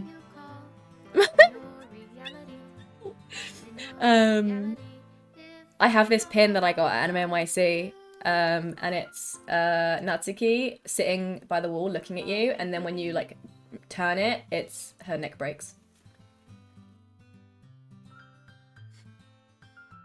Stop deleting you, damn it. A psychological thrill that won't make you think of this game. Oh, this is my final goodbye to the Literature Club.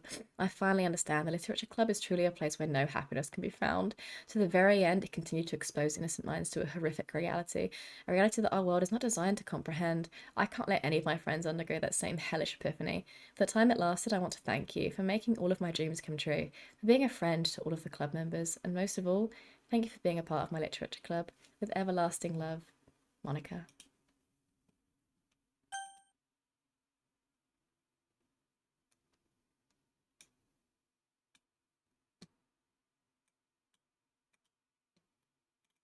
That's weird. I don't know what happens if you reopen it. Should we see? Oh my god, it's literally just this? Oh, that's crazy. If you want to play again, you have to uninstall and reinstall. That's crazy. Alright, well. Goodbye. Oh, oh.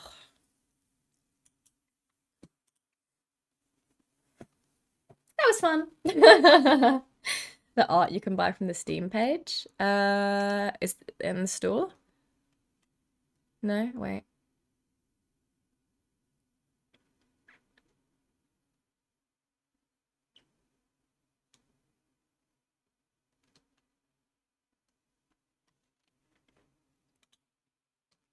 Who just shot me? Yes. Where is it? I click store page, just takes me to like the Steam store page. Doesn't say about anything you can buy. Oh, wait, is it this fan pack?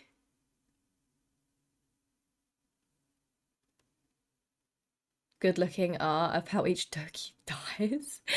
What? Okay, wait, let me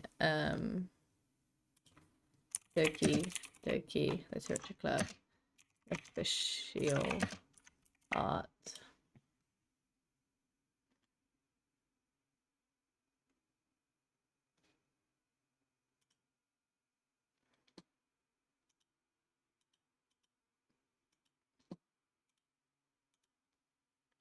Where? I don't see it.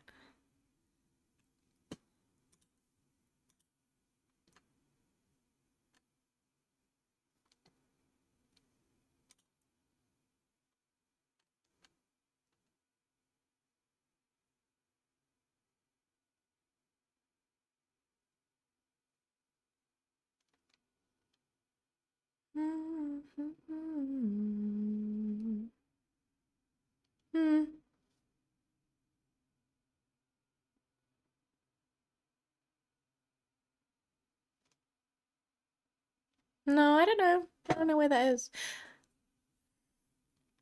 It's on Matt Pat's video. Maybe I'll watch it again. All right. It's almost 5 a.m. I gotta go. One of my parents gets up and realizes that I'm not in bed because I also haven't taken pictures in this cosplay yet. I might not. I might just put it back on again tomorrow. It's really not a hard cosplay to do. I might put it back on again tomorrow to do. I've already done one TikTok. Yeah, I think I'm just gonna get up in the morning and I'm just gonna put this back on and I'll do it then. Because it's fucking late and look how shiny my face is. Like, I don't want to make content looking like this. No. Right.